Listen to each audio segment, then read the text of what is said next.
On the blue planet, he stands as the resplendent beacon guiding its inhabitants towards the cosmos. In the primordial universe, he is the magnificent leader who enables humanity to dominate the cosmic seas, transcending the cycle of reincarnation. In the origin continent, he is the unparalleled genius coveted by numerous factions, a luminary shining through the ages. Within the Hunyuan space, he instills terror in the hearts of Hunyuan powerhouses, his renown echoing across the myriad realms. He is Wang Yi, an unremarkable time traveler. Chapter 419, signing in at the Ancestral God Palace. Great Beast God, I have a rather audacious request. The voice of the Hunter King reverberates above Zijing Island, prompting billions of inheritors to involuntarily gaze upwards in astonishment.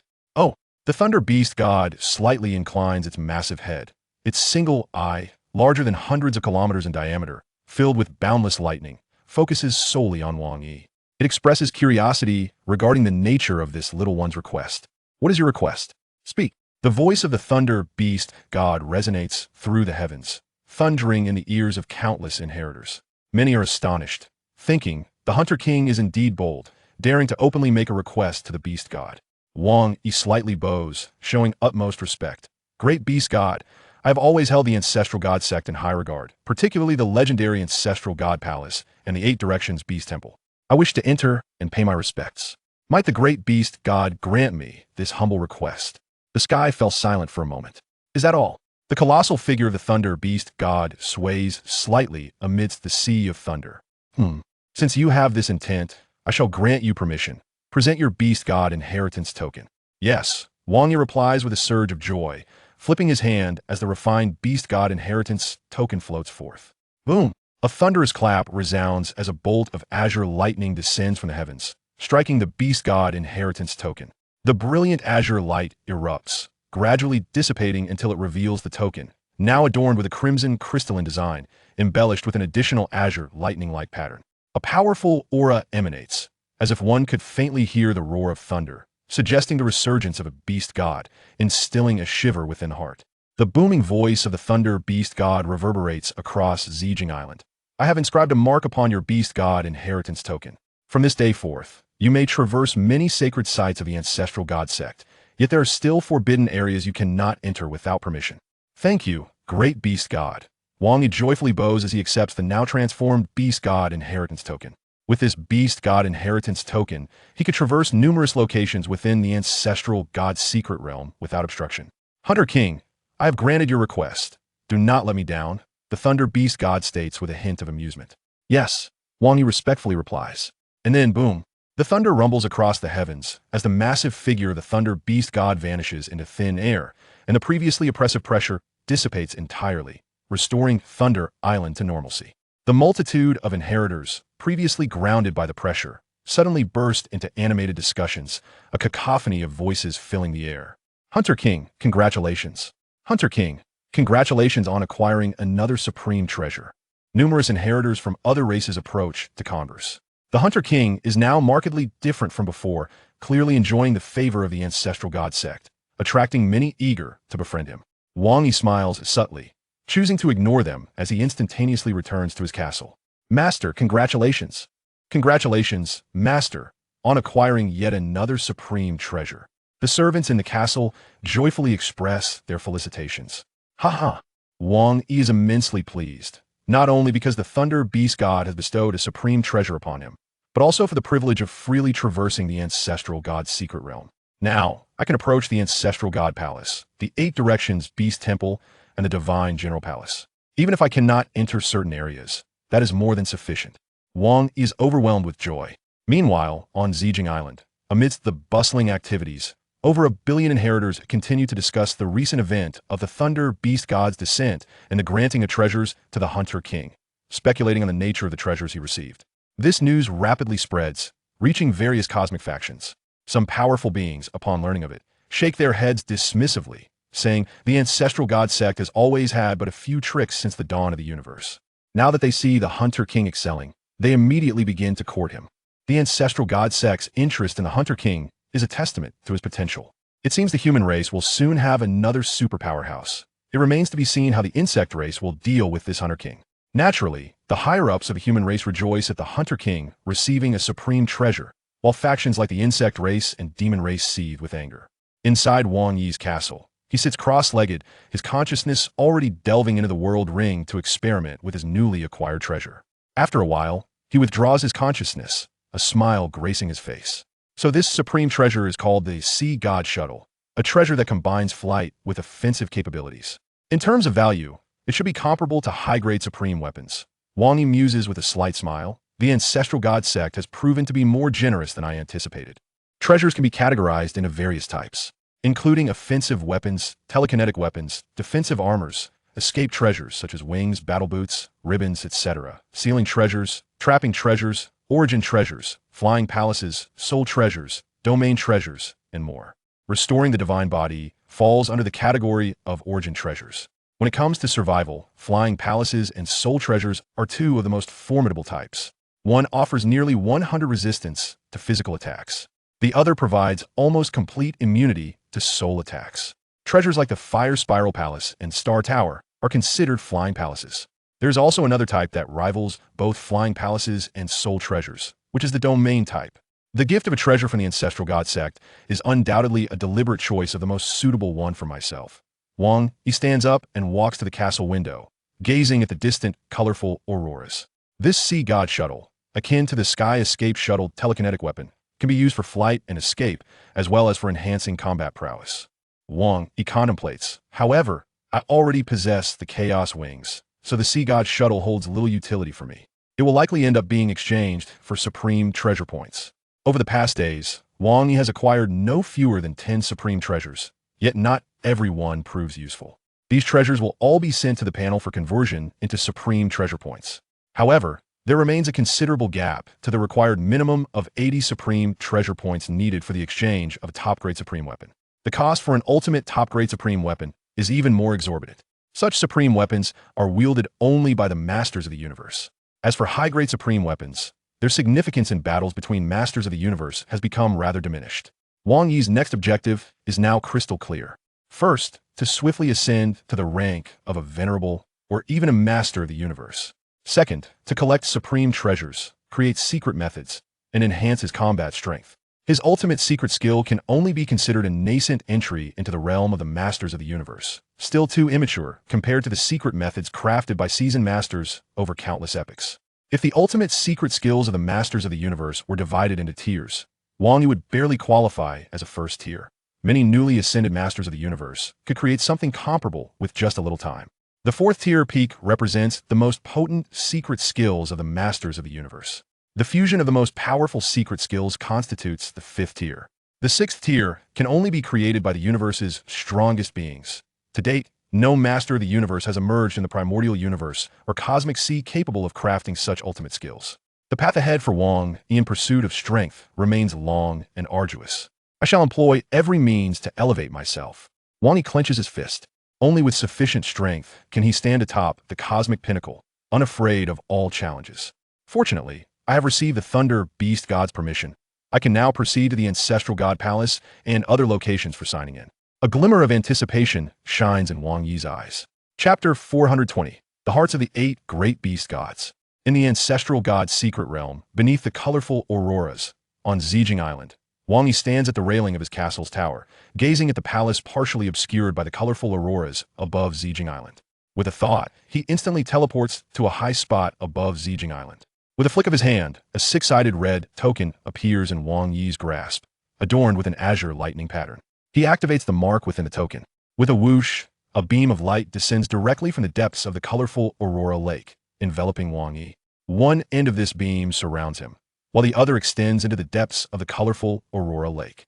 The colorful auroras of the lake part automatically, creating a pathway for the beam of light to pass through. Without permission, ordinary inheritors cannot approach the Ancestral God Palace or the Beast Temple. Wang Yi muses inwardly. Guided by the beam, he ascends, with the astonishingly powerful colorful auroras retreating along the way. Let us first head to the Ancestral God Palace. Wang Yi thinks, controlling the token's mark. Since one is able to sign in, it is only fitting to commence with the most significant matters. Swiftly, he soared along the radiant beam, directly exiting Zijing Island, plunging into the depths of the multicolored Aurora Lake, and heading towards the Ancestral Divine Palace. As he traversed the skies, Wang Yi beheld the 3,000 stars, representing the realms of 3,000 divine envoys. He also glimpsed the 72 continents of divine generals, each towering and boundless. Passing by the Beast God Temple, he noted the 8 directions Beast God Temple, surrounded by another 16 palatial edifices. This was the abode of the 8 directions Beast Gods and the 16 guardian Beast Gods. Wang Yi understood that the ancestral God sect was internally divided into various factions, such as the 16 guardian Beast Gods, who were actually led by several chief guardians. Each chief guardian of the ancestral God sect was a formidable cosmic lord, a position generally unattainable by ordinary cosmic lords, with each commanding several cosmic lords beneath them. For instance, the Lord of the Nine Hells was one such chief guardian, under whose command were also numerous cosmic lords.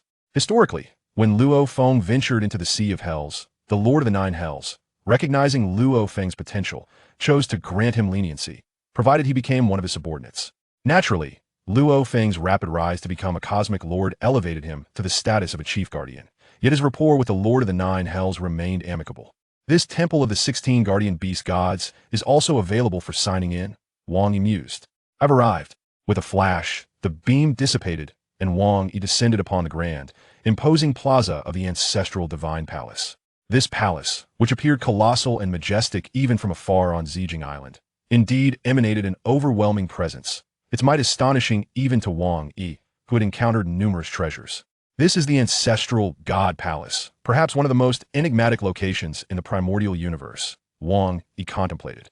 The ancestral God Palace, home to the 3 great ancestral deities, each wielding unparalleled power in the primordial universe, and under the protection of the primordial universe's inherent will, established the ancestral God sect as the preeminent force within it. Even prior to the suppression of the human race's original ancestor, it was merely on par with the ancestral God sect. Of course, the ancestral God sect is not without its limitations. It cannot act with impunity. This ancestral God palace should be the pinnacle of flying palatial treasures. Wang Yi observed his surroundings, also noticing the grand hall in the distance, where 8 guards stood, clad in golden armor. These 8 guards were all cosmic dignitaries, their formidable presence emanating from their own treasures, which were undoubtedly supreme artifacts. At that moment, these 8 dignitaries were directing their gaze towards Wang Yi. Not long ago, the beast god of thunder conferred passage rights to a successor. It must be him, one of the golden-armored dignitaries remarked coldly. Successor, this is the ancestral God Palace, the most esteemed location of the ancestral God sect. You may walk and observe, but unauthorized entry and disturbances are strictly prohibited, or face severe penalties. After stating this, they disregarded Wang Yi. They stood guard here, unperturbed by the prospect of Wang Yi suddenly intruding upon the palace and disturbing the ancestral gods. Ignoring Wang Yi, he too found no inclination to engage with them. The palace doors remained firmly shut, and without the ancestral god's permission, Wang Yi naturally could not enter. However, I have no need to go inside. He approached the vicinity of the palace. Though I cannot enter, this location should suffice. After surveying his surroundings, he initiated the sign-in. Sign in. Ding, congratulations to the host for successfully signing in. Reward. Heart of the Golden Void Beast God. Ding, congratulations to the host for successfully signing in. Reward. Heart of the Wood Void Beast God. Ding, congratulations to the host for successfully signing in. Reward. Heart of the Water Void Beast God. Ding, congratulations to the host for successfully signing in. Reward. Heart of the Fire Void Beast God. Ding, congratulations to the host for successfully signing in. Reward. Heart of the Earth Void Beast God. Ding, congratulations to the host for successfully signing in. Reward. Heart of the Wind Time Beast God. Ding, congratulations to the host for successfully signing in. Reward. Heart of the Thunder Time Beast God. Ding, congratulations to the host for successfully signing in. Reward. Heart of the Light Time Beast God. A series of melodious notifications resonated within Wang Yi's consciousness. It was quite rare to receive a total of 8 rewards. Heart of the Beast God. Wang Yi's pupils constricted. Subsequently, an unending torrent of information surged into his soul. In an instant, he forgot himself. At that moment, it felt as though he were the beast god. Joy, elation, rage, roars, madness, he soared through the cosmos. He engaged in fierce combat with foes, bloodily battling across the boundless void, the struggle extending through countless star systems, until ultimately, he met with an unwilling demise. Forgotten were the memories of humanity, lost to all else. Immersed in this experience, he believed himself to be a beast god, living and breathing. It felt like a fleeting moment, yet also as if eons had passed. At that instant, Wang Yi seemed to embody the true essence of a beast god, traversing through a long life. The ultimate bottleneck of the beast god path, the most elusive and challenging heart of the beast god, had been grasped by Wang Yi. Moreover, it encompassed the 8 great paths of the beast gods. According to the classification of the ancestral god sect, the beast god path comprises 7 levels of inheritance. Mastery of the entire beast god path elevates one to the status of a cosmic lord, becoming a peak existence within the cosmos. Yet the path to becoming a cosmic lord is fraught with difficulty. In the lineage of the golden horn giant beast, there have only been 2 cosmic lords throughout endless epochs, while the lineage of the flame star giant beast has produced merely 1. All of this signifies that aspiring to become a cosmic lord is exceedingly arduous. There are numerous obstacles. One of the most elusive and intangible challenges along the beast god path is the necessity to comprehend the heart of the beast god in order to truly transform into a beast god. This has left many cosmic overlords perplexed. Figures like Shiloh and numerous cosmic overlords can only transform into pseudo-beast gods, for they have failed to grasp the heart of the beast god. Without a heart of the beast god, one cannot truly become a beast god. Historically, Luo Feng, through the 8 great secret patterns of the Golden Void beast god, in conjunction with his own supreme innate secret technique, painstakingly deciphered over countless years, ultimately had the opportunity to comprehend the heart of the beast god. The 8 great secret patterns of the Golden Void lineage perfectly represent the complete essence of the Golden Beast God. The 8 great beast gods consist of 64 secret patterns, with each beast god possessing 8 secret patterns. The supreme innate secret technique holds a place among the pinnacle of countless innate secret techniques in the universe, each regarded as a paragon of perfection. The components of the most powerful innate secret technique comprise those minute secret patterns, each representing one of the 64 beast god statues. Under the guidance of the most powerful innate secret pattern, the understanding of the beast god secret patterns culminates in the comprehension of the heart of the beast god, enabling Luo Feng to forge the ultimate secret art of the cosmic lords. What Wang Yi currently possesses is indeed the hearts of the 8 great beast gods. Chapter 421. The Joy of Harvesting Resources. Signing in at the heart of the beast god signifies that Wang Yi, as long as his comprehension of the laws is sufficient, can transcend into the realm of the universe lord through the path of the beast god. However, while the esteemed ones may be somewhat accessible, ascending to the status of a universe lord is no trivial matter, Wang Yi pondered. Under the watchful eyes of the 8 palace guardians, he departed from the palace of the ancestral god, intending to sign in at other locations. At the palace of the golden beast god, a radiant beam descended from the heavens. This was indeed a sanctuary of the beast god. Wang Yi gazed upon the palace. Exuding an aura of infinite sharpness, its walls and columns adorned with numerous carvings of beast gods. Among them, one resembled a golden unicorn beast, reminiscent of the beast gods from the Blood Luo world. Outside the palace stood several guards, predominantly immortal, with only 2 leading figures being esteemed ones. This was one of the 8 beast god palaces, the Golden Beast God Palace, a magnificent edifice soaring over 100 million kilometers. Despite his arrival, without the summons of the Golden Beast God, he could not enter. Furthermore, the Golden Beast God was absent. Currently, only the Thunder Beast God presided over the 8 beast gods, while the whereabouts of the others remained unknown. Signing in. Ding! Congratulations to the host for a successful sign-in. Reward. Golden Beast God, mystical insignia carving. Wang Yi's brow twitched. A stream of information flowed into his consciousness.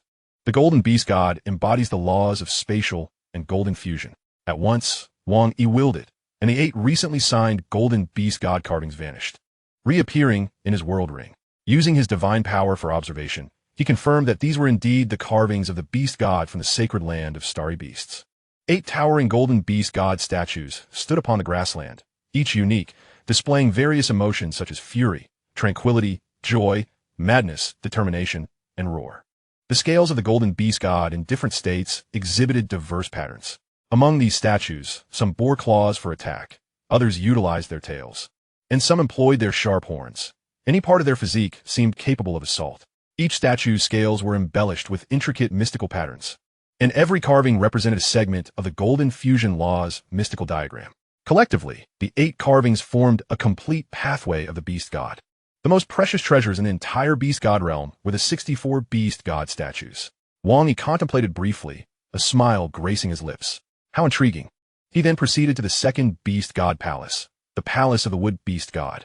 Ding! Congratulations to the host for a successful sign-in.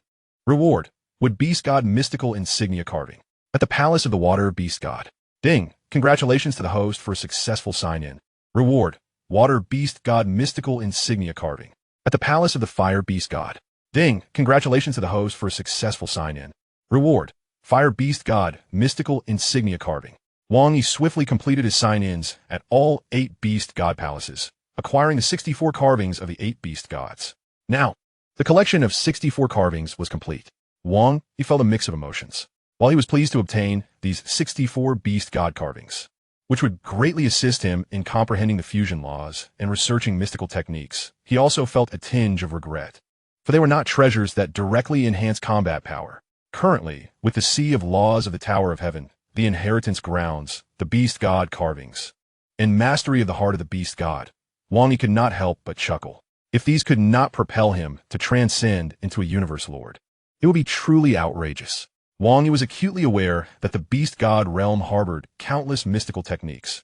While those techniques appeared valuable, they paled in comparison to the 64 Beast God statues, which were indeed priceless treasures. With these 64 Beast God carvings, he could avoid many detours on the path of fusion laws. A beam of light departed from the Palace of the Light Beast God. Having signed in at the Palace of the Ancestral God and the 8 Beast God Palaces, the next destinations were the Guardian Beast Gods and the Divine Generals, Divine Envoys. A tranquil voice resonated.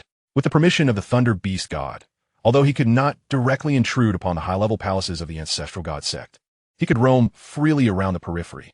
For Wang Yi, this was ample. He descended upon a majestic palace that pierced the heavens like a sword, its scale reaching over 100 million kilometers, nearly rivaling the 8 Beast God Palaces. After all, the Guardian Beast God was also a universe lord, albeit slightly inferior to the Beast Gods. The Guardian Divine Lord was a legendary existence on par with the 8 Beast Gods. This place seemed to be the abode of the Flame, Sky, Divine Lord. Wang Yi Muset. Recalling that the mark left by the Thunder Beast God contained information regarding the Ancestral God sect, mentioning numerous palaces of superlative beings. Signing in. Ding. Congratulations to the host for a successful sign-in. Reward. Flame Sky Divine Armor. Wang Yi immediately received relevant information. The Flame Sky Divine Armor. A top-tier treasure of armor? A smile involuntarily spread across Wang Yi's face. Finally, he had signed in for another treasured item, and a top-tier one at that. This armor was presumably donned by the Flame Sky Divine Lord himself, and in terms of might, it would likely stand among the finest of top-tier treasures. The Flame Sky Divine Lord was one of the 16 Guardian Beast Gods. In terms of strength, he could probably rival the likes of the Ice Peak Lord from the human race, undoubtedly belonging to the stronger echelon among universe lords. Subsequently, Wang Yi signed in at the palaces of the other 15 Guardian Beast Gods. To his surprise, he received 15 treasures. Ding! Congratulations to the host for a successful sign-in. Reward. 3 Moon Blade Disc. Ding! Congratulations to the host for a successful sign-in. Reward. Red Riverboat. Ding! Congratulations to the host for a successful sign-in. Reward. Apophis Serpent Spring. Ding! Congratulations to the host for a successful sign-in. Reward. 9 Netherhook. The 16 Guardian Beast God Palaces brought Wang Yi immense delight. Each palace rewarded him with a treasure, and most were far from ordinary. I've struck gold. Truly fortunate. Wang Yi's smile widened. In such a brief span, he had amassed 16 treasures. Among these, there were 3 top-tier treasures like the Flame Sky Divine Armor, 9 high-tier treasures, and 4 ordinary treasures, totaling 16. If he were to exchange these for treasure points, it would amount to a staggering sum. He wondered if he could procure a peak-tier weapon. Wang Yi licked his lips. Humans are inherently greedy. Once one has attained something, they yearn for more. Desire, too, fuels ambition. I am on the cusp of breaking through the esteemed level. At that point, I can exchange for a peak treasure. Wang Yi remained acutely aware. What he lacked most at present was output, specifically a suitable weapon. Rather than retaining these treasures, he yearned to exchange them for a weapon of immense power. Many universe lords lack peak-tier weapons. Even the most formidable beings in the cosmos predominantly wield peak-tier weapons, as they lack supreme treasures to serve as arms. Peak-tier weapons seemingly require at least 1,200 treasure points for acquisition, and for exquisite ones, even 2,000 or 3,000 might not be out of the question. Chapter 422, Breaking Through the Esteemed Level. After completing his sign-ins at the Palace of the Ancestral God, the 8 Beast God Palaces, and the 16 Guardian Beast God Palaces, Wang Yi hastened to the continent of 72 Divine Generals and the starry world of 3,000 Divine Envoys for sign-ins. Ding! Congratulations to the host for a successful sign-in. Reward. Bloodfire Divine, General Inheritance Crystal. Ding. Congratulations to the host for a successful sign-in. Reward. Ice Crystal Divine, General Inheritance Crystal. Ding. Congratulations to the host for a successful sign-in. Reward. Four Directions Divine, General Inheritance Crystal. Ding. Congratulations to the host for a successful sign-in. Reward. Flame Glass Crown. Ding. Congratulations to the host for a successful sign-in. Reward. Heavenly Halberd. Ding. Congratulations to the host for a successful sign-in. Reward. Heavenly Falling Star Veil. Ding. Congratulations to the host for a successful sign-in. Reward. Dreamlight Divine Envoy Inheritance Crystal. Ding. Congratulations to the host for a successful sign-in. Reward. Evil Knight Divine Envoy Inheritance Crystal. Ding. Congratulations to the host for successfully signing in. Reward. The Forbidden Record of the Azure Winged Envoy. As Wang Yi signed in at various locations, the many divine generals and envoys of the divine general continent and the envoy star realm took notice of him. This was the unparalleled genius of humanity. The God Hunter King, favored by the beast god of thunder. Many claimed that Wang Yi could be compared to the barking mirror king, though the truth of that remained uncertain. Some powerful figures observed with keen interest. Within the ranks of the Ancestor God sect, some members disregarded Wang Yi, while others warmly welcomed him. The divine generals, proud as they were, being the overlords of the cosmos, displayed their interest in Wang Yi without deigning to approach him. The envoys, however, were different. With 3000 envoys in the Ancestor God sect, their heritage was considered a tier below that of the divine generals. Even if one trained the envoy heritage to great success and became a candidate for envoy status, they would merely reach the pinnacle of kingship. Only by merging with a heritage crystal to become a unique type of envoy could one attain power comparable to even the most ordinary cosmic sovereigns. Now that Wang Yi had broken through to immortality, his combat prowess was rumored to rival that of cosmic sovereigns, earning him the Ancestor God sect's attention. His future prospects appeared boundless, with the possibility of becoming a universe overlord. Most envoys were eager to befriend him, viewing such a connection as an elevation in status.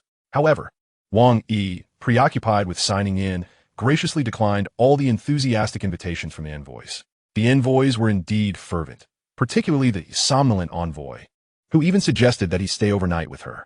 Wrapped in a column of light, Wang Yi traversed the area of the prismatic Aurora Lake, soaring back to Zijing Island. And he shook his head slightly at the earlier enthusiasm shown by the envoys. Indeed, strength is everything, Wang Yi mused. Just like those divine generals, who merely regarded him with a cursory glance, those envoys, whose strength paled in comparison, scrambled to curry his favor. Upon returning, he resolved to break through immediately. Wang Yi's eyes sparkled with determination. The time seemed ripe, and most areas of the Ancestor God sect's treasure trove had been thoroughly explored. There was no need to linger any longer. Most importantly, he had already signed in at the 108 Peaks, and the probability of finding extraordinary treasures in other areas of the treasure trove was exceedingly low, at best yielding heavy treasures, which Wang Yi no longer deemed worthy of his time. Even signing in for hundreds or thousands of heavy treasures might only equate to a single extraordinary treasure point, which felt like a waste of time to him. It was far better to break through, once he possessed the strength to navigate the cosmos.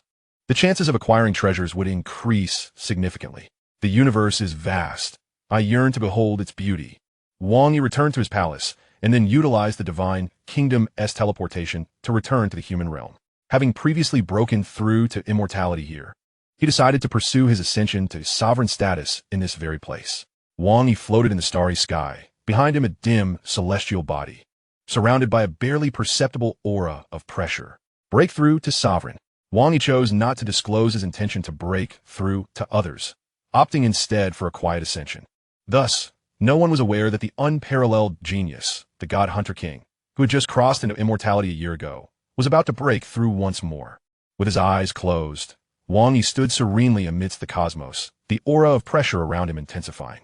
The flame star behemoth was comprehending the laws of the celestial tower in the sea of laws at a 10,000-fold time flow.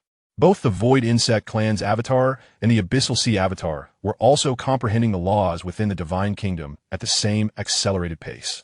All these insights converged, like rivulets, merging into a mighty river, ultimately flowing into the vast ocean. Teleportation, strangulation, sealing, Wang Yi murmured. Since he was breaking through to sovereign, he could choose to focus on either time or spatial laws. Mastering both the laws of time and space would ascend him to the rank of cosmic sovereign. As Wang Yi was an immortal achieved through the foundational laws of fire, he naturally chose to cultivate within the spatial law system to attain sovereign status. Gradually, he opened his eyes, divine power radiating from him.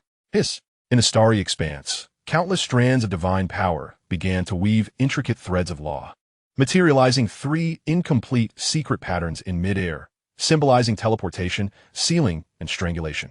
These secret patterns soon fused seamlessly, forming a perfect diagram that resembled a portion of the seventh illustration of the cosmic chaos tablet.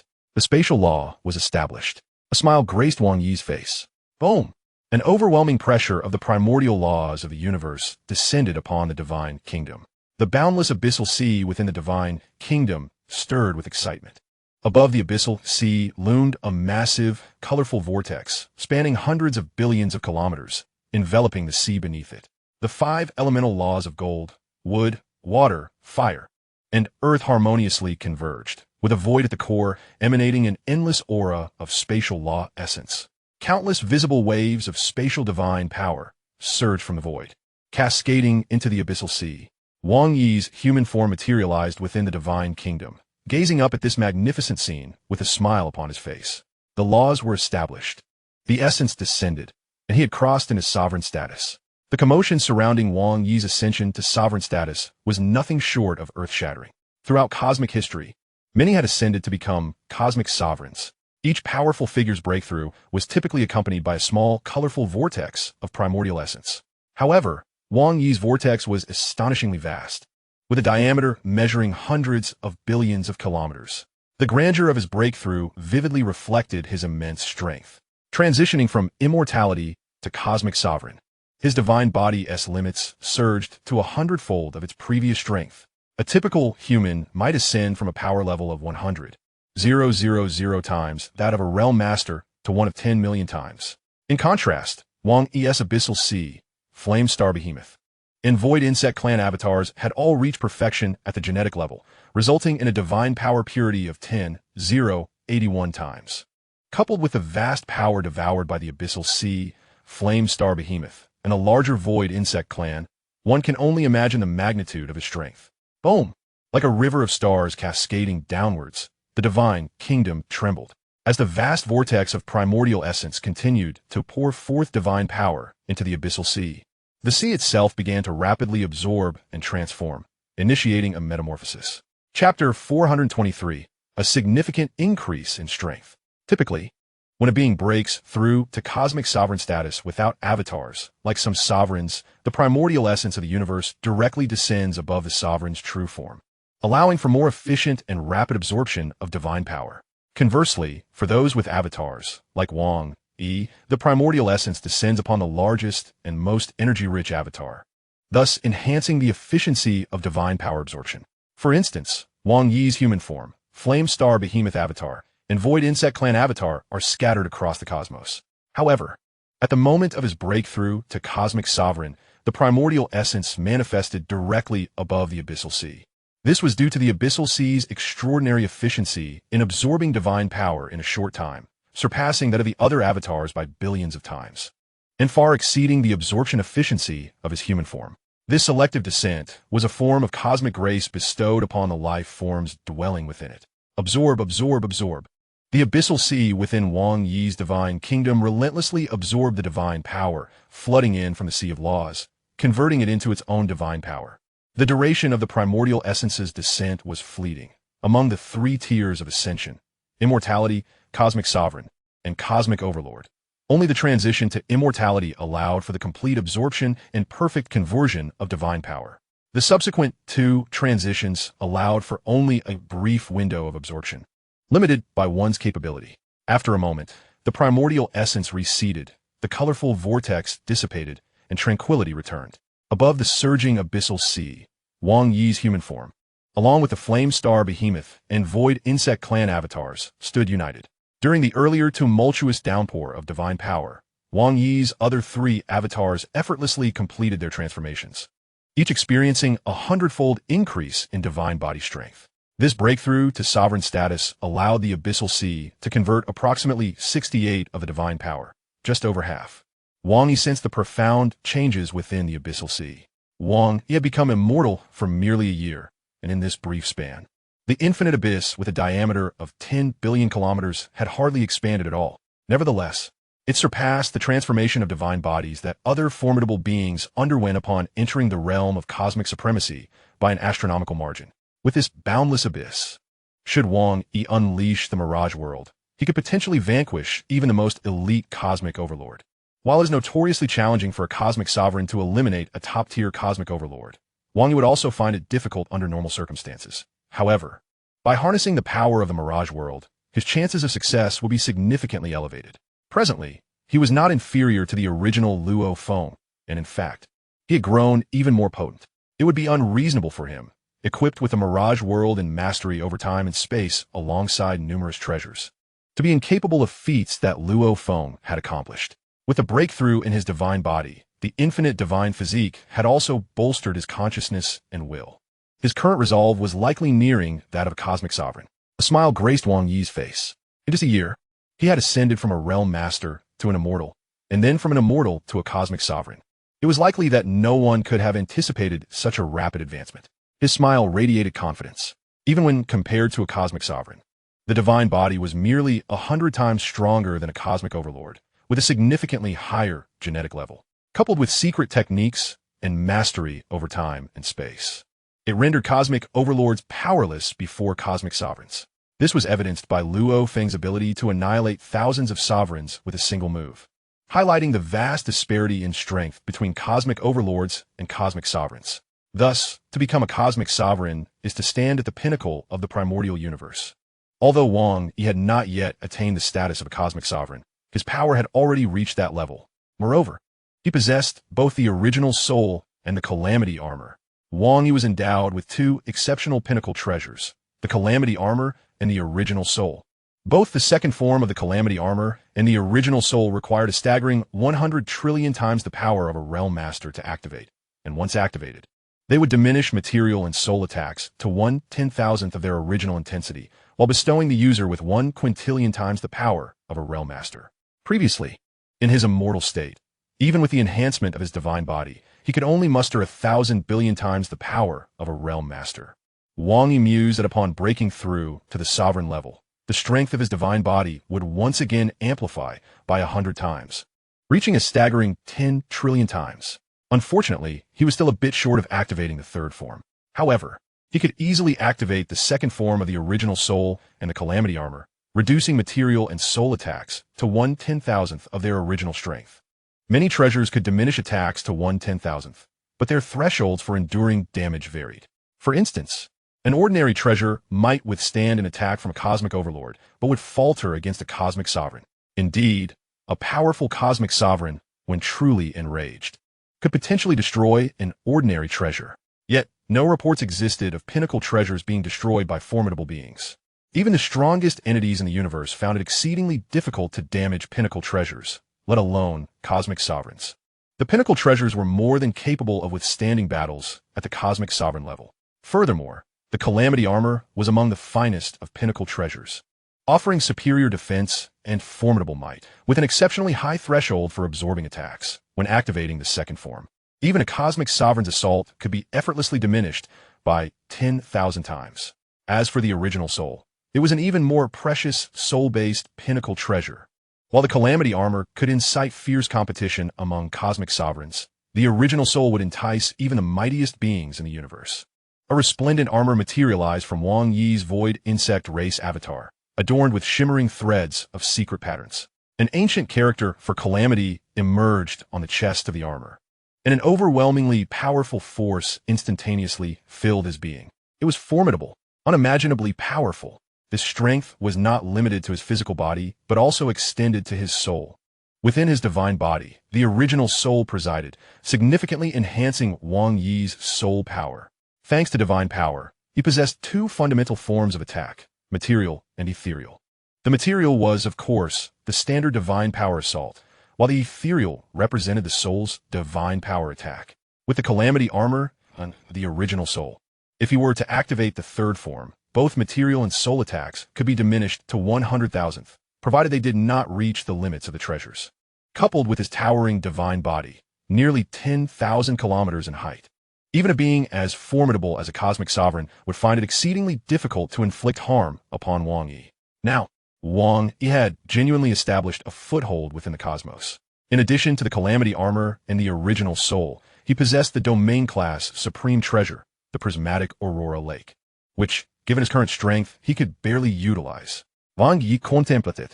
However, the Prismatic Aurora Lake was the prized treasure of the Ancestor God sect, with only one existing in the primordial universe, and its characteristics were too conspicuous. Countless powerful beings recognized it, rendering its usage perilous.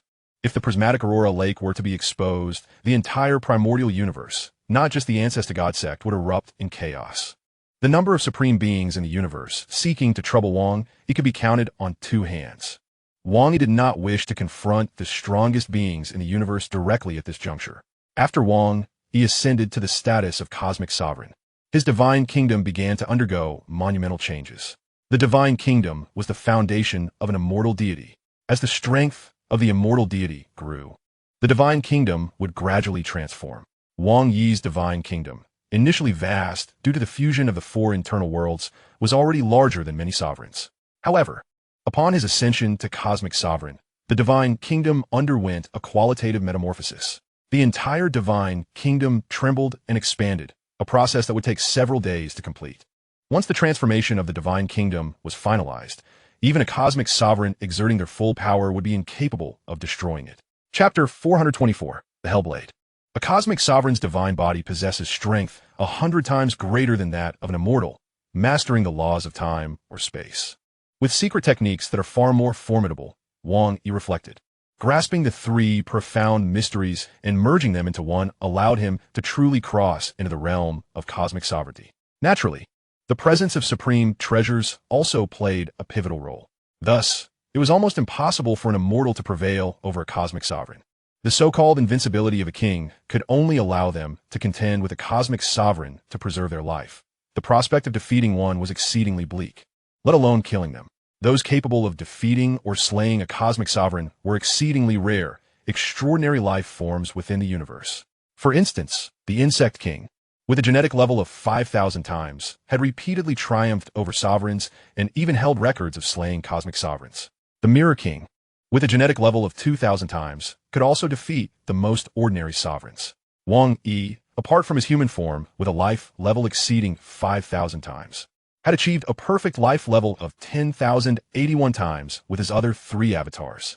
The Ancestor God sect held the Insect King and the Mirror King in high regard, yet they had not broken through to sovereign status for so long. While he had accomplished it with ease, Wang Yi felt a surge of exhilaration. With a mere thought, he could sense the spatial fluctuations across 1,000 light years. As a master of spatial realms, he could manipulate space. Harnessing the power of space, he could elevate his own strength. With a flicker, Wang Yi teleported to a planet 1,000 light years away. Now, without relying on his void insect race avatar, he could effortlessly teleport across such vast distances. Standing atop a mountain peak on the planet, he gazed up at the vast expanse of the starry sky. The domain of his void insect race avatar still held utility in battles between cosmic sovereigns and cosmic overlords, but when confronted by the enemies of cosmic sovereigns, utilizing the mastery over time and space to seal off domains became ineffective unless within his own temporal spatial domain. Now that he had surpassed the sovereign level, it was time to progress to the next stage. Wang Yi contemplated as the boundless abyss surged and roiled within his divine kingdom, and with a crash, a clone of the abyss, towering over 9,000 kilometers and boasting a genetic level of 1,000 times, was birthed. Upon reaching the sovereign level, this abyssal clone's strength had already surpassed that of the most formidable world tree on the Nine Abyss Space Tree Island. Among his various forms, the only one not achieving a perfect genetic level was the human form, rendering it the weakest due to its smaller divine body, which inhibited the use of the most potent secret techniques. Nevertheless, the human body was essential for exploration, and its perceived weakness was primarily due to its size, which limited the full manifestation of its innate talents. In reality, its strength was far from lacking. It was time to exchange for a pinnacle treasure. Wang Yi shifted his focus to the panel, placing all the treasures he had acquired during this period that were no longer needed onto the panel for appraisal. Upon placing the demon bottle in the treasure land, an additional value materialized on the panel, 182. This figure represents the treasure points, indicative of a high-grade sealing treasure.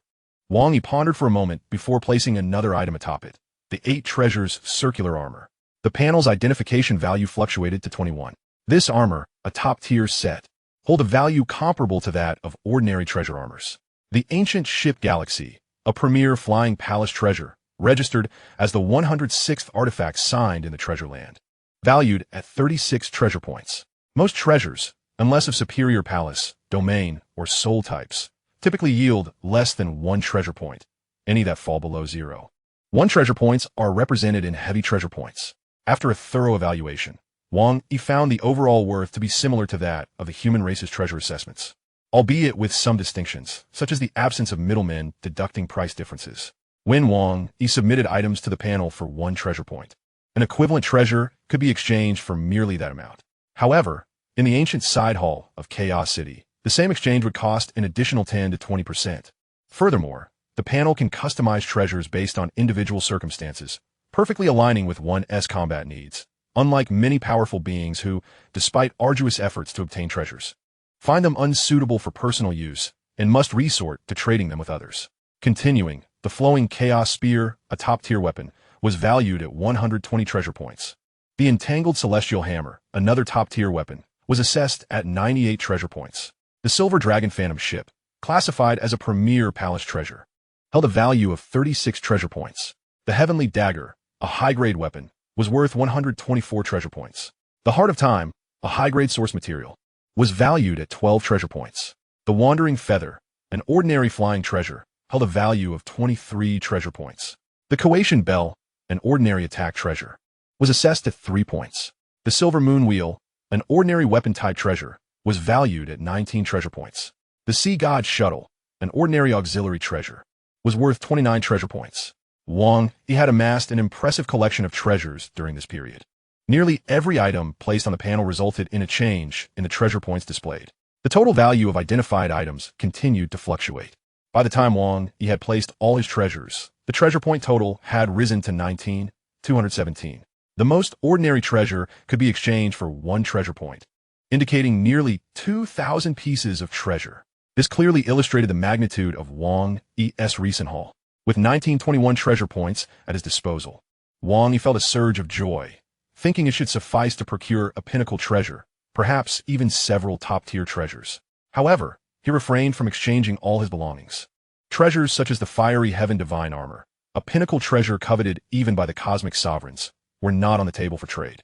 He only considered exchanging those that were unnecessary or temporarily irrelevant. Would you like to submit these items? Yes.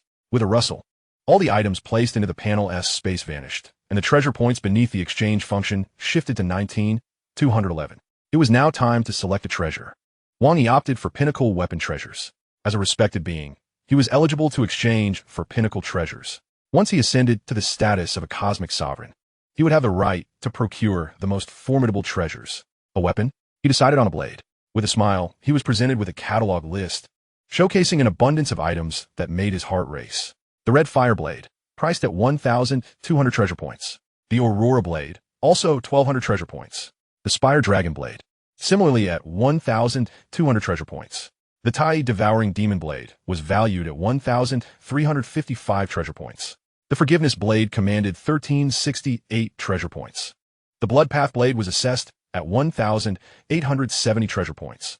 The Grey Realm Blade, 1,900 treasure points. Wang Yi swallowed hard. Pinnacle weapon treasures started at a minimum of 1,200 treasure points, with the highest exceeding 3,000. At the top of the list, there was a customization feature.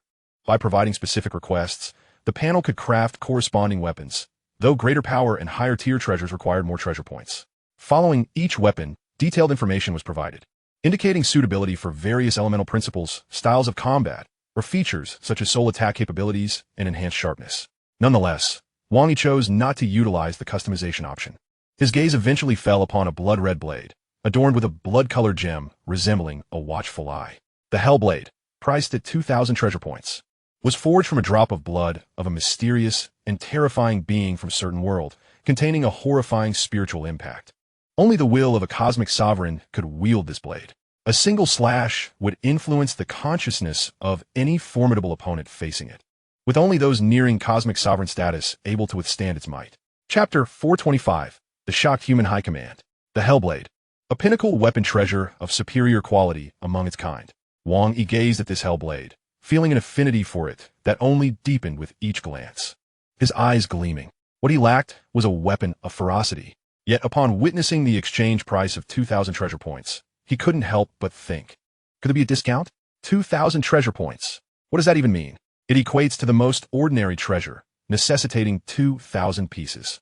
To put it plainly, the cosmic sovereign of the demon race, the Lord of the Celestial Wolf, possesses the Celestial Wolf Palace, also a high-grade flying palace treasure, yet considered among the finest. Valued at approximately 800 to 900 treasure points when converted to human standards.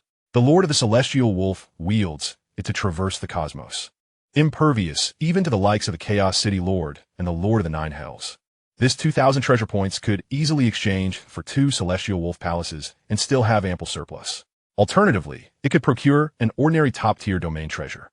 For instance, the 1,000 Treasures River owned by the Chaos City Lord, despite being a top-tier domain treasure, bestows him with overwhelming might. The prices for weapon and armor treasures are typically significantly lower than those of other categories, often by a factor of 10 or more. Yet regardless of how discounted they may be, these are still pinnacle treasures. The most basic pinnacle weapon treasure requires 1,200 treasure points for exchange. Yet Wang Yi, drawn to this hellish weapon, was faced with a demand for 2,000 points. Even after selling off the vast majority of his possessions, he only accumulated 1921 treasure points. This treasure weapon could greatly enhance his combat prowess. It was imperative that he acquire it. Gritting his teeth, he finally decided to part with several of the treasures he had previously preserved, gathering enough to meet the 2,000 treasure points needed. Exchange for the Hellblade. The Hellblade is valued at 2,000 treasure points. Would you like to proceed with the exchange? Without hesitation, Wang Yi selected yes. Subsequently, a blood-red, ancient blade, chillingly crimson, appeared in the space controlled by the host, its handle adorned with a droplet resembling a biological eye, as if it were watching you, drawing one's consciousness into an abyss. Merely gazing upon it elicited overwhelming bloodlust. Even without a sheath, how miserly, Wang Yi muttered. With a thought, he infused his divine power into the blade, imprinting his unique mark upon it, while a deluge of information flooded into his mind. Wang Yi reached out with an outstretched hand. Boom! In the boundless cosmos, a war blade spanning tens of thousands of kilometers materialized, suspended across the infinite void. Wang Yi concentrated his will, causing the blade to shrink until it fit within his grasp. The moment he touched it, a wave of overwhelming malevolence surged through him. Only by asserting the will of a cosmic sovereign did he manage to quell the blade's tumult. At that moment, Wang Yi felt an intimate connection with the blood-red blade, as if they had merged into one. Following that sensation, he gently swung the blade, exerting minimal force, merely executing a standard slice. A flash of crimson light erupted, silent yet profound. A vast expanse of the starry sky was rent asunder, revealing a pitch-black chasm stretching over 100 million kilometers in length and exceeding several 100,000 kilometers in width. Within, one could glimpse the immense layers of space and turbulent currents. Wang Yi nodded in satisfaction. The Hellblade, a pinnacle treasure of weaponry, wielded tremendous power. Moreover, Wang Yi sensed the terrifying malevolence contained within the blade. Even the dominators of the universe would be affected by it. Only the sovereign of the cosmos could withstand such force. Should a cosmic elder confront the spiritual assault of this blade, they would likely lose consciousness in an instant. Gently caressing the blade's surface, Wang Yi mused that against a cosmic elder, even without the interference of malevolence, he could strike them down with a single blow, while a cosmic dominator would merely require a modicum of effort. Such was his confidence at this moment. Having attained his current level of power, he stood as an unequivocal sovereign within the cosmos. With a mere thought, Wang Yi established a connection to the virtual universe. Although he had not yet broken through. Once he did, the virtual universe would undoubtedly detect his advancement. The high-ranking members of the human race would soon become aware of his breakthrough. In the virtual universe, on Thunder Island, within the palace of the Lord of Chaos, the Lord sat in meditation, furrowing his brow in contemplation. His previous insights gained within the Tower of Heaven had clarified his future trajectory for breaking through, yet he still felt as though veiled behind a thin curtain. Sensing something amiss, but unable to grasp it fully, the Lord of Chaos was the closest individual to the strongest beings in the universe within the human race. Yet, even he had been ensnared by this barrier for countless years. Achieving immortality and breaking through to the status of a cosmic elder was exceedingly difficult, and the leap from elder to cosmic sovereign was an order of magnitude more challenging. The path from cosmic sovereign to the pinnacle of the universe had previously been shrouded in obscurity, reliant solely on personal exploration. Each supreme being from the primordial universe followed a path that was uniquely their own. Suddenly, an unexpected system notification interrupted the Lord of Chaos's thoughts. He was not surprised. With a soft sigh, he rose to his feet. The road to becoming the strongest in the universe was indeed arduous, yet compared to his previous state of blindness, he felt fortunate. At times, he envied figures like Pang Bo, who could effortlessly discern their paths to breakthroughs. With the recent arrival of the Tower of Heaven, a significant number of cosmic elders from the human race had entered, and it was anticipated that 2 or 3 cosmic sovereigns would emerge. Many powerful beings were in seclusion. Top cosmic dominators like Pang Bo and the Ancestor Tree were quite confident in their potential for breakthroughs, but they required time. A period of seclusion could last for a millennium or even 10,000 years, a mere blink of an eye for beings with infinite lifespans. While they were assured of their success, it was possible they might find themselves stymied at the final hurdle from millions of years. After all, the journey of cultivation and breakthroughs is greatly influenced by personal comprehension and opportunity. The Lord of Chaos delicately touched the void, and a system mail appeared instantly. After a brief glance, astonishment flickered in his eyes. What? Wang Yi has broken through to become a cosmic elder? Upon connecting with the virtual universe, the system promptly detected his physical strength and confirmed his advancement to elder. Such a significant piece of news would undoubtedly be relayed swiftly to the upper echelons of the human race. While the message would not be of great interest to ordinary elders, the cosmic sovereigns of the human race received the news of Wang Yi's breakthrough almost simultaneously. Among the 5 major factions of the human race, there are 18 cosmic sovereigns. The Virtual Universe Company and the Great Axe Battle Arena each boast 5. The Cosmic Mercenary Alliance has 3, while the Cosmic First Bank and the Cosmic Star River Bank each possess 2 sovereigns. However, the only cosmic strongest among the human race is the founder of the Great Axe, the creator of the Great Axe Battle Arena. Thus, the Virtual Universe Company and the Great Axe Battle Arena are the most formidable, while the other 3 factions are somewhat inferior. In an independent space belonging to a cosmic sovereign of the Cosmic Mercenary Alliance, another sovereign, adorned in complex scales with 3 sharp horns protruding from his head, resembling a humanoid beast, suddenly rose with a commanding presence from his throne. He was none other than the foremost authority of the Cosmic Mercenary Alliance, Lord Huang Jian. Hadn't he only just broken through to immortality a year ago? In merely a year's time, he had achieved another breakthrough? Others among the cosmic sovereigns shared his astonishment. Chapter 426, The Joy of the Lord of Chaos. The opening of the primordial star is still about 80,000 years away. Wang Yi has already cultivated for 14,000 years. The primordial star is expected to open after approximately 100,000 years of the Devouring Starry Sky saga. Luo Feng is also likely to attain immortality around that time, subsequently breaking through to elder over 1,000 years later. Wang Yi's current breakthrough undoubtedly surpasses Luo Feng's in speed, and his strength has already reached the level of a cosmic sovereign. Wang Yi materialized in his palace on Thunder Island, a construction completed not long ago, devoid of attendants. The vast palace complex was serene and expansive, with only him wandering amidst its grandeur, contemplating the path that lay ahead. While the Chaos City could also be signed into, he had nearly exhausted the rewards during his last visit. Aside from the highest rewards, he felt the value of further participation was diminished. The primordial star, however, was the region richest in treasures since the inception of the primordial universe. Yet, the primordial star only opened once every millennium, persisting for 1,000 epochs before closing.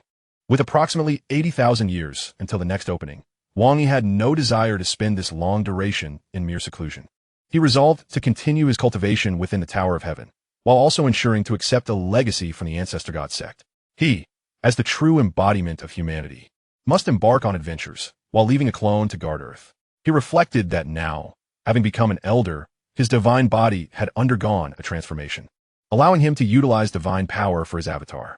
However, many endeavors could not be accomplished by an avatar alone, thus it was preferable to employ a clone. In the near future, aside from cultivation, he aimed to swiftly break through to Cosmic Sovereign.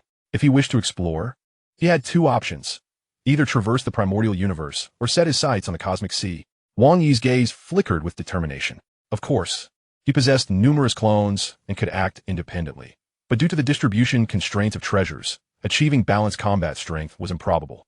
More importantly, only human bodies could be signed into. To acquire more treasures, he needed to venture forth, exploring numerous secret realms. Alternatively, he could engage in slaying, utilizing the exchange function of his panel to convert kills into points for treasures. Additionally, he aspired to create new levels of secret methods, which could be inspired by his experiences in exploration. All these factors compelled Wang Yi to embark on adventures. Thus, he resolved to do so. Wang Yi was confident in his current strength. Although he did not stand at the pinnacle of the universe, he could still ensure his self-preservation under most circumstances. More crucially, because he possessed clones, even if one were to fall, he could begin anew. In truth, relying solely on his initiative to seek out strong opponents for slaughter was rather slow. Wang Yi harbored a bold idea, though the time for its implementation had not yet arrived. Wang Yi, come to me. A gentle voice suddenly resonated in his ear. The Lord of Chaos. Wang Yi recognized it immediately. The Lord of Chaos had come to find him, likely having learned of his breakthrough to Elder. Wang Yi was not surprised. Within the virtual universe, almost nothing could be concealed from the Lord of Chaos, aside from the original ancestor, now suppressed by the primordial universe. The Lord of Chaos was the foremost authority of the virtual universe company, and his grasp over the virtual universe was evident. At the highest point of Thunder Island, within a majestic palace wreathed in chaotic currents, Wang Yi appeared. He beheld the Lord of Chaos, garbed in golden robes, standing before the palace. My lord. Wang Yi bowed slightly. The Lord of Chaos scrutinized Wang Yi, and from the young man's demeanor and aura, he finally confirmed that Wang Yi had indeed broken through to Elder. The Lord of Chaos was immensely astonished by Wang Yi's rapid advancement. The speed was extraordinary. Transitioning from immortality to Elder was a significant hurdle, and Wang Yi's swift breakthrough was a testament to his prowess. Wang Yi, have you truly broken through to Elder? Inquired the Lord of Chaos. Indeed, my lord, Wang Yi replied with utmost respect. I never anticipated your breakthrough would occur so swiftly, the Lord of Chaos remarked, shaking his head in disbelief. You have truly surpassed my expectations. Wang Yi respectfully remarked that this was due to prior experiences accumulated within the Tower of Heaven, coupled with the disciples' time-accelerating techniques and the influence of the ancestral deities' sacred grounds, which significantly enhanced his comprehension of the laws, enabling such a swift breakthrough. I see. However, achieving a breakthrough is also a testament to your capabilities. Countless formidable beings remain ensnared at the pinnacle of kingship, yet how many can actually transcend that threshold, let alone accomplish it twice within a single year like you? The Lord of Chaos allowed a slight smile to grace his lips, clearly in high spirits at this moment. Since you have broken through, your strength must have greatly advanced. Pray, enlighten me as to your current level of power, for I am exceedingly curious. The Lord of Chaos was elated. With Wang Yi's advancement, the human race would soon acquire a superlative powerhouse, validating the effort he had previously invested. And Wang Yi had not disappointed his expectations. Nevertheless, a mere ordinary venerable would not suffice to satisfy the Lord of Chaos. He yearned to discern the extent of Wang Yi's current combat prowess. Wang Yi donned a contemplative expression before earnestly stating that he now possesses the confidence to contend with the foremost cosmic overlords. What? The smile on the Lord of Chaos's face faltered slightly, his eyes alight with excitement, his tone growing somewhat urgent. Are you speaking the truth? It is no wonder the Lord of Chaos exhibited such agitation. Were it the case that Wang Yi had spent a significant period honing his skills following his elevation to venerable status before attaining the strength of a cosmic overlord, the Lord of Chaos would find that credible. However, to achieve such power immediately upon breaking through is truly terrifying. As a peak cosmic powerhouse, the Lord of Chaos understood the implications of such a claim. In truth, Wang Yi had modestly understated his strength.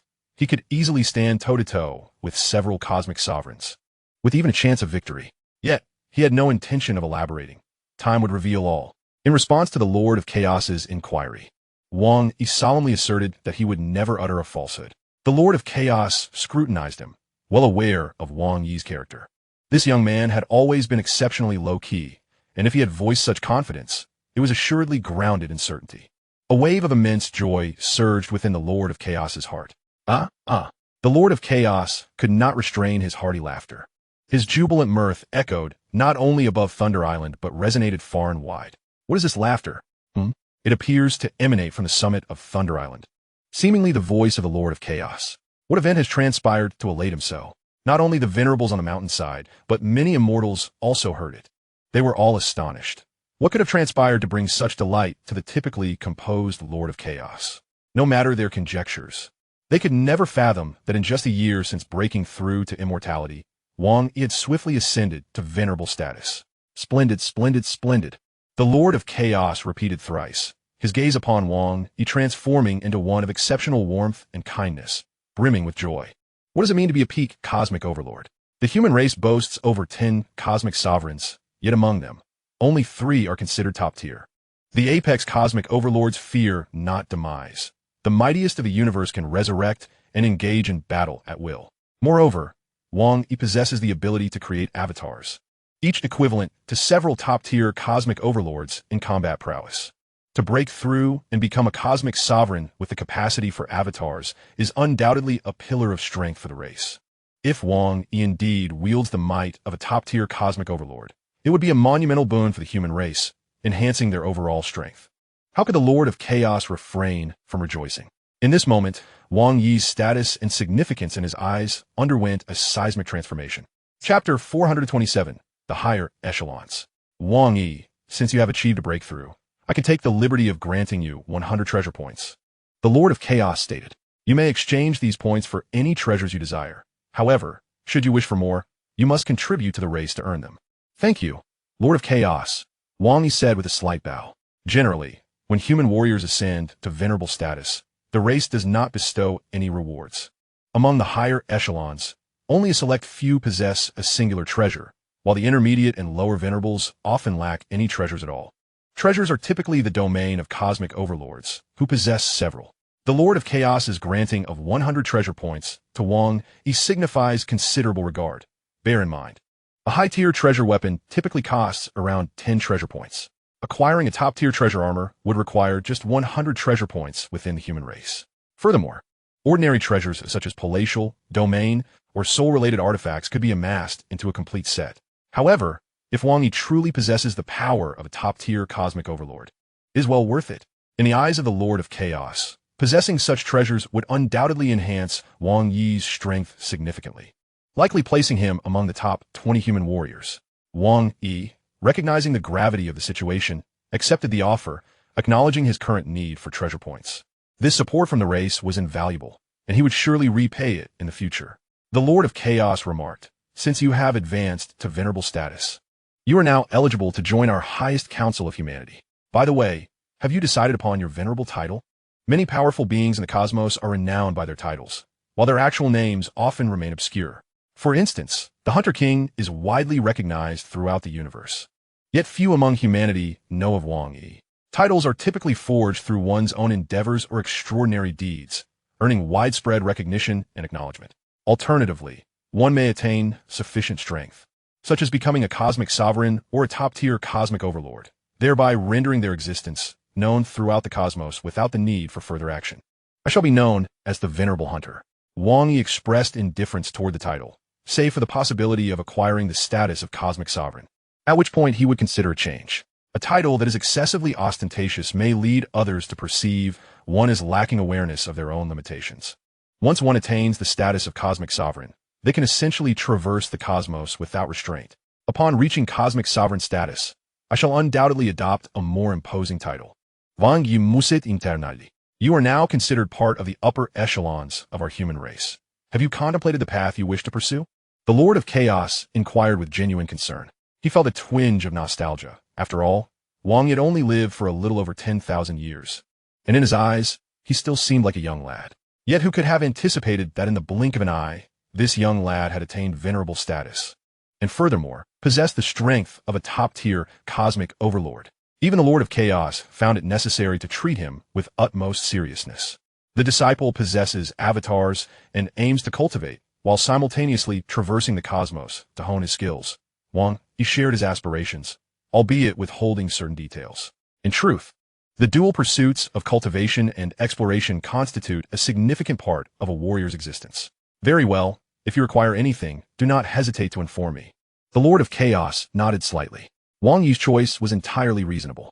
The token I previously entrusted to you can be used to summon me in times of peril. The Lord of Chaos reminded him. Wang Yi understood and expressed his respect. He held the Lord of Chaos in high regard. By the way, Lord, is my master still in seclusion? Wang Yi recalled his teacher and inquired. The Lord of Chaos chuckled as he glanced at Wang Your master is currently in seclusion, preparing to break through to cosmic sovereign status. It has only been a short while. There is still ample time. Many powerful beings in seclusion sever all external communication, emerging only for truly significant matters. Wang Yi nodded, hoping for his master's successful breakthrough. Otherwise, I may very well ascend to cosmic sovereign status before him. Wang Yi mused.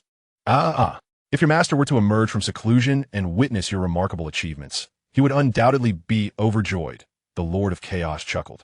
Wang Yi's progress was indeed astonishing. From an inconspicuous, ordinary being to a venerable, in merely over 10,000 years, is unparalleled in the history of the human race.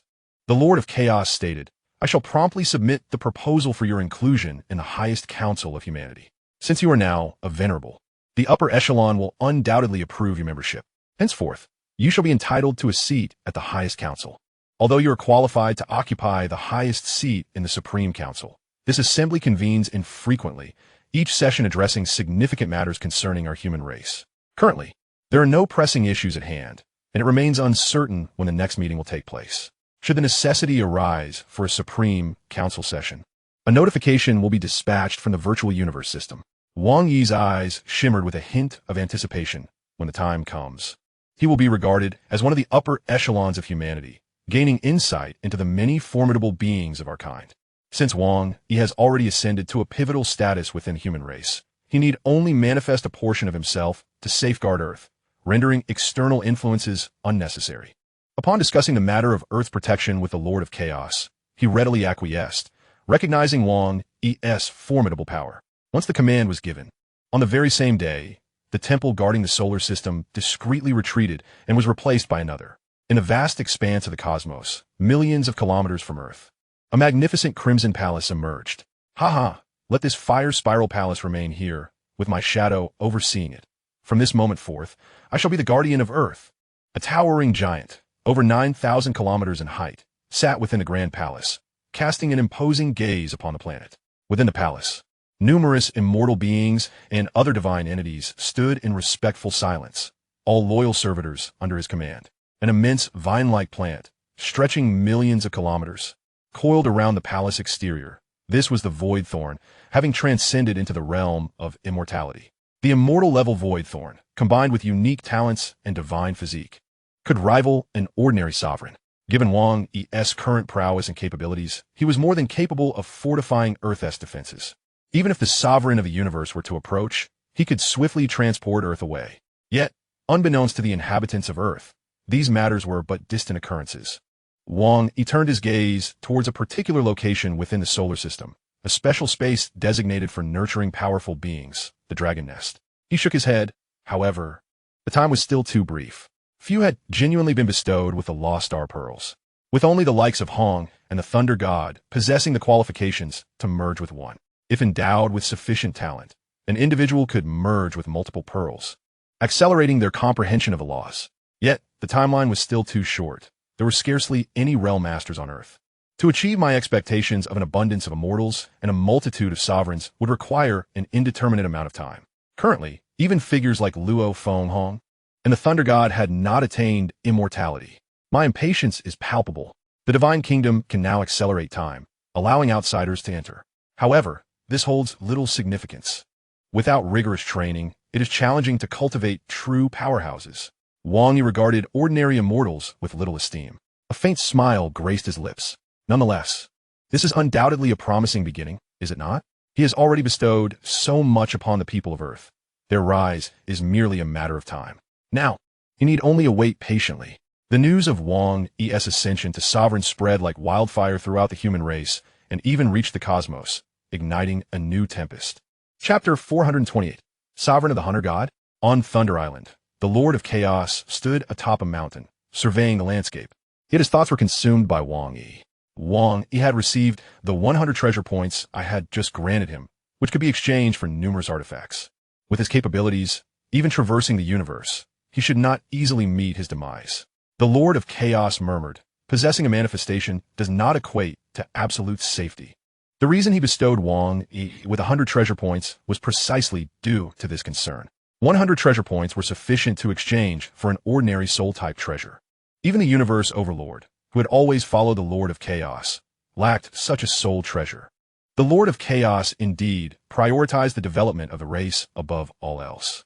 This time, the Lord of Chaos had shown favoritism toward Wang Yi. Combined with the previous Fire Spiral Palace, he had granted Wang Yi 2 favors. This was also due to the Lord of Chaos's trust in Wang Yi. Moreover, no one would dare deceive a top-tier sovereign of the universe. An email notification from the virtual universe incited tremendous upheaval among the upper echelons of the human race. What? Wang Yi has ascended to sovereign? Many sovereigns of the human race were taken aback upon receiving the email, some even rendered speechless. Hadn't Wang Yi claimed just last year that he was on the verge of achieving immortality? How had he suddenly transformed into a sovereign?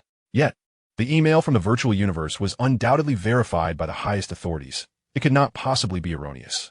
The sovereign community was utterly in an uproar. Wang Yi, already a hot topic of discussion, had once again become the focal point among the sovereigns. They were increasingly curious, unable to resist speculating about the extent of Wang Yi's newfound power. If achieving immortality had been so commendable, how formidable must he be now as a sovereign? Perhaps he would soon rise to become a sovereign of the universe, undoubtedly securing his place among the upper echelons of humanity. Furthermore, with multiple treasures in his possession, his current strength would not be negligible, and his future prospects were even more promising. Many astute sovereigns took this opportunity to visit Wang Yi, the newly ascended sovereign of their race, hoping to forge connections and foster good relations. While the human race thrived in excitement, unrest brewed elsewhere. The news of the unparalleled genius of humanity, the hunter god, breaking through to sovereign status swiftly spread across the cosmos. Many, upon hearing this news, found it hard to believe. What nonsense! Just a while ago, the hunter god was said to be a realm master. A year prior, he was an immortal, and now, merely a year later, he was proclaimed a sovereign. Did they think the hunter god was the favored child of the original will of the universe? This news was utterly absurd. It must be false. Some scoffed at the notion. However, a few powerful beings familiar with the sovereigns of the human race personally inquired and, upon receiving confirmation, accepted this startling reality. The major superpowers in the universe were among the first to receive the news. At this moment, they had also surmised through various intelligence reports that the hunter god possessed a manifestation. In truth, while few superexistences had manifestations, they were not exceedingly rare. This was precisely why they initially opted for soul enslavement. If one soul was controlled, all manifestations sharing that soul would also fall under control, rendering the number of manifestations irrelevant. Forces such as the insectoids, the demon race, and the mechanical race, all mortal enemies of humanity, were still devising strategies to counter the hunter god, intent on eliminating this threat. When the news reached them, many were left dumbfounded. The hunter goddess breakthrough was so sudden that they struggled to comprehend it. They repeatedly confirmed the information before finally accepting that the detestable human genius had indeed ascended to sovereign status. Deep within the domain of the demon race, a palace floated amidst the endless starry sky, surrounded by swirling flames of various colors: black, white, purple, red, green, blue, each flame akin to a star in size, encircling the palace. From a distance, one could scarcely perceive this spectacle, for the space surrounding the palace had warped, creating a realm of its own. Damn! How infuriating! This is utterly intolerable. A furious roar echoed from within the grand palace, shaking the heavens. The sound of thunderous footsteps resonated ominously. Subsequently, a figure wreathed in flames emerged, seemingly the embodiment of cosmic laws. Its entire body was enveloped in flames, and the colossal, jet-black celestial wolf moved gracefully, bending the very fabric of space around it. This being was the supreme existence of the Celestial Wolf clan, one of the royal lineages among the countless races of the demon race, the Celestial Wolf Lord. Yet, at this moment, it was consumed by an overwhelming rage. That human genius had actually ascended to sovereign status? In such a brief time, he had achieved this level? The Celestial Wolf Lord had been tirelessly devising strategies to counter this monumental threat posed by the human genius, only to receive the shocking news that the hunter god had become a sovereign of the universe. It was as though a carefully devised plan, aimed to strike a decisive blow, had instead landed upon a bed of cotton. The Lord of the Celestial Wolves nearly expelled a mouthful of blood in frustration. The threat posed by the god of hunters had long necessitated resolution. However, when I proposed a course of action, those antiquated individuals dismissed it, claiming the cost was too exorbitant and not worth the trouble. Even the two progenitors were affected, yet none supported my proposition. Now, look where we find ourselves. An unprecedented human has broken through to become a master. How shall we eliminate him now? We cannot simply allow the universe's mightiest to invade the sanctuary of the ancients and carry out a slaughter, can we? The Lord of the Celestial Wolves was in utter turmoil. The strongest beings of the demon race would never dare invade the sanctuary of the ancients, as that would equate to an outright declaration of war against it. Within the sanctuary, the members of the Demon Alliance are at best of the cosmic overlord tier.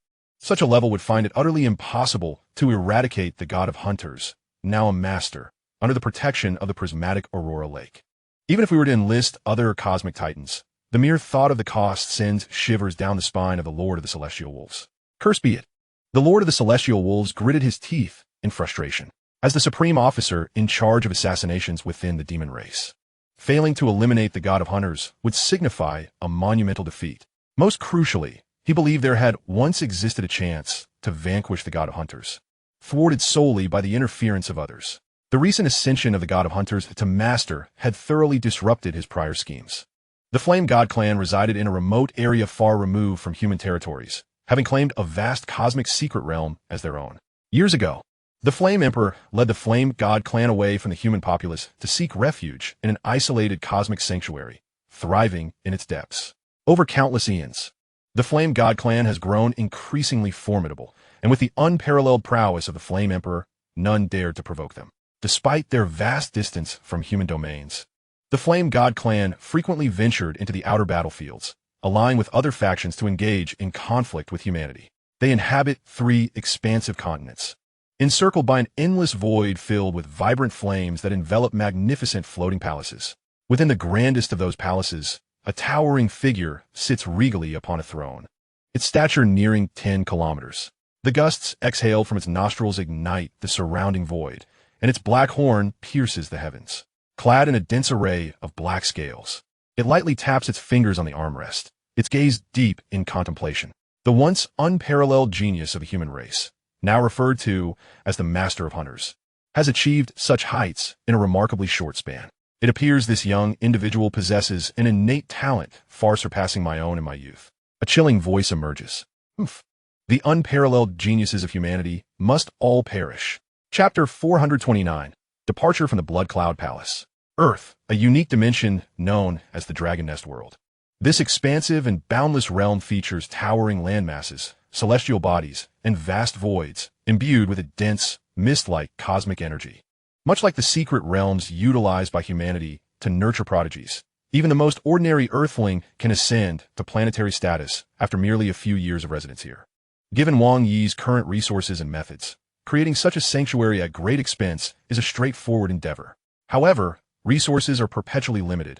Ordinary individuals are unqualified to enter, and the precious resources must be allocated to cultivate genuine talents, ensuring the emergence of more formidable beings within the race.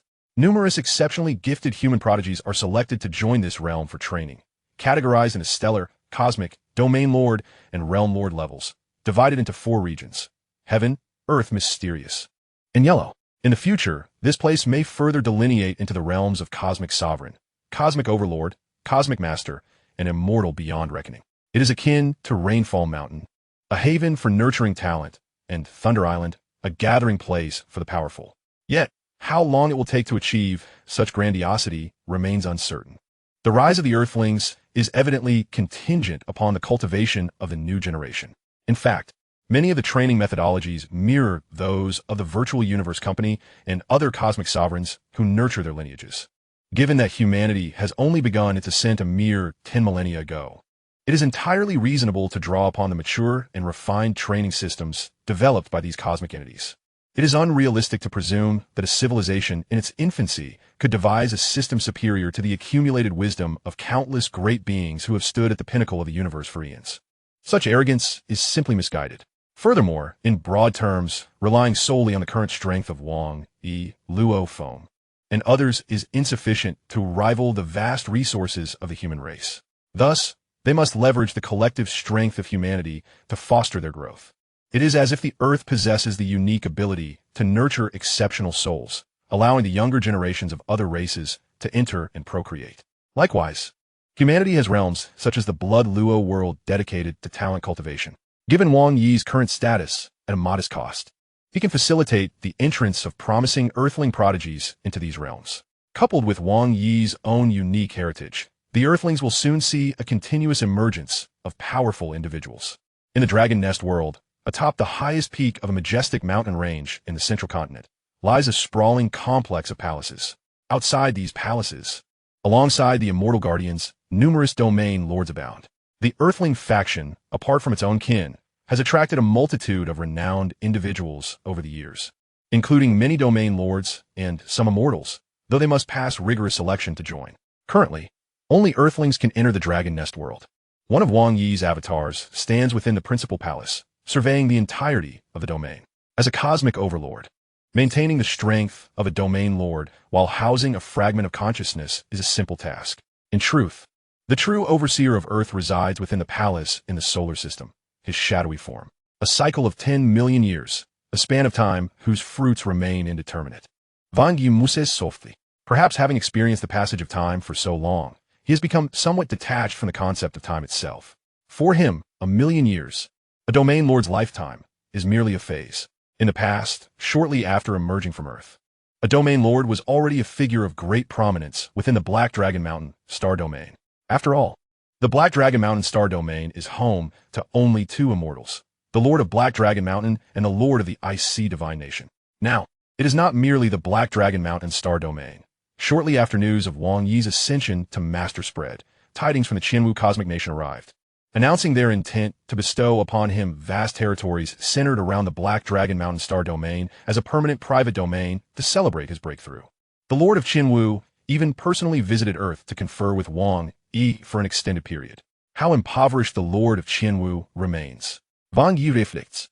Though it may be somewhat uncharitable, he cannot help but remark that the Lord of Qianwu is indeed destitute. The last time he returned as a Qianwu envoy, he gifted a portion of the Black Dragon star domain, effectively displacing the Lord of Black Dragon Mountain from his stronghold.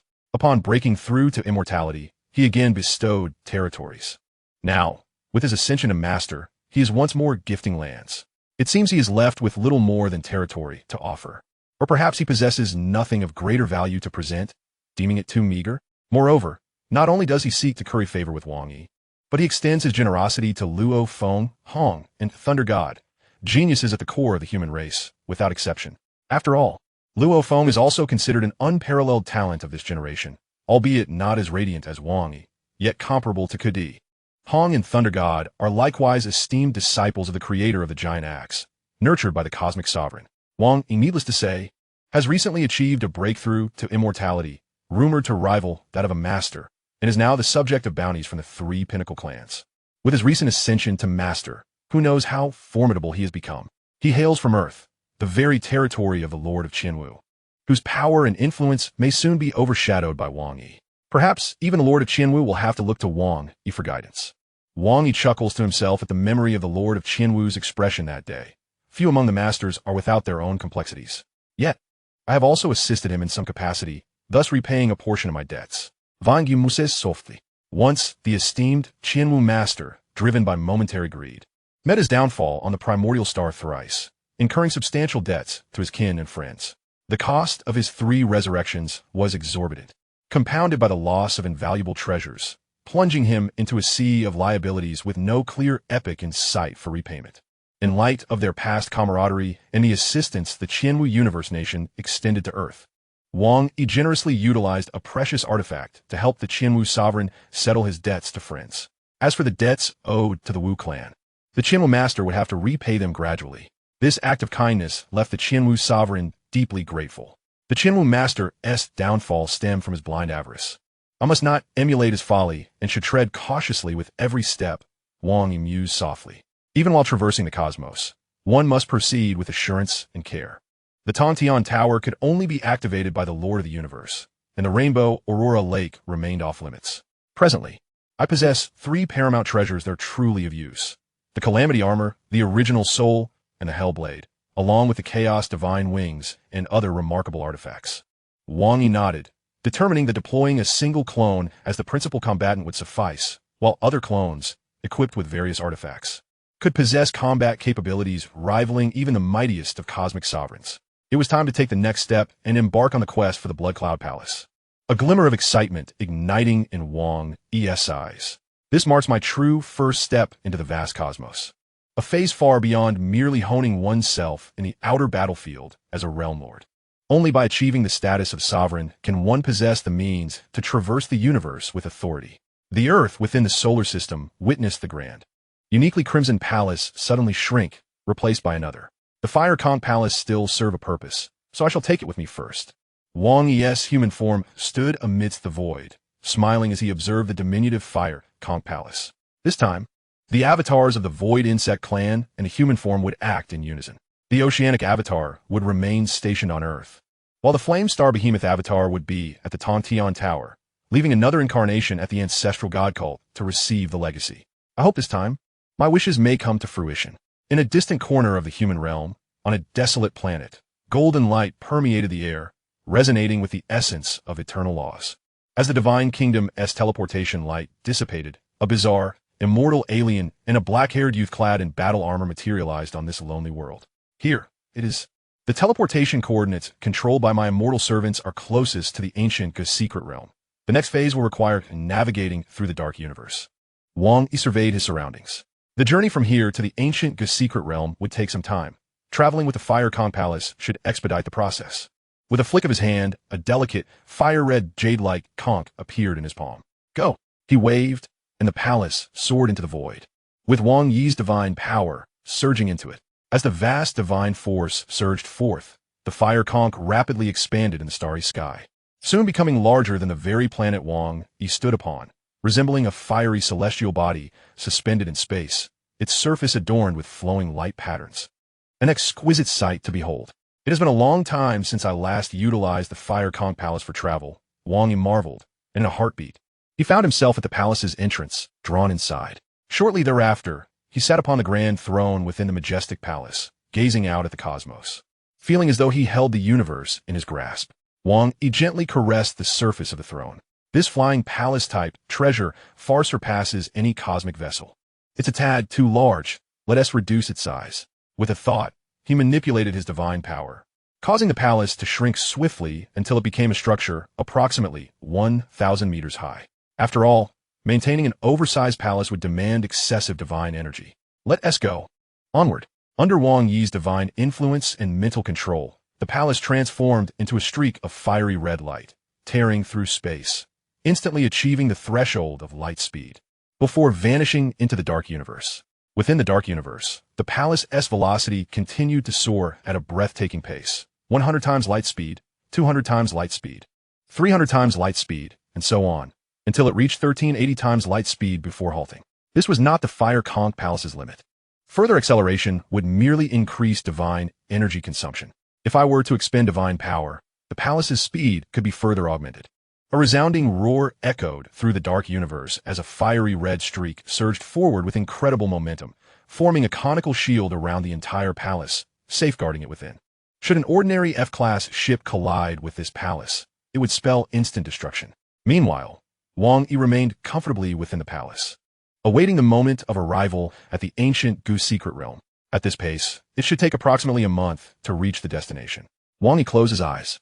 The ancient secret realm is a venerable cosmic domain with a maximum diameter of nearly 1.2 million light-years. Although it is significantly smaller than the ancestral god secret realm, it is exceedingly perilous. This nearly abandoned cosmic secret realm is fraught with danger, with scarce treasures, and very few alien races dare to venture into the ancient secret realm, rendering it somewhat desolate. Little do they know that this place serves as the lair of the infamous Blood Cloud Palace Lord, a figure reviled throughout the universe. A month later, a crimson palace emerged in this locale. We have arrived. As the palace vanished, a black-haired youth clad in battle armor appeared. Let us first summon the Void Insect Clan Avatar. Wang Yi gazed into the cosmic expanse, and with a flicker of his figure, a tall, silvery silhouette emerged in his stead, adorned in ancient battle armor, wielding a blood-red battle blade upon his back and a pair of grayish wings unfurled. Standing poised in the void, revealing only a pair of icy silver eyes. This was the transformed avatar of the Void Insect Clan in its normal form. It boasts a divine body nearly 10,000 kilometers tall, armed with the supreme treasure battle blade, along with the calamity armor, original soul, chaos divine wings, and numerous other artifacts. Its prowess far exceeds that of the flame star behemoth avatar. This sensation of summoning, The Void Insect Clan is a corporeal life form, equally cultivating the Nine Calamities, and now sensing the metallic remnants of the Nine Calamities' secret tome. At that moment, every cell in its divine body seemed to boil and tremble, transmitting a potent call. The fifth black metallic plate must be hidden here. Wang Yi narrowed his eyes. He was unaware of the precise location of the Blood Cloud Palace, but guided by the resonance of the metal plate, he could ascertain its whereabouts. My greatest concern remains that the mountain guest may be present, though Luo Feng has yet to complete his inheritance, so the mountain guest's true form should not be here. As for any avatars lingering, even the mightiest of cosmic beings, their avatars would at most possess the strength of an immortal sovereign, which poses no threat to me. Wang Yi contemplated cautiously. As long as I can successfully sign in, I shall depart without drawing the mountain guest's attention. Upon reaching the zenith of cosmic power, one would return to their origins, reverting to a corporeal form, and all avatars would merge into one. Thus, even the mightiest cosmic beings would possess only a single consciousness merging into energy to form an avatar, lacking any true duplicates. Moreover, Wang Yi surmised that the mountain guest was likely preoccupied with observing Luo Feng's inheritance at the Star Tower, rendering the odds of his presence at the Blood Cloud Palace exceedingly slim. The ancient secret realm likely harbors merely two top-tier cosmic sovereign special life forms left behind by the mountain guest. Even if discovered, I remain unafraid. Wang Yi's gaze deepened. The absence of the mountain guest is my greatest assurance. Otherwise, no matter how confident I might be, I would not dare to invade the ancient secret realm in search of the Blood Cloud Palace at this juncture. Despite possessing the combat strength of a cosmic sovereign and an arsenal of treasures, the mountain guest, renowned for his cunning and formidable methods, is not to be trifled with. I must strive to avoid drawing the mountain guest's attention. Hence, I shall first don a disguise. Wang Yi's thoughts shifted, and his body underwent a remarkable transformation. Dense, intricate golden scales rapidly emerged, his form swelling to an imposing height of nearly 100 meters. A pair of golden wings sprouted from his back, and two tails extended from below, flicking in the void. His battle armor morphed into an unfamiliar appearance, his entire being undergoing a profound metamorphosis. With his aura drastically altered from before, a slight smile graced Wang Yi's lips. I have never roamed the cosmos, and those superlative beings do not recognize me at all. A mere disguise will render my identity inscrutable to them. The Void Insect Clan avatar possesses innate abilities for concealment. Yet Wang Yi harbored reservations regarding its efficacy against the cosmic lords. However, deceiving the peculiar life forms within the ancient secret realm, which do not even rise to the level of cosmic lords, should present no challenge. Wang Yi gazed in a specific direction, sensing the call emanating from there. He summoned his palace back and executed a swift teleportation towards the source of the sensation. The cosmic secret realm was fraught with bizarre dangers. Yet the avatar of the Void Insect Clan, far more formidable than even the apex cosmic overlords, navigated through it with ease. Just ahead, the avatar looked up to behold an endless expanse of black gas swirling ominously in the void, obscuring what lay beyond in the darkness. Yet, the powerful summons assured Wang Yi that the final piece of the black metal plate from the Nine Calamities secret tome lay within. The Nine Calamities secret tome, while rendered unnecessary for other avatars, remained crucial for the true form of the Earthling. Achieving a perfect genetic tier would enable the Earthling to attain a divine height exceeding 90,000 kilometers, substantially increasing his divine power reserves, and granting him the ability to wield the most potent secret techniques, thereby significantly enhancing his combat prowess. Chapter 431, The Interception. The avatar of the Void Insect Clan regarded the endless black gas with a flicker of uncertainty in his gaze. Is there a problem? Wang Yi hesitated. The ancient secret realm is the domain of the Blood Cloud Sovereign, known as the Mountain-Sitting Guest, and it is entirely plausible for him to have established unique defensive measures within his lair. Wang Yi felt no confidence that he could infiltrate unnoticed using the avatar of the Void Insect Clan. The use of domain-type treasures was also off the table, as it could attract undue attention, thereby signaling to the denizens of the ancient secret realm that he had arrived. Shaking his head, Wang Yi resolved to proceed with stealth, hoping to accomplish his objective before attracting the mountain-sitting guest notice. Without further hesitation, he directed the Void Insect avatar to activate its innate secret technique, rapidly teleporting towards the source of the summons. Meanwhile, in the boundless darkness, a colossal entity suddenly opened its eyes, gazing into the void, producing a thunderous roar. An intruder? A massive silhouette gradually emerged from the shadows. It was a giant of black crystalline stone, towering over 1,000,000 kilometers, endowed with 6 enormous arms, each wielding a massive crimson hammer. This was none other than the renowned powerhouse, the Lord of the Black Heavens. Within the ancient secret realm resided exceptionally powerful life forms. Among them the Lord of the Black Heavens, a cosmic overlord rivaling the mightiest world trees. He is a singular mountain giant, with a genetic level purportedly 8,000 times that of ordinary beings, wielding 6 divine hammers, each a high-level treasure, augmented by his innate secret techniques to an unparalleled extent. It appeared he was advancing towards his master's palace, and Wang Yi could not allow him to interfere.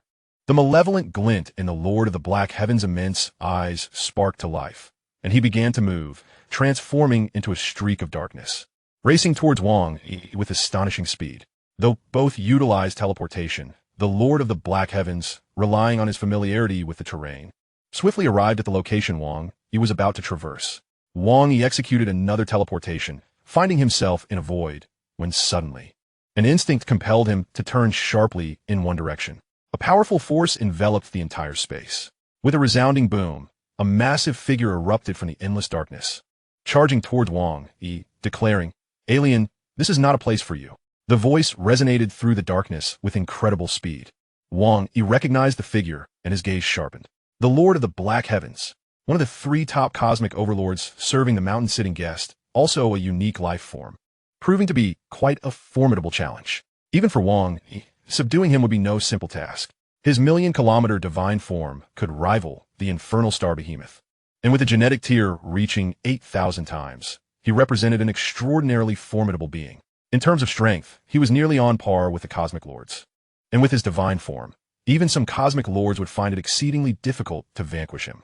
The Lord of the Black Heavens has detected me so swiftly.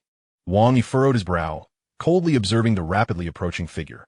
However, this outcome was within my expectations. Since I cannot infiltrate stealthily, I shall swiftly defeat the Lord of the Black Heavens and then hasten to the Blood Cloud Palace. Ordinary powerhouses, even cosmic lords, pose little threat at the Blood Cloud Palace, for it is a domain with a master, virtually impervious to intrusion. Thus, the mountain-sitting guest can leave with confidence, returning promptly when other powerhouses encroach. Wang Yi's objective does not lie with the Blood Cloud Palace. As long as he reaches its vicinity, he will consider it a success, without the need to engage the mountain-sitting guest. Lord of the Black Heavens, I happen to be passing through and have no intention of battling you. Do not obstruct me. Wang Yi Projnamit. Alien, get out. Leave this place. The Lord of the Black Heavens paid no heed to Wang Yi's words, brandishing his 6 arms wielding colossal crimson hammers, charging forth with a roar. Unaware of your folly, then I shall defeat you first. Wang Yi unsheathed the blood-red battle knife from his back, and in an instant, a torrent of malevolent energy surged forth. Kill. The 2 opponents swiftly closed the distance. Meanwhile, the avatar of the Void Insect clan expanded dramatically, transforming into a bizarre, humanoid creature cloaked in golden scales, towering approximately 100,000 kilometers, with wings and 2 tails. Cold silver eyes fixating on the Lord of the Black Heavens. The Lord of the Black Heavens let out a frenzied roar. Suddenly, golden secret patterns erupted upon the surface of his black, crystalline body, with countless golden markings spreading across his chest and back. In an instant, the surrounding space began to tear and whirl, causing Wang Yi to feel as if a black hole had materialized out of nowhere. With a wild bellow, the 6 divine hammers in the Lord of the Black Heavens' grasp swung down in succession, each transformed into visible black spatial whirlpools under the influence of his secret technique. Boom! The hammers barreled towards Wang Yi. In response, he wielded his battle knife, now extending thousands of kilometers in length, and executed a downward slash. A terrifying wave of malevolent energy surged forth, coalescing into a tangible blood-red blade. What appeared to be a simple strike was, in truth, an extraordinarily formidable secret technique. The impact of the malevolent energy caused the Lord of the Black Heavens to falter momentarily, disrupting the coordination of his attacks. At that moment, their weapons collided with a resounding crash. In terms of divine power purity, both were cosmic sovereigns. In terms of genetic tier, the Lord of the Black Heavens boasted 8,000 times, while Wang Yi surpassed him at 10,081 times, placing him at a higher echelon. When it came to divine power fluctuations, their strengths were nearly equivalent. Regarding secret techniques, Wang Yi employed the pinnacle secret technique of the Cosmic Lords. While the Lord of the Black Heavens' attack, enhanced by the fusion of innate techniques, approached the pinnacle level as well. However, in terms of treasures, the disparity was vast. Wang Yi wielded a peak treasure battle knife, one of the finest, augmented by the surge of malevolent energy, rendering its might extraordinary. Conversely, the Lord of the Black Heavens merely possessed 6 high-level treasure weapons. Even combined, they paled in comparison to a single top-tier treasure weapon. Furthermore, he donned high-level treasure armor, which, unlike ordinary treasures, high-level treasures, top-tier treasures, and peak treasures, each generally reduced to 1/10,000th of their original power, merely differed in their thresholds of endurance. Only the most exquisite and rare treasures among the pinnacle artifacts can be reduced to 1/10,000th of their original might. What initially appeared to be a minor disparity was instantly magnified by the presence of the artifact. Boom! The radiant, blood-red battle blade cleaved downward, and the overwhelming power of the 6 black spatial whirlpools collapsed instantaneously, followed by the blood-colored blade striking fiercely against the chest of the Dark Sky Lord. The Dark Sky Lord was sent flying backward by the blow, tumbling through the darkness before regaining his footing. The surrounding space, spanning billions of kilometers, had already crumbled and disintegrated in the wake of this divine collision, fragmenting into a fragile stream of particles, which gradually began to coalesce and restore. The Dark Sky Lord gazed at his chest, feeling the extent of his obliterated divine body, and his expression subtly shifted as a flicker of trepidation emerged in his eyes when he regarded the Void Insect Clan's avatar before him.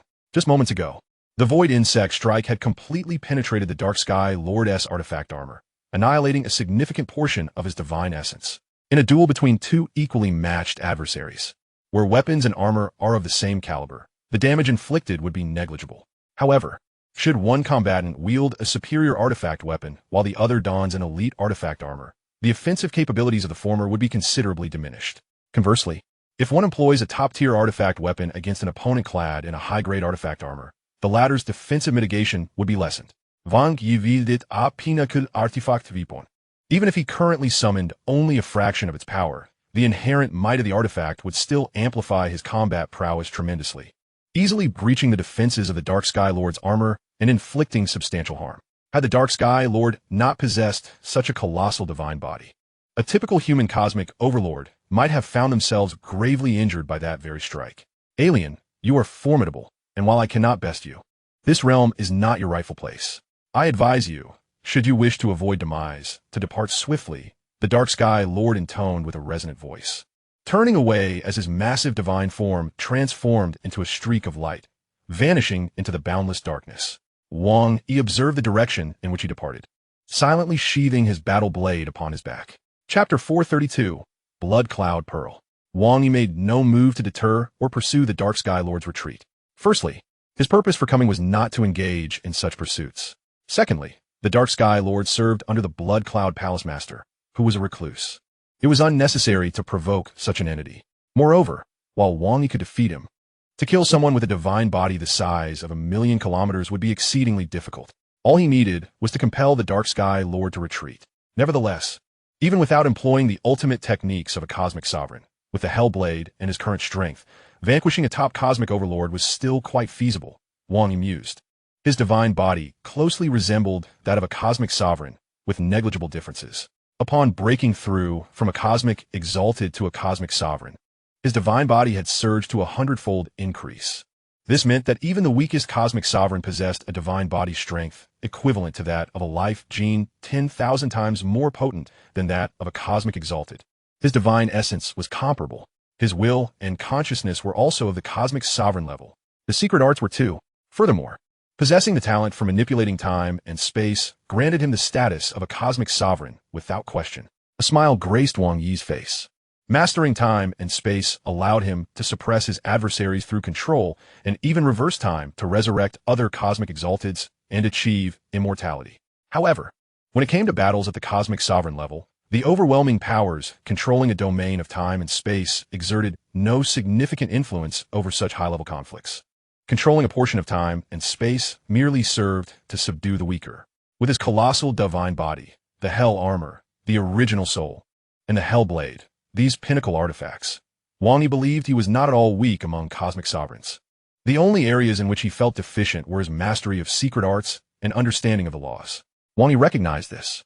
Although he had created the ultimate techniques of a cosmic sovereign, they were irreplicable. Yet, his comprehension of the laws remained at the exalted level, hovering between the fourth and fifth stages of the beast god path. At present, enhancing his strength in other aspects seemed nearly impossible.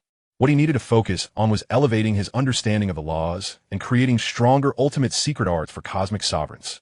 A faint smile played on his lips. With 64 beast god sculptures, the most powerful secret arts, the perfect secret pattern map, and the heart of the beast god, while it might be challenging and time-consuming for other strong beings to develop secret arts, he believed he could expedite the process. Now, he must swiftly comprehend a series of merging laws to reach the realm of cosmic sovereign. Once he truly stepped into that domain, creating 5th and 6th tier secret arts, alongside the treasures at his disposal, he would fear nothing in the primordial universe. Even the strongest beings would find themselves powerless against him there.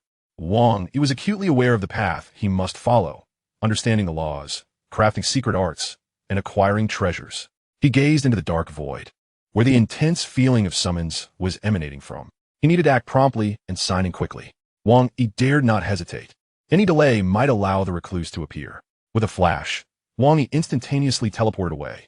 Meanwhile, in the depths of the distant darkness, the Dark Sky Lord and a diminutive figure upon him were engaged in heated discussion. Dark Sky, what are you doing? Why did you not stop that alien? He is advancing towards our master's hall. What if he disturbs our master? Calm down, Silver Whisker. I am no match for him. His strength surpasses mine, and that battle blade is exceedingly formidable. Not only can it disrupt my consciousness, but my artifact armor is utterly incapable of withstanding its assault. Do you have any idea how much of my divine body was eroded by that strike? How much? Silver Whisker inquired, sensing something amiss. The Dark Sky Lord solemnly uttered a number. What? Silver Whisker was taken aback upon hearing it. The Dark Sky Lord possessed a divine body towering 1,000,000 kilometers, a scale billions of times greater than that of an ordinary exalted being, which stood less than 10 meters tall.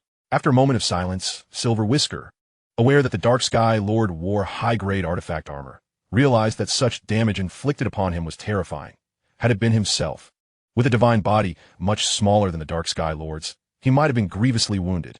This adversary was truly fearsome. Could he be a cosmic sovereign? Silver Whisker pondered. That battle blade is exceptionally fearsome. I suspect it is at least a top-tier artifact. Moreover, he likely has not unleashed his full power. Otherwise, the damage to my divine body would have been far greater. His strength is already very close to that of a cosmic sovereign. Upon contact, I would stand no chance. The Dark Sky Lord remarked.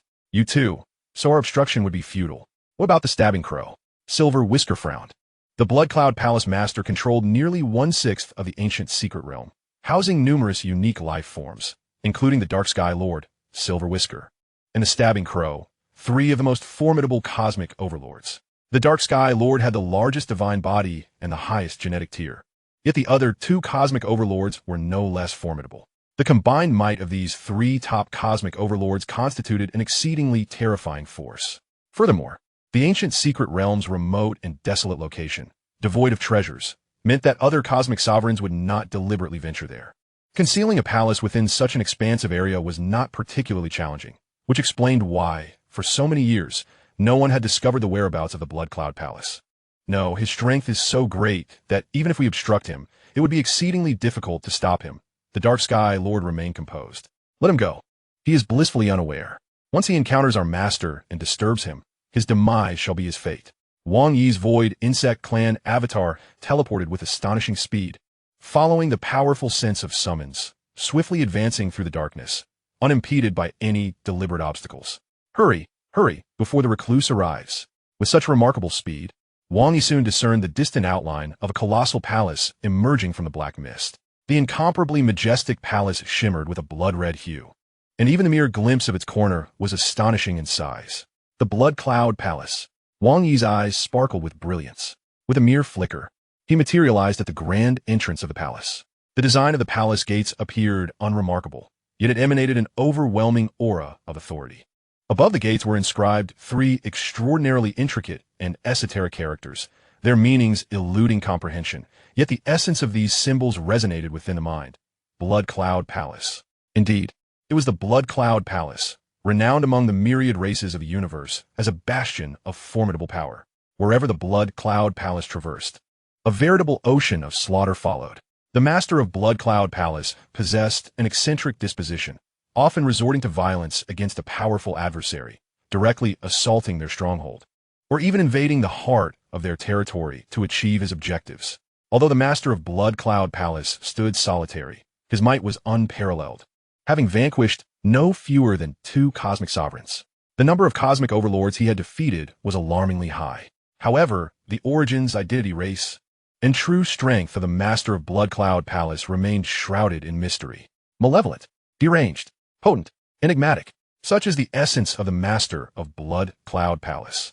Yet, Wang Yi was well aware that the master of Blood Cloud Palace was merely an alter ego of the recluse, strategically crafted to forge a universal adversary identity for the future disciples to hone their skills. What puzzled Wang Yi was the master of Blood Cloud Palace's relentless slaughter and enmity towards nearly all major cosmic factions, save for the human race. Perhaps it was related to the original ancestor? Wang Yi speculated briefly before dismissing the thought. His paramount concern was to sign in. As for the Blood Cloud Palace, he had no intention of entering, for it was a flying palace of immense value, primarily belonging to the recluse. Entering might well lead to his entrapment, akin to a turtle caught in a jar. Sign-in completed. Ding. Congratulations, host, for successful sign-in. Reward, Blood Cloud Pearl. Meanwhile, in the outer battlefield, at the Star Tower, an elder adorned with antlers felt a stirring in his heart, his gaze profound as if penetrating the layers of time and space. Turned towards the direction of the Blood Cloud Palace. Chapter 433, Nine Tribulations, the Blood Cloud Pearl. Wang Yi's eyes glimmered with delight. His purpose for venturing here was twofold. First, to acquire the Nine Tribulations Secret Tome, and second, to obtain the uniquely purposed Blood Cloud Pearl. He beheld the sign-in panel, where a blood-red pearl had materialized. The Blood Cloud Pearl, a rare treasure forged by the recluse, possessed the ability to alter one's soul aura and even disguise one's armor. Rendre une identification impossible. Wang Yi murmured, Blood Cloud Pearl. With a flick of his hand, a blood-red pearl appeared, enveloped by a wisp of divine power that swiftly permeated it, instantly recognizing him as its master, while a stream of information flowed into Wang Yi's consciousness, instructing him on how to wield this treasure. The Blood Cloud Pearl's capabilities were exceptionally peculiar. It emitted an aura and oppressive presence. It could even transform the very structure of the divine body, allowing one to shift from one life form to another without any detriment to their power. Additionally, it could disguise armor, an astonishing feat. Wang Yi's unique Blood Cloud Pearl was even more extraordinary, capable of reshaping his divine body into a predetermined fixed structure according to his desires. And it could masquerade as other life forms, making it impossible for anyone, including the master of Blood Cloud Palace, to discern the truth. The recluse had even gone so far as to slay a cosmic sovereign to forge a single Blood Cloud Pearl, underscoring its immense value. Wang Yi's heart brimmed with joy. With a Blood Cloud Pearl and the guise of the void insect race, it would be exceedingly challenging for anyone in the universe to uncover his true identity. Master, what troubles you? Beauty inquired, sensing her master's unease. I have intruders in my hall at the ancient yet secret realm. I must return to address this matter. Remain here, and notify me immediately if Luo Feng awakens, the recluse instructed. Yes, master. Beauty was aware of the recluse's other identity, and thought to herself, how dare anyone intrude upon her master's hall? They were truly courting death. The recluse cast a glance at Luo Feng, who was valiantly enduring the trial within the palace, his eyes glinting with anticipation. Little one, do not disappoint me. The longer Luo Feng persisted, the greater the recluse's expectations grew. To select a third suitable disciple, the recluse had invested immeasurable effort and waited countless years. The recluse gazed earnestly at Luo Feng before vanishing into thin air. Meanwhile, Beauty remained vigilantly by Luo Feng's side, silently awaiting his awakening. Outside the Star Tower, an elder clad in simple azure armor, adorned with crystalline antlers and towering nearly 100,000 kilometers, materialized. Surrounded by numerous powerful beings from various races, yet none detected the presence of the recluse. The recluse observed the Blood Cloud Palace's direction, contemplating how, after all these years, it was the first time someone had breached his palace. Let me see who you are. Within the Blood Cloud Palace, Wang Yi continued his sign-in. Hurry up! Hurry up! Wang Yi felt a sense of urgency. He could not afford to delay. The recluse had undoubtedly made arrangements within the Blood Cloud Palace, and with the likes of the Black Sky Lord and other special beings, the recluse must have already sensed his arrival. He was attempting to exploit a time differential. In the distant shadows, The Black Sky Lord and other peculiar entities were observing. What is that foreign race doing? Who knows? Let it be. They cannot take anything from the Master's hall. If they dare to intrude, it is a path to death. The Master is about to appear. They are doomed. Just then, a celestial prompt resonated in Wang Yi's mind. Ding! Congratulations, host, for a successful sign-in. Rewards: the 7th, 8th, and 9th Tribulations of the Nine Tribulations Secret Tome. This reward is the highest available at the current location, and you can no longer obtain any further rewards here. Success. Wang Yi was momentarily taken aback, then elated. With a swift motion, he disregarded the nearby, flying palace treasure and instantly teleported away. One teleportation spanned thousands of light years. He traversed hundreds of thousands of light years in a single breath, exiting the domain of the ancient secret realm. With a wave of his hand, an immortal from a feathered race appeared beside him, respectfully addressing him as master. This was the sole servant of one of his immortal subordinates. Open the Divine Kingdom's transport. We must return immediately, Wang Yi commanded. Yes. Recognizing Wang Yi's urgency, the immortal servant wasted no time in swiftly opening the Divine Kingdom passage. Without hesitation, Wang Yi plunged into the Divine Kingdom portal, using it as a transit to teleport to a distant alien territory. He then proceeded to open another immortal servant's Divine Kingdom for further transportation. Teleportation. Again and again, he continued without pause. Finally, he transported back to the castle of the ancestral god sect. Wang Yi, in his void insect race avatar, appeared within the castle, wearing a faint smile. I have returned to the ancestral god sect. Even the recluse cannot touch me now. The recluse was powerful and enigmatic, yet within the primal universe. He had to be cautious, refraining from exerting his full strength. The ancestral god sect was safeguarded by the supreme treasure, the prismatic Aurora Lake. Unless the recluse unleashed his true capabilities, he could not breach it. I should be safe now. Wang Yi stepped out of the castle. As for the Divine Kingdom coordinates of his immortal deities, if discovered by the recluse, so be it. It was not a significant concern. The recluse would not concern himself with these insignificant immortal beings. Unbeknownst to Wang Yi, as he activated the Divine Kingdom transport, a chamber within the Blood Cloud Palace illuminated. An endless and vast aura surging forth as a towering figure emerged. He surveyed his surroundings, then turned his gaze towards the direction Wang Yi had departed. Stepping forth to traverse the lengthy span of space, arriving at the edge of the secret realm to which Wang Yi had teleported multiple times. Sensing the spatial fluctuations of the Divine Kingdom transport, he unceremoniously entered the spatial interstice, returning moments later. Divine Kingdom transport? As he uncovered the secrets of my Blood Cloud Palace, prompting his hasty retreat, he pondered, perplexed. Who could this be? The recluse furrowed his brow, deducing from the traces left behind that this individual was not among the powerful beings he recognized, possessing the formidable strength to vanquish the dark sky. Is he perhaps a superlative being, the sovereign of the cosmos? The mountain seeker returned to his Blood Cloud Palace. Seated upon his throne, was he the newly ascended ruler of the universe, or merely a guise adopted by a powerful entity? The thought of his Blood Cloud Palace's location being exposed posed a potential dilemma. The mountain seeker pondered briefly. For now, he resolved to observe the situation. He harbored no fear regarding the possibility of others receiving word and attempting to eliminate him. After all, his true identity was the mountain seeker. Even if a multitude of cosmic sovereigns gathered, or even the mightiest beings of the universe conspired against him, they would find themselves at a loss. He gazed toward the palace exterior, contemplating the need to ensure the safety of those younglings by concealing them for the time being. With a subtle shift, his appearance began to transform. Clad in a blood-red battle robe, adorned with a pair of golden curved horns and a mask, his tail emerged from beneath his war skirt, gently sweeping the air, exuding an overwhelming aura of slaughter. This was the master of the Blood Cloud Palace, a nefarious entity notorious throughout the universe. Chapter 434 commenced its foray. Within the divine realm, all 9 tribulations were conquered. Ha ha ha! At last, my human form has attained the pinnacle of genetic perfection. The endless abyss of the ocean surged forth with towering waves reaching hundreds of kilometers. Above this tumultuous sea, a youth with ebony hair laughed heartily, suspended in midair, as torrents of water swirled around him like countless ribbons, continuously absorbed into his being. The ultimate metamorphosis of genetic stature initiated a transformation within his divine body. The ebony-haired youth began to expand, swiftly growing from a height of less than 2 meters to soaring heights of 10, 100, and then 1,000 meters. The divine power within his form proliferated exponentially, escalating to a staggering level of might. Upon reaching a titanic stature of over 90,000 kilometers, he finally came to a halt. Now, my human essence, in comparison to my other incarnations, is scarcely inferior. To traverse the cosmos, my human form alone suffices. A smile adorned Wang Yi's face. However, to fully unleash the combat prowess of my four bodies, I require both a supreme treasure and secret techniques. Let us embark. Let us slay. Let us plunder. Wang Yi's eyes gleamed with a murderous intent. The entire primordial universe, the future cosmic sea, stands as my battlefield.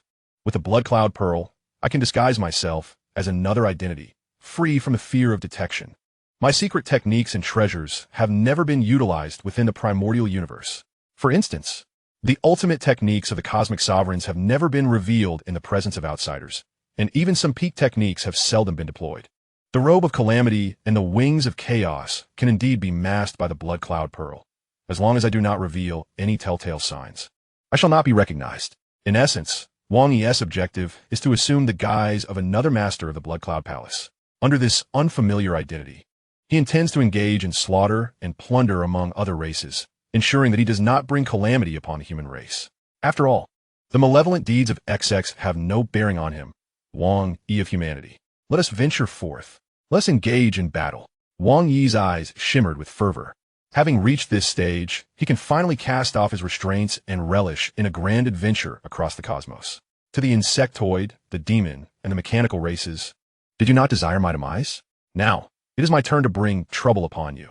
Wang Yi is no broad-minded individual. The peak races that previously sought to eliminate him are firmly etched in his memory. An eye for an eye. It is now my opportunity for retribution. You likely never anticipated that I would attain the strength of a cosmic sovereign so swiftly, did you? A chilling smile graced Wang Yi's lips. In the heart of humanity, within the primordial secret realm, a majestic mountain cradled the palace. A youth appeared in the distance, gazing longingly at the palace. My master remains in seclusion, Wang Yi reflected. I hope that by our next meeting, my master will have achieved a breakthrough. The esteemed Peng Bo's retreat had not spanned much time. It had merely been 3,000 years since Wang Yi emerged from the celestial tower. Yet, during this interval, Wang Yi had ascended from the realm of the Lord to that of the esteemed, possessing strength rivaling that of the cosmic sovereigns. Meanwhile, Luo Feng was still engaged in the life and death inheritance within the Star Tower, with 3,000 years of legacy yet to unfold according to historical precedent. At the juncture where the territories of the demon, insectoid, mechanical, and human races intersected, a desolate and silent expanse of starry sky lingered, quietly harboring a barren and uninhabited planet. As the light flickered and faded, an extraordinary humanoid life, form-clad in black-scaled armor and adorned with a pair of wings emerged, accompanied by an immortal from another race. This was Wang Yi's human essence alongside an immortal divine slave under his command. Transported through the divine realm, they instantaneously arrived in this distant corner of the cosmos, far removed from human territories. This time, my human essence and the Inferno Star Beast incarnation have emerged together. The abyssal incarnation remains stationed on Earth, with a manifestation left behind in the celestial tower, while the void insectoid incarnation lingers within the ancestral god sect. Typically, the human form is sufficiently equipped to handle matters, especially since numerous treasures have been transferred to it. The intricate black scales are, in fact, a transformation of the robe of calamity, and the wings are derived from the wings of chaos. However, under the guise of the blood cloud pearl, they have undergone significant alteration. Presently, Wang Yi's divine body structure and aura have morphed into that of another life form. Even the likes of the Chaos City Lord and other human powerhouses would fail to recognize him. From this day forth, I shall be known as the Lord of Hell, a nameless solitary wanderer.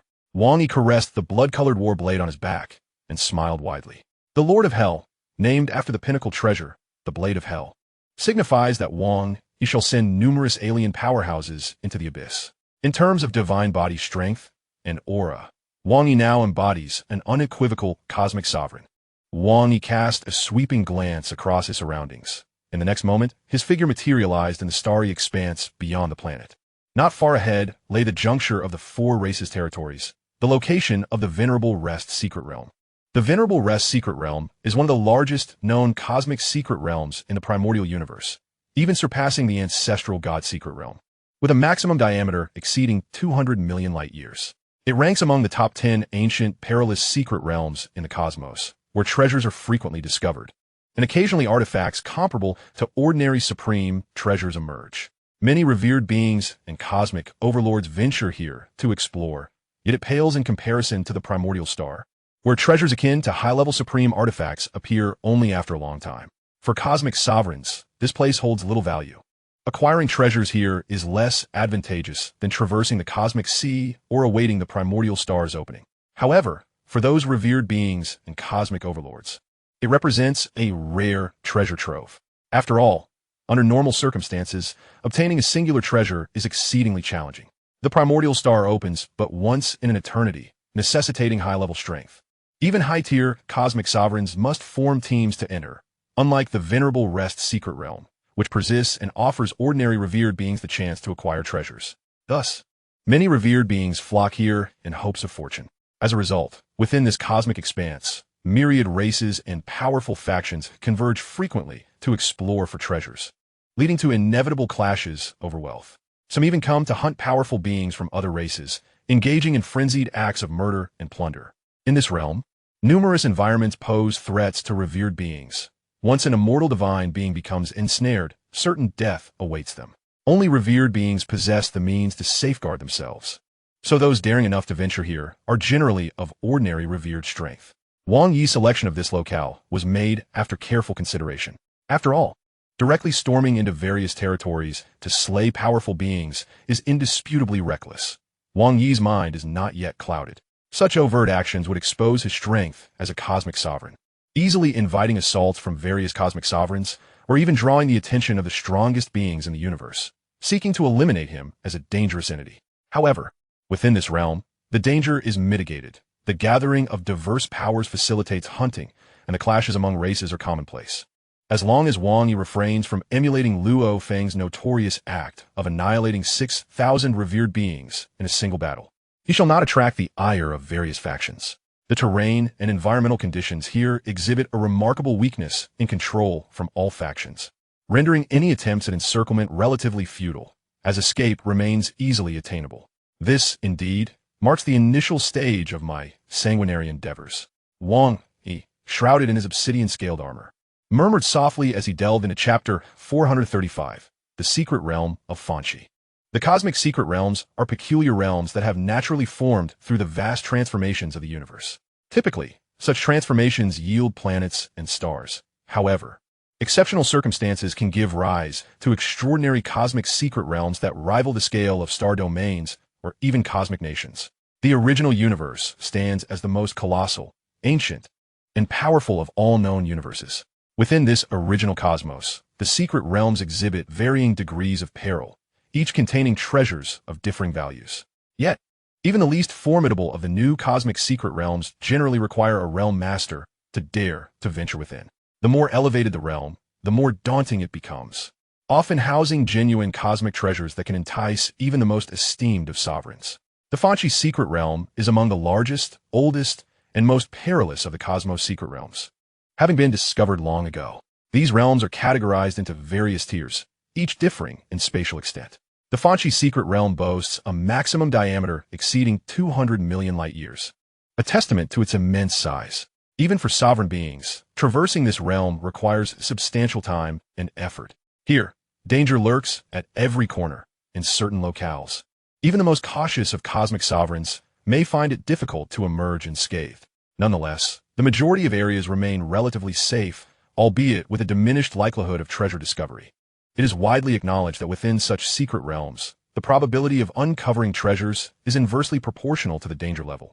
Thus, many sovereigns deliberately seek out perilous areas during their explorations, often leading to their untimely demise.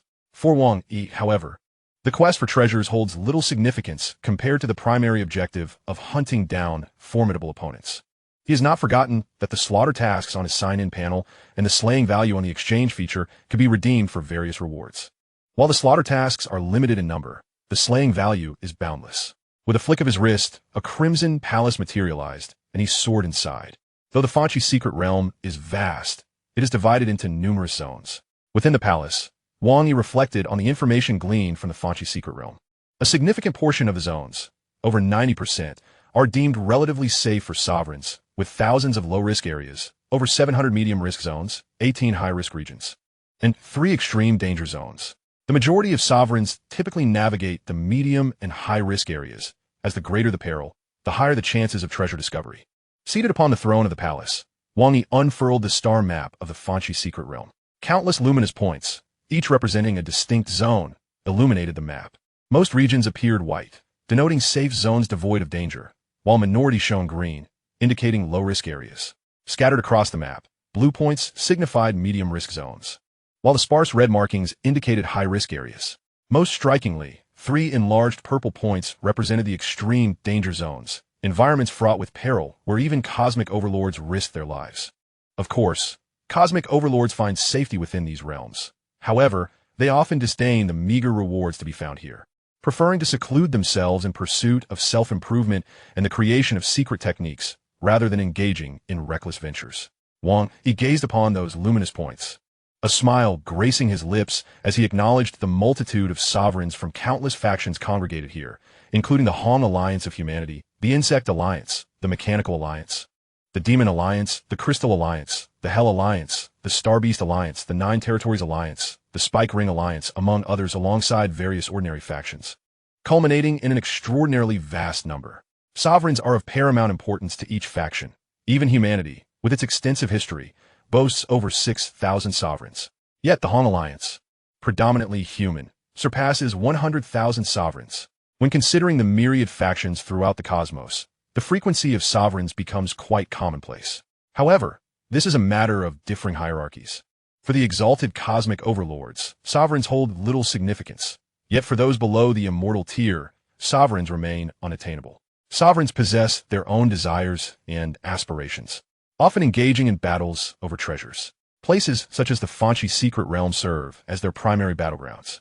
The Fire Snail Palace transformed into a streak of light, instantly achieving light speed, tearing through space to enter the dark cosmos, drawing near one of the luminous zones known as the Enfant Gorge, a blue area.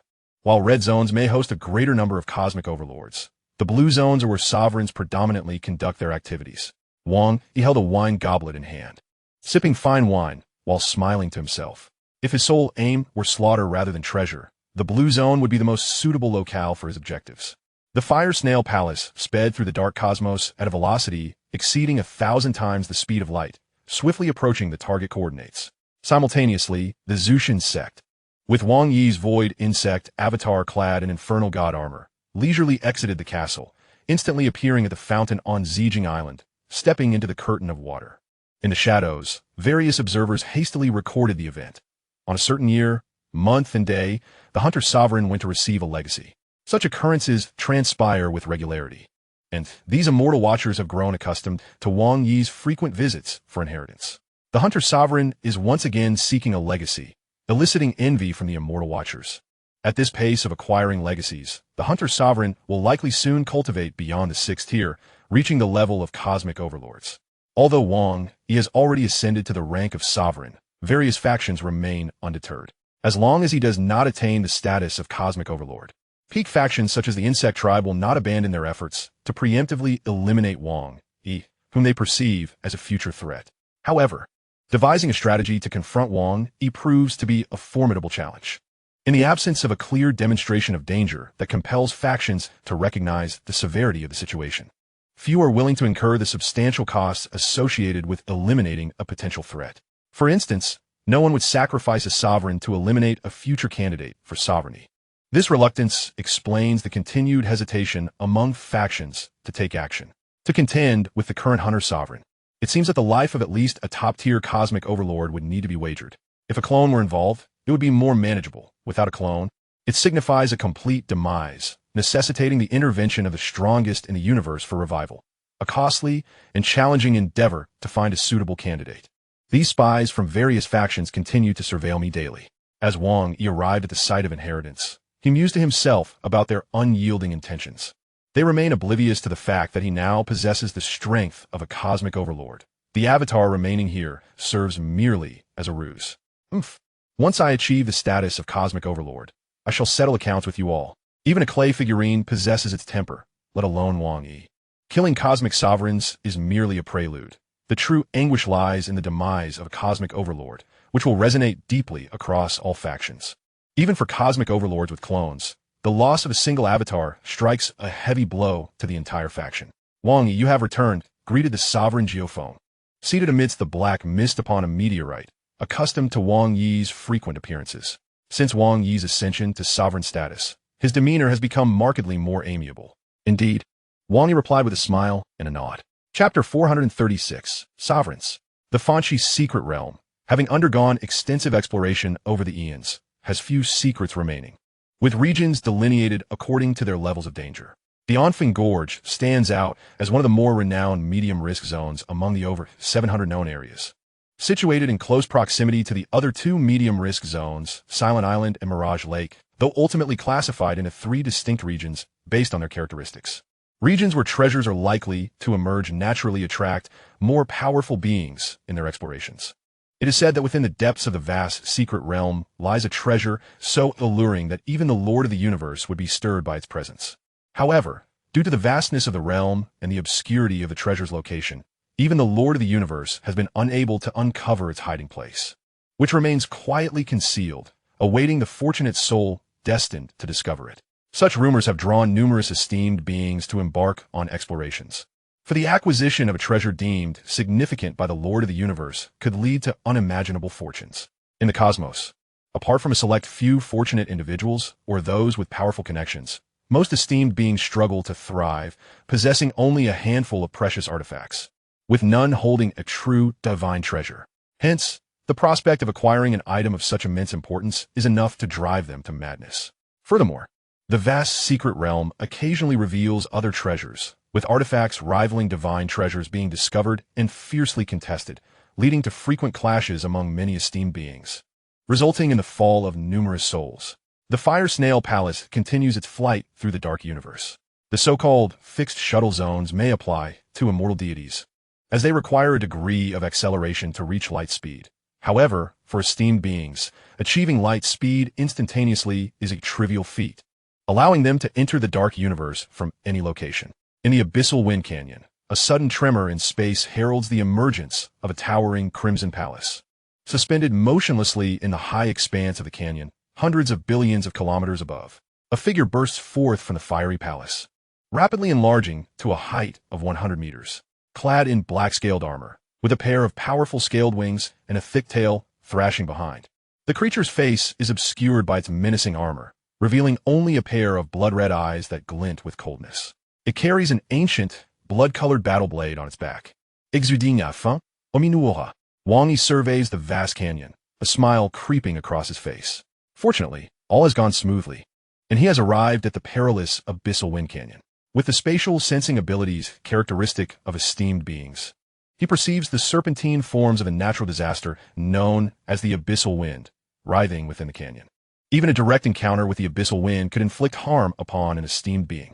However, with proper protective armor, one can withstand the winds without direct contact. Yet, prolonged exposure to the abyssal wind would gradually erode divine power, and failing to escape in time could lead to one's demise. For immortal deities, entering this canyon is almost tantamount to certain death. The abyssal wind canyon stretches over 100 light-years in length, and due to the presence of the abyssal wind, many areas are inaccessible by teleportation, necessitating a slow advance. Wang Yi musis internali. Teleportation involves merging with spatial fluctuations to instantaneously appear in another location. But if those fluctuations are obstructed or interfered with, even esteemed beings cannot teleport. The abyssal wind canyon frequently produces treasures, and valuable artifacts occasionally surface, drawing many esteemed beings to its depths. Adjacent to the abyssal wind canyon are the Silent Isle and the Phantasm Lake. The Silent Isle possesses an eerie quality, exerting suppression upon divine power, with immense spatial pressure making long-distance communication nearly impossible. Even immortal deities find movement here challenging, leaving only esteemed beings free to navigate. The Phantasm Lake can generate illusions that affect even esteemed beings. While the surface may appear tranquil, the deeper one ventures, the more potent the illusions become. It is said that in the lake's depths, even the Lord of the Universe could be ensnared, leading to the unknowing obliteration of one's soul. Both regions rival the abyssal wind canyon in size, each harboring treasures that attract esteemed beings seeking adventure. A strange crimson light flickers in Wang Yi's eyes. He decides this shall be his first destination for adventure within the vast secret realm. With a swift teleportation, he positions himself at the edge of the abyssal wind canyon, where he can observe the serpentine gray winds, resembling massive pythons, swirling above the canyon. Curiously, the ground near the canyon appears relatively free of these winds, not absent but scarce. The winds howl ominously. Surrounding the abyssal wind are dark fissures, torn open by the immense energy of the winds, some extending for tens of thousands of kilometers, resembling great chasms. Should an esteemed being inadvertently collide with them, escaping could prove exceedingly difficult. After observing the abyssal wind for a while, Wang Yi concludes that while it is dangerous, it poses little threat to him. He contemplates the presence of other esteemed beings and ponders the abundance of insectoid, demonic, and mechanical entities in this realm. A cold smirk crosses his face as he vanishes in another flash of teleportation, traversing distances of hundreds of millions of kilometers while deftly avoiding some of the winds. Approximately 9 trillion kilometers constitute a light year, and maintaining this speed, it will take him some time to cross the abyssal wind canyon. This is still the case, as Wang Yi avoids the need for meticulous exploration or dodging ordinary hazardous areas. Esteemed beings intent on thorough exploration would find their pace slowed by hundreds or thousands of times, as certain treasure-laden locations may require keen eyesight to discern, with divine power proving insufficient for detection.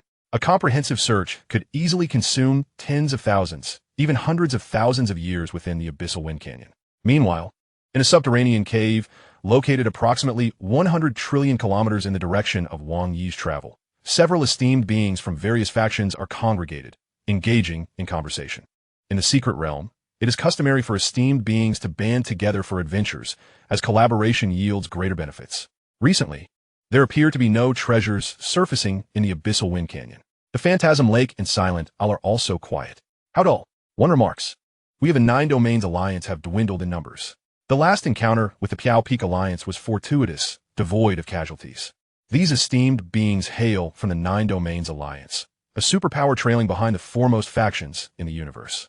The Nine Domains alliance has no supreme, cosmic entity, whereas the Piao Peak alliance boasts 19 lords of the universe.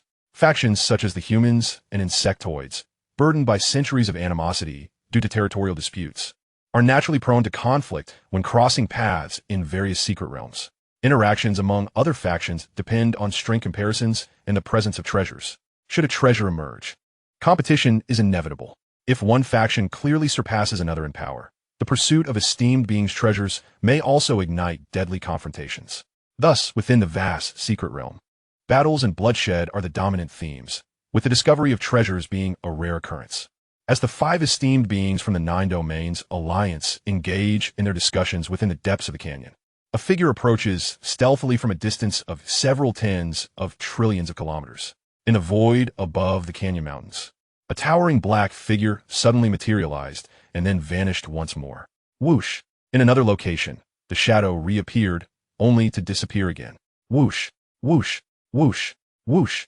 Each time he teleported, Wang Yi briefly sensed his surroundings, found no one present, and departed immediately. Each jump spanned 100 million kilometers, allowing him to traverse approximately 30 to 40 trillion kilometers in a single day. In fact, if he directly executed a long-range teleportation, he could instantaneously cross a region of over 1,000 light-years. However, he was unable to pinpoint the whereabouts of the various powerful beings. To conduct a thorough exploration, teleporting 100 million kilometers was sufficient. The divine power of a venerable one merges with the laws of space, enabling it to radiate across hundreds of millions of kilometers in an instant. No one. There was no one here either. Wang Yi felt a twinge of confusion. Although the abyssal wind canyon was vast, I have been searching for nearly 10 days without catching sight of a single soul. What ill fortune. By distance, I have already conducted a linear search extending over nearly 10 light-years from my 100 million kilometer center. Yet, in a realm exceeding 100 light-years in diameter, equivalent to 900 trillion kilometers, this search range is hardly significant. In Wang Yi's estimation, as one of the more renowned medium-risk areas among the 700, there should be a greater number of venerables present in the abyssal wind canyon. Either something has transpired to significantly reduce the number of venerables here, or I'm simply unfortunate, missing them entirely. Wang Yi muset silently. Just at that moment, several 100 million kilometers away, a team of 5 alien venerables emerged from the canyon's caverns. The exterior was perilous, prone to ambushes from the abyssal wind. While within the canyon's mountains, it was relatively safe, as the wind seldom penetrated the depths. Even if they did, the Venerables would have ample reaction time. We have lingered long enough in rest. It is time to take action. Perhaps during our respite, a treasure has emerged, one of them jested. Huh, you dream. The diverse alien Venerables laughed as they flew toward a common destination. It's a bit far from our location. Let us teleport, one Venerable suggested. Agreed, the others concurred. That direction was precisely where Wang Yi had come from. Above a stretch of land, a shadow, radiating an overwhelming aura, stood suspended in the void. It emanated a chilling and fierce energy, as if a dormant star within it was on the verge of eruption, yet its eyes were profound and vast, merging seamlessly with the surrounding space. The abyssal wind canyon is indeed immense, Wang Yi reflected. Only such a secret realm could naturally foster such an environment. In the primordial universe, locations like the abyssal wind canyon were almost inconceivable. Measured in light years, the canyon was astonishingly vast, capable of withstanding the erosion of millions of years of abyssal wind and the aftermath of battles among Venerables. The materials here were truly extraordinary, yet regrettably, they could not be harnessed. The mountains of the abyssal wind canyon were integrated with the environment, imbued with mysterious energy, endowing them with formidable hardness beyond this realm. They were merely ordinary stones. Wang Yi's perception radiated in all directions. It is known that after comprehending the complete laws of space, the teleportation range of cosmic Venerables becomes exceedingly exaggerated. They can directly teleport over 1,000 light years in one go. Even sensing simultaneously in various directions can cover a radius exceeding 10 light years. If focusing on a single direction, the distance can expand 100-fold, reaching 1,000 light years. Wang Yi had not sensed anything in the previous half-month, indicating that no Venerables nearby had utilized teleportation. Otherwise, he certainly would have detected them. However now, as those Venerables teleported within 10 light years, Wang Yi's current sensitivity to spatial fluctuations allowed him to immediately sense their presence. Teleportation's spatial fluctuations? Wang Yi swiftly turned his gaze toward a specific direction. His current state resembled a spider weaving an invisible web in all directions. Those spatial fluctuations were akin to ripples in the air, and upon touching the web, Wang Yi felt them instantly. A Venerable is employing spatial teleportation? Wang Yi grinned. Moreover, the teleportation distance was not far. If the opponent had teleported over 10 light years, it would have posed some trouble, but now the distance was within Wang Yi's perceptive range, allowing him to pinpoint their location immediately. That spot. There were 1, 2, 3, 4, 5 distinct fluctuations. Whoosh. Without hesitation, Wang Yi executed his own teleportation. Whoosh. Wang Yi materialized on a range of undulating mountains. Meanwhile, several tens of thousands of kilometers away, the 5 alien Venerables, having just teleported and not yet able to initiate their next jump, instantly became aware of each other's presence. A powerful aura surged forth, enveloping the surrounding void, while the spatial realm extending over hundreds of millions of kilometers was naturally sealed off. Spatial blockade? The expressions of the 5 alien Venerables shifted instantly as they turned to regard the imposing black figure that had just appeared. The shadow towered 100 meters high. Robust and majestic, cloaked in thick, dark, densely packed scales, wielding a blood-red battle blade on its back, with a pair of enormous, powerful wings spread wide, and a thick tail thrashing behind. A pair of cold, blood-red eyes regarded them with indifference. This is bad. It's an enemy. The 5 alien Venerables quickly discerned the malevolent intent of their assailant, especially given the formidable aura radiating from him, which was undoubtedly of a higher caliber among Venerables.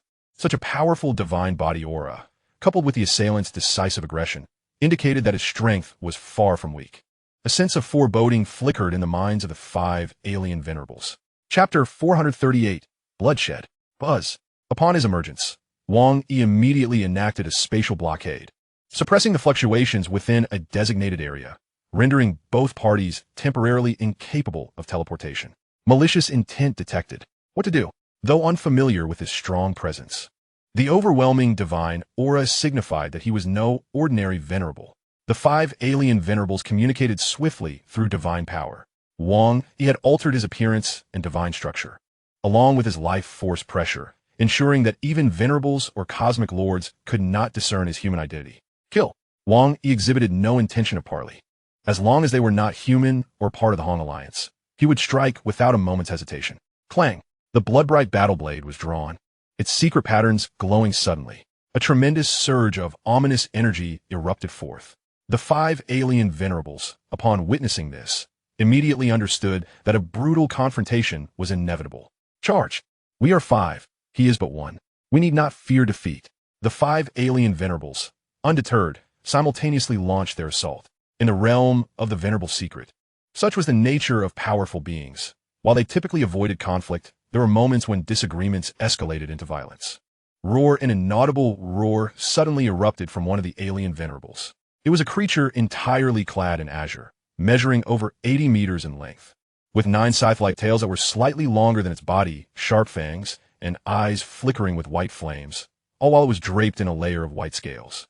Now, it opened its cavernous maw to unleash a soul attack. The bone-eroding manta, a member of an exceedingly rare cosmic species, comparable to the golden-horned beast and the demon-killing clan in rarity. The rarity of this bone-eroding manta could rival that of the golden-horned beast. Such a rare, alien entity wielded innate secret arts, specifically pertaining to soul manipulation. Of course, compared to extraordinary beings like the Insect King and the Howling Mirror King, it was vastly inferior. Nevertheless, leveraging the Venerable's formidable power combined with its innate secret arts, it could unleash an extraordinarily terrifying might in an instant. Bang! On the other side, there stood an extraordinary life form towering over 10 meters in height, entirely transparent.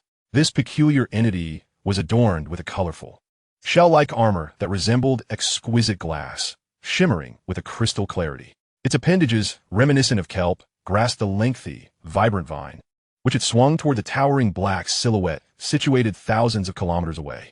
Countless vibrant whips cascaded through the air, their brilliant hues saturating the space and tearing open innumerable pitch-black fissures as the oppressive force of boundless space descended upon Wang Yi. The other esteemed beings also took action, summoning 8 massive black stars in the void above, each comparable in size to a true planet.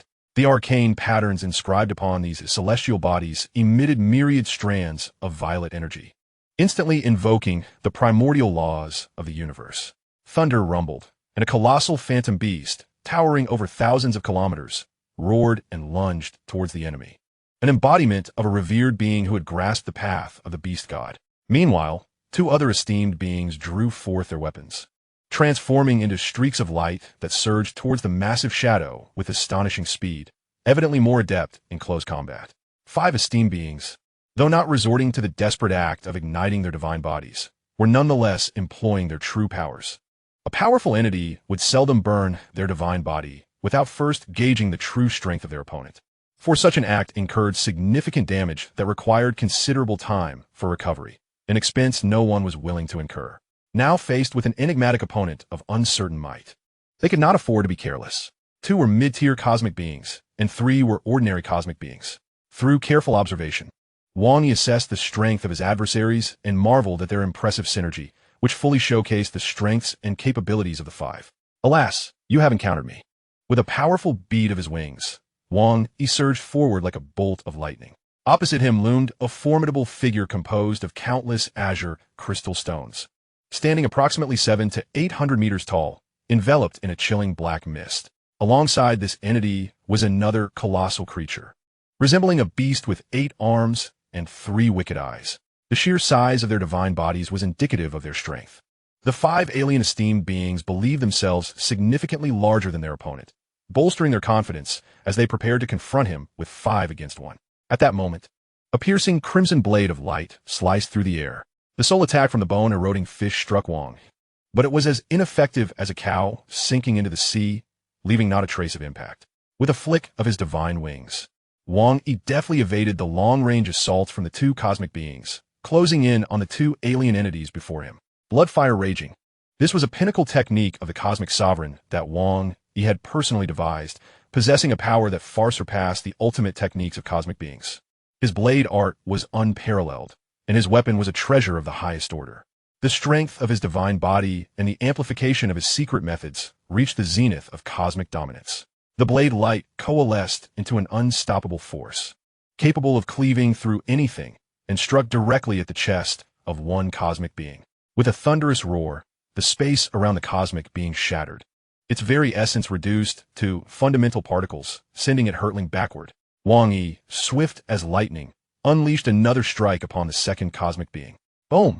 The cosmic being attempted to block the attack, but was nonetheless sent flying by Wang Yi's blade. The two esteemed cosmic beings, confronted with Wang Yi's prowess in close combat, found themselves utterly defenseless. My divine body, both cosmic beings steadied themselves, yet their faces betrayed disbelief. I am a cosmic being, clad in top-tier armor, and my divine body is substantial. How could he have obliterated 26 of it with a single strike? One cosmic being exclaimed in terror. Ha ha! Wang Yi, ilafit heartidi. His wings flapping as he dove in once more. Oh no! Why is the divine energy of the Flame Void Sovereign and the Shadow Nest Sovereign diminished so significantly? The other esteemed beings quickly sensed something amiss. He is not merely a cosmic being. He is a cosmic sovereign. A chilling voice echoed, causing the hearts of the many superlative beings present to tremble as they beheld the towering, fierce black silhouette charging toward them. The realization struck. Only a cosmic sovereign could possess such strength, easily contending against 5 cosmic beings and instantly wounding 2 of them. Burn our divine power and confront him. The seasoned veterans, who had navigated the secret realms for countless years, comprehended the gravity of their situation without hesitation, igniting their divine bodies in unison. Even the 2 injured cosmic beings, their energies significantly weakened, ignited their divine bodies with fervor. Our divine bodies are larger than his. He stands alone. Even if he is a cosmic sovereign, he may not outlast us. They reasoned that if they did not unite in battle, they would be defeated one by one. But if they fought, there remained a chance for survival. Boom! As the cosmic beings ignited their divine bodies, their energies surged dramatically, launching an assault on Wang Yi. Foolish mortals, do you truly believe my divine body is so limited? Wang Yi scoffed, indifferent to their efforts. Even without revealing his true form, his innate strength and the power of his treasures rendered these esteemed beings incapable of inflicting harm upon him. Chapter 439. The Fallen Esteemed Beings. Alien, who are you, and why do you dare to attack us? One cosmic being questioned, a mix of shock and anger in their voice. How tiresome, Wang Yi replied coldly, surveying the scene. His previous attack had merely been a test, not utilizing much of his strength, and the outcome had unfolded just as he had anticipated. Treasures typically existed in 3 distinct forms. Wang Yi's Hellblade had only invoked the initial manifestation of its power, combined with the pinnacle secrets of the Cosmic Sovereign, easily annihilating over 20 of the divine bodies of 2 esteemed beings without any amplification. The disparity between ordinary cosmic beings and Wang Yi was insurmountable. While these cosmic beings bore treasures, the most they could possess were a few top-tier artifacts, which paled in comparison to Wang Yi's treasures. These armors had their defensive limits. Once surpassed, their protective capabilities would plummet, potentially diminishing to a mere fraction or even shattering entirely. This was the reason ordinary treasures were disregarded by cosmic sovereigns. Moreover, not all cosmic sovereigns were equal. Those who had reached the pinnacle of understanding in the laws and the creation of secret methods, rivaling the combat prowess of the most basic cosmic sovereigns, were also deemed cosmic sovereigns. However, the offensive capabilities of a cosmic sovereign with ordinary treasures differed vastly from one wielding superior artifacts. As the 5 cosmic beings unleashed their full powers, Wang Yi showed no restraint. With the second strike, Star-Severing Scar, he unleashed a torrent of murderous intent, his blood-red eyes radiating a tangible light as the blade light surged forth, cascading like an endless waterfall of crimson stars, enveloping 1,000,000 kilometers and staining the heavens with blood. This strike bore tremendous might, eliciting simultaneous fear in the eyes of the 5 esteemed beings.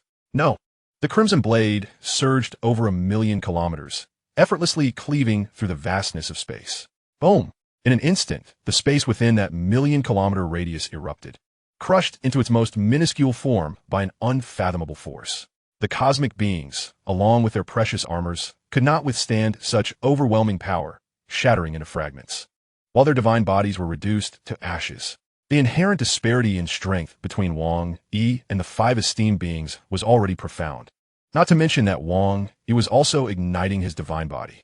His divine body, with a genetic level of purity reaching 10,081 times, combined with his secret methods, rendered their defenses futile, obliterating them entirely.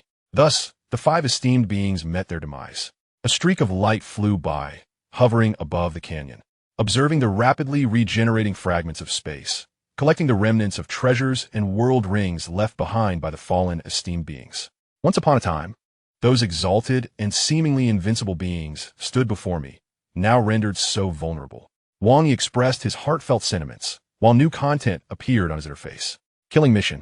Eliminate 5,100 cosmic sovereigns. Eliminate 10 cosmic lords. Eliminate 1 cosmic overlord. Slaying a single ordinary cosmic sovereign grants 1 killing value.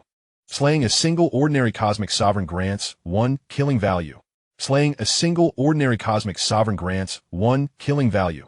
Slaying a single intermediate cosmic sovereign grants 20 killing values. Slaying a single intermediate cosmic sovereign grants 20 killing values. The killing mission was initiated long ago.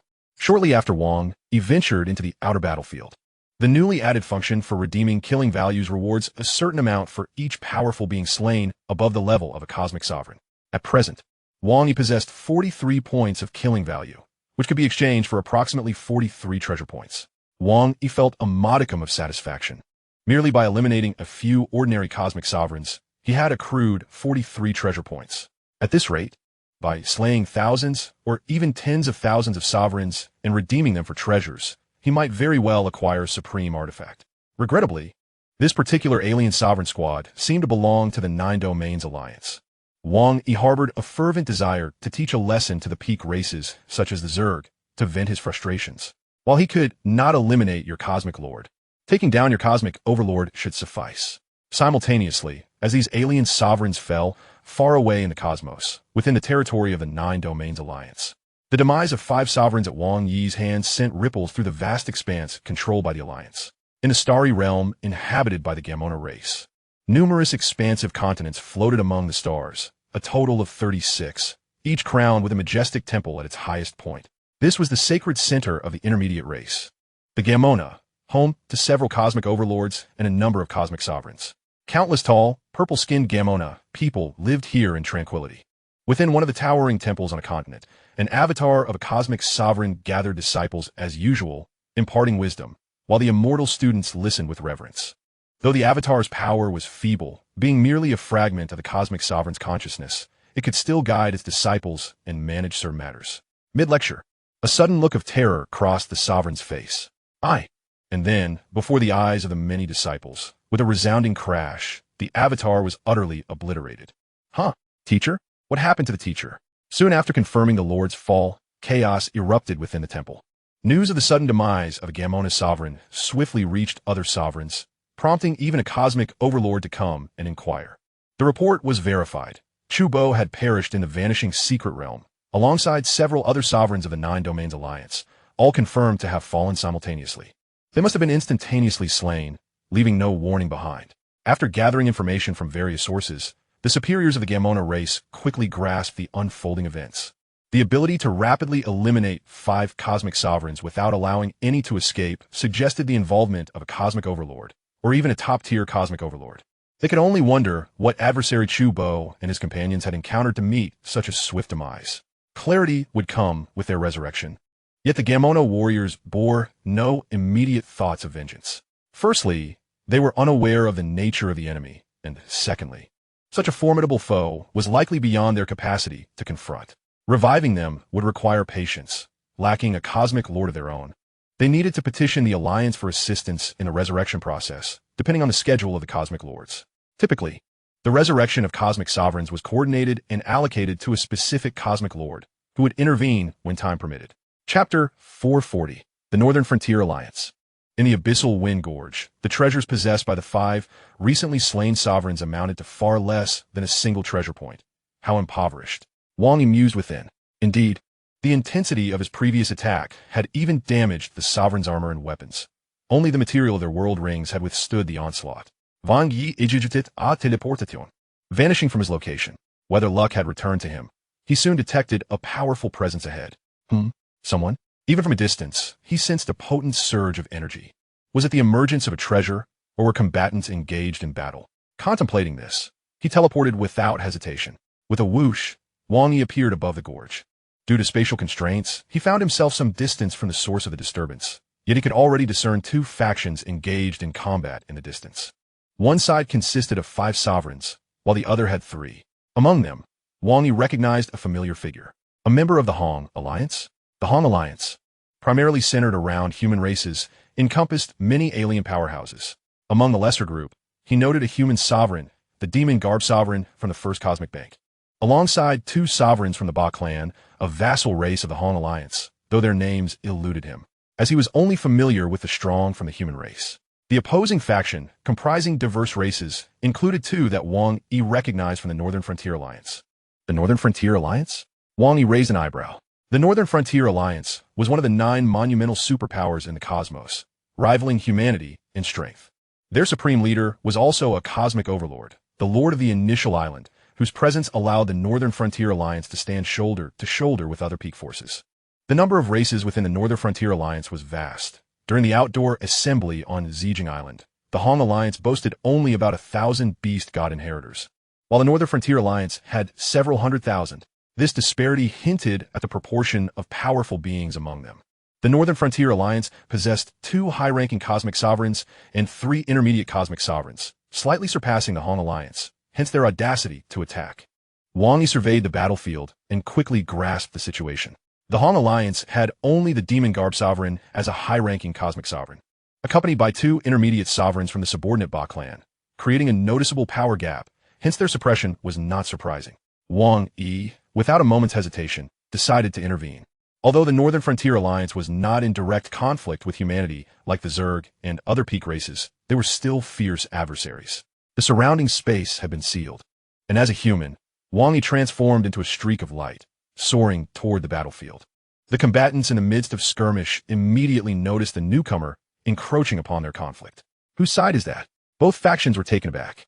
The Han Alliance possessed a virtual cosmos for communication, yet unlike the outer battlefield, there was no army system here, lacking communication channels and teammate markers, leaving them uncertain of friend or foe.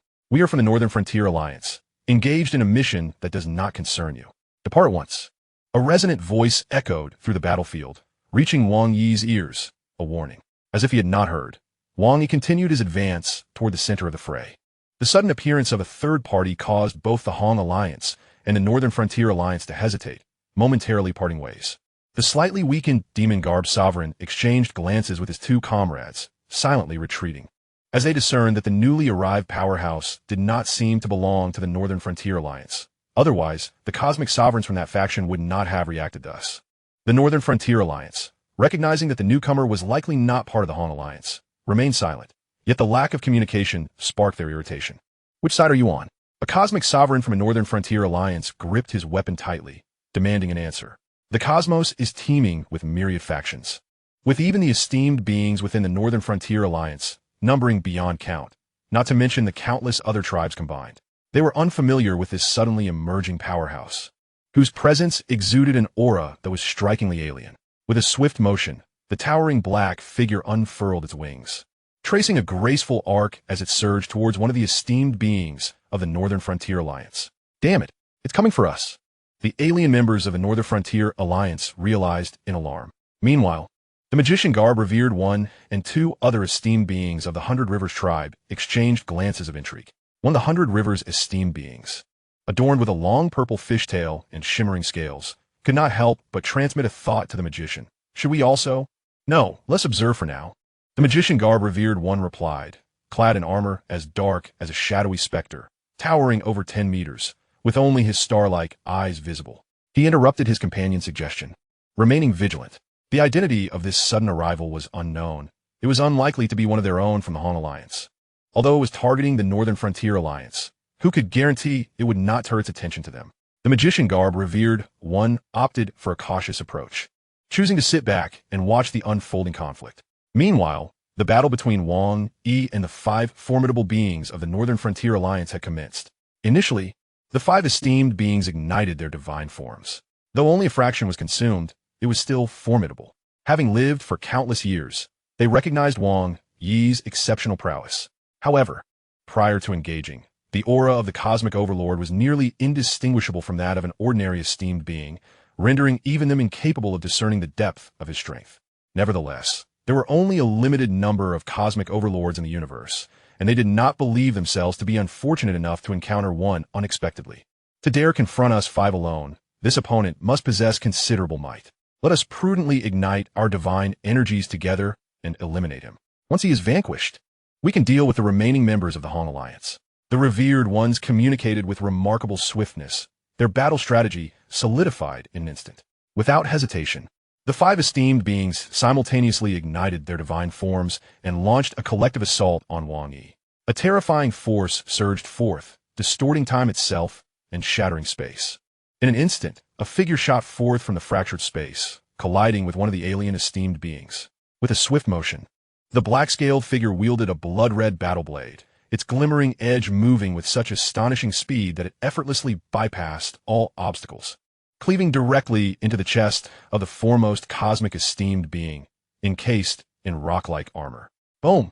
The cosmic esteemed being's eyes widened as their top-tier armor was obliterated in an instant, their divine form utterly annihilated. The towering figure, unrelenting, flapped its wings and carved a serpentine arc through the void, resembling a bolt of lightning as it accelerated towards the second cosmic esteemed being. The second cosmic esteemed being watched in horror as their companion was reduced to ashes, unable to react before a terrifying blade of light materialized before them, accompanied by a soul-rending howl. The cosmic esteemed being was paralyzed with fear and thus met their demise. With the fall of 2 cosmic esteemed beings, the remaining 3 finally awakened to the gravity of the situation. They beheld the approaching black streak, terror etched across their faces. However, it was too late for escape. The surrounding space had been sealed, and Wang Yi's speed was unfathomable.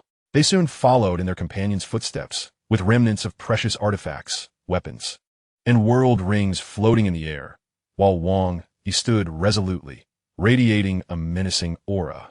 In the distance, the 3 cosmic esteemed beings of the Hong Alliance, who had not yet retreated far, swallowed hard, grappling with disbelief. How is this possible? 1 strike for each? The onlookers, including the magician garb revered one, trembled in fear, their very souls quaking. The sudden emergence of this formidable being, capable of effortlessly dispatching 5 esteemed beings from the Northern Frontier Alliance, instilled dread in their hearts. Where did this cosmic overlord arise from? The 3 esteemed beings of the Hong Alliance were filled with trepidation, knowing that should this creature turn its attention toward them, they would stand no chance of defense.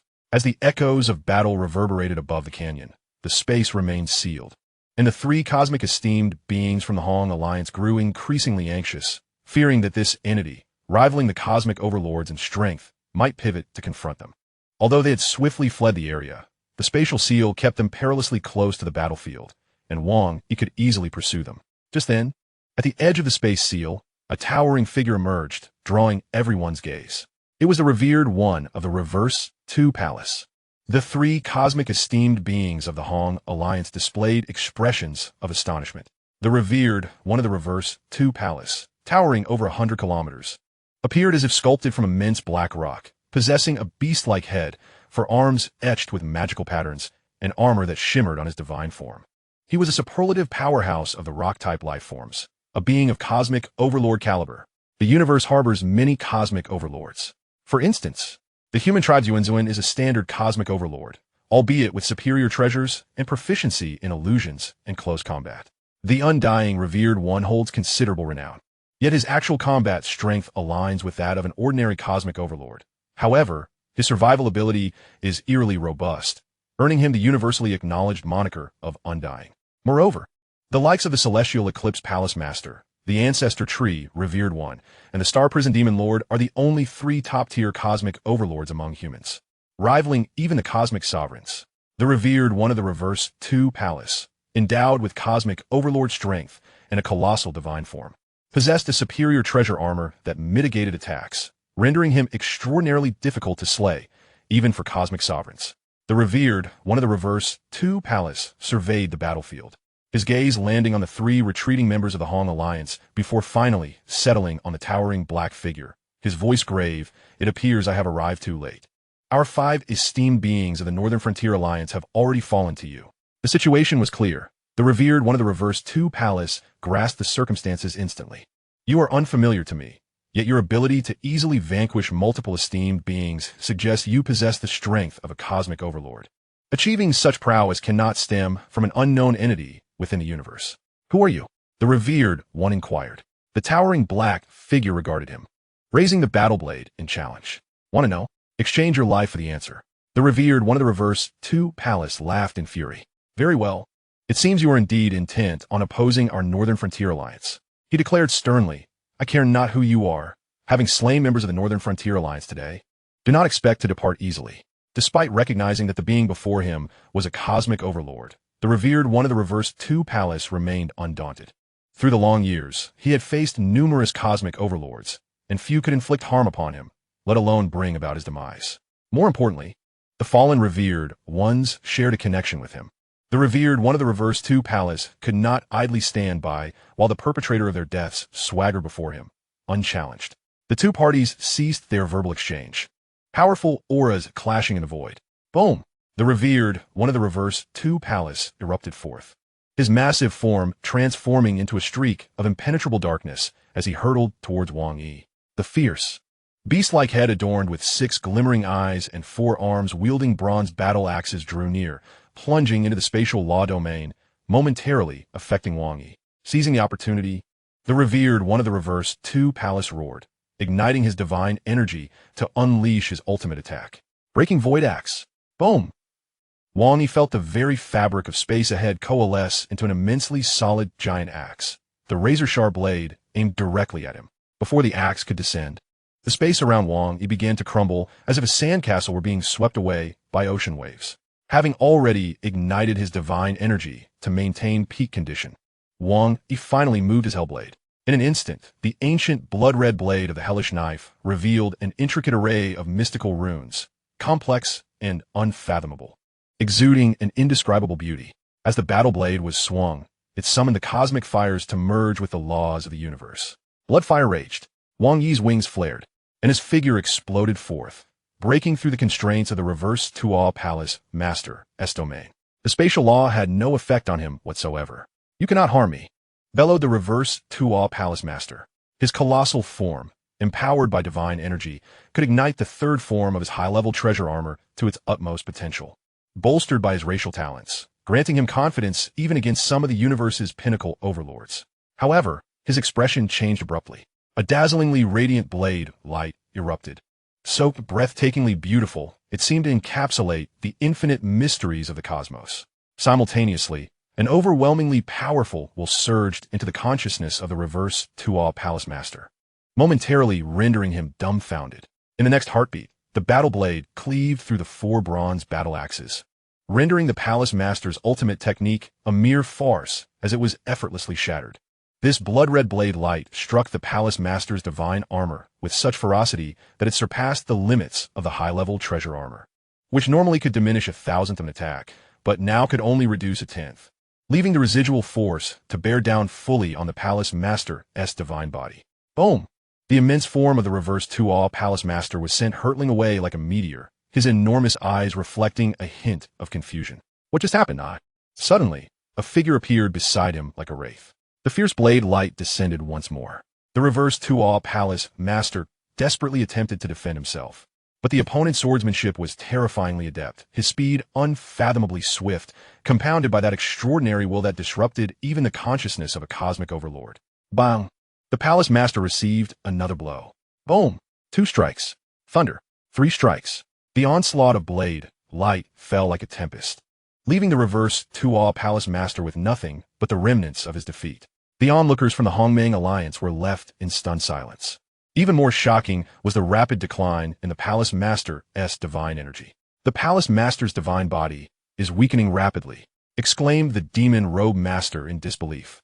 What kind of terrifying assault could so easily injure a cosmic overlord renowned for his defenses? That was a divine body spanning hundreds of kilometers. They watched in horror as the diminutive figure overwhelmed the titanic Reverse 2 Palace Master.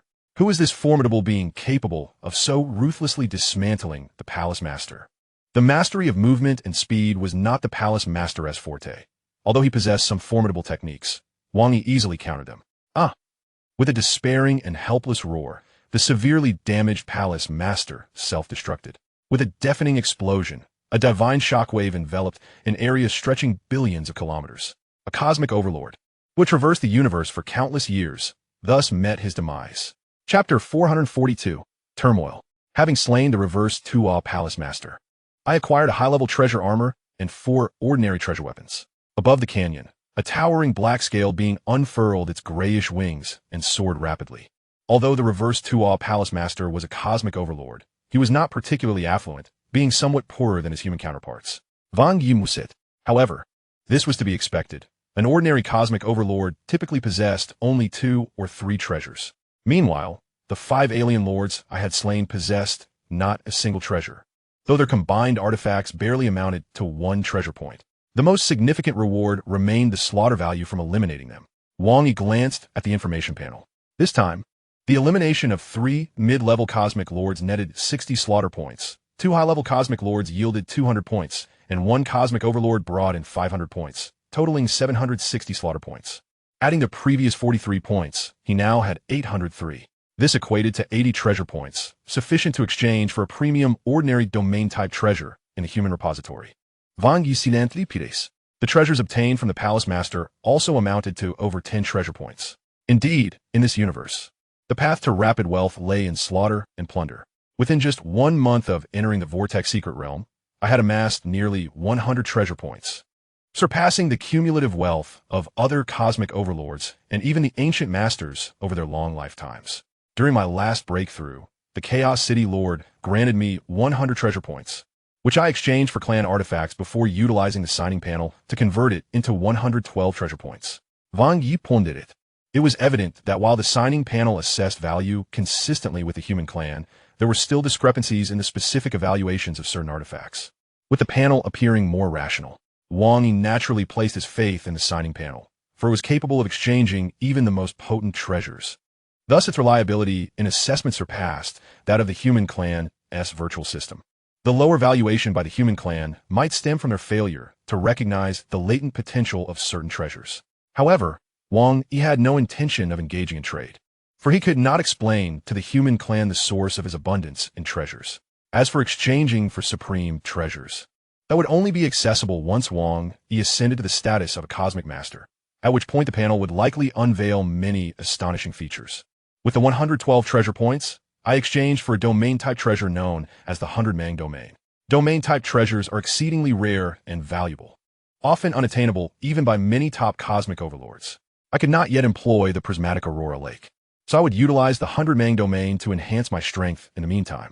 Wang Yi flapped his wings and collided headlong with a gray wind serpent that spanned hundreds of thousands of kilometers across and extended for billions of kilometers, forcefully traversing its terrifying corrosive power, emerging from the other side unscathed. In his current state, adorned with treasures, he regarded this annihilation wind with indifference. Within the Vortex Secret Realm, it was merely of moderate danger, easily ignored by cosmic overlords like the Reverse Tuo Palace Master. With the Reverse Tuo Palace Master deceased, a being of such stature would likely require the strongest in the universe to resurrect him. Wang Yi chuckled at the thought. Resurrecting a high-level cosmic lord could injure a cosmic master. Resurrecting a cosmic overlord might even lead to the fall of a cosmic master.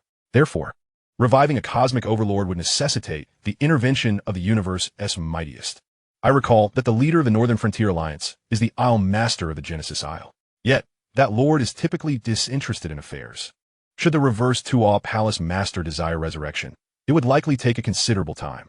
In truth, the leader of the Northern Frontier Alliance was originally an unparalleled lone wanderer, eventually drawn into the fold. Yet even so, he merely held a nominal position, occasionally offering assistance. However, that northern leader possessed a supreme treasure, but would hardly expend effort for the Northern Frontier Alliance. Even if the alliance were to crumble, he likely wouldn't feel a twinge of regret. Continuing on, Wang Yi dismissed such thoughts, his wings propelling him toward the distance, where he sensed another wave of energy. The demise of the 5 lords from the 9 Domains Alliance had not stirred significant ripples, but the fall of 5 lords from the Northern Frontier Alliance, including a cosmic overlord, had sparked a commotion.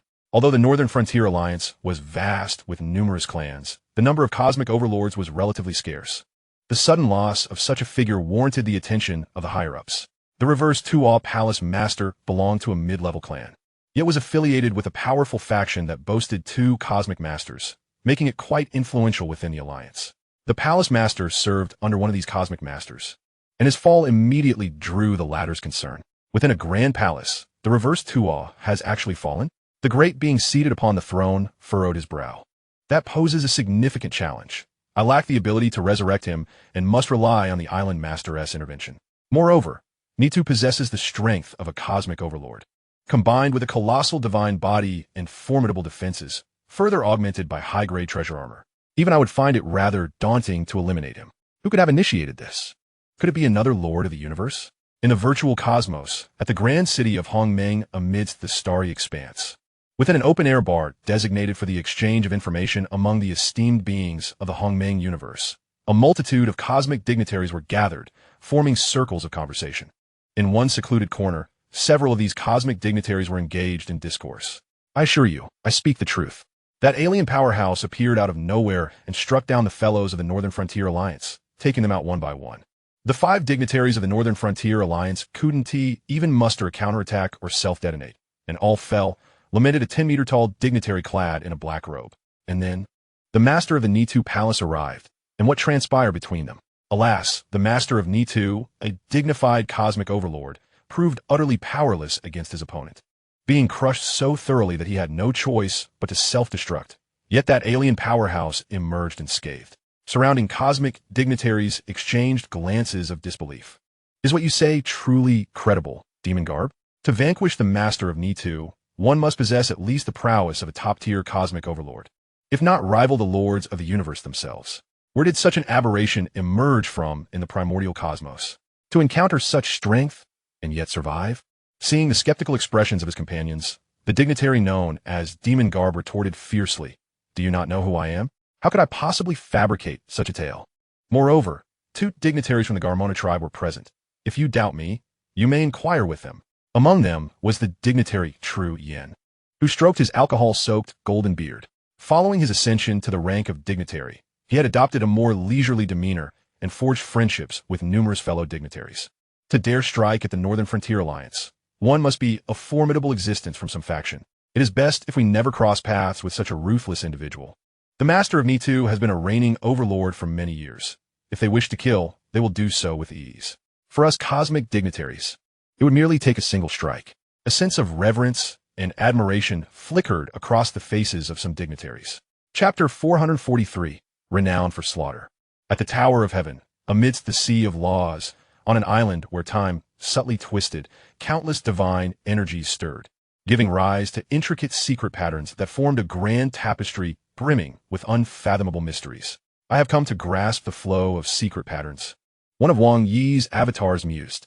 His mastery of the secret pattern flow was significantly swifter than that of Luo Feng in the past, owing to his much deeper accumulation of knowledge. With the unparalleled talent of his secret methodologies and the perfect secret pattern map, combined with the 64 beast deity carving secret patterns and the foundational depth of the Tower of Heaven, Wang Yi's progress was accelerated beyond the usual pace.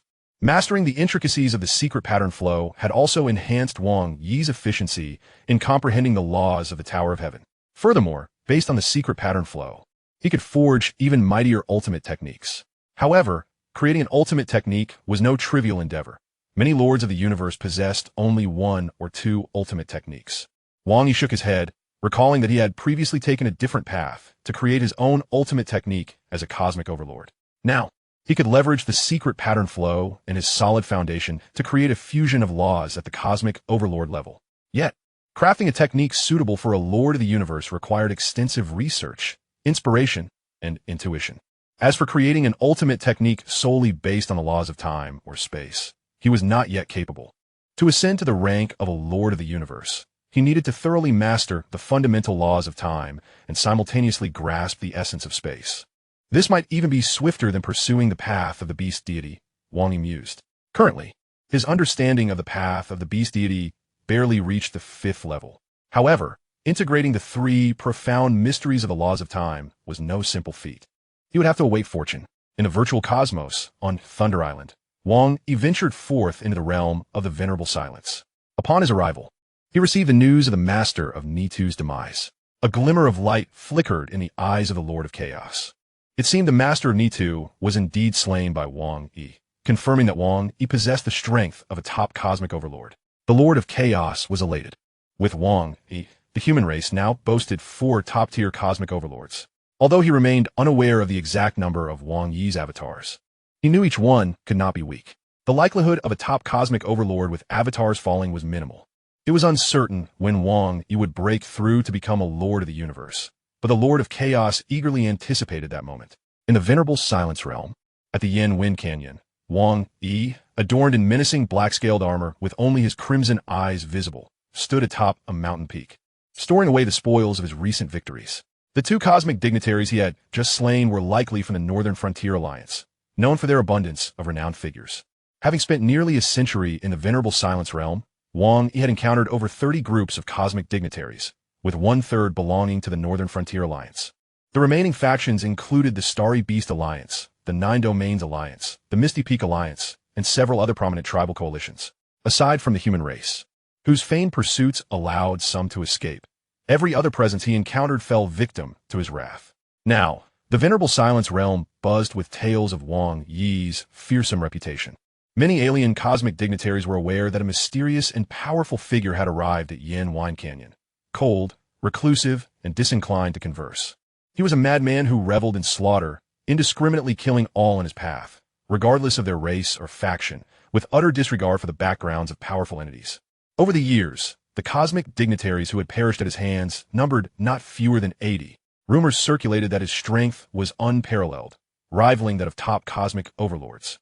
He wielded multiple potent treasures, and even cosmic overlords found themselves no match for him, with 3 having already succumbed to his might. His notoriety was well established. He referred to his weapon as the Hellblade, earning him titles such as the Hell Sovereign or the Hell Monarch. Many revered him, while others harbored deep-seated animosity. The factions whose members had been slain were actively pursuing information about him, seeking to uncover the secrets of his identity. A top cosmic overlord could not have emerged from nowhere. Many speculated he might be a facade for some super-existence, perhaps even a lord of the universe. Even the Hongmeng of the human race was investigating, though the Lord of Chaos had kept Wang Yi's true identity under wraps.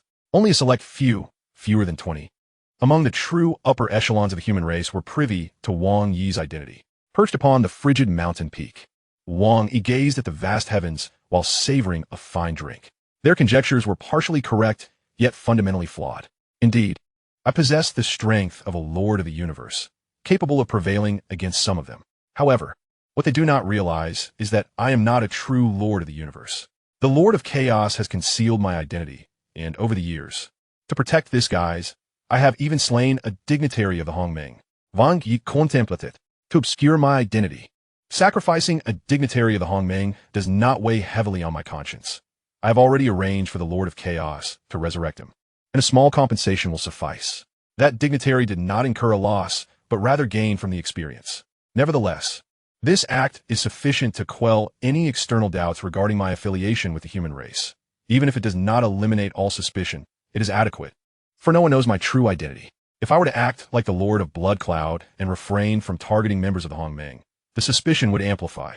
However, while these dignitaries are easy to eliminate, tracking them down poses some challenges, especially recently, as my slaughters have significantly thinned the ranks of personnel in Yin Wind Canyon.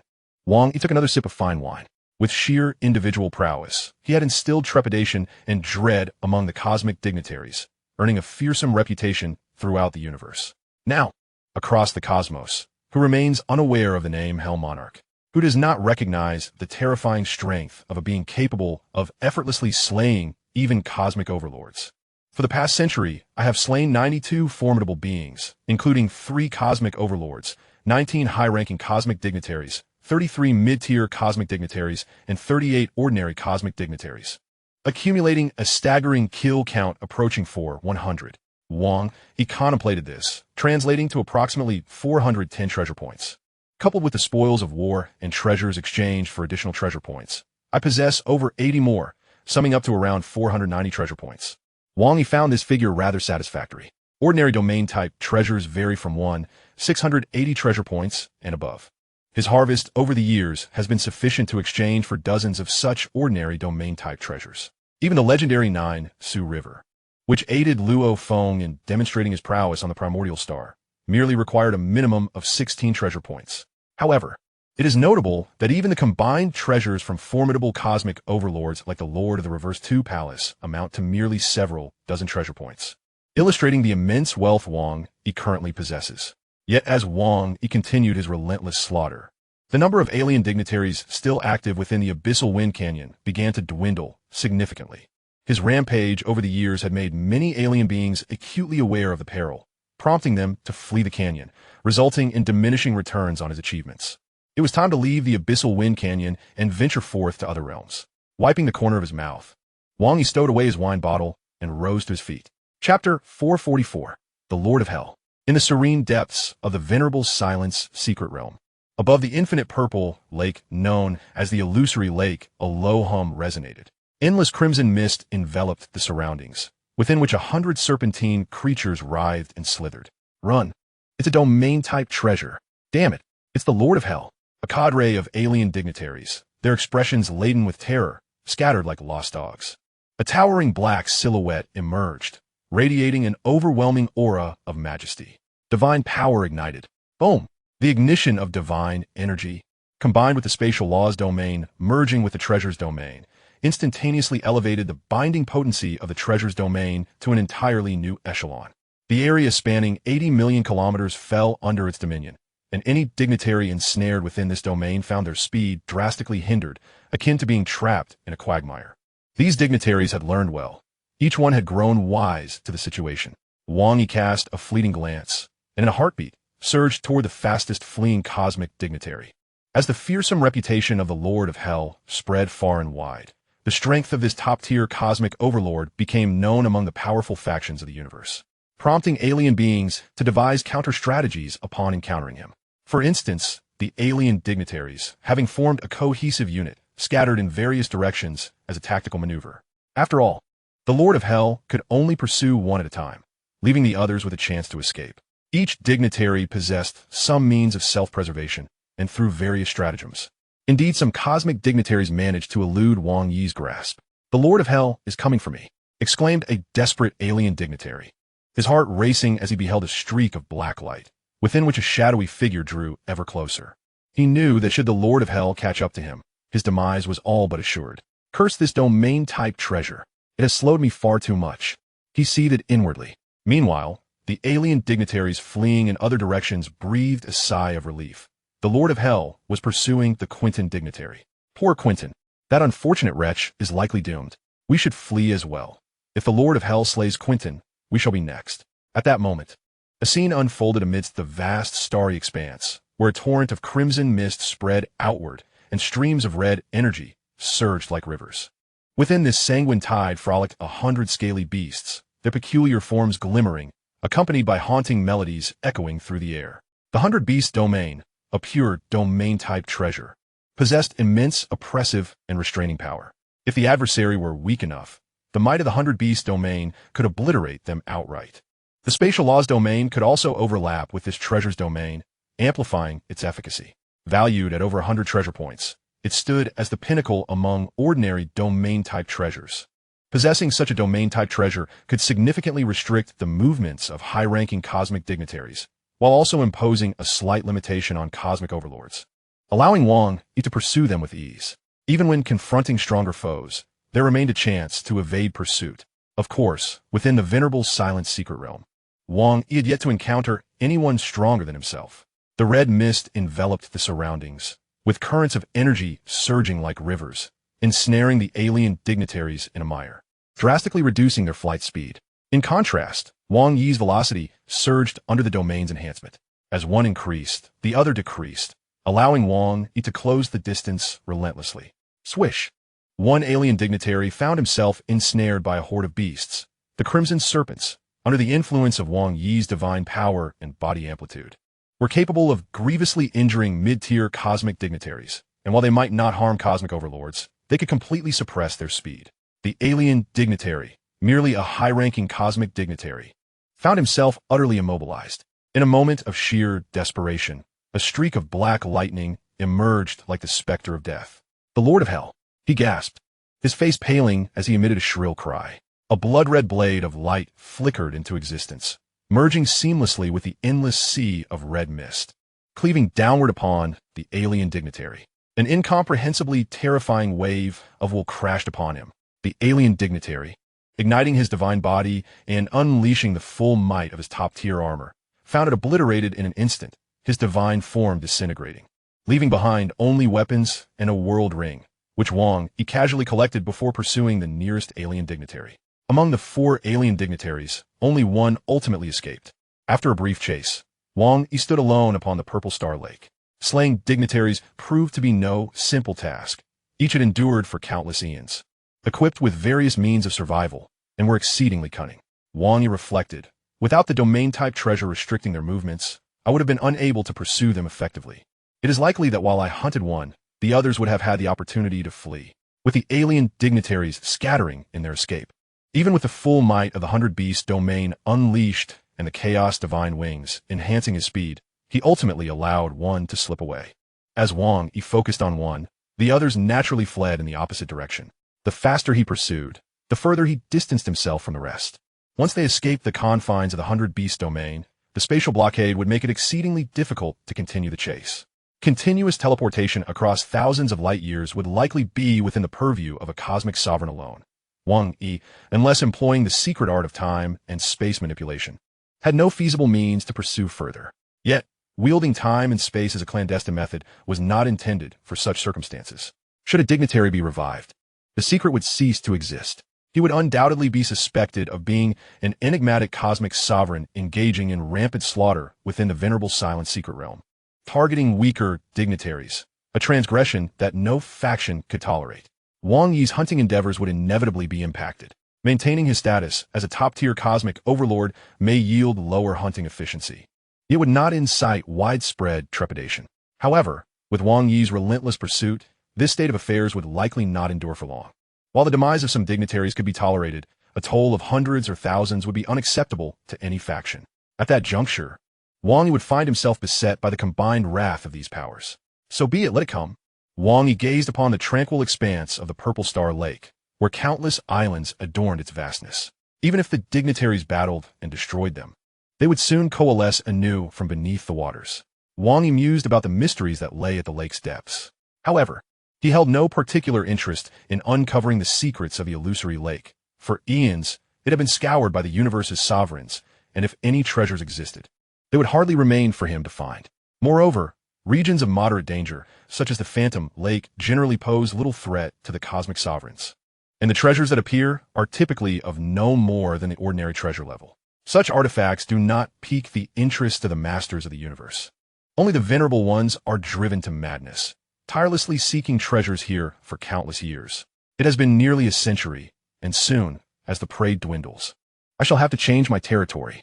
Wang Yi turned, transforming into a streak of light, vanishing from sight. Chapter 445, The Awakening of Luo Feng. The vast expanse of the cosmic secret realm has been a battleground for Wang Yi, where moments of introspection and occasional flashes of insight have propelled his growth far more swiftly than his previous solitary cultivation. A millennium, 2 millennia, 3 millennia, Wang Yi's footprints have graced the Yinfeng Canyon, Phantom Lake, Silent Isle, and Hell Valley. In the external world, 1 year equates to 10,000 years in the divine realm and the Tower of Heaven, where Wang Yi's understanding of the laws deepens. However, he has yet to create a second ultimate skill or fully comprehend the fundamental laws of time necessary to ascend to the realm of cosmic sovereign. Wherever he roamed, a tempest of bloodshed ensued, as numerous alien venerables fell to his hand. The reputation of the Hell Sovereign, notorious for his sinister and brutal actions, spread throughout the universe.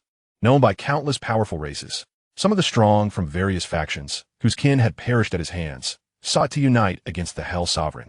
Yet each time, he effortlessly resolved their attempts, utilizing domain-type treasures alongside his wings, allowing him to engage or retreat at will, rendering them helpless. Over time, it became evident to all that, unless multiple cosmic sovereigns acted in concert to encircle and hunt him down, they had no means to contend with the Hell Sovereign.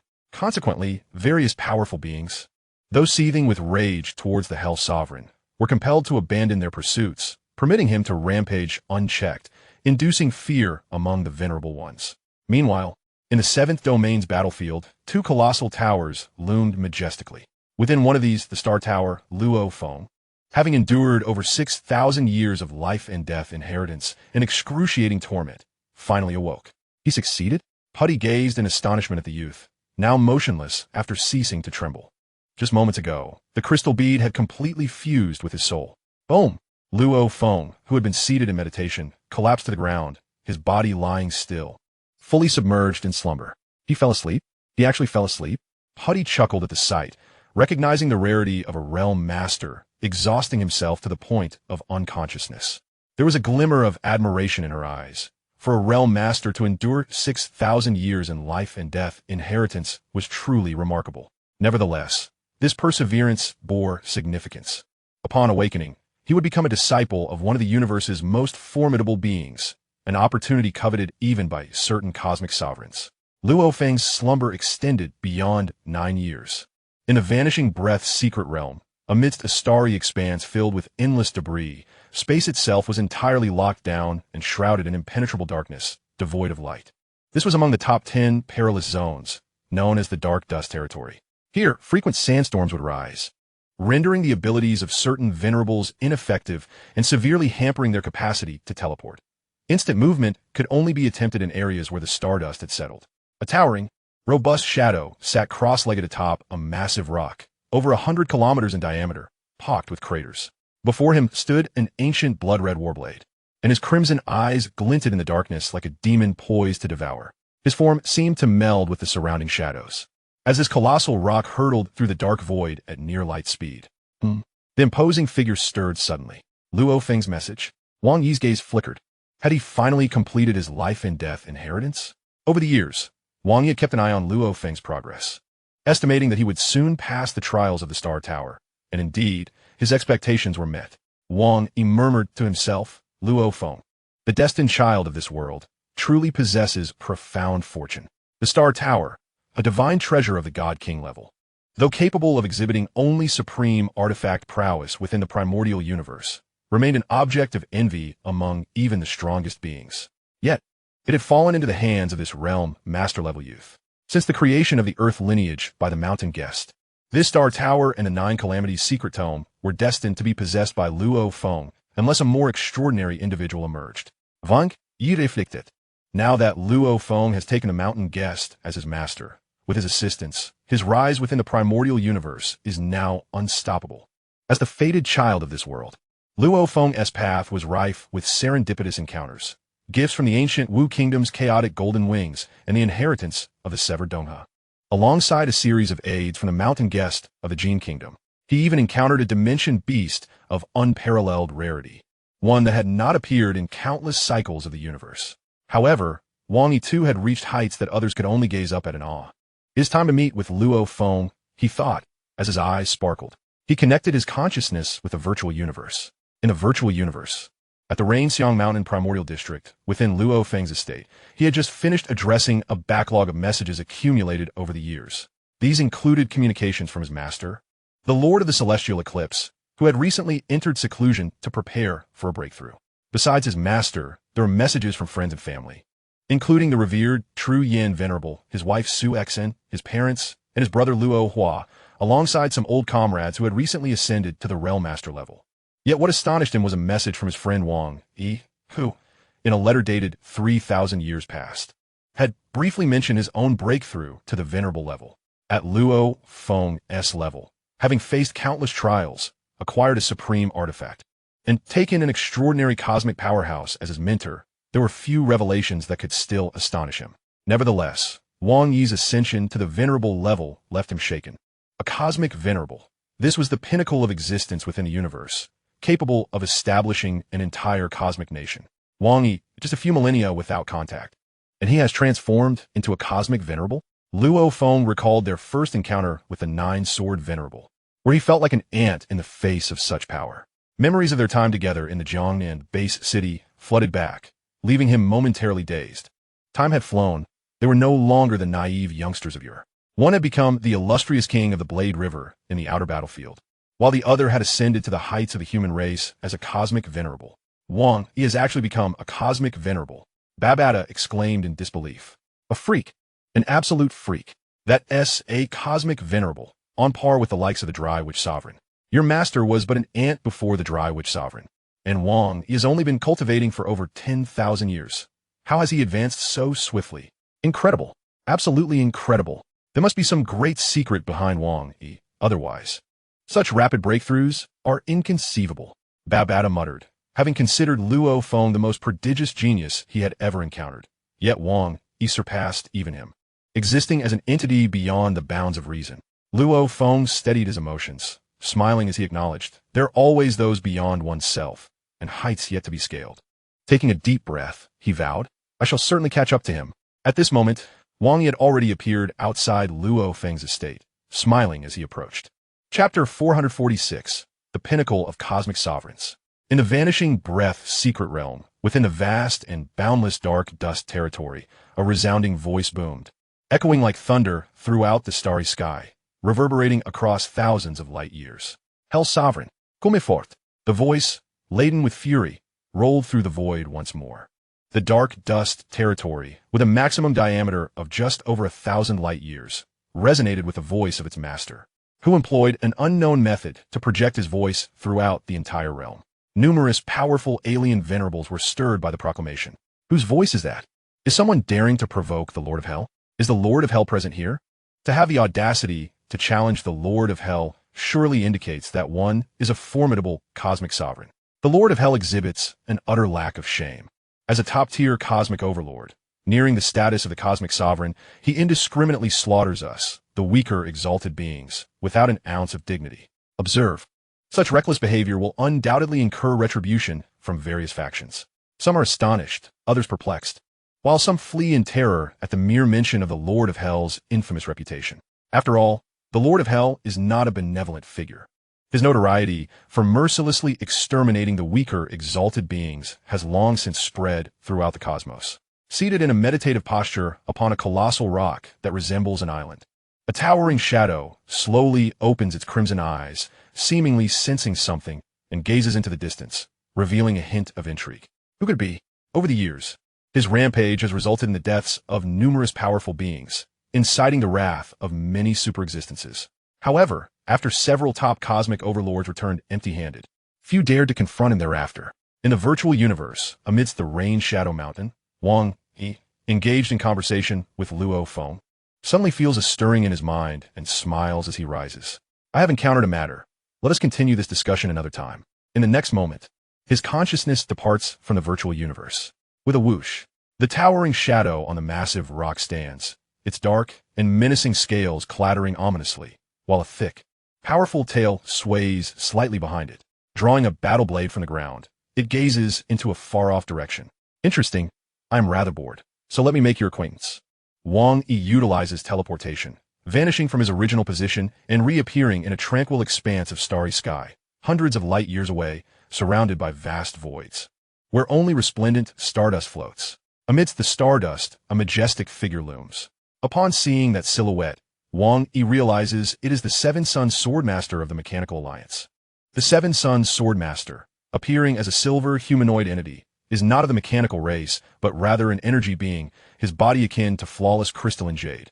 Towering over 100 kilometers, with 7 swords embedded in his back, his strength surpasses that of the reversed Tuo Palace Lord and the Undying Exalted, making him a true top cosmic sovereign. Among the human race, there are several cosmic overlords. However, due to the inherent ordinariness of humanity, only 3 are regarded as top-tier cosmic overlords, reflecting the underlying weakness of humanity itself. In contrast, factions like the Ancestral God Sect, which assembles numerous extraordinary life forms, boast a greater number of top cosmic sovereigns. Similarly, the Northern Frontier Alliance, with its vast population, also possesses many esteemed cosmic overlords. The mechanical race has 4 top cosmic sovereigns, while the demon race boasts an astounding 21. Given the varying degrees of lineage within the demon race, many possess the innate ability to create avatars, leading to a significant number of top cosmic sovereigns. The insect race has 81 cosmic overlords, with 2 being top tier. However, when the insect race employs their swarm tactics, they can rival the top cosmic sovereigns of other factions. Furthermore, aside from the top cosmic sovereigns of the human race, the Hong Alliance, which centers around humanity while gathering various other races, also possesses its own top cosmic sovereigns. The Mechanical Alliance comprises 12 top cosmic sovereigns, while the Demon Alliance has 16, and the Insect Alliance boasts 9. The Northern Frontier Alliance is even more formidable, possessing a greater number of top cosmic sovereigns than any other alliance. Transformed into a black-scaled being, Wang Yi stands amidst the starry cosmos, gazing at the formidable silver presence, radiating an imposing aura, contemplating that the Seven Sun Sword Master is indeed one of the 12 top cosmic sovereigns of the Mechanical Alliance, with power comparable to that of the Celestial Eclipsing Palace Lord and the Ancestral Tree Exalted. Upon noticing Wang Yi's arrival, the gigantic silver being, devoid of a neck, directs its crystalline green eyes towards him, emitting a deep, wrathful voice. I respect you for possessing equal strength and have never sought trouble with you. Yet as a top cosmic sovereign, it is excessive for you to lower yourself to slaughtering the strong of my Mechanical Alliance. With a sardonic chuckle, the imposing black-scaled figure casually lashes its tail through the void, fragmenting the space around it. What are you laughing at? The Seven Suns Sword Master retorts, suppressing his fury. I laugh at the hypocrisy of your Mechanical Alliance. Where are your so-called rules? Wang Yi scoffs. You massacre weaker factions, carve out battlefields beyond the cosmos, and annihilate entire races, yet you dare to lecture me? Such words are futile. In this universe, the strong prey upon the weak. Strength reigns supreme. Either demonstrate your power and defeat me now, or get lost. Lord of Hell, I caution you, though your strength as a top cosmic sovereign is formidable, you lack the right to act arrogantly before our Mechanical Alliance. The Seven Suns Swordmaster's voice turns frigid. Continue down this reckless path, and you may find yourself regretting it when your end draws near. Just based on you? Wang Yi shakes his head. You truly overestimate yourself. With a sudden roar, he exclaims, Seven Suns, do you think too highly of yourself? Whoosh! Wang Yi transforms into a streak of black light, hurtling towards the Seven Suns Swordmaster. Hell! I fear you not. The Seven Suns Swordmaster, having grown weary of the audacity displayed, activates his 7 battle swords to meet the oncoming assault. The 7 swords become 7 radiant arcs, tearing through the void with lightning speed, aimed at the black-scaled being. Seven Suns Swordmaster, I have heard that your 7 swords form a legendary set. Their combined might is immense. Today, allow me to witness their true power. Laughter echoes across the cosmos. Wang Yi's form suddenly expands, swelling to over 100 kilometers. The Seven Suns Swordmaster's eyelids twitch at this sight. The intelligence had proven accurate. The Lord of Hell indeed possesses a colossal divine body. Over the years, as the Lord of Hell has rampaged and clashed with super-existences, much about him has become common knowledge. For instance, he possesses a super-divine body, powerful legendary weapons, armor, wings, and domain-type treasures, alongside secret arts that rank among the top tier for cosmic sovereigns. All of these factors render the task of slaying the Lord of Hell exceedingly arduous. Lord of Hell, the Seven Suns Sword Master bellows, engaging in a frenzied battle with the Lord of Hell amidst the vast starry expanse. As a top cosmic sovereign, he wields formidable legendary weapons and armor, along with a domain-type treasure. Boom! Silver waves collide with a crimson mist in the cosmos as the two super-existences clash relentlessly. Chapter 447, Wang Yi's Ambition. A streak of black light traverses the starry sky. The Seven Sun Swordmaster is indeed a formidable opponent. A voice reflects amidst the flowing light. Currently, I wield the peak legendary Hellblade, yet I have only comprehended the first level of its secret patterns, thus can only invoke its first layer of power. Wang Yi muses. Nevertheless, even the first layer of the Hellblade's secret patterns can rival the second or even third-tier potency of top-tier legendary weapons. I possess the peak legendary armor. The Catastrophe armor, which has unique activation conditions. Merely a trillion-fold power of a Realm Master is required to unleash its second form, without the need for comprehension. It can mitigate attacks by a factor of 10,000. Furthermore, it provides a trillion-fold power of a Realm Master. As for the original soul, it is akin to the Catastrophe armor, yet pertains solely to the soul. Ordinary cosmic exalted beings, lacking a transcendent technique like the 9 catastrophes, can only achieve a maximum gene level of 100-fold. In contrast, Wang Yi's gene level is a perfect 10,000-fold, with divine body strength equating to 100-fold that of theirs, rivaling the divine body power of a cosmic sovereign at the 100-fold gene level. Although my comprehension of the laws is somewhat lacking, I have nevertheless created numerous formidable ultimate techniques. Even if I cannot utilize the ultimate techniques of cosmic sovereigns, I possess peak ultimate techniques that can rival them, with absolute advantages across all dimensions. Even if Wang Yi does not wish to reveal too much of his strength, he can still maintain an overwhelming upper hand in battles against these top cosmic sovereigns. Wang Yi shook his head, acknowledging that without utilizing the supreme power of the cosmic sovereign, the likelihood of vanquishing a top-tier cosmic overlord was nearly non-existent. At the pinnacle of the cosmic overlord tier, survival mechanisms are far more formidable than those of ordinary overlords and venerables. It is exceedingly challenging to slay them unless one possesses the terrifying capability of soul attacks. Given the rarity of soul treasures, many top-tier overlords, despite their relentless efforts to bolster their soul defenses through various means, such as soul secret arts and the enhancement of consciousness and will, still find themselves vulnerable in the realm of the soul without a sufficiently potent soul treasure, especially when compared to their formidable physical defenses. Cosmic Sovereign's adept in soul attacks are indeed fearsome adversaries. However, while Wang Yi was also honing his skills in soul attacks, he did not excel in this domain compared to his prowess in both close quarters and range combat. His foremost expertise remained his swordsmanship. In the recent confrontation with the Seven Sun Swordmaster, although the latter left in a state of disarray, Wang Yi refrained from slaying him, not due to inability, but rather because the moment was not opportune. Reflecting on the words of the Seven Suns Swordmaster, he pondered, "It seems my years of slaughter have stirred significant discontent among numerous factions." Over the past 3 millennia, Wang Yi had traversed vast expanses, relentlessly hunting down foes. The number of cosmic venerables who had perished at his hands had reached several hundred, while the count of cosmic overlords was beyond mere enumeration. His bloodthirst was excessively ruthless and unrestrained. Typically, top-tier cosmic overlords would not engage in such reckless slaughter. It was a unique trait of Wang Yi. Many formidable beings from various major factions had met their demise beneath his blade. This had surpassed the limits of toleration from all parties involved. "If I continue down this path of relentless killing, it is likely that they will turn against me," Wang Yi murmured softly. He glanced at the kill count displayed on his interface. 61, 322, representing over 6,000 treasure points. This was the bounty reaped from 3,000 years of slaughter, excluding other spoils, which brought the total to over 7,000 treasure points. What a pity. Wang Yi seek it. The Seven Sun Swordmaster served as a warning. Should he continue to indiscriminately target venerables, the factions would undoubtedly seek retribution. At that juncture, he would face the wrath of all parties, perhaps even the cosmic sovereigns, and potentially more than one. His choices were limited to 2, either flee or confront them head-on, the latter of which would expose his true strength. It was not yet the right time. Wang Yi's eyes flickered with determination.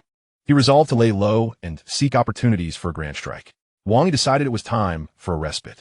As he opened the passage to the Divine Kingdom, he retracted his armor treasure, returning to Zijing Island, where he exchanged places with his avatar from the Void Insect clan.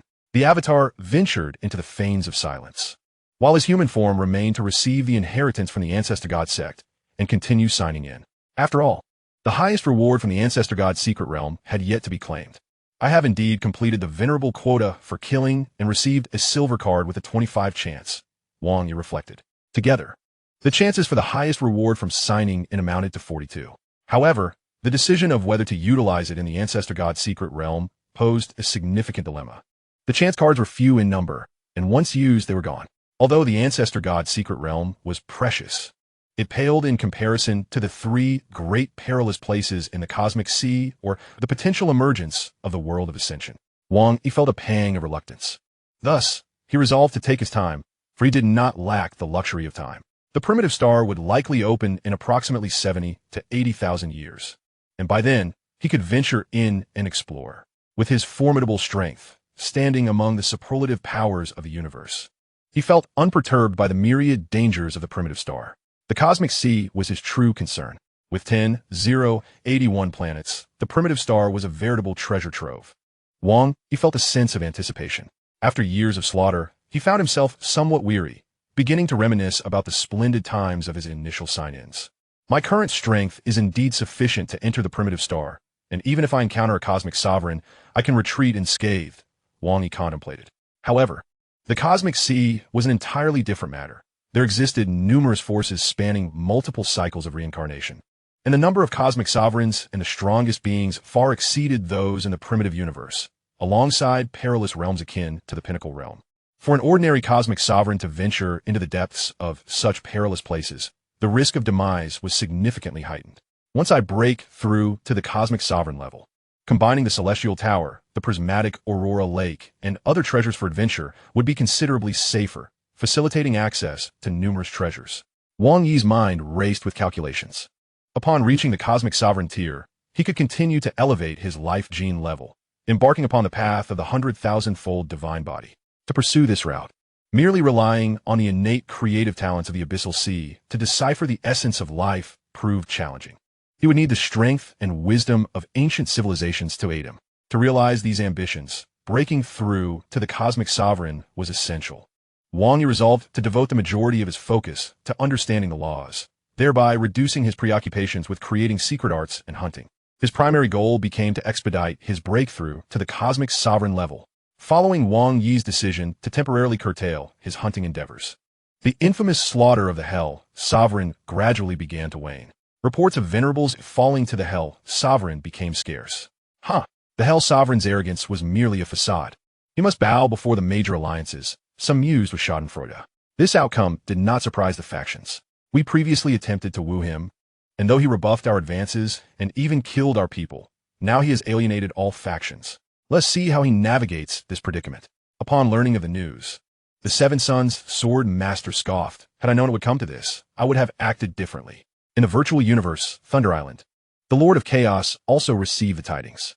It is wise for him to take a moment's respite, the Lord of Chaos mused, approving of Wang Yi's decision. While he harbored a desire for Wang Yi to eliminate those alien venerables and weaken opposing factions, he also understood the principle of moderation. At this point, the magnitude of Wang Yi's killings had already left him astounded. Wang Yi claims to possess treasures that allow him to disguise his identity. It seems he harbors more secrets than I had anticipated, the Lord of Chaos reflected, having voiced such sentiments before. Even now, Wang Yi remained shrouded in mystery. However, the Lord of Chaos had refrained from probing into Wang Yi's secrets and had discouraged others from doing so, granting him the utmost respect. Wang Yi had not disappointed them, and the Lord of Chaos couldn't help but smile at the thought of his old friend's astonished expressions upon discovering that Wang Yi was the Hell Sovereign. Chapter 448, Transfer. In a virtual universe, an independent spatial realm existed where every human race's cosmic venerables were allocated their own exclusive spaces. Within this domain, there sprawled endless oceans, boundless rivers rushing forth, lush green forests, vast wilderness, and majestic mountains that soared skyward.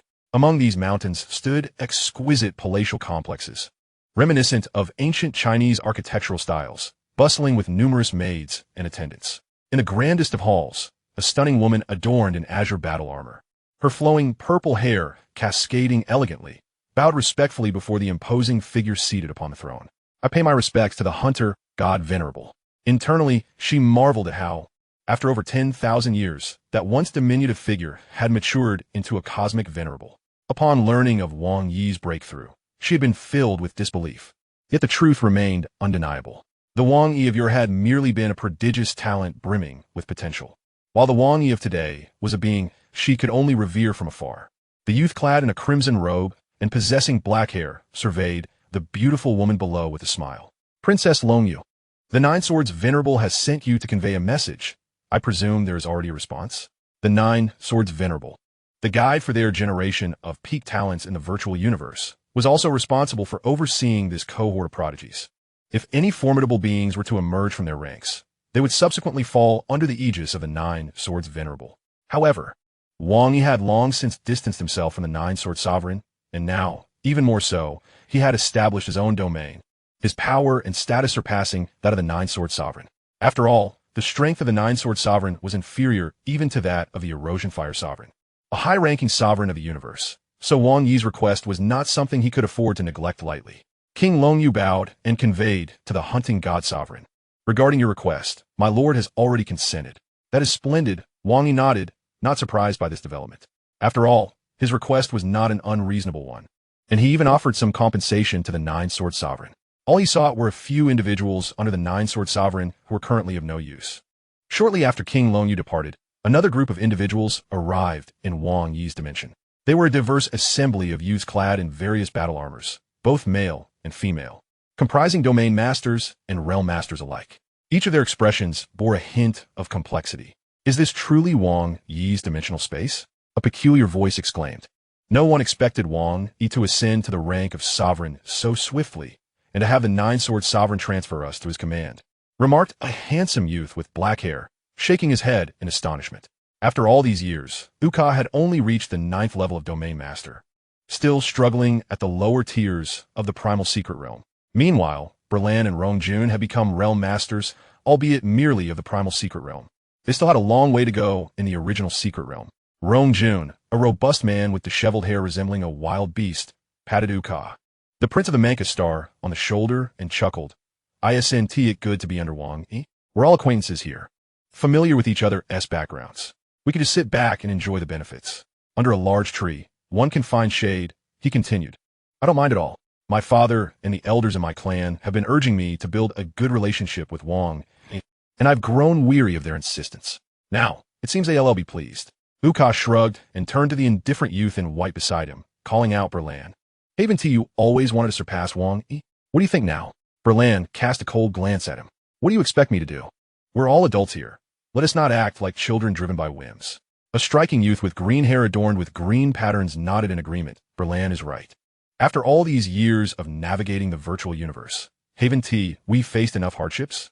Since Wang Yi wishes to assist us out of past camaraderie, we should refrain from being overly sentimental. The others fell silent. Over the past 10,000 years, each had endured much, and many of those who had entered together with them had long since vanished. With experience comes maturity, and they understood how to seize opportunities. To be honest, their survival was already a stroke of fortune.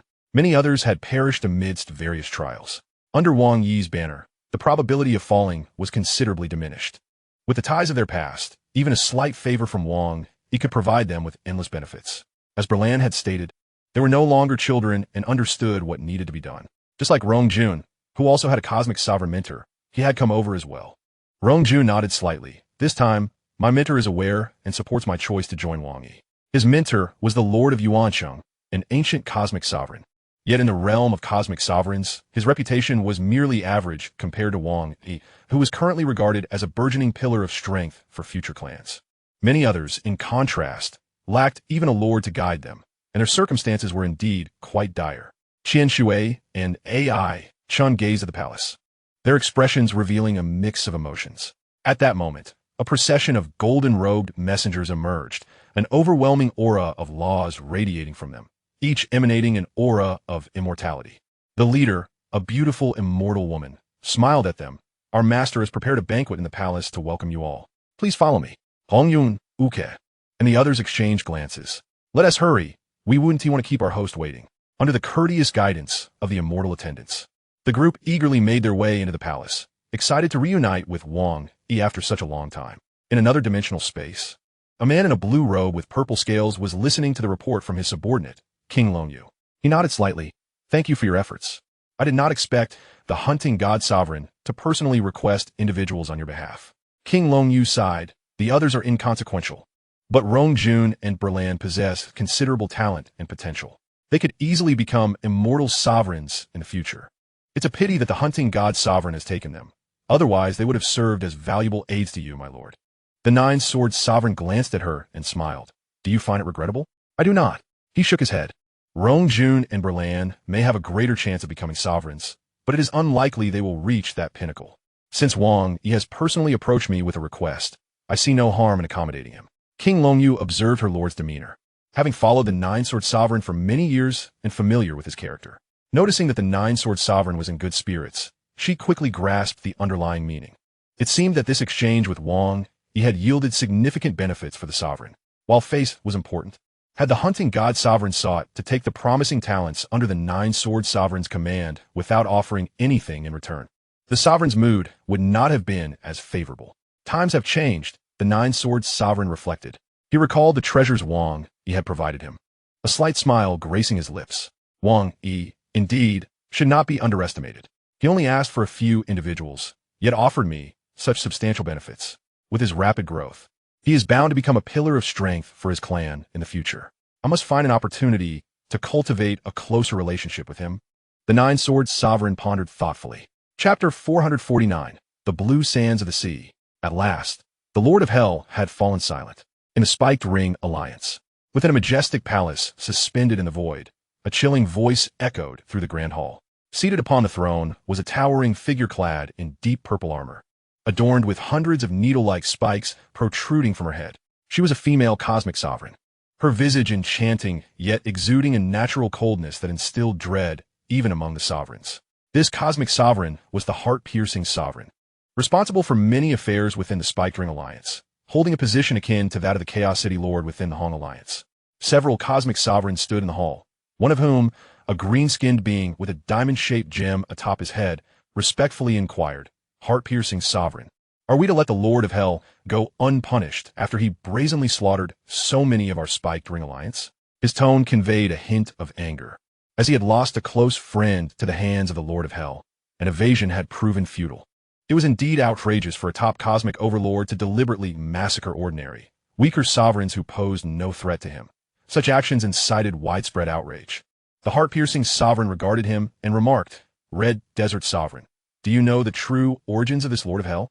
Red Desert Sovereign felt a chill run down his spine.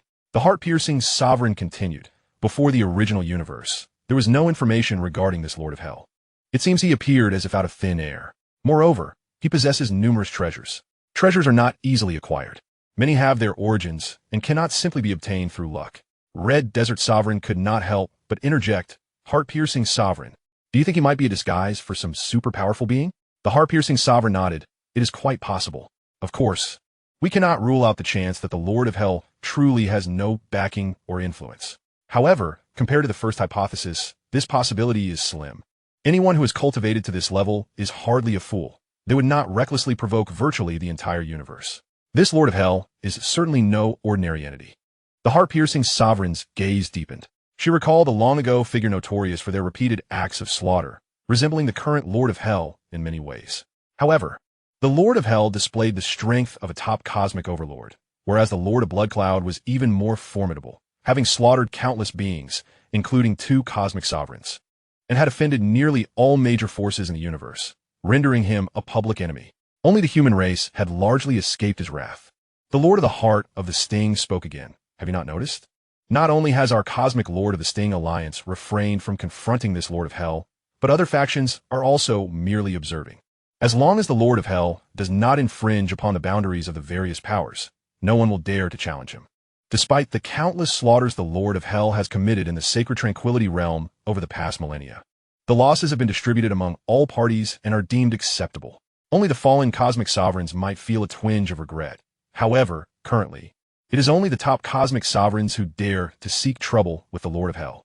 This is partly due to the unspoken rules within the Sacred Tranquility Realm, where cosmic lords rarely make an appearance unless it is a matter of great importance. Furthermore, the influence of the Celestial Tower has yet to dissipate, leaving many cosmic lords preoccupied with assimilating their gains from it, indifferent to the affairs of the outside world. Additionally, there are concerns regarding the identity of the Lord of Hell. No one is certain whether he is a super being in disguise from a certain faction or genuinely a newly emerged formidable entity, or perhaps even a hidden super stronger from certain power. Now that the Lord of Hell has calmed down, no longer rampaging like a rabid dog, various factions have relaxed slightly. Is it possible that the Lord of Hell is truly a newly ascended top cosmic sovereign? Even if that were the case, his demeanor is strikingly similar to that of the Blood Cloud Monarch, making it impossible to form any alliances. We shall observe further. If the opportunity arises, we will strike to annihilate him completely. The Lord of Hell has offended all major powers this time. His fate is inevitably bleak. Of course, some have cast suspicion upon the newly ascended human sovereign, Wang Yi, considering the intelligence suggesting that he likely possesses a clone. However, this suspicion is held by only a minority, as Wang Yi has not demonstrated his prowess in the external world. With the Blood Cloud, Pearl's disguise, and treasures, such as the Hellblade, also capable of concealment, Wang Yi has yet to utilize the ultimate techniques of cosmic lords, and the secret methods he has employed have not manifested in the outside world, so there is little concern of being seen through by the various factions. It will be necessary to disguise himself anew when employing these treasures under different identities in the future, being cautious not to leave any traces. The Sacred Tranquility Realm has a maximum diameter exceeding 200 million light-years, comparable to the size of a cosmic nation, and is one of the largest cosmic secret realms within the primordial universe. Its danger level ranks among the top 3 of all secret realms within the primordial universe, with certain areas possessing the terrifying capability to annihilate top cosmic sovereigns, ensnaring even cosmic lords, even in the already explored safe outer regions. It is exceedingly difficult for the undying to survive, and the sovereigns must tread with utmost caution in a pitch-black star field devoid of any celestial bodies. Countless streams of blue quicksand surge and flow, with an endless expanse of blue sandy sea at its center, bordered by blue sandy rivers. A chilling, frosty aura emanates from the blue sandy rivers. Merely approaching could freeze both the undying body and soul. Being swept into those blue sandy rivers would spell certain death for the undying, leaving only the sovereigns capable of self-preservation. Within the blue sea, random whirlpools emerge, their terrifying suction drawing in even a sovereign, who could vanish without a trace. Ordinary treasures cannot withstand the erosion of the blue sand whirlpools. Only top-tier treasures can barely endure. This place is the Blue Sand Sea, one of the top 20 most dangerous areas within the Sacred Tranquility realm. Amidst the endless sea of crisis and death, a towering black figure unfurls a pair of wings, gracefully navigating the blue sandy sea unharmed. The waves of blue, which instill fear in cosmic sovereigns, crash against him as if they were mere ordinary seawater, leaving no trace of impact. The Sacred Tranquility realm comprises over 700 medium-risk zones, 18 high-risk zones, and 3 extremely dangerous zones. The more perilous the area, the fewer individuals venture there, and the likelihood of treasures appearing increases. The fearsome black-scaled life form, exuding an aura of malevolence, flicks its tail adorned with scales behind it, its crimson eyes gazing into the distance as if perceiving all that lies ahead. Ding! Congratulations to the host for successfully signing in. Reward, Blue Sandsource Spirit. Wang Yi cast a casual glance at the panel information, paying it little mind. Now that he has ascended to the rank of Sovereign, according to the panel's nature, he can only sign in for rewards of Sovereign level at the very least. Thus, there are many places where Wang Yi cannot sign in, resulting in minimal gains over the years. Although he does not place much value on ordinary Sovereign level rewards, at most, they yield a few treasure points. Chapter 450, The Blue Extreme Ice Island. In truth, after concluding his frenzied hunts, Wang Yi has been traversing various locations over the years. Chaos City, the Primordial Secret Realm, the Ancestral God Secret Realm, and the Sacred Tranquility Realm. Thanks to the Divine Kingdom's teleportation, traveling has been exceedingly convenient. To prevent the location of his Divine Kingdom from being discovered, he often utilizes the Divine Kingdoms of his undying servants for travel, striving to maximize the efficiency of his sign-ins. Yet, he has yet to acquire the supreme rewards from these 4 locations. Beyond the Blue Sand Sea lies the Blue Extreme Ice Island, one of the 3 extremely dangerous zones within the Sacred Tranquility realm. Each of the 3 extremely dangerous zones possesses unique characteristics, yet their singular commonality is their extreme peril. Even cosmic sovereigns entering these zones face a risk of falling exceeding 50%. The most treacherous places among the 3 extremely dangerous zones harbor great terrors. It is only within the primordial universe that realms capable of birthing annihilation sovereigns can also engender domains that threaten the cosmic lords. Only the strongest in the universe can roam freely within the primordial universe. The Blue Extreme Ice Island stands as one of these 3 extremely dangerous zones. Its form is that of a vast, boundless land, birthed under the unique energies of the secret realm, constituted entirely of a distinct ice crystal, with a maximum diameter exceeding 100 light-years, located at the heart of the Blue Sand Sea. It has come to be known as the Blue Extreme Ice Island, and it has become the graveyard for countless sovereigns. Numerous perilous locales exist on the Blue Extreme Ice Island, and the island is often buffeted by frigid gale winds. Should a sovereign be swept away by these gales, their divine body would be instantly eroded and obliterated. Even top-tier treasure armor would not endure for long. Yet, the gale winds are merely the most common and widespread danger on the Blue Extreme Ice Island. Some hazards appear randomly, while others move of their own accord. Coupled with severe environmental interference affecting spatial fluctuations, most areas render instantaneous teleportation impossible, necessitating self-propelled flight. Even cosmic sovereigns must exercise caution while traversing this realm. Otherwise, they risk falling into mortal peril. High-ranking cosmic sovereigns dare not venture here without forming teams. In the boundless world of ice and snow, a sudden, formless gale sweeps through, freezing the entire space until it subsides, restoring normalcy. In a rugged mountain range, a deep cave harbors an alien powerhouse clad in emerald-scaled armor, whose divine body shrinks as he flits outside, his form undulating like that of a centipede, concealing his presence. While flying, he muses to himself, "I have waited in this region for nearly an entire epoch, yet found nothing. It will be best to depart soon and search elsewhere." Numerous strong beings venture into the Sacred Tranquility realm for adventure, employing various methods. Many alien powers have lingered in the secret realm for millions or even tens of millions of years. For such beings, time holds little significance. As their cultivation speeds stagnate, the allure of treasures becomes even more compelling. These alien powers have long since become intimately acquainted with their surroundings, patrolling a trillion-kilometer radius centered around their location, frequently venturing out for a stroll, returning empty-handed. How many years has it been since I last acquired a treasure? Back then, my disciple, Goatsong, was still a realm lord. The alien powerhouse sighed internally. Now, he has ascended to the rank of undying king. Millennia have slipped away just like that. It seems this place yields little. Perhaps it's time to change locations. Treasures. Oh, treasures, where might you be? The alien powerhouse, with a body as agile as that of a worm, swiftly navigated the serpentine passage that extended for hundreds of kilometers, dark and foreboding, before emerging from the mountains like a streak of light. As a chilling, fierce wind swept through, it brushed against the alien's emerald-scaled armor, producing a cacophony of cracking sounds, while intricate runes on the armor illuminated, warding off the terrifying cold. This alien warrior had resided on the blue extreme ice island for countless years, rendering him indifferent to such phenomena.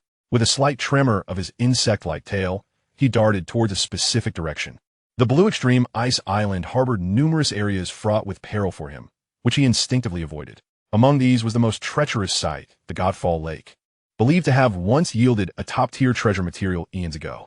He gazed longingly towards a certain direction, envious of the legendary top-tier treasure materials, rare beyond compare.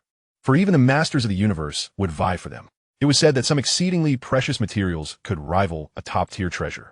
However, within the confines of the Celestial Rest's secret realm, such top-tier materials had only manifested 5 times, each occasion inciting fierce battles.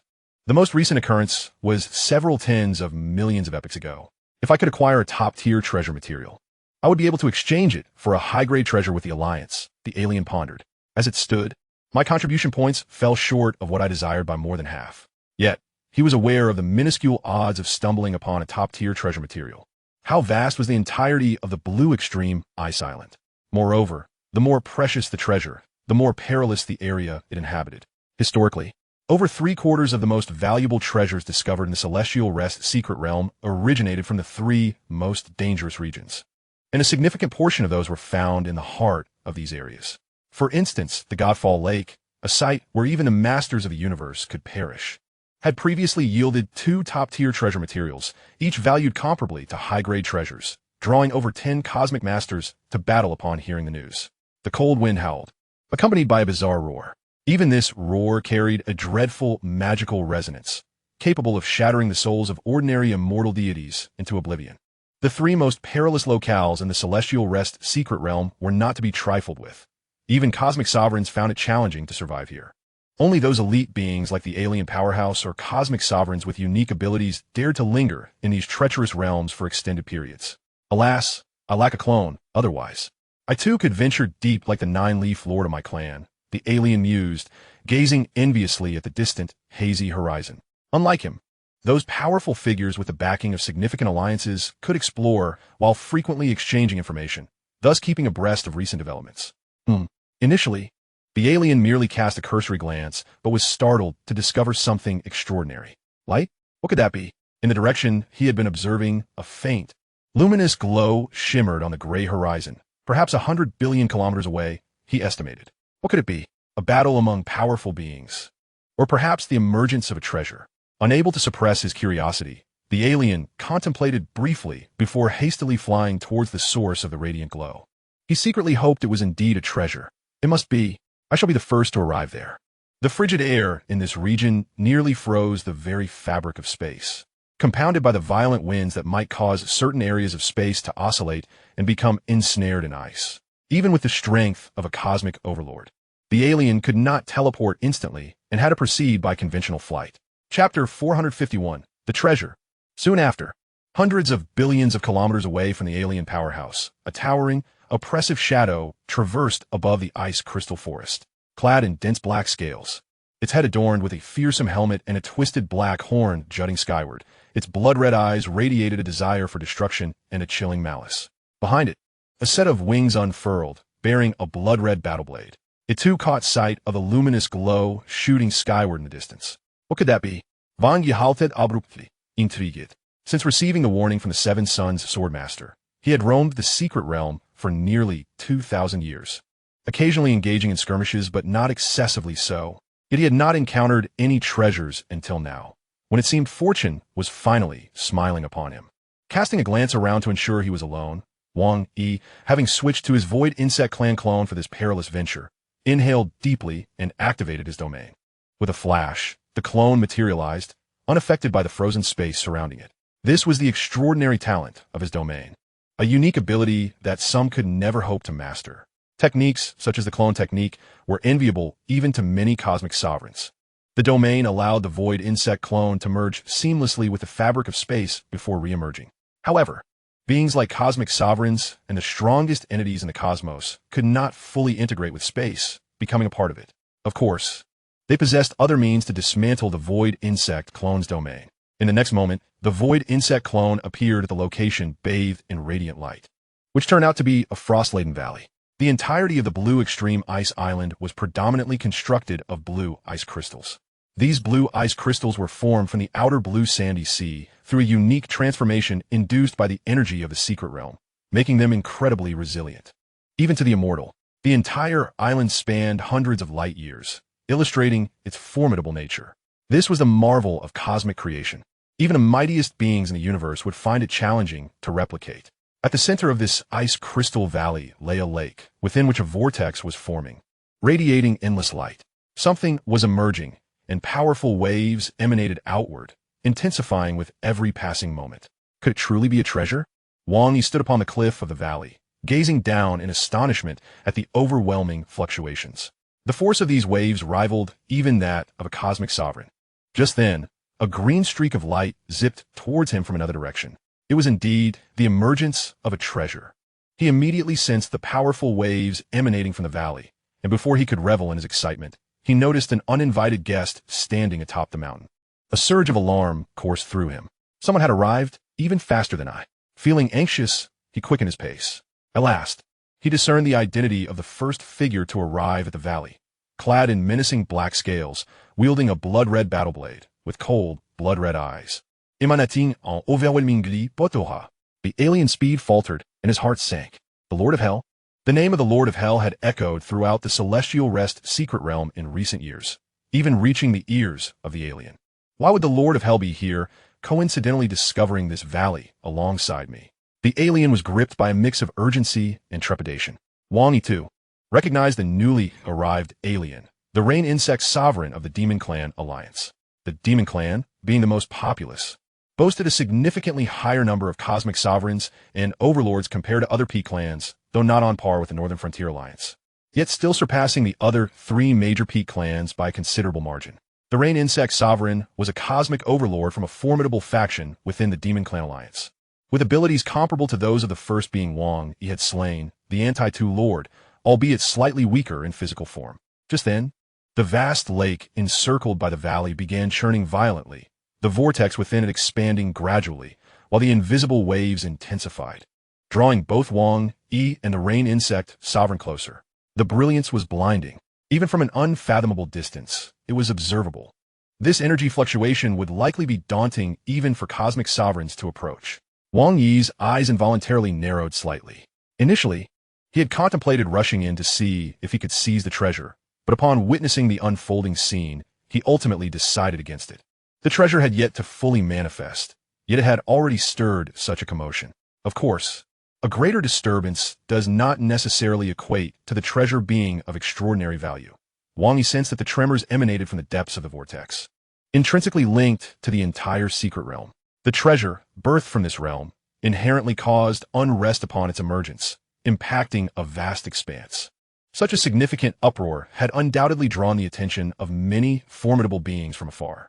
This disturbance, it originated from that direction. Is the treasure finally here? Let's go and investigate. The reach of the disturbance exceeded Wang Yi's expectations. Nearly a third of the powerful beings on the entire ice island felt it. Hastening towards the source, the rainworm sage descended several million kilometers from Wang Yi, remaining vigilant of this formidable adversary while casting a covetous gaze upon the shadow, slowly emerging from the vortex. However, both Wang Yi and the rainworm sage, exhibiting a remarkable level of rationality, refrained from diving in to snatch it away. Based on the previous occurrences of treasures manifesting in the Fanchi secret realm, it was well understood that when treasures first emerged, they had not yet fully materialized and remained connected to the secret realm, resulting in violent energy fluctuations. Even the Lord of the Universe could not forcibly seize them. Patience was imperative. Wang Yi reflected upon the gathered information. The Fanchi secret realm, vast and ancient, is fraught with numerous dangers and has naturally birthed many treasures. The greater the commotion upon the treasure's emergence, the more powerful and precious it is deemed. However, treasures readily usable are few. Most are merely rare materials. Only when the treasure is fully materialized can it be contested. Wang Yi's gaze remained fixed below. Judging by the tumult surrounding the vortex's treasure, it was at least comparable to a supreme treasure. Yet this emergence was exceedingly slow. The rainworm sage mused similarly, contemplating that at this rate, it might take many days. Moreover, he cast a wary glance towards the towering black figure in the distance. With the Lord of Hell present, my chances of seizing the treasure are non-existent. Should we confront each other, I would undoubtedly be slaughtered without a hint of doubt. However, with the treasuress emergence still some time away, other competitors would inevitably arrive. The rainworm sage felt a sense of helplessness. Although the treasure had been discovered, formidable rivals had also appeared, leaving him breathless with trepidation. Alone against the Lord of Hell, he lacked the confidence to claim the treasure. Once others arrived, their sheer numbers would surely suppress the Lord of Hell. Yet the treasure would undoubtedly elude him, the rainworm sage. Perhaps I shall see if there is an opportunity to partake in the spoils, he consoled himself. Chapter 452. A swarm approaches. Wang Yi and the rainworm sage had scarcely settled when several figures appeared in the distance.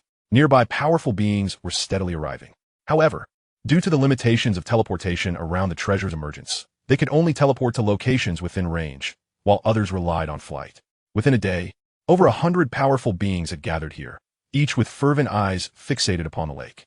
They awaited, calling for their compatriots to join.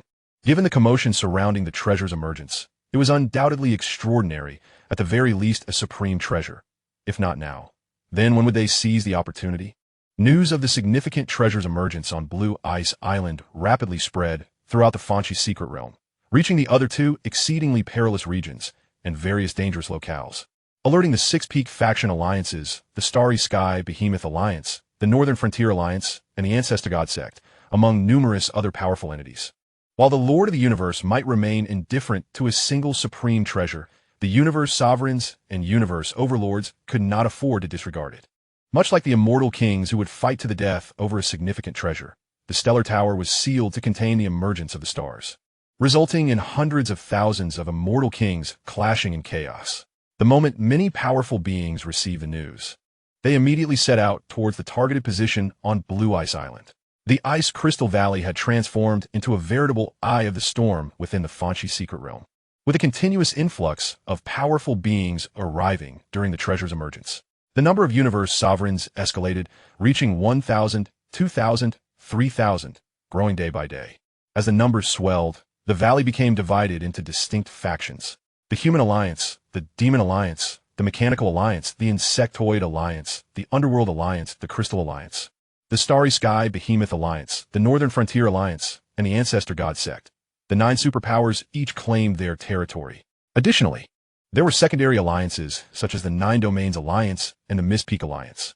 Furthermore, solitary wanderers like Wang Yi were present. Among them, the Northern Frontier Alliance boasted the largest and most formidable presence. The number of universe sovereigns gathered here exceeded 3,000, with dozens of universe overlords, including 2 apex universe overlords. They completely overshadowed the other factions. In contrast, the Human Alliance had only several hundred universe sovereigns and 4 universe overlords, with no apex universe overlords in sight.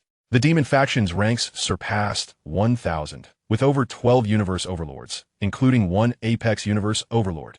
The entire valley was now home to over 10,000 universe sovereigns. This was Wang Yi's first experience witnessing such an assembly of universe sovereigns. The excitement was overwhelming. Tears of exhilaration nearly welled at the corners of his eyes. His blood-red gaze flickered incessantly as he calculated the potential slaughter value he could reap from annihilating these universe sovereigns. There were at least 10,000 universe sovereigns here, almost all of them high-level, along with several universe overlords. Even if each high-level universe sovereign were considered worth 100 slaughter points, That would amount to a staggering 1 million slaughter points, 100,000 treasure points. Wang Yi felt as though the most formidable treasures were beckoning him. Swallowing hard, he scanned the surroundings with the glint of a ravenous wolf. The universe sovereigns nearby sensed a chill run down their spines as an overwhelming malice washed over them. A surge of divine power swept through. Oh, it is the Lord of Hell. Then, there is no cause for concern. In the entire Fanxi secret realm, who does not know that the Lord of Hell is akin to a rabid dog, attacking anyone in sight, ruthless and unrestrained, a truly tyrannical figure. Over the years, the number of universe sovereigns who have perished at his hands is no fewer than 800, were it not for the collective restraint of various factions. One could only imagine the extent of his rampage. A madman indeed, those universe sovereigns who had come too close thought to themselves, repositioning themselves further away. The Northern Frontier Alliance had suffered the most grievously at the hands of the Lord of Hell during this period. Two apex universe overlords exchanged glances, their eyes glinting with murderous intent. Should we seize this opportunity to encircle and eliminate the Lord of Hell, eradicating this scourge? Not only did the Northern Frontier Alliance perceive the Lord of Hell with hostility, but so too did the other six-peak faction alliances, the Starry Sky Behemoth Alliance, and the Ancestor God sect regard him with ill will. Even the Human Alliance, due to the chaos instigated by the Lord of Chaos and others at the top, left the lower ranks unaware that the Lord of Hell was one of their own, casting suspicious glances at Wang Yi. Among the various races within the Human Alliance, a few unfortunate souls had fallen victim to Wang Yi's wrath. If glances could kill, Wang Yi would be riddled with wounds by now. The current situation could aptly be described as one where he was the target of universal disdain. The Lord of Hell indeed possessed audacity, offending so many. Fully aware that numerous powerful factions were converging here, yet still daring to appear openly, some scattered solitary wanderers felt astonished. Unlike those who harbored grievances against the Lord of Hell, they maintained a more neutral perspective, viewing him with a degree of simplicity. To kill or not to kill, with the treasure yet to fully materialize, we could easily unite to eliminate the Lord of Hell. A powerful being exuded an aura of murderous intent. However, no directives had been issued regarding the Lord of Hell, and given his means of self-preservation, engaging him now might not guarantee success. Some superiors remained more prudent.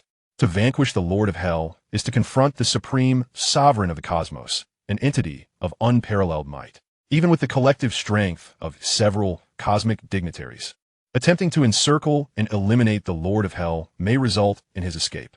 Moreover, should they succeed in slaying him, the ensuing losses would be considerable. All factions are acutely aware of this reality, though they harbor an intense desire to eliminate the Lord of Hell.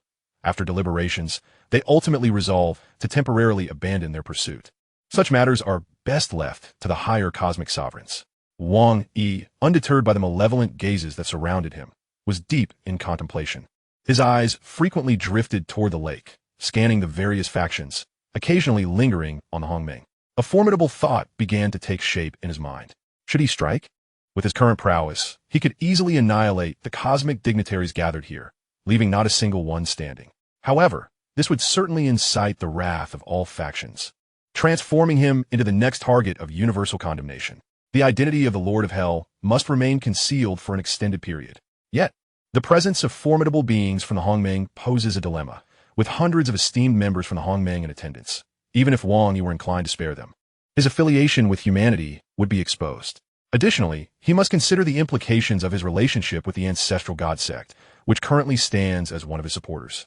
Thus, countless thoughts swirled in Wang Yi's mind, ultimately coalescing into a singular resolution: to kill, to eradicate these cosmic dignitaries. Perhaps he could amass enough slaughter points to exchange for a supreme treasure. He understood the stakes. Even if the highest echelons of the human race were to learn of his actions, they would likely offer their support. Yet, Wang Yi's intentions extended far beyond mere slaughter. If he were to execute his plan, the consequences could drive the majority of the universe's superpowers into madness. Nevertheless, this required his identity to remain absolutely confidential. Otherwise, his future in the cosmos would become exceedingly precarious. Chapter 453. One Against Thousands? 104 days later, the excitement surrounding the emergence of the lake's treasure reached a fever pitch as colossal waves of energy coalesced into a whirlwind, drawing the entire lake's water into a frenzied dance reminiscent of a colossal azure serpent. The entire valley was affected. Countless ice crystals shattered and scattered like confetti, forcing many powerful beings to retreat, their eyes ablaze with anticipation as the treasure gradually materialized.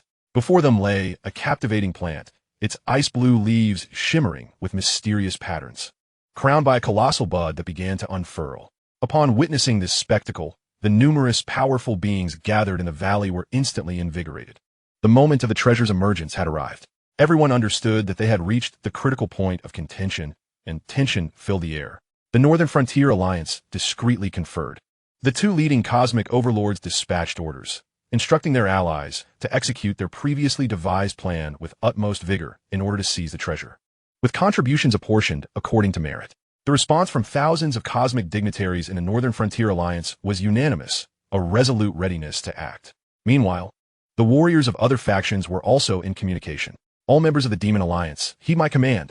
Members of the Mechanical Alliance, adhere to the plan.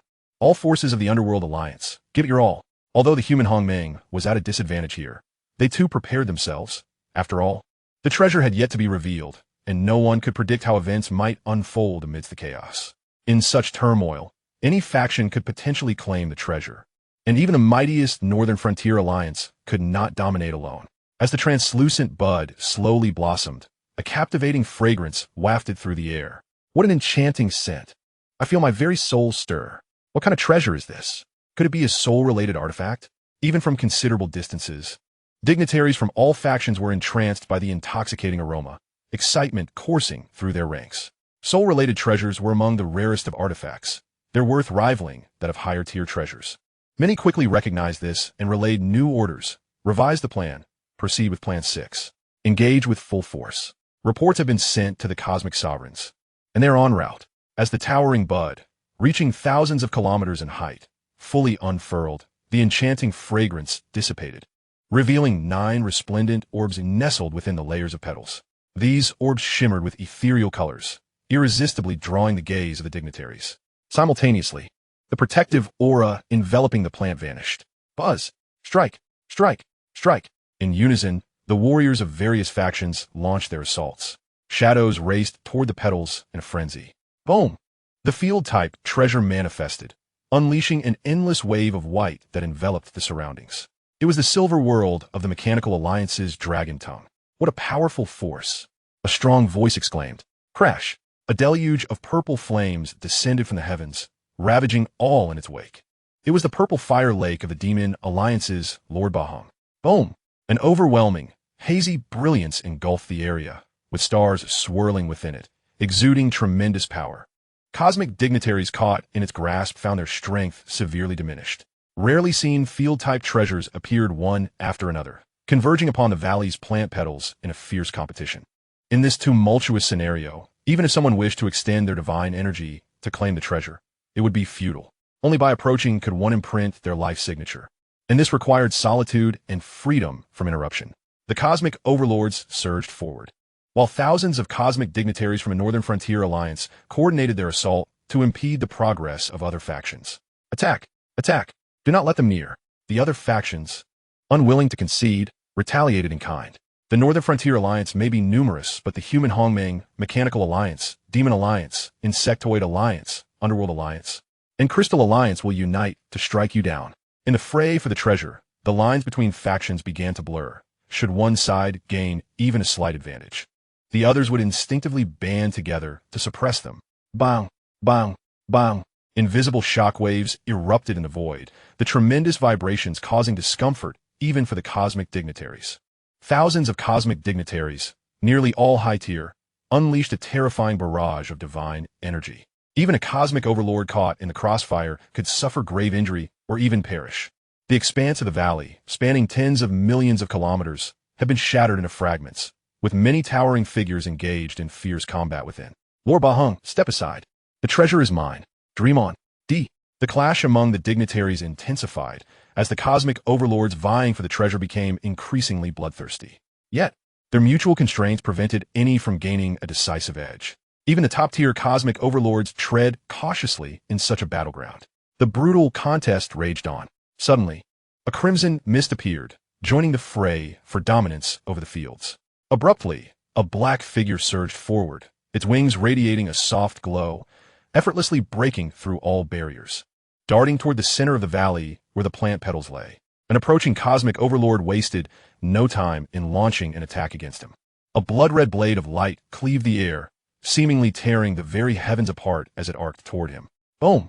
The cosmic overlord's weapon was wrenched from his grasp, and the blade struck him, causing his precious armor to shudder and splinter, propelling him through the air, where his divine form was annihilated. He has fallen. This marked the first casualty among cosmic overlords since the battle commenced. In an instant, the attention of the combatants was drawn to the towering black figure, and a chorus of furious shouts erupted. The Lord of Hell, you seek death. The camp of the slain cosmic overlord was incensed, as hundreds of cosmic sovereigns united in a fierce display of murderous intent, unleashing powerful soul attacks in an instant. It was not merely one faction. Others, who had long endured the tyrannical arrogance of the Hell Sovereign, could no longer suppress their grievances, and without hesitation, they joined the fray. In a moment, over 6 factions simultaneously launched their assaults against the Hell Sovereign, who, despite being the primary target of their collective firepower, remained oblivious to the onslaught, resolutely advancing toward the towering plant. Boom! Boom! Boom! Boom! Terrifying attacks rained down upon the Hell Sovereign almost in unison, each strike rivaling the full might of a cosmic lord. All 6 formidable assaults struck the Hell Sovereign simultaneously. However, a shocking scene unfolded. The Hell Sovereign withstood these attacks and swiftly propelled himself onto the petals, sweeping away all the precious orbs with a wave of his hand. How could this be? How was it that the Hell Sovereign emerged unscathed? The various factions were astonished by the Hell Sovereign's defensive prowess.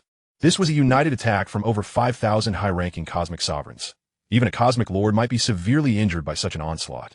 Yet the Hell Sovereign seemed to effortlessly endure it, appearing entirely unharmed. The audacity of the Hell Sovereign in effortlessly claiming the treasures infuriated all the powerful beings present. Eliminate him.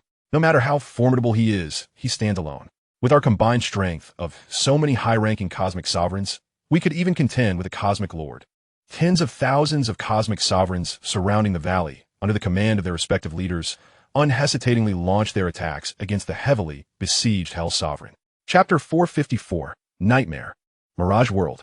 Wang Yi donned his transformed black-scaled armor, the chaos wings unfurling behind him, and gripped the Hell Blade in his right hand, surveying the densely packed cosmic sovereigns glaring at him with hostility. I possess the pinnacle treasure, the armored catastrophe, and the original soul within me. I can diminish all attacks to a mere 1/10,000th, or even lower. My divine body towers over 90,000 kilometers, even at the peak of cosmic lord strength. It would require immense effort to harm me. Your combined attacks, as mere sovereigns, you cannot even shake me. Wang Yi remained indifferent. The 6 attacks that struck him felt no more significant than a mere tickle. This illustrates the significance of the armor, clad in the armored catastrophe. Even cosmic lords rarely possess attacks that could reach its limit. As long as the limit is not breached, all attacks can be weakened to 1/10,000th. Such top-tier treasures have garnered the envy and attention of cosmic lords. Typically, only cosmic lords wield such supreme artifacts. As for pinnacle treasures like the armored catastrophe, they are exceedingly rare and difficult to acquire, even for the likes of Emperor Yin. Possessing the armored catastrophe and the original soul, both material and soul defenses can reach an extraordinarily terrifying level. Once I break through, combined with the Celestial Tower and the Prismatic Aurora Lake, I would dare to confront even the strongest in the universe. However, exposing the Prismatic Aurora Lake could invite trouble. Perhaps I could exchange it for another supreme artifact from a different realm. And as for you, you shall serve as the first stepping stones in my quest for renown throughout the cosmos.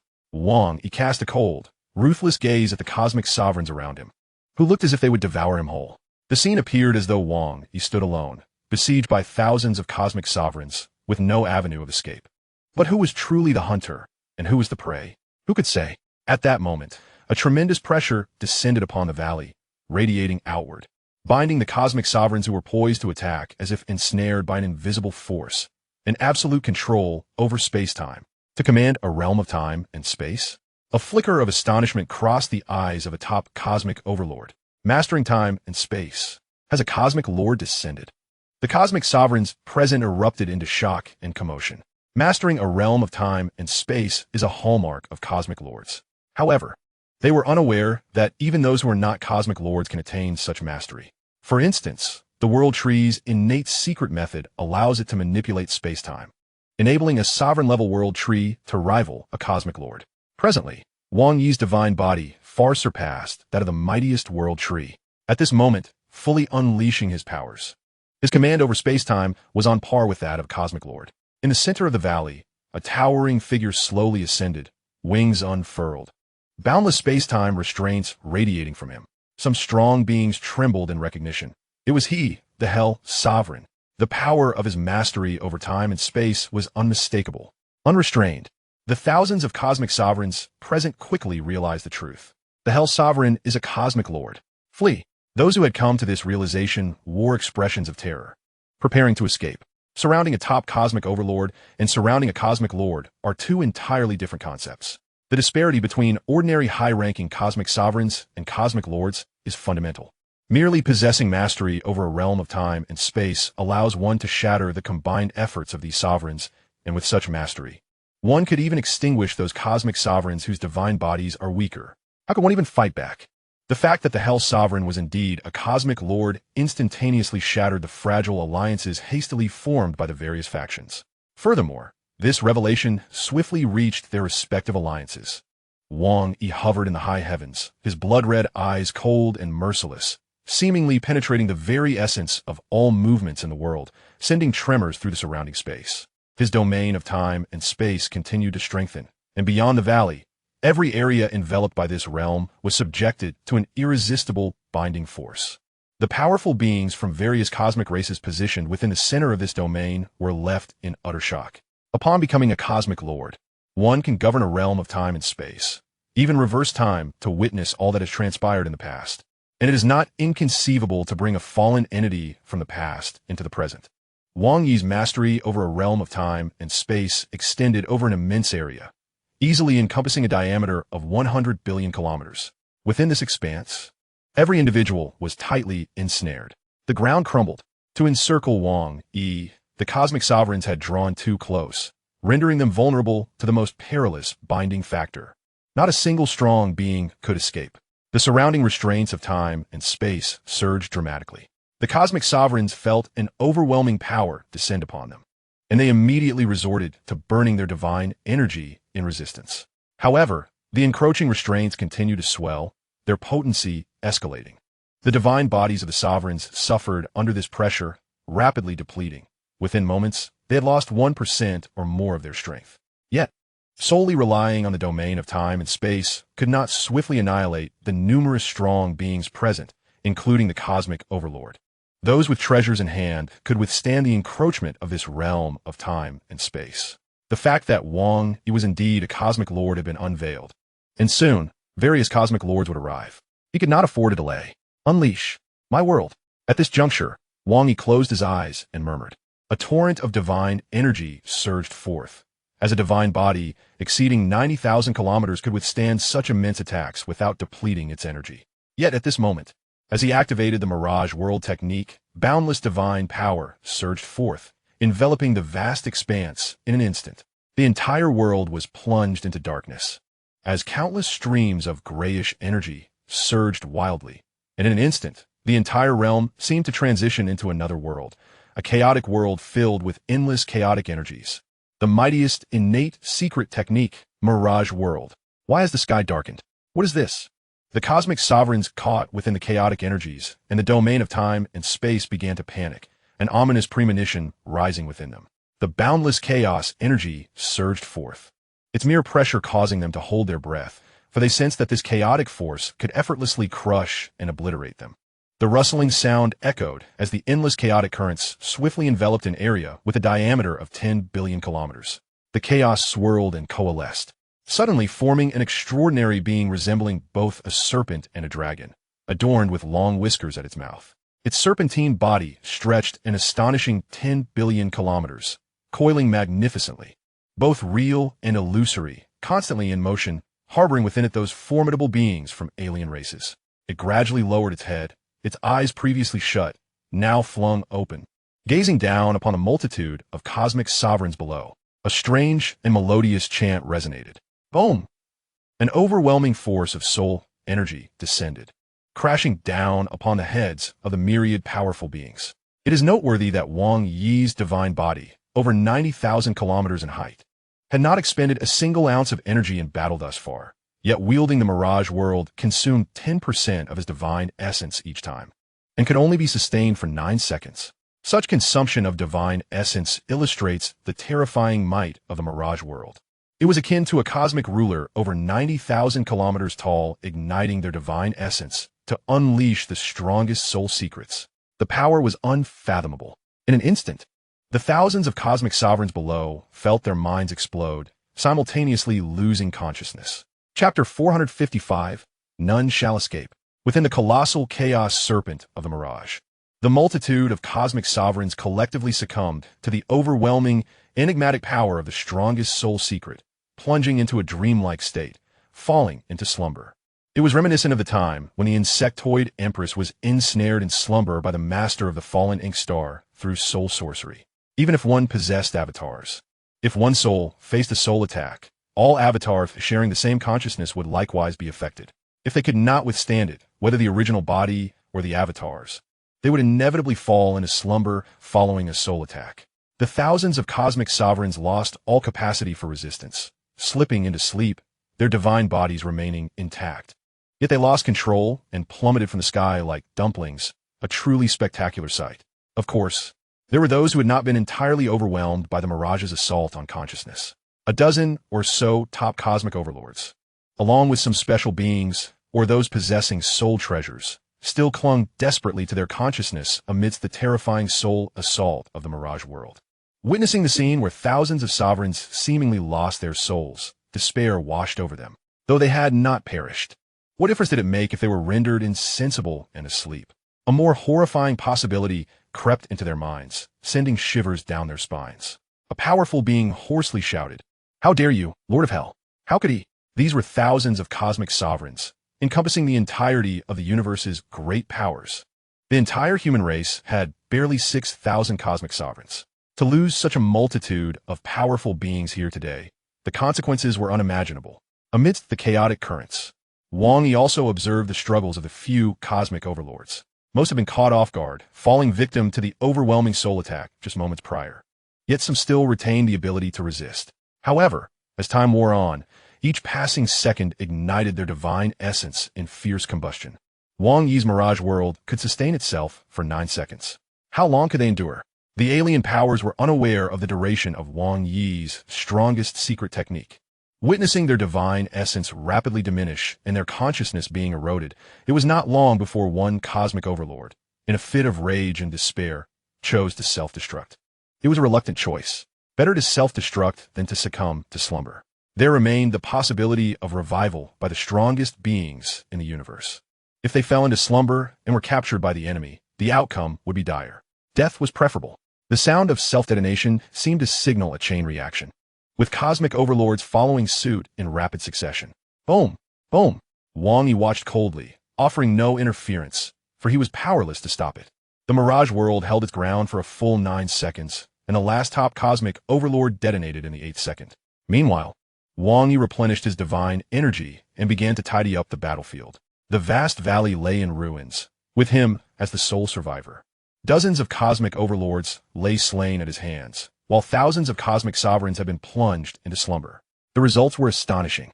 The treasures left behind by the fallen powers were collected, and the sleeping cosmic sovereigns were uniformly cast into a world ring. As he swiftly cleared the scene, Wang Yi took a moment to glance at his panel. The annihilation of dozens of cosmic overlords, including top-tier ones, caused his kill count to surge dramatically. 124, 129.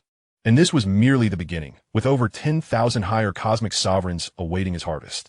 Even excluding the Hongmeng and the Ancestor God sect, the remaining figures still amounted to a considerable sum.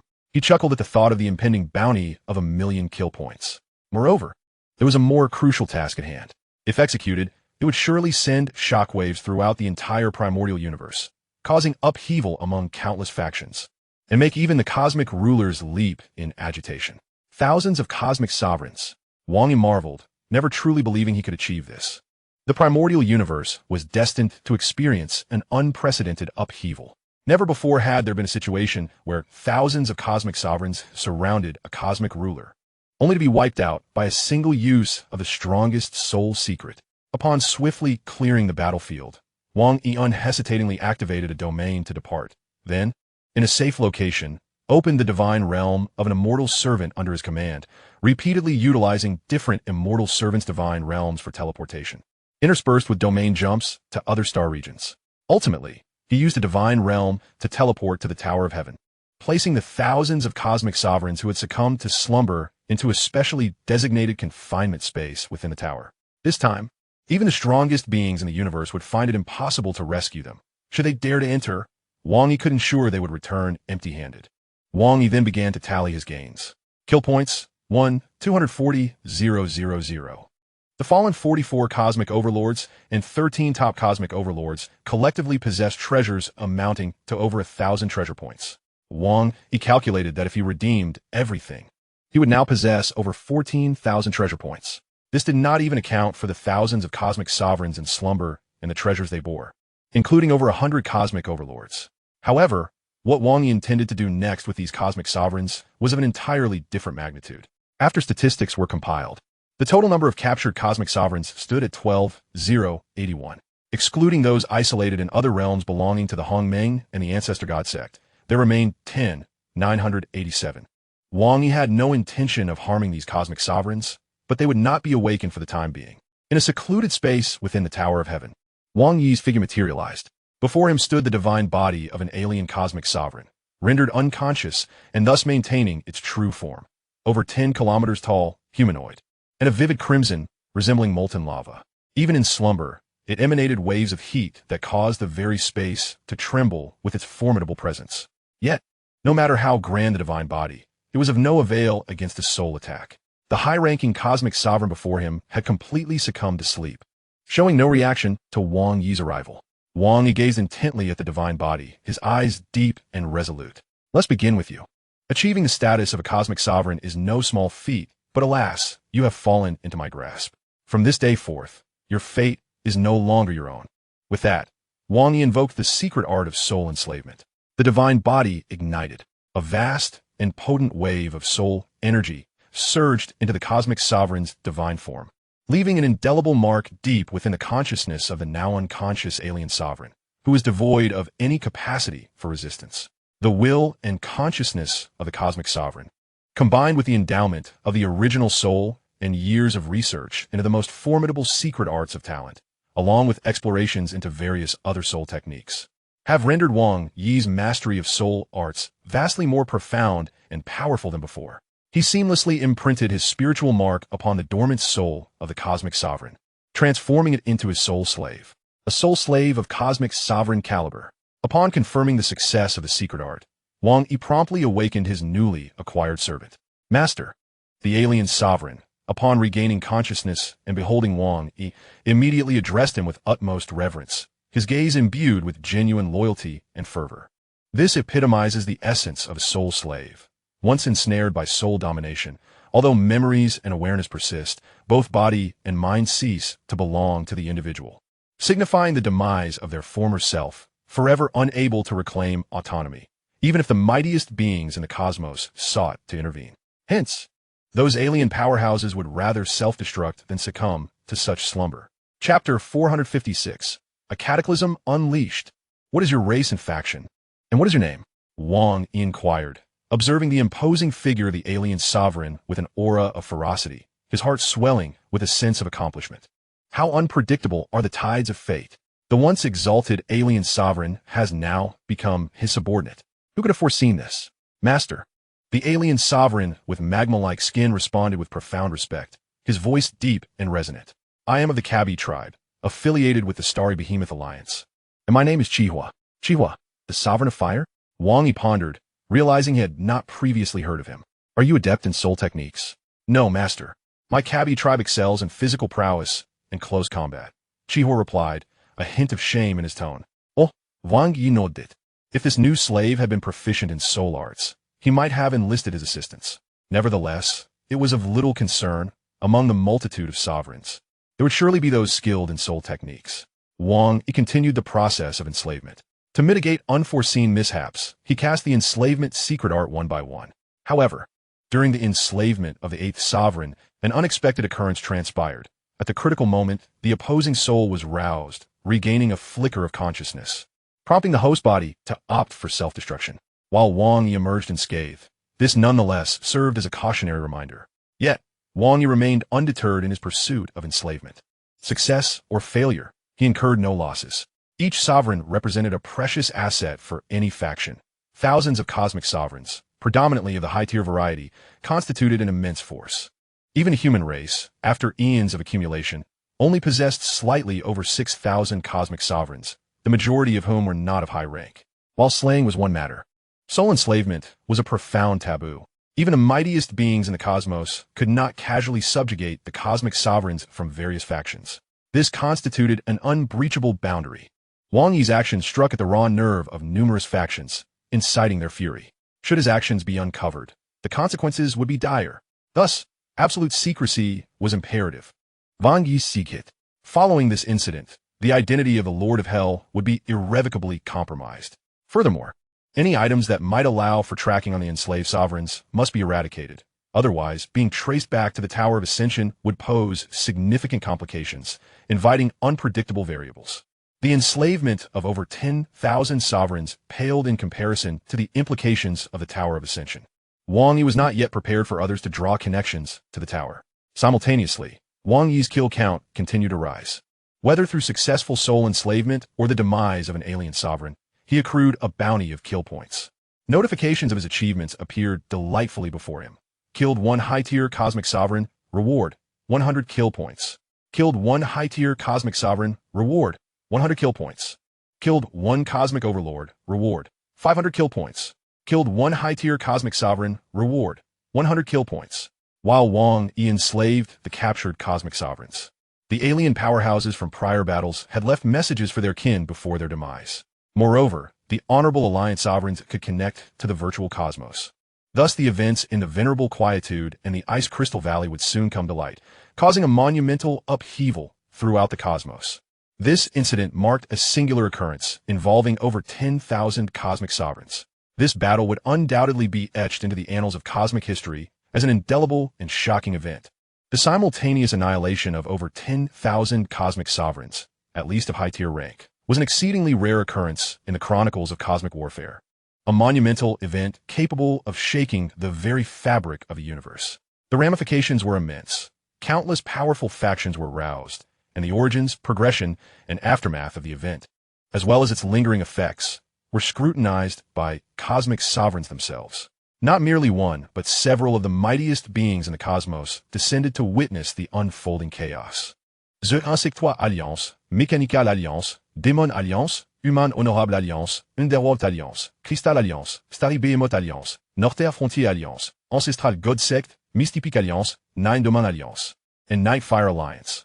All the major factions of the cosmos were incensed, issuing furious declarations demanding accountability from those responsible for this incident. A cataclysm had been unleashed. Over 10,000 cosmic sovereigns, the majority of whom were high-tier, including several hundred from the Human Honorable Alliance, represented a staggering loss for any faction. Regardless of the alliance, a loss of dozens of high-tier cosmic sovereigns would not go unnoticed.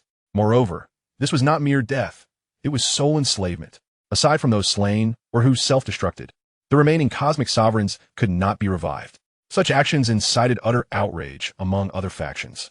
Which cosmic sovereign lacked friends or family? Which did not have mentors or kin? Death, while tragic, could be accepted. However, soul enslavement was a transgression that even the strongest in the cosmos could not reverse. This constituted true, permanent demise. This was a reality that the cosmic sovereigns of all alliances could not abide. The factions were driven to madness. More than one cosmic sovereign furiously emerged from their secluded meditations, seeking the Lord of Hell to avenge their disciples and kin. The Lord of Hell must die. He cannot be allowed to live. Our mechanical alliance's honor is at stake. My disciple was in the Venerable Quietude, and the Lord of Hell dared to enslave him. I will see him dead. Numerous powerful beings were taken aback, some newly emerged from seclusion, rendered speechless by the revelation of the enslavement of over 10,000 sovereigns. How ruthless! Which cosmic sovereign was the Lord of Hell, mastering soul arts to such a degree that he could effortlessly plunge thousands into slumber?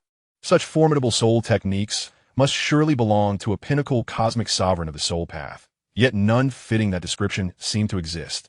Who could have imagined this terrifying possibility? Over 10,000 cosmic sovereigns enslaved. The cosmic sovereigns seethed with rage, while the factions were thrown into an uproar. A miracle. Some strong beings reflected on how anything could happen in the cosmos. Wang Yi, with a clone in the outside world, overheard discussions among other sovereigns of the honorable alliance in the virtual cosmos and inwardly chuckled. It was unlikely anyone could fathom that the fearsome entity responsible for the simultaneous enslavement of over 10,000 sovereigns was none other than himself. Wang Yi sat in an open-air bar where sovereigns gathered to exchange news, smiling as he listened to their astonished and furious debates. In the wake of this incident, the Honorable Alliance similarly lost contact with several hundred cosmic sovereigns. Yet, they remained quietly ensconced within the Tower of Ascension in a state of slumber.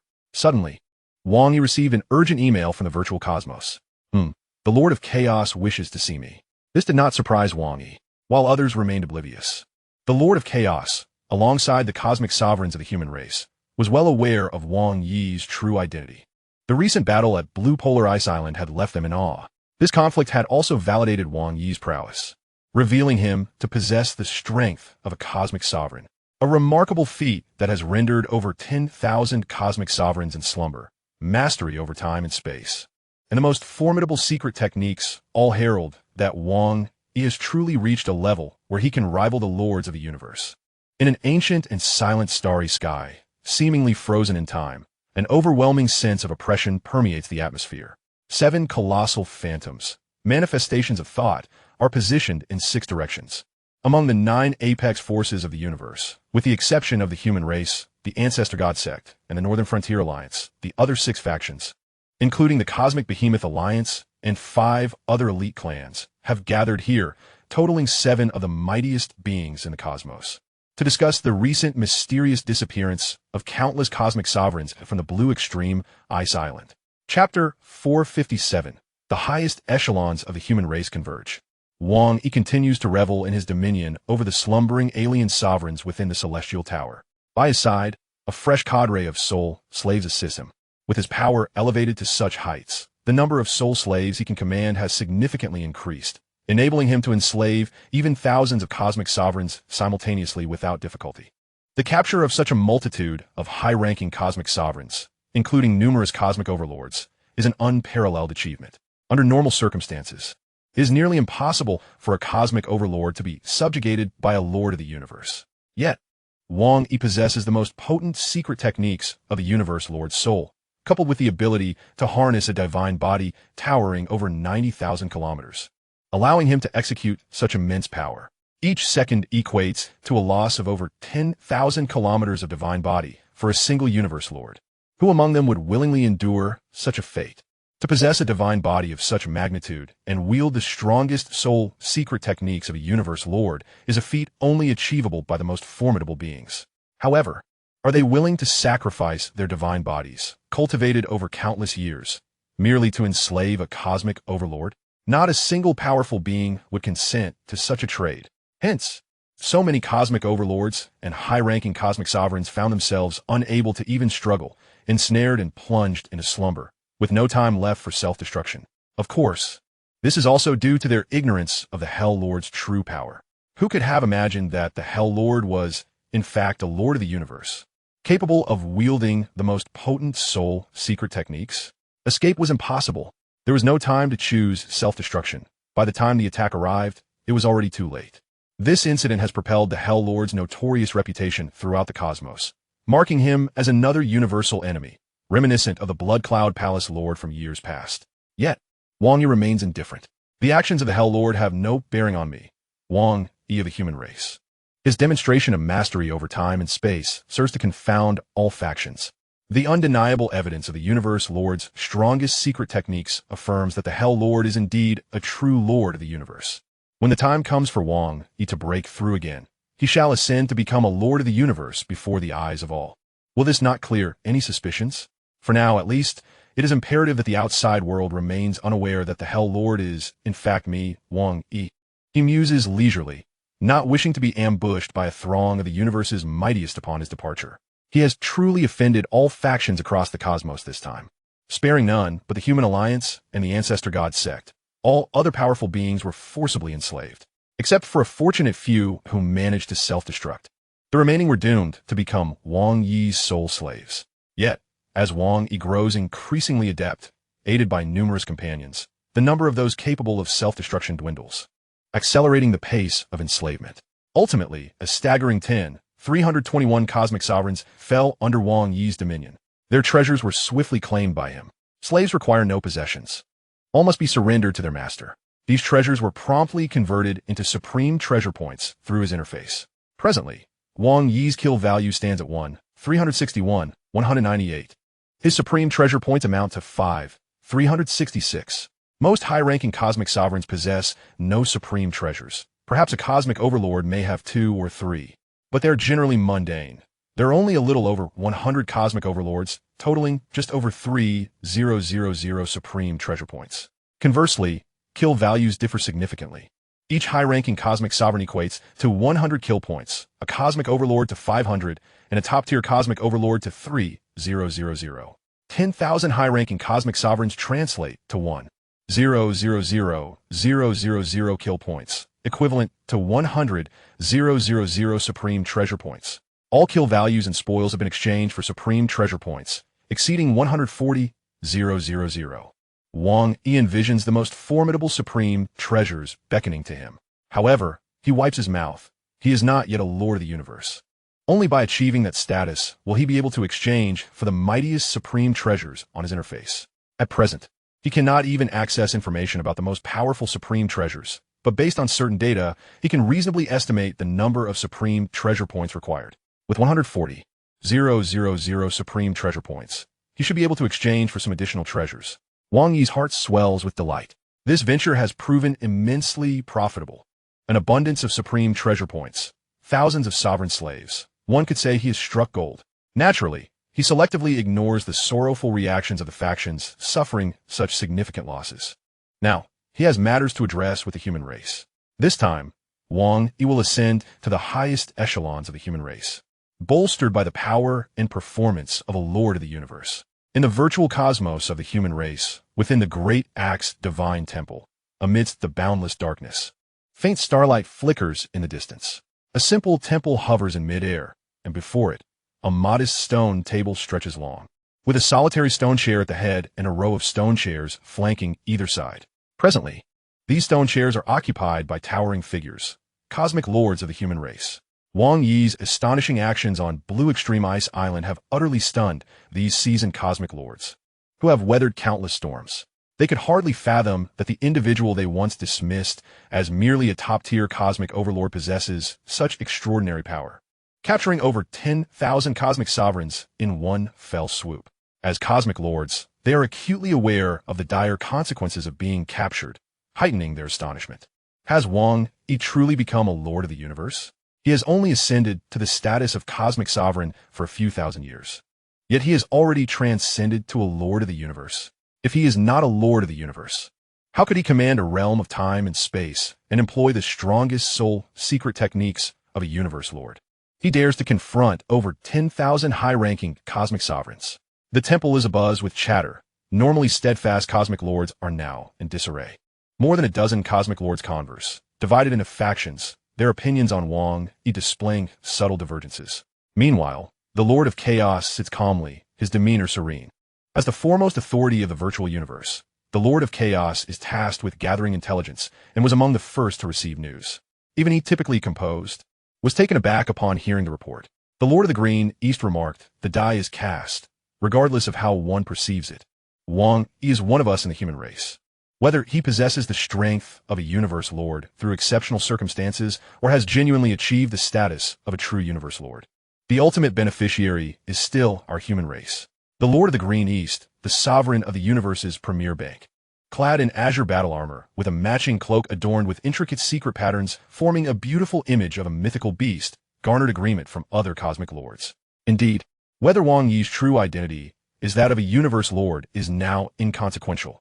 Achieving what he has done is beyond the capabilities of many cosmic lords, placing him on equal footing with them. Fortunately, Wang Yi has consistently concealed his identity, preventing others from seeing through his ruse. Otherwise, the consequences would have been dire. One cosmic lord lamented, over 10,000 cosmic sovereigns. Since my ascension to the status of universe lord, I have never slain so many. Truly, the younger generation is formidable. He paused. By the way, those cosmic sovereigns, didn't they fall into slumber? How will Wang Yi handle them? Esteemed colleagues, the Lord of Chaos interjected. The other cosmic lords quieted and turned their gazes towards him. The Lord of Chaos spoke in a gentle tone regarding Wang Yi's affairs, stating, I will communicate with him. As for those cosmic sovereigns, I have faith in Wang Yi's character. He would not engage in actions harmful to our kin.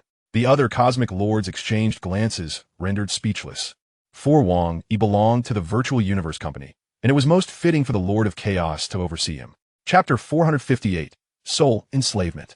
In the Virtual Universe, on Thunder Island, the pinnacle of the island housed the palace of the Lord of Chaos. Above the palace, in mid-air, there existed a floating realm. An ancient, large round table of a bluish-gray hue was encircled by endless currents of energy. Surrounding this stone table were 6 massive stone chairs, each adorned with intricate carvings, while the table itself bore countless engravings depicting various scenes. Lord, Wang Yi said with a slight bow, addressing him respectfully, regardless of his power level. The Lord of Chaos was still a mentor who had cared for him. Emerging from the swirling chaos, the Lord of Chaos regarded the humble, black-haired youth before him with deep, gentle eyes, internally nodding in approval. He had encountered many who became arrogant upon gaining strength. But Wang Yi's temperament pleased him greatly. The scenes from the previous meeting flashed rapidly through his mind as he approached the grand round table, gesturing warmly towards Wang Yi. Ah, no, you should now be referred to as the Lord of Hell. Come, sit. Wang Yi glanced at the 6 massive stone chairs surrounding the ancient, bluish-gray table, contemplating, and then took his place upon the second chair to the left. The table was adorned with engravings depicting scenes of 3 powerful beings respectfully bowing to one another, singular figure wreaking havoc, and 2 others joining forces to attack a group, the carvings abstract yet evocative. Wang Yi could vaguely identify one as the Lord of Chaos, while others resembled the barbaric giant and the robed man he had seen on the mysterious mural within the Misty Star system. He speculated they were the founder of the Great Axe and the first cosmic sovereign of humanity. Wang Yi, we are aware of your circumstances, the Lord of Chaos remarked, fixing his gaze upon him. You are not yet a cosmic sovereign, correct? Wang Yi replied honestly, yes. Before the highest echelon of humanity, there was no need for concealment. The Lord of Chaos, intrigued, inquired, being a cosmic sovereign allows one to wield the most potent secret methods, including mastery over time and space. How did you achieve this? Pausing, he added, of course, this is merely my curiosity. If it is inconvenient for you to answer, I understand. Wang Yi found no hesitation in responding. I possess 3 avatars, all of flesh and blood, one of which is the avatar of the Abyss. The Lord of Chaos's expression shifted. As a cosmic sovereign who maintained a rapport with the Lord of the 9 Hells, he was well aware of the significance of the Abyss. To have an avatar of the Abyss is akin to possessing an inexhaustible divine body supply. Wang Yi, you will find it exceedingly difficult to meet your end. However, the Lord of Chaos's brow furrowed slightly in confusion. Yet, while the avatar of the Abyss possesses the ability to master time and space, it seems one must transform into the Abyss to achieve that. Based on what happened that day, it appears you did not utilize the avatar of the Abyss. Indeed, Wang Yi continued, I have 3 major avatars, and my disciples encountered other opportunities that elevated all biological life gene levels to a perfect 10,000-fold. My consciousness entered the origin of a universe and received the gift of innate secret methods. Only then could I wield the most formidable innate secret techniques, such as the one I showcased on Blue Polar Ice Island. As for mastering time and space, that is related to another opportunity one had, linked to the supreme world tree of the ancestral god's secret realm. Ah, I see, the Lord of Chaos realized, though many aspects remained unclear, such as how Wang Yi elevated his biological gene level to such an extraordinary degree. One must understand that the limit for a cosmic sovereign was merely a 100-fold gene level. Achieving perfection was exceedingly difficult, attainable only by a select few. Moreover, questions lingered regarding how Wang Yi acquired mastery over the supreme world tree's time and space abilities and the origins of his treasures. Nevertheless, the Lord of Chaos understood that everyone harbored their secrets. Wang Yi's willingness to share was already commendable, and he did not expect him to disclose every mystery. Such an expectation would be unreasonable. You have captured those alien sovereigns, correct? Among them are members of my Hongmeng. How do you intend to handle them? The Lord of Chaos inquired. I was just about to discuss this with you, Lord, Wang Yi replied, his gaze steady. With his current level of consciousness, even the formidable Lord of Chaos could not sway him, and he maintained an air of tranquility. In my recent application of the most powerful soul secret method, I successfully captured over 10,000 cosmic sovereigns, aside from those from my Hongmeng and the ancestral god cult. And the deceased, all others have been enslaved. Even though the Lord of Chaos had anticipated this, hearing Wang Yi articulate, it still stirred his emotions. All of them? Precisely. A total of 321 cosmic sovereigns, Wang Yi announced, delivering a staggering figure. The Lord of Chaos's brow twitched, his emotions turbulent. 321. The entire human race currently possesses just over 6,000 cosmic sovereigns, accumulated over countless ages. Yet, the number of sovereigns under your command has already surpassed the entirety of our kind, and they're all high-ranking cosmic sovereigns. Wang Yi, you have entangled yourself in a colossal dilemma. The Lord of Chaos rubbed his temples, his expression grave. Once our kin learns of your actions, all cosmic sovereigns will convene to deliberate upon your methods. You must understand that enslaving the weak is one matter. However, enslaving cosmic sovereigns is a grave taboo, especially with your indiscriminate enslavement of thousands at once. The repercussions are beyond my capacity to foresee. Do you comprehend the immense pressure our human race will face should your actions be revealed? Wang Yi remained composed. I am confident that my identity will remain concealed, unless someone from our kin divulges it. That is absolutely impossible, the Lord of Chaos asserted.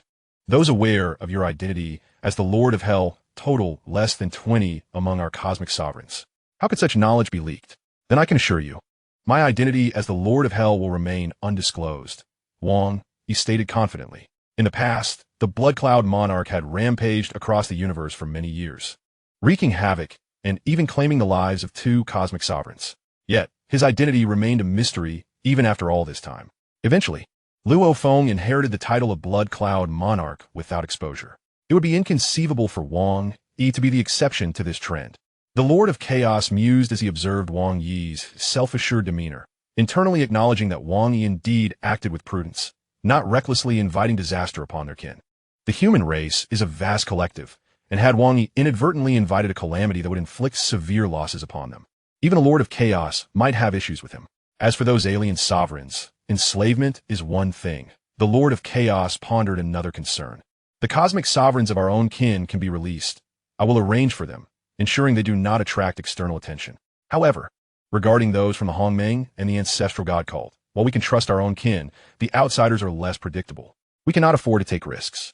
Let them remain in slumber for now, and we shall devise arrangements based on future circumstances. Wang Yi nodded in agreement. This was also the plan he had considered. Chapter 459, the 19th Cosmic Sovereign. At the massive bluish-gray stone round table, the Lord of Chaos and Wang Yi continued their discourse. Wang Yi, although you have yet to truly become a cosmic sovereign, you are not much different from one in essence. The Lord of Chaos expressed with a sense of reflection. You have already mastered the abilities of time and space, and acquired the most formidable secret arts of the Supreme Being of the universe. Even if you cross that threshold in the future, it will merely enhance the potency of your divine body. Other formidable beings who ascend to the status of the Supreme Being of the universe experience a 100-fold surge in their divine bodies, while their comprehension of the laws allows them to create even more powerful secret arts, elevating the level of those arts by 2 or 3 tiers. In aggregate, their combat prowess undoubtedly surpasses that of the current universe overlord by a significant margin. However, Wang Yi has already reached the pinnacle of secret arts, attaining the utmost limit of the Supreme Being's arts, alongside a life gene level that achieves perfection 1,000-fold. Thus, even upon entering the ranks of the universe overlord, he will merely possess a more refined divine power. With your current strength, you are already eligible to join us as a member. The Lord of Chaos smiled at Wang Yi. Before your arrival, the highest council of the human race unanimously resolved that you are now the 19th universe overlord of our human lineage. Every faction possesses its share of secrets. Just as the universe overlords do, our human race also harbors undisclosed universe overlords. Even the esteemed beings within our race remain unaware of the total number of universe overlords among us, clearly indicating that this is a closely guarded secret. Unbeknownst to the Lord of Chaos, Wang Yi was already well aware of the secrets of the human race, yet the Lord continued to elaborate. Excluding you, the human race has 18 universe overlords. My Virtual Universe Company and the Great Axe Combat Arena each have 5. The Universe Mercenary Alliance boasts 3. The Universe First Bank also has 3, and the Universe Galaxy Bank accounts for 2 Universe Overlords. Therefore, with your addition, my Virtual Universe Company will have 6. He chuckled. Congratulations. You have surpassed your teacher, Peng Bo, in becoming a Universe Overlord at a swifter pace. A smile broke on Wang Yi's face. After so many years, he had finally reached this milestone, allowing him to stand alongside these Universe Overlords at the pinnacle of humanity. However, your identity remains strictly confidential, known only to a select few within our race, the Lord of Chaos added. As he spoke, Wang Yi gained a more detailed understanding of the powerful figures within the upper echelons of the Virtual Universe Company.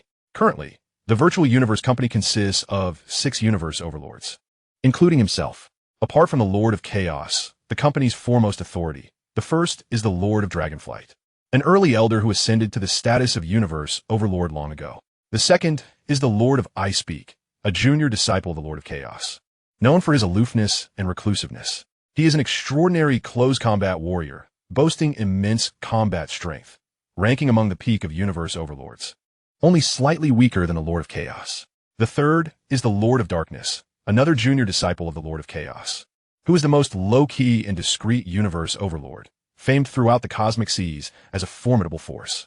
The fourth is the Lord of the Phantom Duke, the youngest Universe Overlord prior to Wang Yi's joining of the Virtual Universe Company, and a direct disciple of the Lord of Darkness. He is known for his arrogance and exceptional combat prowess. Though he pales in comparison to the Icepeak and Chaos Lords, he remains a powerful entity among Universe Overlords. With a beaming smile, the Lord of Chaos remarked, with your addition, we now have 6 Universe Overlords in our Virtual Universe Company, making us the faction with the most Universe Overlords among humanity's 5 factions. Previously, the Virtual Universe Company and the Great Axe Combat Arena were evenly matched in terms of Universe Overlord numbers, but now, with your eyes, we surpass them. They will come to meet you shortly. As a disciple of Peng Bo, you are in principle part of my lineage. However, we do not adhere strictly to such distinctions. You may address us by title or name according to your preference, the Lord of Chaos stated. Given the exceedingly long lifespans of super beings in the universe, immortality is achieved as long as one does not fall. Generations of disciples often have significant disparities in status and strength. Thus, such distinctions are not strictly enforced. The Lord of Chaos had not insisted that Wang Yi refer to him as Grandmaster, leaving it entirely to Wang Yi's discretion. Before long, a figure approached from the distance. Tall and slender, with horns curling upward on each ear resembling scythes, and a single eye in the center of his forehead, clad in deep green scale-like armor. This was the renowned Lord of the Phantom Duke from the Virtual Universe Company. However, within the virtual realm, he did not bear his signature Phantom Duke insignia. Ha! The Lord of the Phantom Duke laughed heartily as he strode over. You must be Wang Yi. I've heard tales of your exploits, such as capturing over 10,000 Universe Reverends. Quite remarkable. Despite his fearsome demeanor, the Lord of the Phantom Duke greeted Wang Yi with a friendly smile. After acknowledging the Lord of Chaos, he took a seat beside Wang Yi and patted his shoulder. Wang Yi, I feel an immediate kinship with you. I believe we have much to discuss. Wang Yi found himself rather fond of the Lord of the Phantom Duke. Soon after the Lord of the Phantom Duke's arrival, another figure materialized in the distance, possessing a physique as imposing as a mountain, a long dragon tail, and eyes that seemed to hold the entirety of the universe within them. Merely standing there, an invisible oppressive aura emanated, causing the virtual space to tremble and distort. This was the Lord of Dragonflight, another Universe Overlord of the Virtual Universe Company. Ha! It appears I have not arrived too late, the Lord of Dragonflight exclaimed, surveying the 3 individuals at the round table with a hearty laugh. Lord Dragonflight, the others greeted in unison. The Lord of Dragonflight found a seat and nodded in acknowledgement to Wang Yi. Following him, the Lord of Darkness and the Lord of Icepeak made their appearances in succession. Wang Yi had previously encountered the Lord of Darkness on the battlefield beyond the realms, while the Lord of Icepeak was a silver-haired man with white temples, clad in ancient battle armor stained with blood, carrying a battle sword. In terms of appearance, the Lord of Icepeak and Wang Yi were the most striking among the 6 Universe Overlords in the Virtual Universe Company, aligning well with the overall aesthetic of a human race. The first gathering of all 6 Universe Overlords within the Virtual Universe Company was marked by a pleasant atmosphere.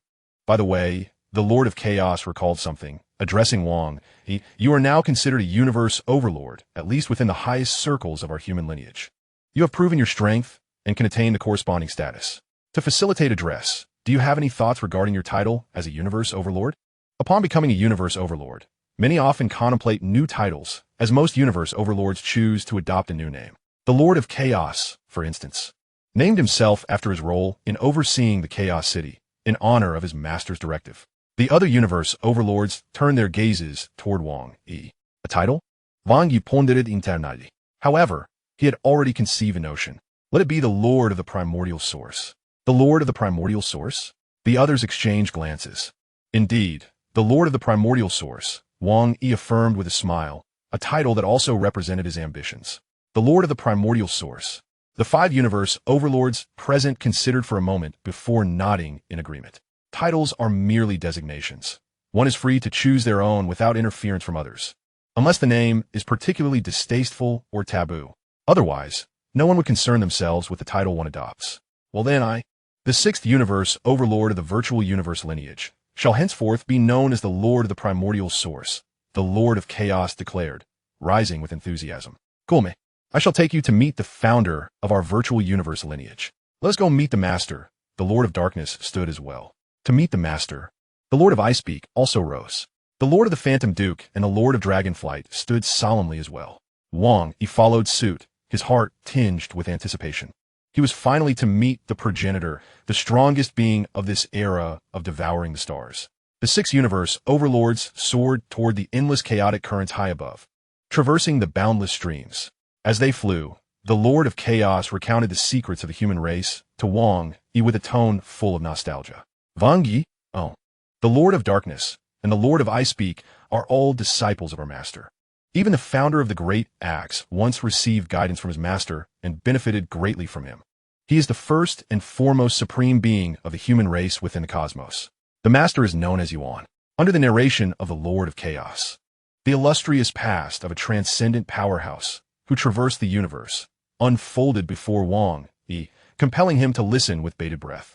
In those days, the human race was merely a formidable clan, continuously growing and strengthening under Yuan's leadership.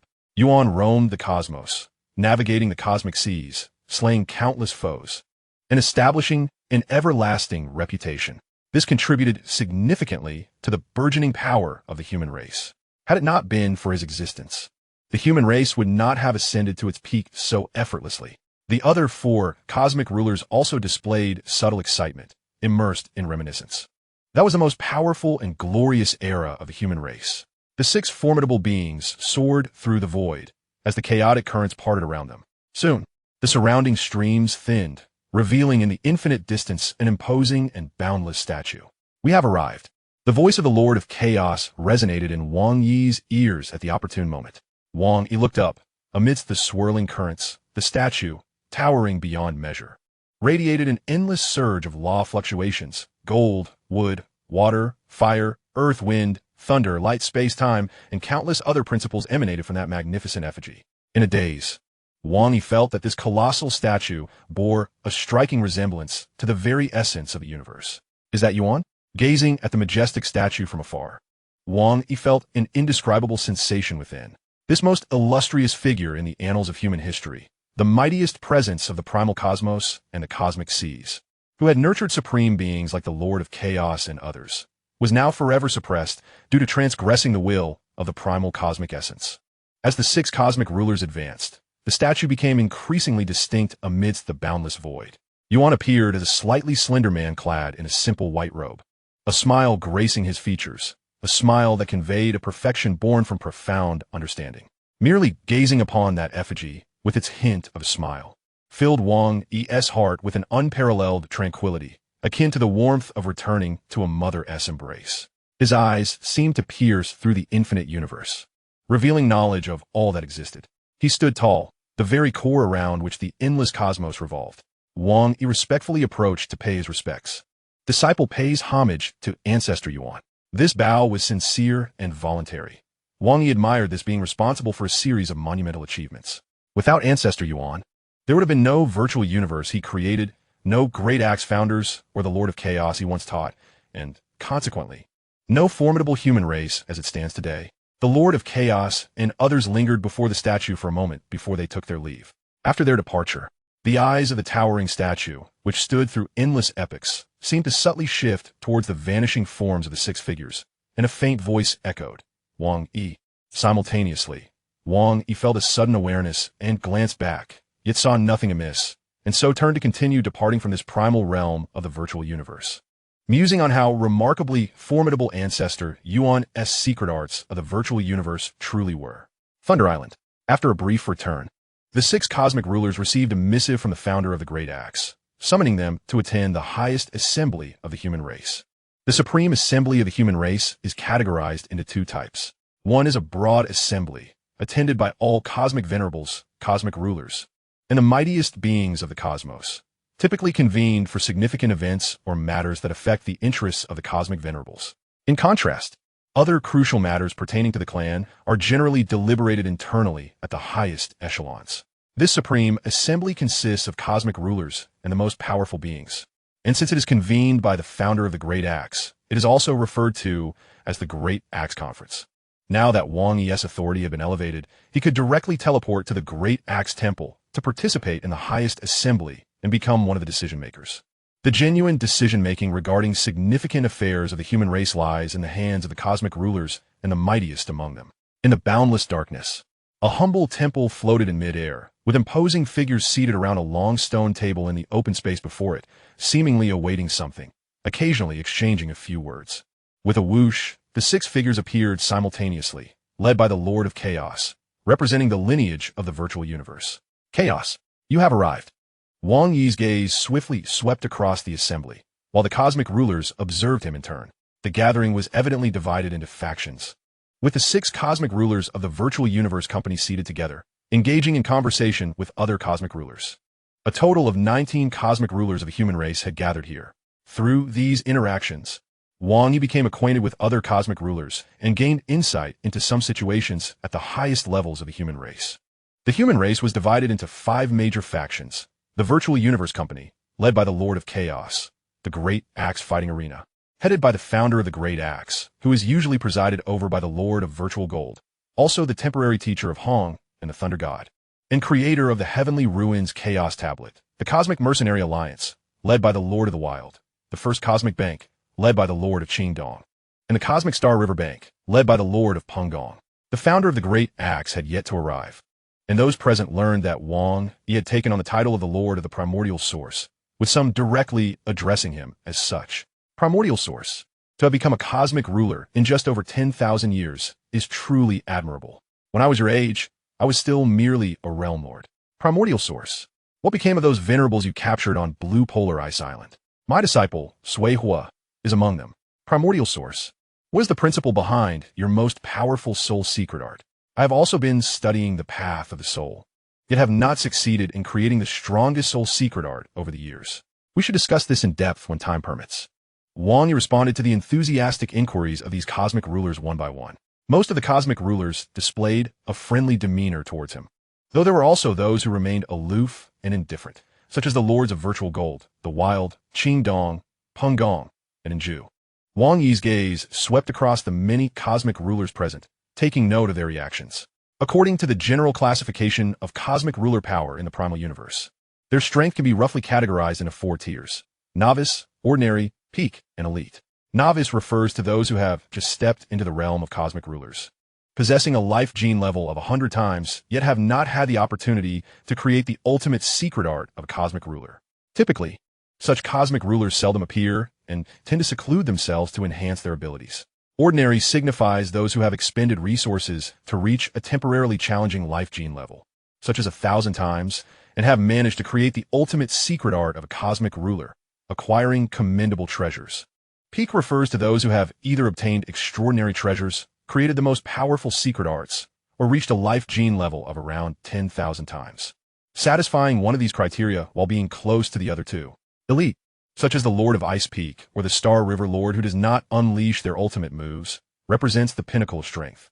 Among the elite, those who wield the most potent fusion secret arts, such as the Star River Lord and the Lord of Chaos, alongside the Lord of Darkness, have reached remarkable heights in terms of life levels, treasures, and secret arts. Furthermore, from Wang Yi's understanding, there exists an even more specific classification based on ranks. The original universe, representing the first cosmic era, delineates cosmic ruler strength into 6 tiers, if categorized accordingly. The 5th tier encompasses the masters of the galaxy and the sovereigns of the Chaos City. These individuals typically possess either the most potent fusion secret arts or have acquired extraordinary artifacts. The 6th tier, however, is not delineated within the primal universe. It refers to the unparalleled rulers of the universe who possess supreme treasures of unimaginable power. For instance, the sovereign of Chaos City is originally a pinnacle of the 5th tier, but upon obtaining a supreme treasure, ascends to the 6th tier. Yet, such treasures are exceedingly rare. Even among the over 10 most formidable beings in the primal universe, some still lack these supreme artifacts, such as the ancestor of beasts and the founder of the Great Axe. Consequently, in the primal universe, there exists no ruler of the universe who possesses a supreme treasure, and thus, no 6th tier rulers of the universe. Wang Yi assessed his own strength, considering his divine physique to be akin to a cosmic ruler with a genetic level 100-fold greater. His comprehension of fundamental laws is at the level of a cosmic overlord, and he has created ultimate cosmic arts, possessing the most powerful secret techniques. Excluding the Heavenly Tower and the prismatic Aurora Lake, he also owns 3 exquisite pinnacle supreme treasures. His strength could be classified between the 2nd and 3rd tiers. Among cosmic rulers, he is not at the bottom, yet neither is he exceedingly strong. Compared to peak 3rd tier beings like Yi, the Lord of the Flint in the Human Alliance, and the Lord of the Praying Mantis, he falls somewhat short. However, with his colossal divine physique and supreme treasures, even a cosmic ruler of Chaos City would find it unlikely to vanquish him. Of course, such strength is merely sufficient to survive within the primal universe. In the vast cosmic sea, teeming with powerful beings, one could easily encounter formidable challenges. For instance, within the pinnacle factions of the First Cosmic Era, the Eye of God tribe is renowned as one of the strongest, boasting 7 of the universe's mightiest beings and nearly 100 cosmic rulers, each of whom has endured for an exceedingly long time. Even the Lord of Ice Peak, one of the top few among the human race, would be considered merely average among the near 100 cosmic rulers of the Eye of God tribe. Wang Yi mused that merely facing one of them would be a daunting task for him. However, the singular distinction lies in the fact that, in contrast to those ancient cosmic rulers who have cultivated for countless years with little room for further progress, Wang Yi remains youthful, brimming with boundless potential for advancement. Among the current super-strong figures of the human race, the Chaos City Lord, the Dark One, and the Great Axe Founder are likely 5th-tier cosmic rulers, while others such as Ice Peak, Dragonflight, Desolate Mirror, Qing Dong, and Virtual Gold are predominantly 4th tier. The remainder are mostly 3rd tier. Wang Yi reflected on this, recognizing that in terms of cosmic ruler status, the human race ranks exceedingly high in the vast cosmos, yet he himself is still at the tail end. Nonetheless, having attained cosmic ruler combat prowess after merely over 10,000 years of cultivation is indeed remarkable in the eyes of other cosmic rulers. As time passed, the Great Axe Founder finally made his appearance. With a sudden flourish, a wild-haired giant, resembling a primitive man, took his seat at the main table before the temple. Instantly, the cosmic rulers fell silent, their demeanor imbued with respect. This was Wang Yi's first encounter with the only living cosmic powerhouse of the human race, the Great Axe Founder. Indeed, in terms of demeanor, he pales in comparison to the Great Axe Founder, though in appearance and aura, he bears a striking resemblance to Rongjun. Wang Yi mused. The Great Axe Founder and the cosmic rulers exchanged pleasantries for a while before smilingly announcing that from this day forth, the number of cosmic rulers within the human race has increased by 1, namely Wang Yi, who is now referred to as the Lord of the Primordial Source. The surrounding cosmic rulers chuckled in camaraderie. Regardless of the circumstances, the addition of a cosmic ruler to the human race is a fortuitous event, according to our customs. The Great Axe Founder amiably nodded at Wang Yi and solemnly stated that each newly ascended cosmic ruler is entitled to receive a top-tier supreme weapon from the clan, a treasure of considerable value.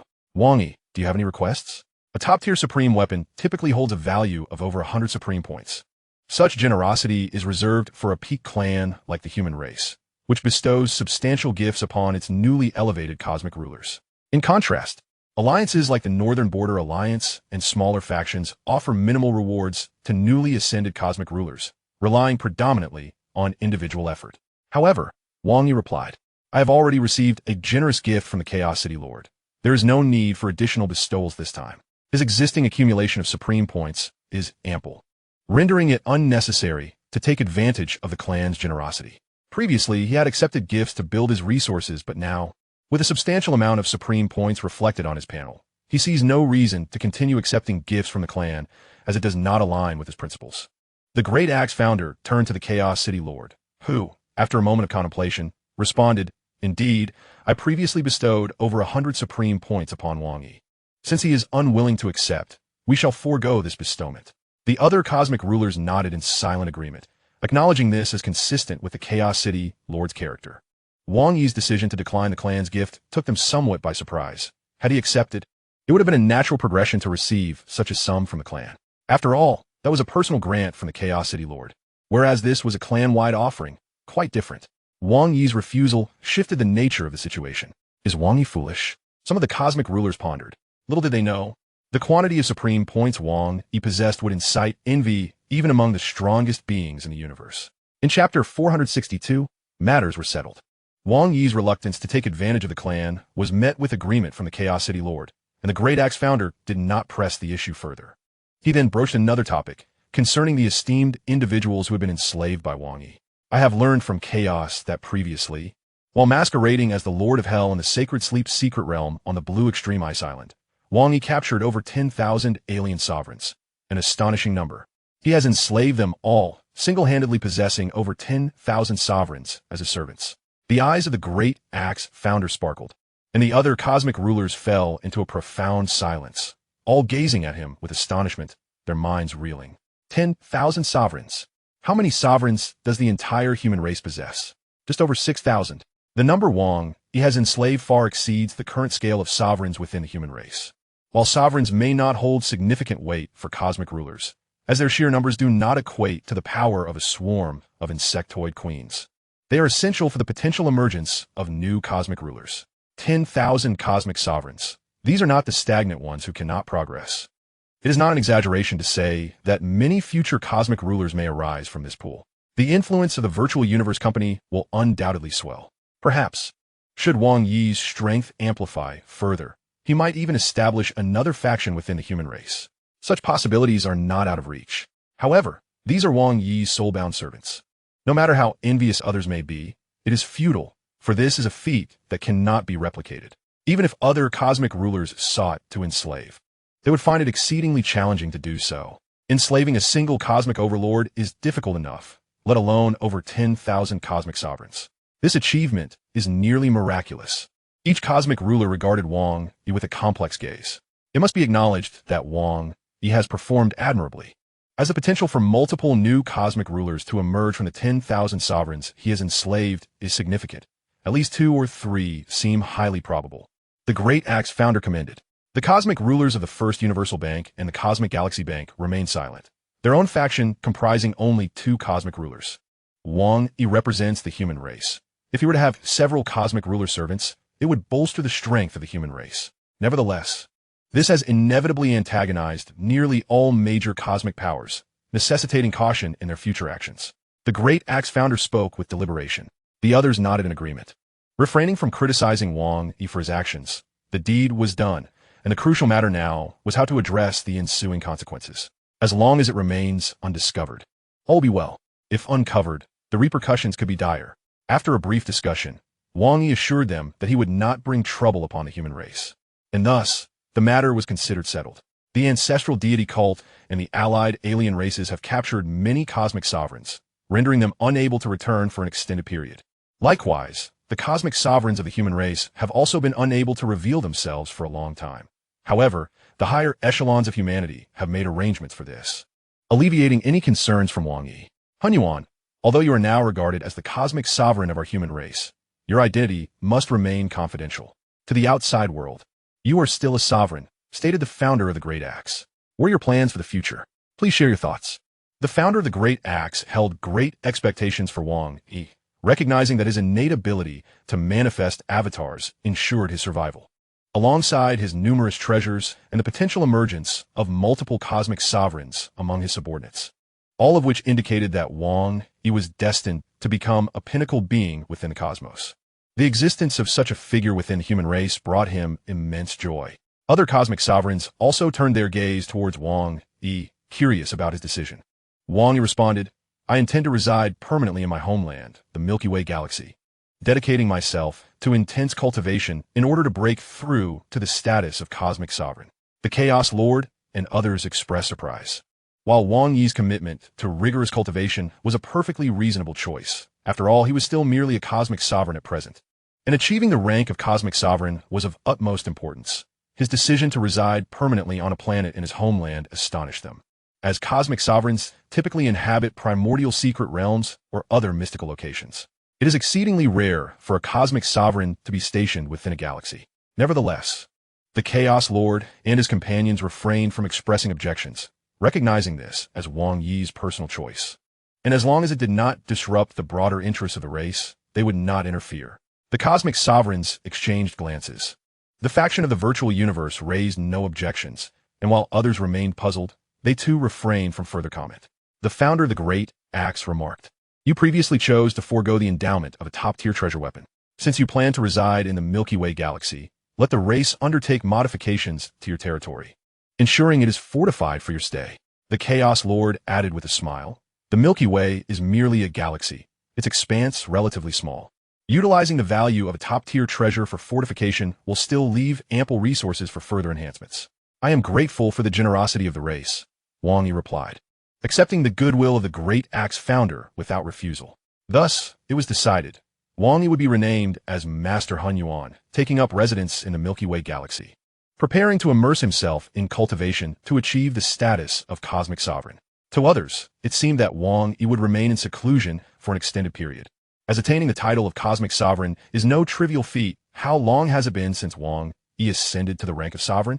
According to the thoughts of cosmic sovereigns like Qing Dong, it would likely take several million epochs before he could succeed. This meeting primarily served to welcome Wang Yi, after which discussions turned to topics concerning primordial stars and the cosmic sea, and soon the gathering was dissolved. The cosmic sovereigns of the virtual universe also dispersed, leaving only Wang Yi and the Chaos Lord to stroll through the highest palace on Thunder Island. "Wang Yi, do you truly intend to permanently reside in the Milky Way galaxy?" inquired the Chaos Lord. Wang Yi nodded affirmatively. "Yes, I will reside permanently in the Milky Way galaxy. After all, it is my homeland, and Earth must remain within the Milky Way to exert its special influence. If it were to be separated from the Milky Way, its miraculous ability to nurture souls would diminish, unless the entire galaxy were relocated, which would be an immense undertaking. Moreover, the people of Earth are still rapidly developing and integrating with the cosmos, making such actions unnecessary. Generally, cosmic sovereigns of the human race are stationed in critical territories of humanity. Firstly, these locations are home to a concentration of human cosmic sovereigns, immortals, and various prodigies, necessitating the protection of powerful beings. Secondly, several cosmic sovereigns typically reside in these pivotal areas, enabling mutual support in the face of significant calamities, thereby enhancing their chances of overcoming threats. Should a sovereign be isolated within the Milky Way galaxy, any sudden aggression from alien races would pose a risk, as even if other strong members of the race were to respond, it would consume valuable time. While some cosmic sovereigns do remain in their homelands, most merely leave an avatar behind.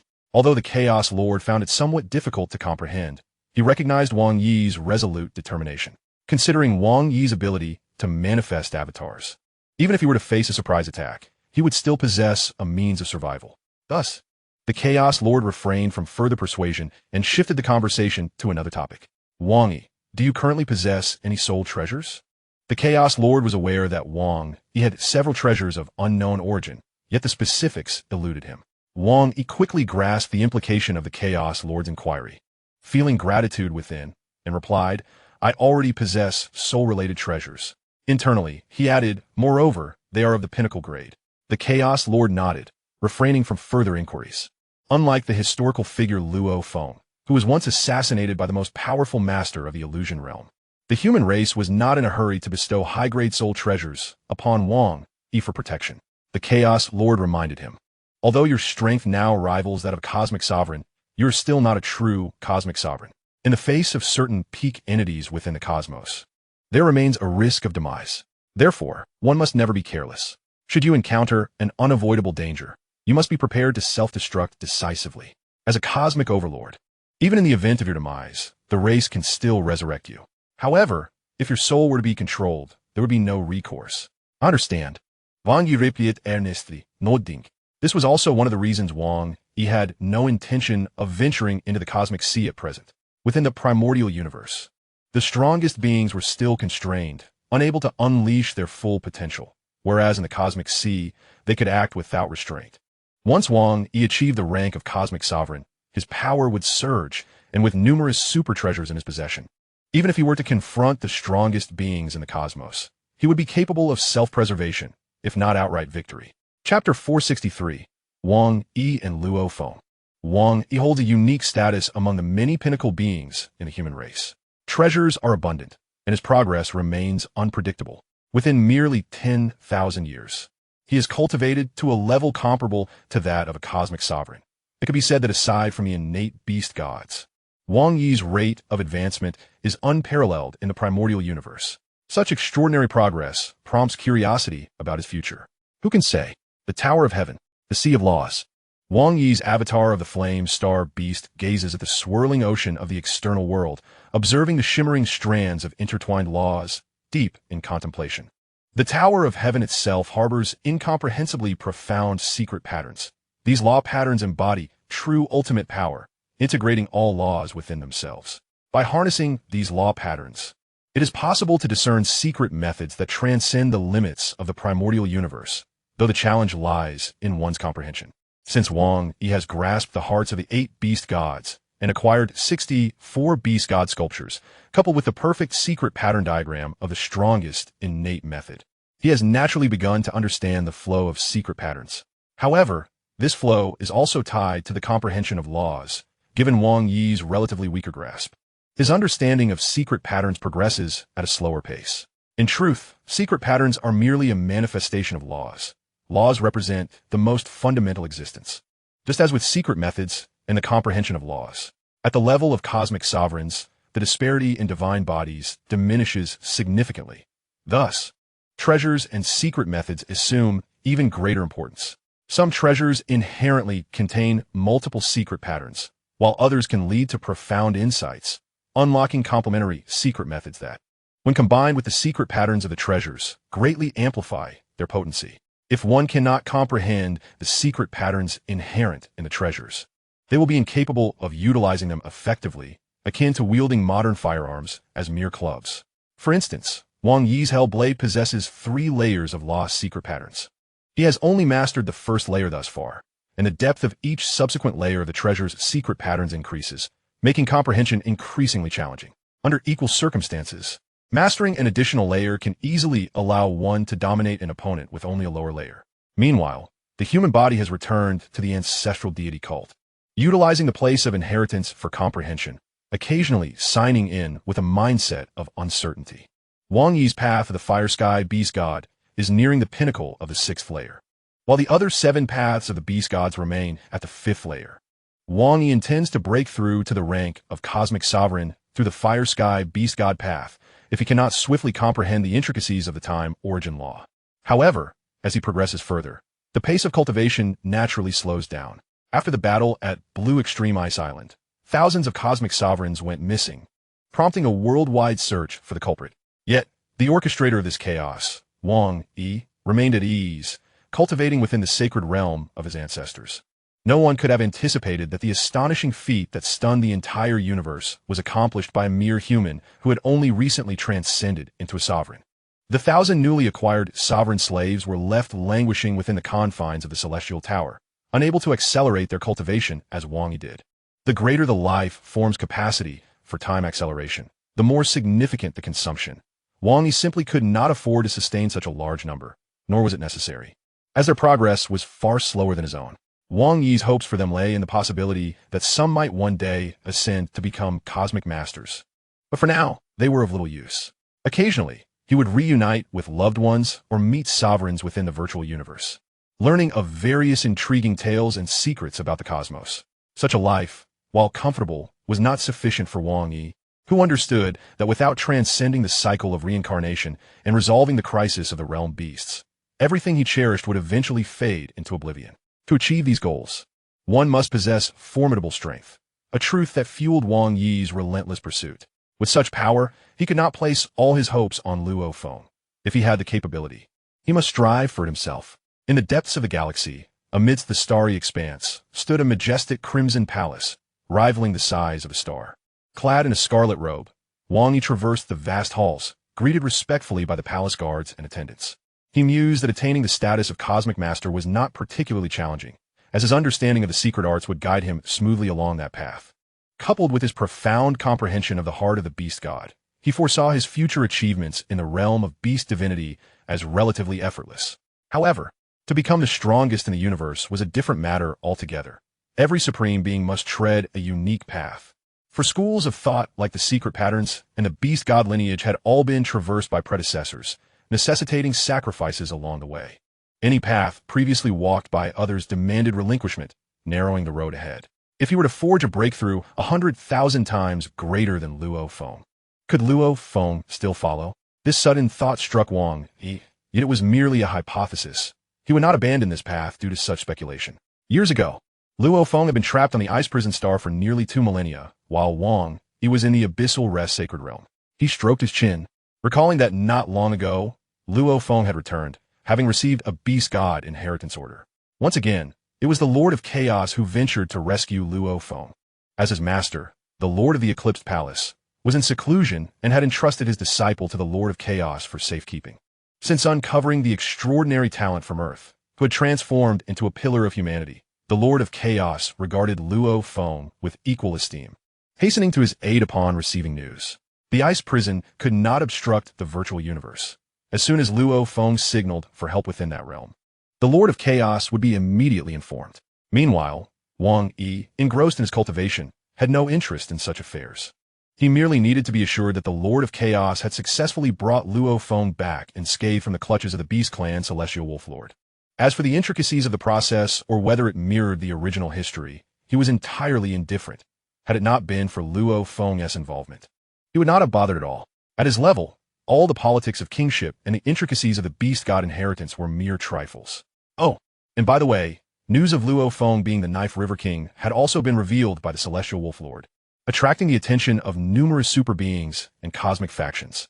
After all, with Wang Yi as a living testament, Luo Feng's notoriety was bound to surpass that of the original history. It was said that upon discovering Luo Feng's identity as the Realm Master, the Celestial Wolf Lord had gone mad with rage, vowing to kill him before the Lord of Chaos, only to be subdued by the latter. TSK. One wonders what provoked such a reaction. Wang Yi held the Celestial Wolf Lord in contempt. This cosmic sovereign of the Beast Clan was of mediocre talent, his strength inferior even to that of the Flame Emperor. Wang Yi, in his current state, could easily contend with him. Were it not for the protection of a high-ranking palace treasure, the Celestial Wolf Lord would not even merit standing before the Lord of Chaos. Furthermore, he had just received news that Luo Feng was bestowed with the Golden Void Beast God order by his clan and would soon journey to the sacred realm of the ancestors to accompany Wang Yi. This time, due to the breakthrough of the true Transformation King, only Luo Feng would proceed. Chapter 464. A Reunion with the Ancestor God Sect.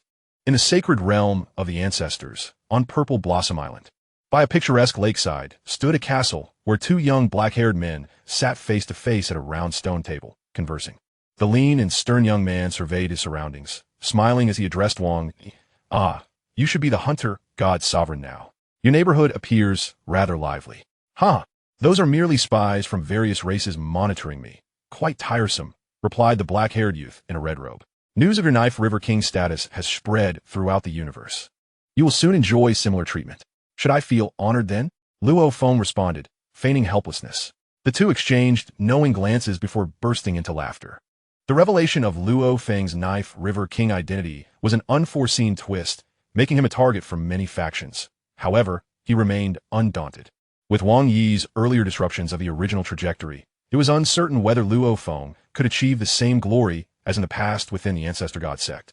At the very least, the various inheritors would no longer foolishly bestow him with glory points. Since you reside here, I shall also establish my residence nearby for easier communication, suggested Luo Feng. Wang Yi nodded, offering a cautionary reminder, be wary of assassination attempts from alien races. Luo Feng understood implicitly, responding, I am aware. He possessed clones and numerous hidden cards. Although still a realm master, even cosmic sovereigns would find it challenging to assassinate him. If you require glory points, just let me know. I have more than enough to spare, Wang Yi offered. having accrued over 600,000 glory points through battles in the glory world. Even after exchanging for inheritance opportunities, he still had over 60,000 left, far more than he could ever use. Supporting Luo Feng with points was of no concern to him. I will certainly speak up if I need anything, Luo Feng replied without hesitation. Having known each other since their childhood on Earth, neither felt the need for pretense over trivial matters. They reminisced about their experiences over the years and discussed the Thunder God and the Flood God. Luo Feng expressed a twinge of nostalgia. Both the Flood God and Thunder God had also become realm masters, yet their rate of progress paled in comparison to Luo Feng, let alone Wang Yi, who had now established himself as a dominant force. Their paths were more suited for late-stage development, and even with abundant resources, they could not alter this reality. For them, it was paramount to tread steadily and carve their own paths. Not every genius could follow the trajectories of Luo Feng and Wang Yi, as their journeys were uniquely theirs.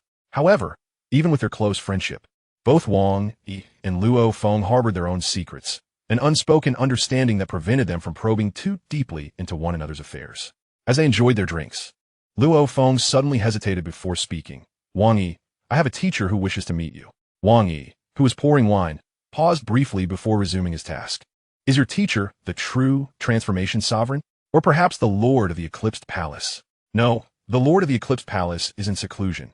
Isn't he? No. Luo Feng took a deep breath, speaking in a hushed tone. It's a new teacher I met unexpectedly in the outer domain battlefield. Not one of our human clan, I presume? Wang Yi replied with a knowing smile. Correct. Luo Feng nodded, but my teacher bears no ill will towards you.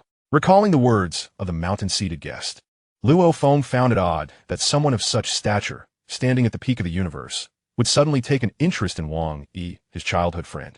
However, given the mountain-seated guest's strength and status, his interest in Wang Yi sparked Luo Feng's desire to assist his friend. If the mountain-seated guest were to take Wang Yi as a disciple, it would undoubtedly be a fortuitous event. Given Wang Yi's talents, it was not surprising that someone of the mountain-seated guest caliber would take notice. Luo Feng had contemplated whether the mountain guest harbored malicious intent toward Wang Yi, yet the likelihood of such a notion seemed exceedingly slim. After all, he was a veritable titan among the cosmos, an invincible entity traversing the universe. Did he truly need to resort to scheming to eliminate a mere universe sovereign? Disciple, my identity is rather sensitive. Your friend may harbor suspicions regarding me, and given that he has already garnered the attention of the human race, it would be unwise for me to make an appearance myself. If you could bring him to me, that would be most fortuitous. If not, it is of little consequence. Luo Feng recalled the mountain guest's previous words. It was the assurance of the mountain guest that had provided him with the confidence to extend the invitation. He glanced at his friend Wang Yi, only to find his expression remarkably placid. Wang Yi, we have known each other for many years. I am well acquainted with your character, and I trust that you would not betray me. Wang Yi pondered lightly over his goblet, a cryptic smile playing at the corners of his lips, one that Luo Feng found inscrutable. However, your teacher and I are strangers, unfamiliar with one another.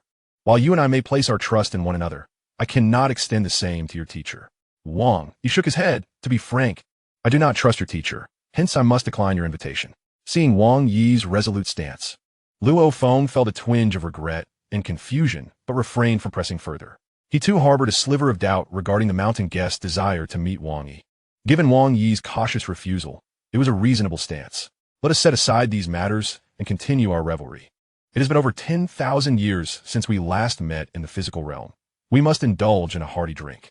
With a flick of his hand, Wang Yi produced a bottle of exquisite wine, pouring each of them a generous glass. The intoxicating aroma enveloped them, overwhelming in its richness, capable of ensnaring the very soul. As Luo Feng inhaled the fragrant bouquet, a wave of dizziness washed over him, leaving him astonished. He had attained a level of consciousness comparable to a universe sovereign. Yet the mere scent of this wine had such a profound effect on him. Truly astonishing. What is this? He could not help but inquire. This is Star Soul Dew. This single bottle is worth 1 treasure point, Wang Yi stated succinctly. Observing Luo Feng's confusion, he elaborated. 1 treasure point is approximately equivalent to 3,000 to 4,000 heavy treasure points, which translates to several hundred or even thousands of ordinary treasures. He then added with a hint of pride, our clan's treasury contains only a few bottles such as this, and I have exchanged for them all. Given my current wealth, such indulgences do not cause me any distress. Even a typical universe lord seldom indulges to this extent. Luo Feng, upon hearing Wang Yi's words, nearly dropped his goblet in shock. Over 1,000 heavy treasures? He exclaimed, his eyes wide with disbelief. Though he too possessed some treasures of considerable worth, he could scarcely fathom the extravagance of consuming such wealth in a single drinking session. It was nothing short of a lavish display of excess. However, seeing Wang Yi's nonchalant demeanor, Luo Feng understood that this bottle of wine was inconsequential to him. Yet, with his head still reeling, he pondered the value of a single heavy treasure, calculated in trillions of primordial units. Just how many primordial units were they consuming with each sip? He felt an increasing chasm of disparity between himself and his companion. Yet, the thought of his star tower brought him back to a state of calm.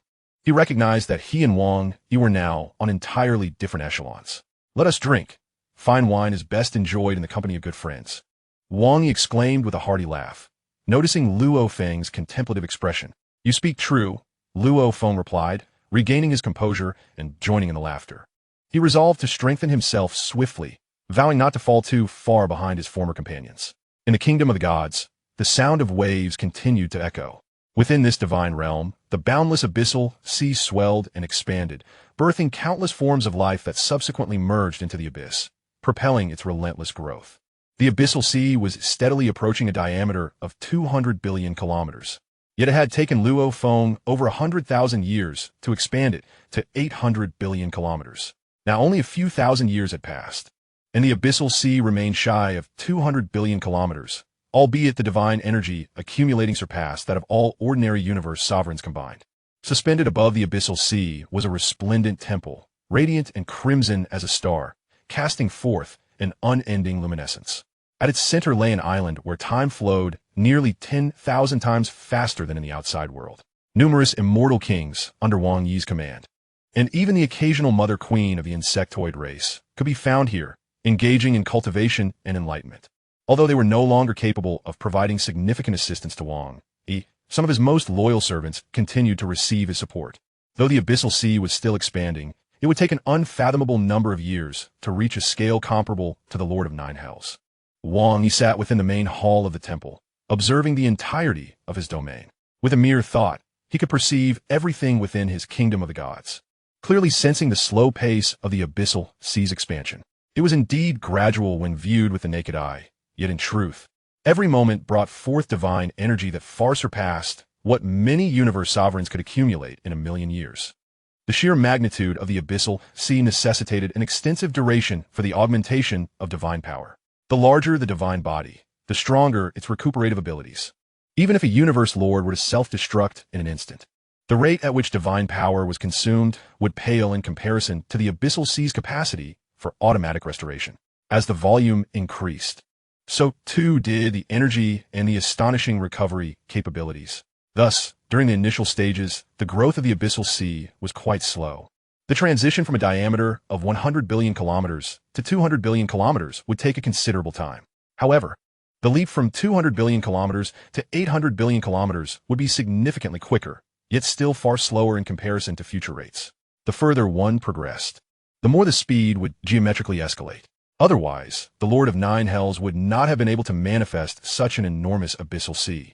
Patience is key. Wang Yi mused, settling his mind to begin his cultivation. Ordinary realms no longer held any benefit for him. Even the paramount strongholds posed a risk of failure for him in his current state. Until he reached the realm of Universe Lord, he had no intention of venturing into the outside world. The 10 fundamental principles of existence cannot be forsaken. Thus, let us see what fortune brings. Will it be the path of the beast god achieving perfection to transcend into Universe Lord? Or will it be the comprehension of time and space that leads to the same? Within the temple, Wang Yi closed his eyes, entering a state of serene contemplation. His 4 avatars were scattered, some within the Tower of Heaven, others hidden within the ancestral divine realm, while yet others roamed the distant corners of the universe. Maintaining a low profile, rarely did any deeds of theirs circulate, and they occasionally revealed their might for various reasons, though no one recognized them as the revered hunter of gods from the human race. Meanwhile, the other peak races, such as the demon clans, seemed to have temporarily overlooked Wang Yi and his associates due to the affairs concerning the Lord of Hell, refraining from any further actions. Naturally, Wang Yi was unconcerned. even if they were still harboring ulterior motives, as in the original narrative where they invited the void, true demon god, to assassinate him. Wang Yi was confident that he could withstand their initial onslaught. Within the ancestral divine sect, he felt exceedingly secure. Luo Feng had also embarked on his journey of cultivation within the ancestral divine sect. Wang Yi had once contemplated whether to directly provide him with the royal sea blood, but ultimately decided against it. Luo Feng sought to nurture his third avatar in the abyssal sea of the ancestral divine realm. And it was during this journey that he acquired the material known as the Heart of Space, a treasure of spatial origin that allowed his Demon Slayer avatar to evolve. Wang Yi resolved not to intervene this time, opting to remain an observer. He would only intervene if Luo Feng failed to obtain the royal sea blood. During this period, Luo Feng had also extended an invitation for Wang Yi to accompany him into the ancestral divine realm. Acknowledging that with Wang Yi's current status as a sovereign and his formidable strength, their journey would undoubtedly be much more convenient. However, after a moment of contemplation, Wang Yi ultimately declined under the pretext of needing to focus on his cultivation. Thus, Luo Feng could only set off alone, filled with regret. Wang Yi watched as Luo Feng departed, shaking his head. With Luo Feng's capabilities and numerous allies, he would not face mortal danger. At most, he would encounter some challenges, requiring no interference on Wang Yi's part. The Hunter of Gods has emerged once more. Keep a close watch on him. At the edge of a lake, a fortress stood, and at its entrance emerged a crimson-scaled human. The surrounding spies tasked with monitoring immediately perked up, preparing to record intelligence. Year XX. Time XX. The Hunter of Gods has exited the fortress. Wang Yi was undoubtedly aware of the scrutinizing gazes surrounding him. Cognizant that his abode was under the watchful eyes of at least several hundred inheritors from various factions, he shook his head inwardly, bemused by their relentless persistence.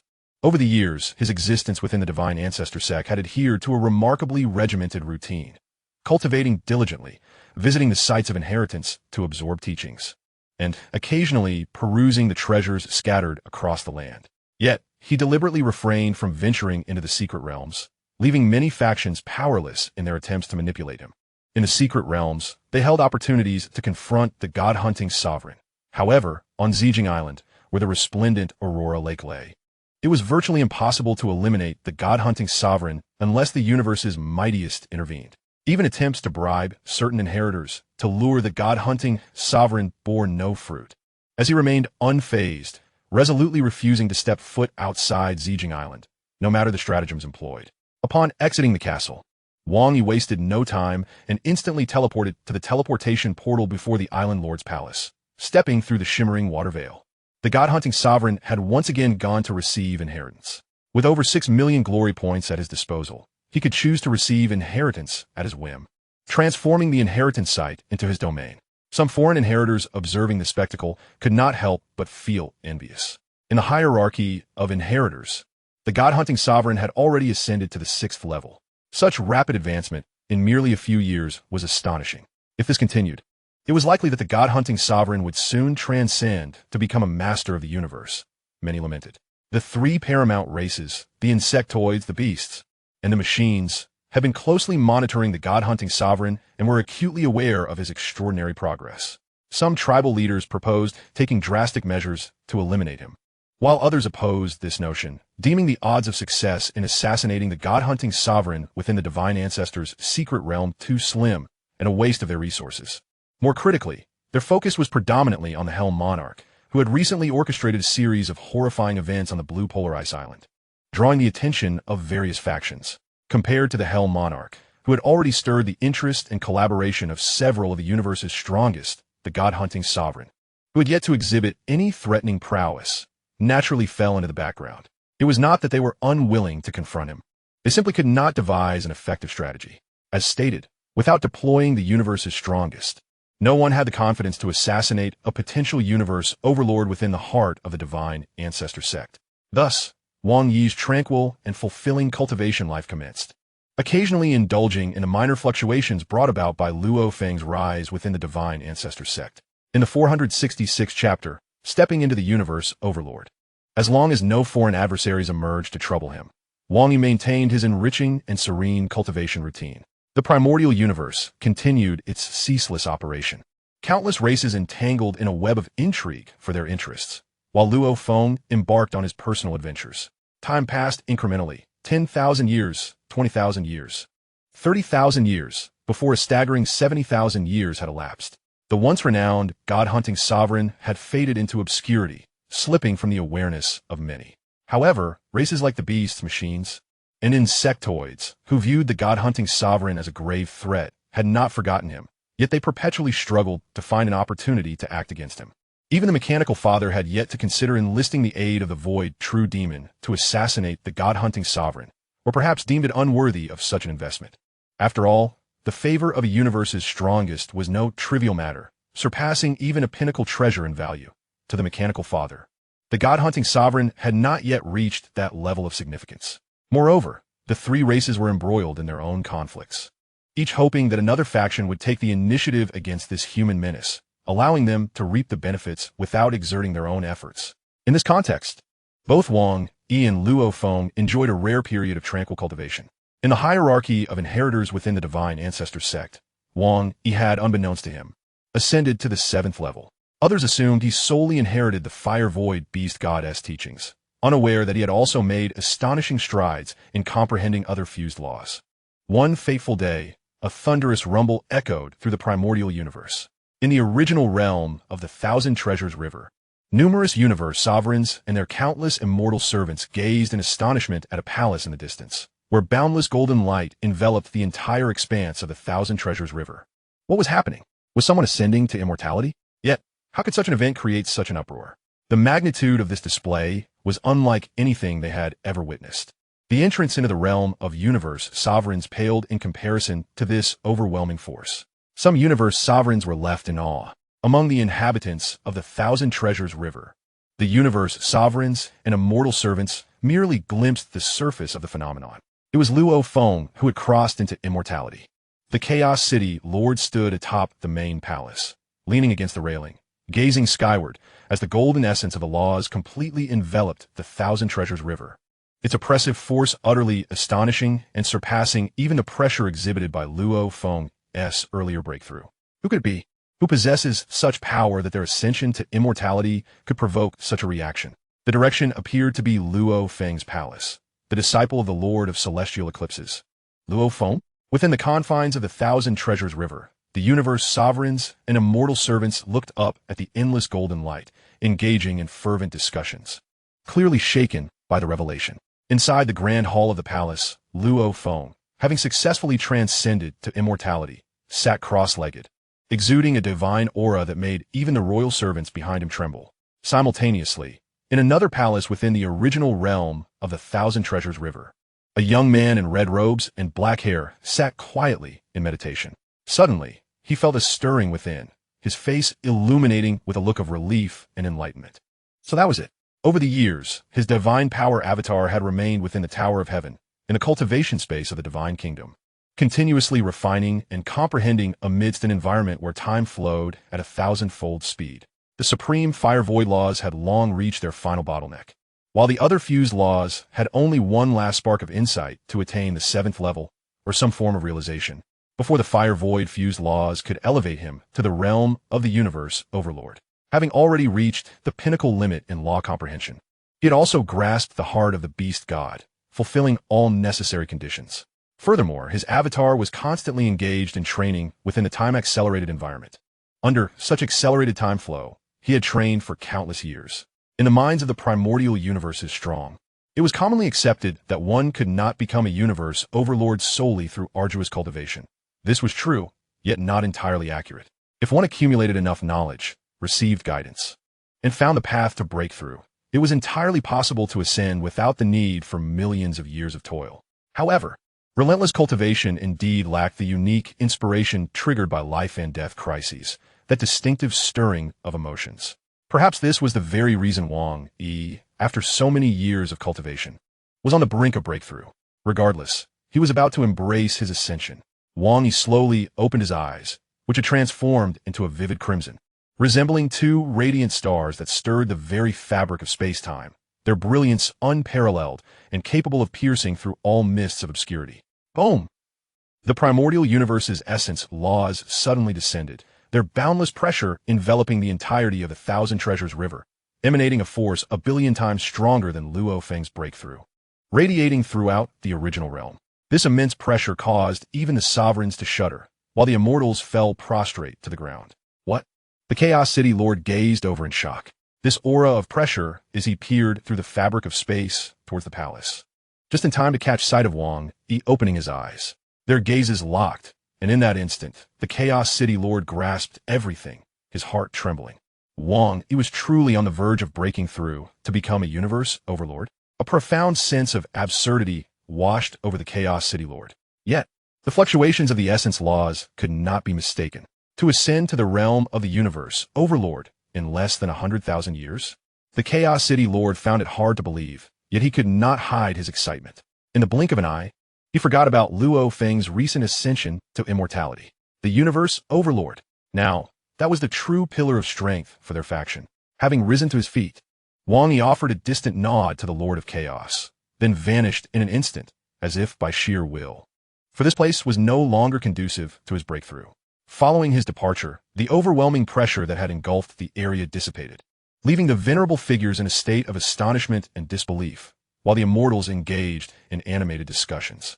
Soon after, a momentous piece of news swept through the primordial secret realm like a tempest. Wang Yi had ascended to the rank of the Master of the Universe. Wang Yi's divine kingdom was vast beyond measure, truly boundless. Just as the moment he transcended into a cosmic venerable, the source of the universe manifested above the endless abyss.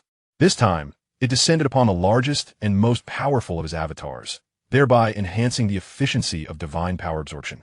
At this juncture, as Wang Yi attained the status of a cosmic sovereign, the source of the universe again appeared directly above the endless abyss within his divine realm. Compared to 70,000 years prior, the abyss now spanned over 400 billion kilometers in diameter. Its volume expanded to an unfathomable extent. The once tranquil divine kingdom erupted with turmoil as Wang Yi broke through his limits within the primordial secret realm of the Thousand Treasures River. The arrival of the primal cosmic source laws unleashed a tremendous pressure that enveloped the entire divine kingdom, causing the previously serene abyss to surge tumultuously. Chapter 467. Wang Yi, Master of the Universe. Wang Yi had long prepared for this day. As he broke through, all his avatars swiftly returned to the divine kingdom. A colossal vortex emerged above the endless abyss, a swirling maelstrom of black and white, vast and unending, brimming with immeasurable power.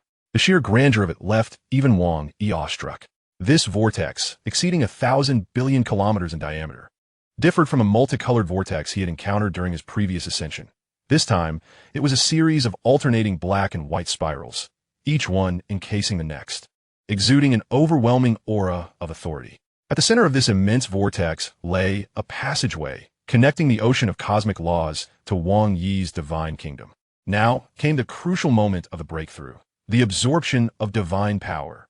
Unlike the immortals' ascensions, where divine power could be entirely transformed, the breakthroughs of venerables and masters of the universe were bound by time constraints regarding absorption and transformation. The efficiency of absorbing the divine power emanating from the cosmic source laws dictated the outcome. The gargantuan abyss required an immense duration to augment its divine power, thus making this moment all the more precious. With a thunderous roar, the core of the black and white vortex unleashed torrents of divine power akin to an ocean. Wang Yi dared not hesitate for a moment. He immediately commanded the endless abyss to absorb the cascading divine power with all his might, striving for transformation. His divine body transitioned from the venerable level to that of the Master of the Universe, its strength magnified 100-fold. The previously 10,000-fold power of the venerable stage surged to match the level of a Master of the Universe, endlessly absorbing and transforming. The rate at which the vortex channeled divine power depended entirely on Wang Yi's ability to consume it. The quicker he absorbed, the more rapidly the divine power would flow. His formidable will also significantly enhanced his transformative efficiency, accelerating the passage of time 1,000-fold. He trained for millions of years, honing his resolve, which had now reached the pinnacle level of a Master of the Universe. The sheer size of his divine body, with a diameter of hundreds of billions of kilometers, facilitated a terrifying absorption rate, while his strong will allowed him to control his divine form more effectively to seize the divine power from the ocean. Yet, even with these advantages, fully converting the endless abyss remained an impossibility. In a mere moment, tranquility returned to the divine kingdom. The overwhelming pressure of the primal cosmic source laws receded, and the opportunity to consume divine power was fleeting. Clad in a billowing crimson robe, Wang Yi stood before the temple, gazing down at the tumultuous expanse of the endless ocean. A moment ago, the transformed divine power had increased the volume of his endless abyss by approximately 13%. Wang Yi sensed this and revealed a hint of regret. The endless abyss continued to resonate with the distant ocean of cosmic source laws, absorbing divine power and striving to transform the entire abyss. Yet, the pace was no longer comparable to before.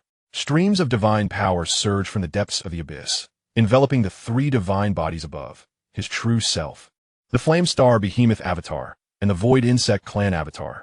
In an instant, these three divine forms underwent a metamorphosis. The true self, Flame Star Behemoth Avatar, and Void Insect Clan Avatar saw their divine power surge 100-fold, reaching the level of 10,000 times that of a master of the universe. Meanwhile, the Abyss Avatar descended, plunging into the endless abyss, disintegrating and merging with it. Subsequently, a new Abyss Avatar materialized from the depths, towering nearly 10,000 kilometers high, its divine power level matching that of 1,000 times the master of the universe. Now, as I prepare to unleash my most potent, innate secret technique, its power shall ascend to a new echelon. Wang Yi brimmed with martial fervor. His comprehension of the laws had reached the master of the universe level, and his secret techniques attained the standard level of a master of the universe. With my formidable divine body and a plethora of treasured artifacts, I should now be considered a fourth-tier master of the universe, capable of contending with beings like the Flame Emperor.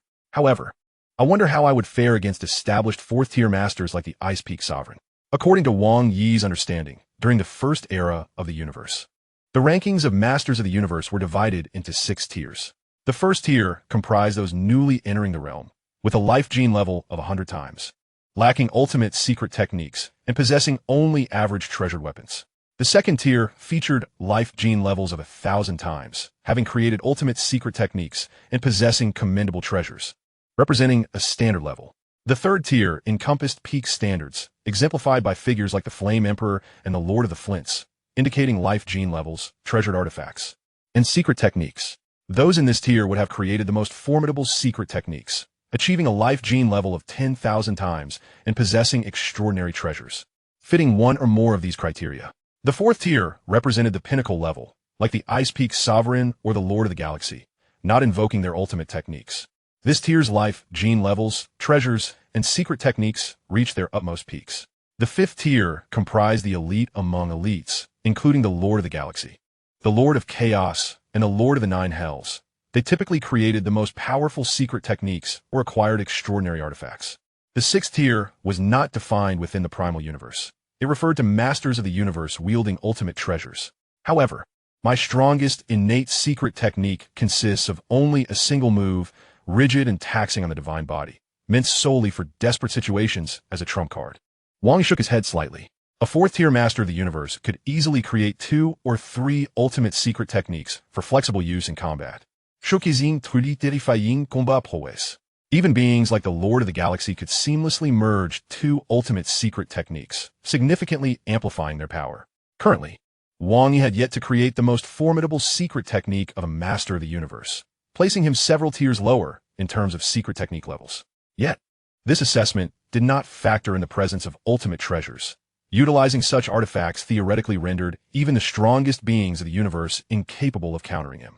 A smile graced Wang Yi's face. Possessing ultimate treasures, and not just one, he mused that perhaps only he alone existed within the primal universe, or even the entire cosmic sea.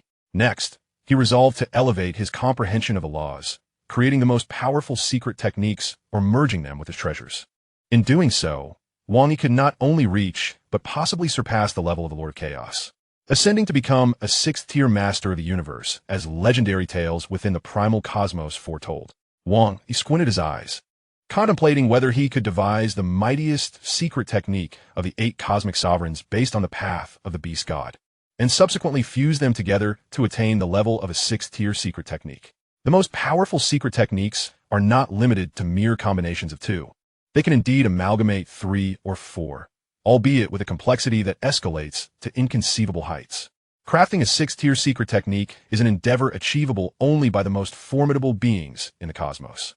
Other cosmic sovereigns might, through the use of supreme treasures and their accompanying secret inscriptions, after enduring countless eons, manage to invoke a secret technique. However, the creation of such techniques independently remains utterly unattainable. No one has yet accomplished this feat. Perhaps this is a path I could explore further. Chapter 468. Exchange of Supreme Treasures. Despite having ascended to the rank of cosmic sovereign and possessing numerous superlative treasures, Wang Yi harbored no trace of arrogance. His current prowess was merely sufficient to navigate the primal cosmos.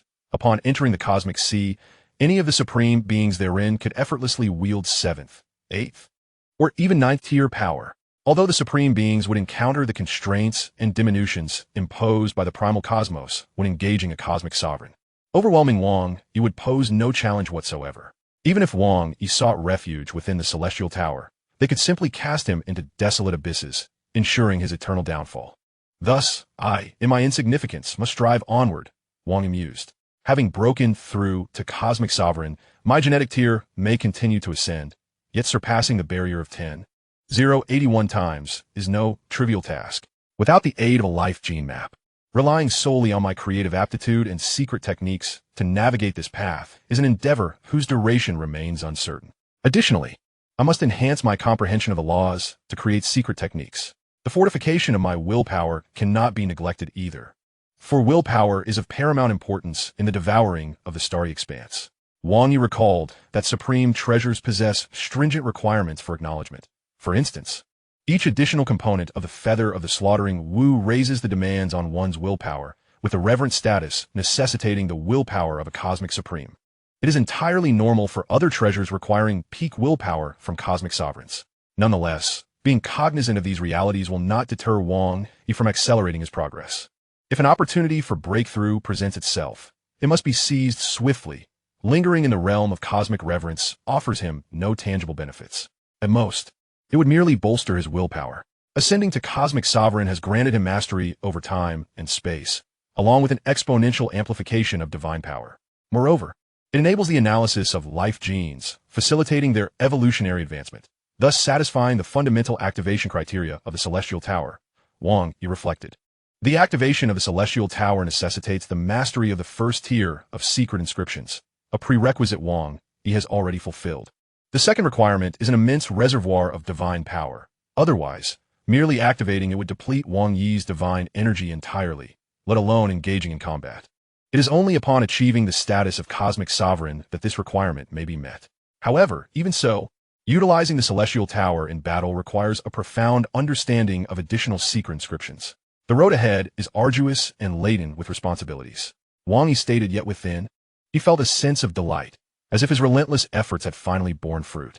The greatest fear for any individual is the absence of a goal. Only with a target can one advance. Reflecting on the Celestial Tower led Wang Yi to consider other supreme treasures. The prismatic Aurora Lake, which he had procured from the ancestral god's secret realm, came to mind. Regrettably, it coincided with the paramount treasure of the ancestral god sect. Otherwise, it would have served him well.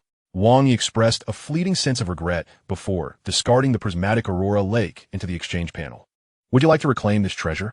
Wang Yi affirmed his choice. A crisp chime resonated, followed by an astonishing figure materializing on the panel. You have received 5 million treasure points. Wang Yi's eyes widened in astonishment. 5 million? The valuation of domain-class supreme treasures was beyond his wildest imagination. Moreover, with his recent ascension to cosmic sovereign, the new exchange functionality had automatically activated, granting him access to the tier of supreme treasures. A plethora of dazzling figures lay before him, detailing the baseline prices of each type of supreme treasure. Weapon class supreme treasures, 100,000 treasure points. Armor class supreme treasures, 500,000 treasure points.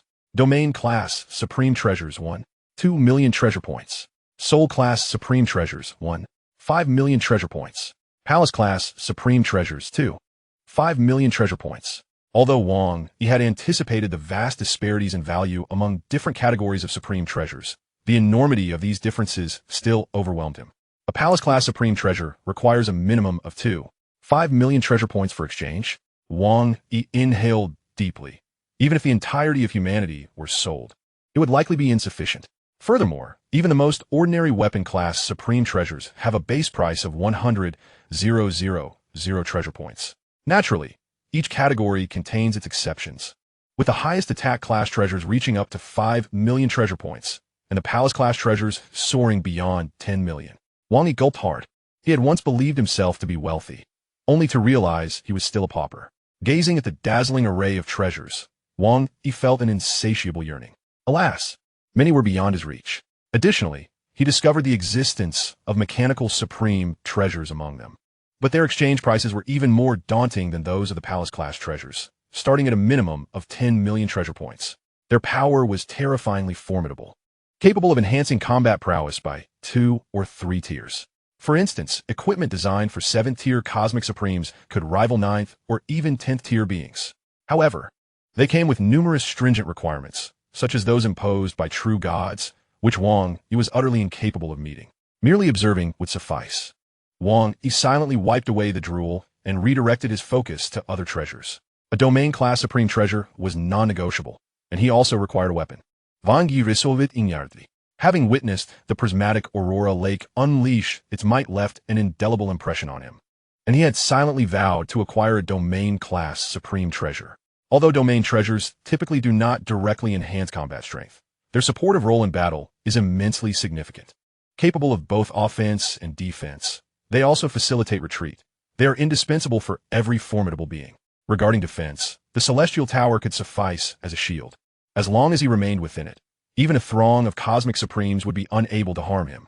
Yet, to engage in battle, he must venture outside. Otherwise, he would remain ineffective. Wang Yi began to peruse the true god-level domain-class supreme treasures, noting that their minimum exchange price stood at 1.2 million treasure points. Ultimately, after careful consideration, he selected a true god-level domain-class supreme treasure called the Celestial Net, priced at 1.35 million treasure points. With nearly 200,000 treasure points remaining, Wang Yi proceeded to select other true god-level supreme weapons. In truth, regardless of whether supreme treasure costs 100,000 or 1 million, all were sufficiently valuable for Wang Yi at present. Anything overly powerful would be beyond his ability to harness its full potential. Even if granted an exquisite supreme treasure, he would only be able to unleash its ordinary might, making the selection of a more affordable option preferable. As for true god armor, the lowest price was 500,000. He could not afford it. Ultimately, Wang Yi chose a true god battle blade named the Floating Pagoda / costing 150,000 treasure points. He still retained over 40,000 treasure points. Calculating his acquisitions, Wang Yi now possessed 3 supreme treasures: the Celestial Tower, the Celestial Net, and the Floating Pagoda / He was now the individual with the most supreme treasures in the primal cosmos. Additionally, he had the original soul and the Calamity armor, both pinnacle treasures, along with extraordinary winged treasures. With an array of extraordinary treasures at his disposal, he felt emboldened to contend even with formidable beings like the Lord of Chaos. Maintain a low profile. Wang Yi silently reminded himself. Subsequently, he turned his gaze to the bottom of the exchange functionality, which had only appeared after his recent breakthrough. Resurrection Crystal can be used to resurrect a being that has perished in the annals of a universe's temporal history. The minimum cost for Lord of the Laws starts at 100,000 treasure points. The minimum cost for a true god begins at 10 million treasure points. Chapter 469. Pangbo emerges from seclusion. Resurrection Crystal can be employed to resurrect a being that has perished in the annals of a universe's temporal history. The minimum cost for a Lord of the Laws starts at 100,000 treasure points. The minimum cost for a true god begins at 10 million treasure points. Resurrection Crystal? Can it truly revive beings of a higher order than the lords of the universe? Wang Yi felt a jolt within his heart. It is widely acknowledged that in the primordial universe, even the reversal of time and space can at most resurrect the apex dominators of the cosmos. And such a feat necessitates the intervention of the universe's most formidable entities. Resurrecting a high-ranking cosmic dignitary could potentially inflict grievous wounds upon a lord of the universe. When beings of such stature fall, no one possesses the capability to bring them back. However, Wang Yi had not anticipated the existence of such a function displayed on the interface. The price, however, is exorbitant. Reviving a Lord of the Universe costs a minimum of 100,000 treasure points, a sum ample enough to exchange for an item of supreme treasure. Moreover, the mightier the Lord of the Universe, the greater the cost of resurrection. For instance, the revival of a being as powerful as the Lord of Chaos would far exceed 100,000 treasure points, and even then, the treasures lost in the process would be irretrievable. Nevertheless, Wang Yi took a deep breath, for it seemed that throughout the history of humanity, there have indeed been fallen lords of the universe. Since the rise of humanity, many formidable beings have emerged, yet some have perished. And once a Lord of the Universe falls, the reversal of time and space cannot bring them back, rendering their demise permanent. While humanity mourns these losses, there is little that can be done. After all, even the mightiest of ancestors are merely the strongest entities in the universe and are incapable of resurrecting deceased lords of the universe. Wang Yi's thoughts drifted to the 52 chaos monuments within the sacred land of humanity, the City of Chaos. He now understood that these monuments were remnants left by superlative beings throughout the history of humanity. Although their ranks varied, ordinary dignitaries and cosmic dominators lacked the qualification to leave behind a chaos monument. Those who could do so must possess strength commensurate with that of a Lord of the Universe. Apart from the original ancestors, humanity had previously birthed the giant axe and 18 Lords of the Universe, accounting for 19 chaos monuments. This implies that humanity has perhaps seen the fall of 20 to 30 Lords of the Universe. The thought struck Wang Yi as astonishing. Yet, upon reflection, it is not entirely implausible. After all, though the Lords of the Universe are powerful, they are not invincible. Even those with avatars can be slain. They may succumb in dire circumstances, be vanquished by the strongest entities in the universe, or be beset by a coalition of formidable foes. Once a Lord of the Universe is slain, they cannot be resurrected through the reversal of time and space, resulting in a permanent demise.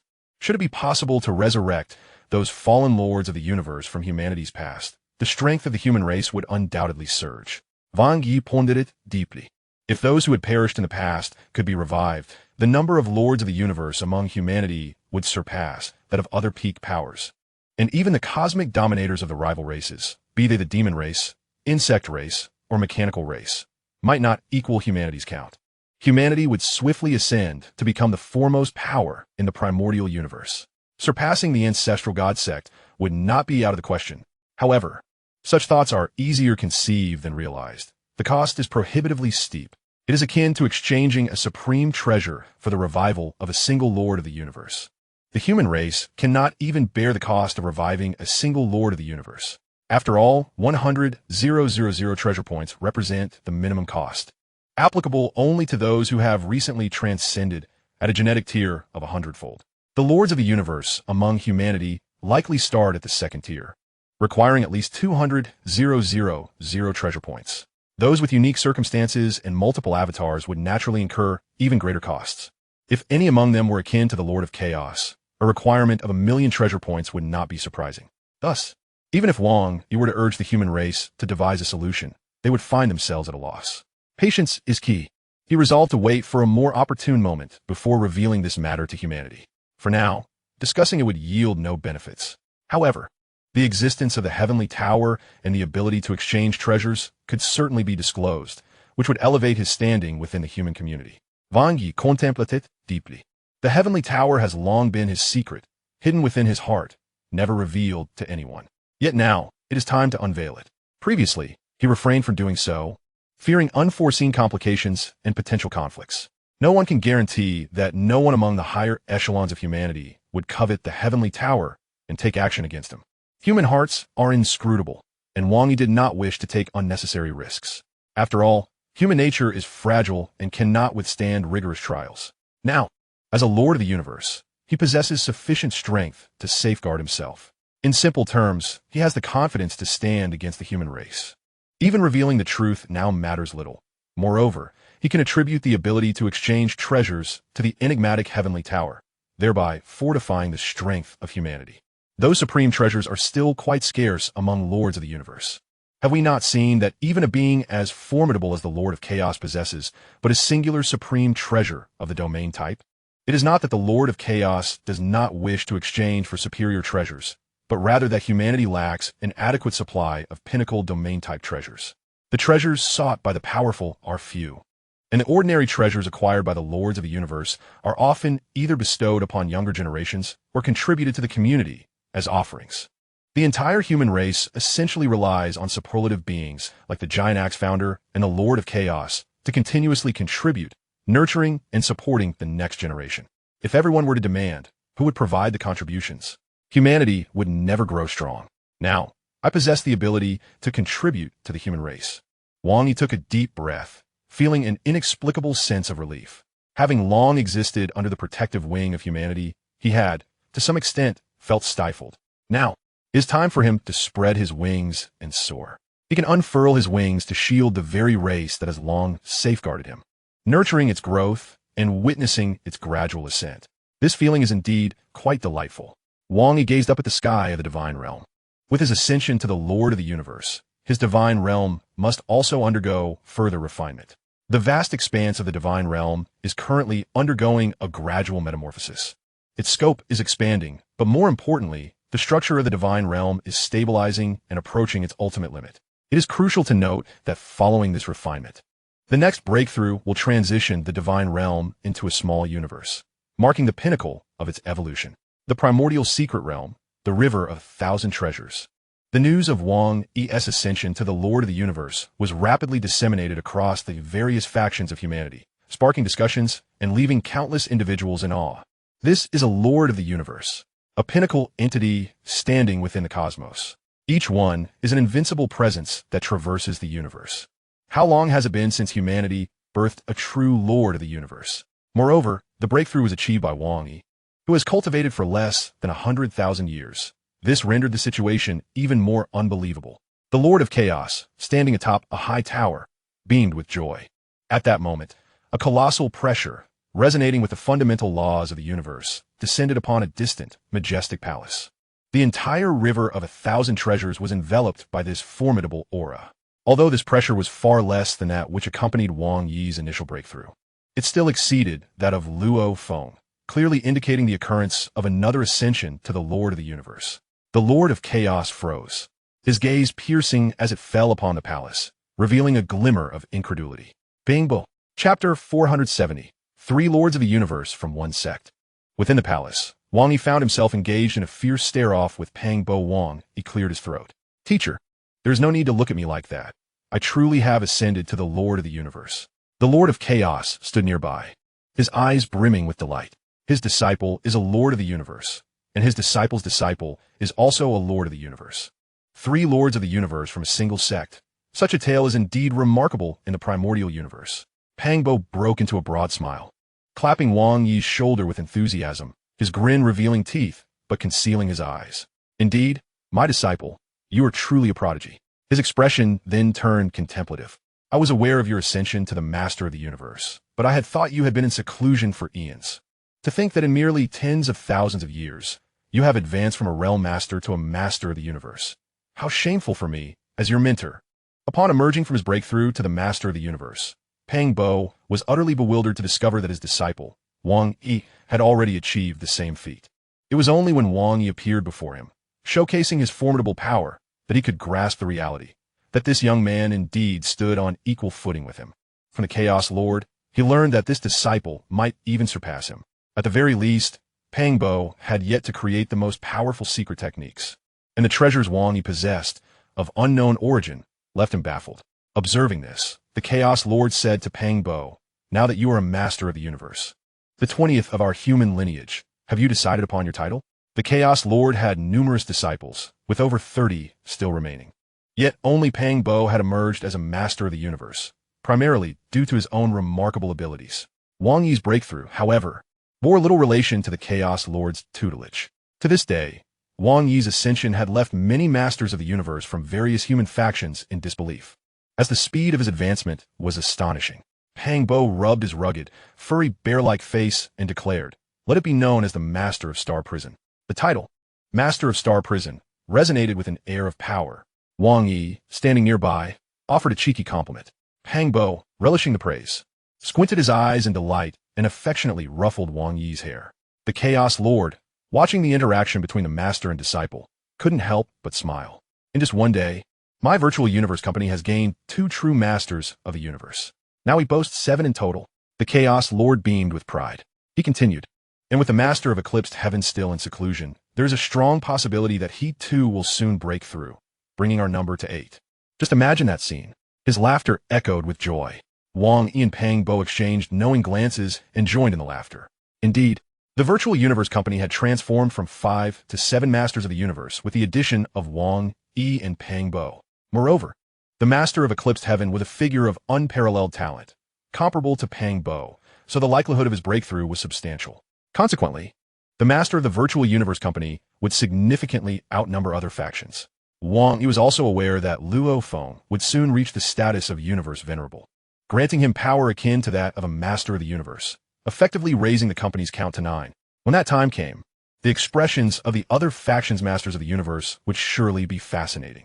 The news of 2 Masters of the Universe arising from the human lineage spread like wildfire throughout the primitive universe.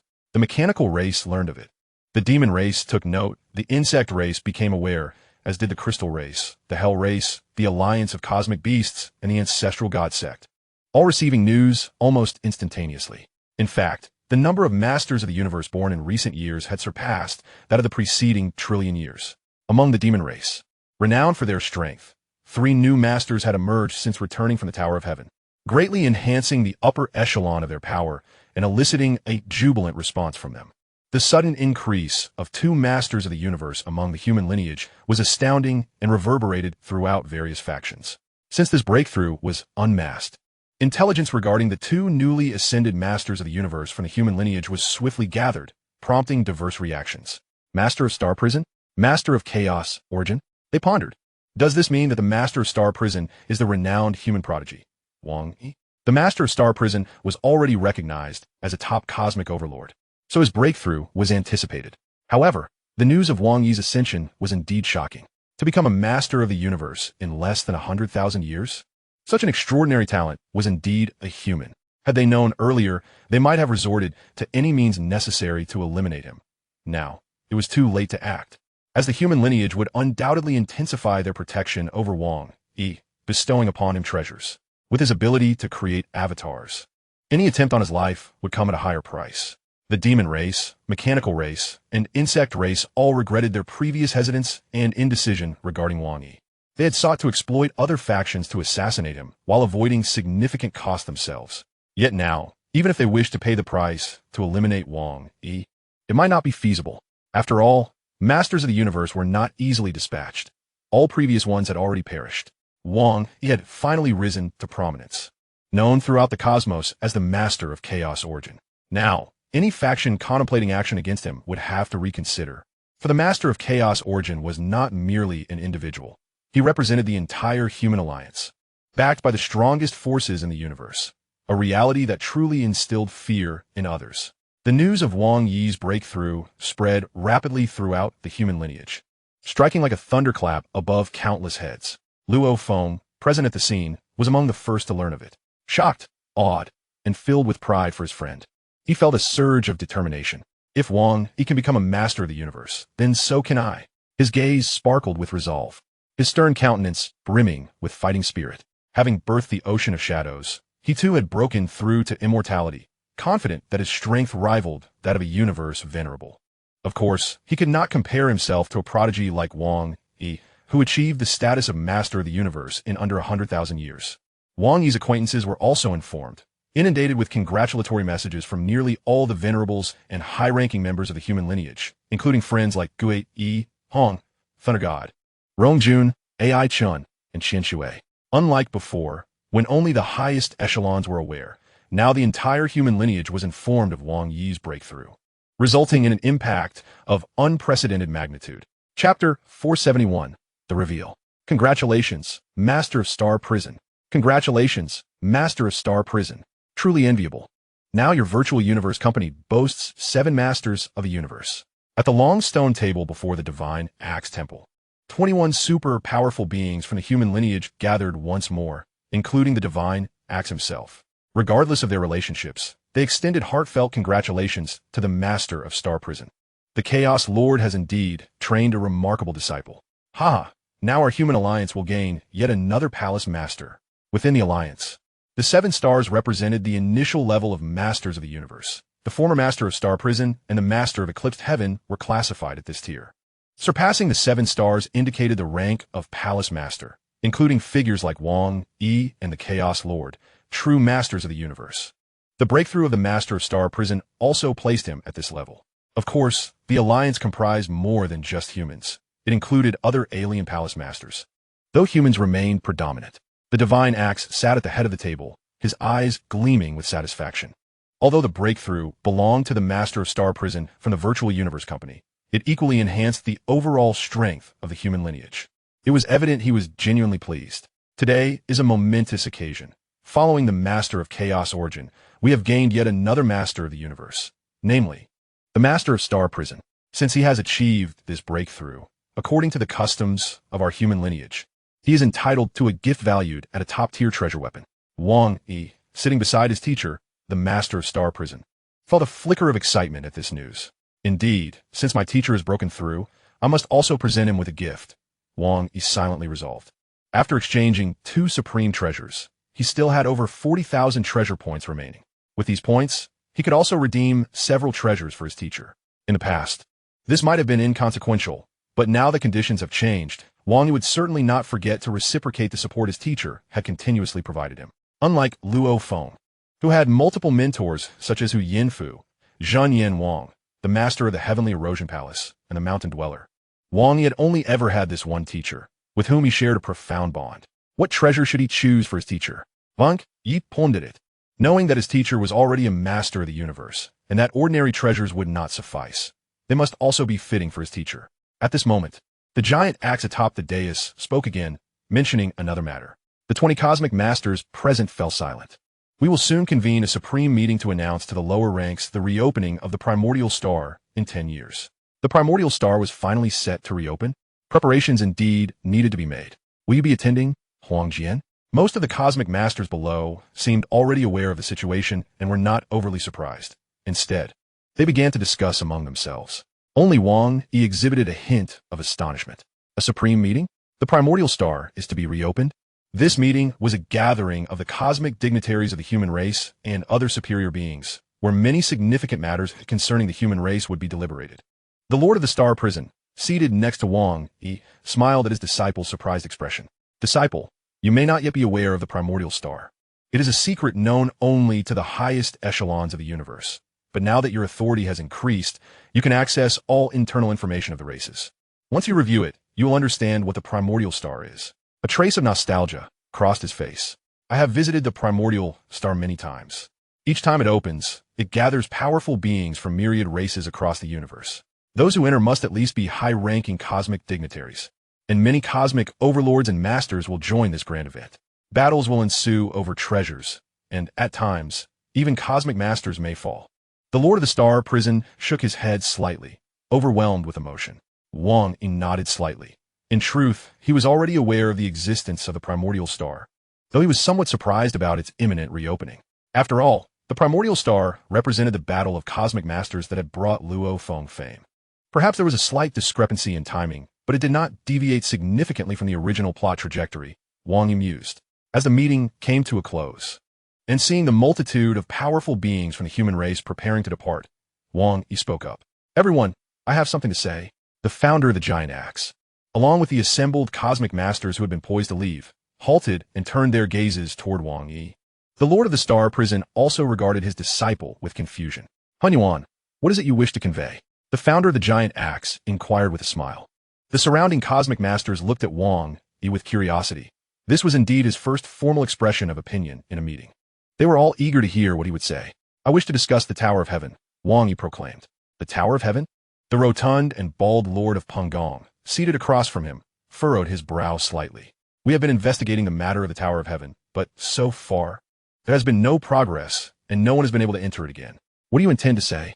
The significance of the Tower of Heaven, which could aid the universe's strongest in enhancing their comprehension and guiding their cultivation paths, was evident. Its mysterious origins seemed to hint at the ultimate secrets of the primordial universe, and countless factions were fixated on the tower, including the human race. For many years, a few cosmic masters had remained near the Tower of Heaven. However, no one could access it, not even the strongest beings in the universe. Wang Yi looked at the pinnacle of existence among the human race and calmly declared, "I have obtained the Tower of Heaven." The area in front of the temple fell into a profound silence, as if the air had thickened.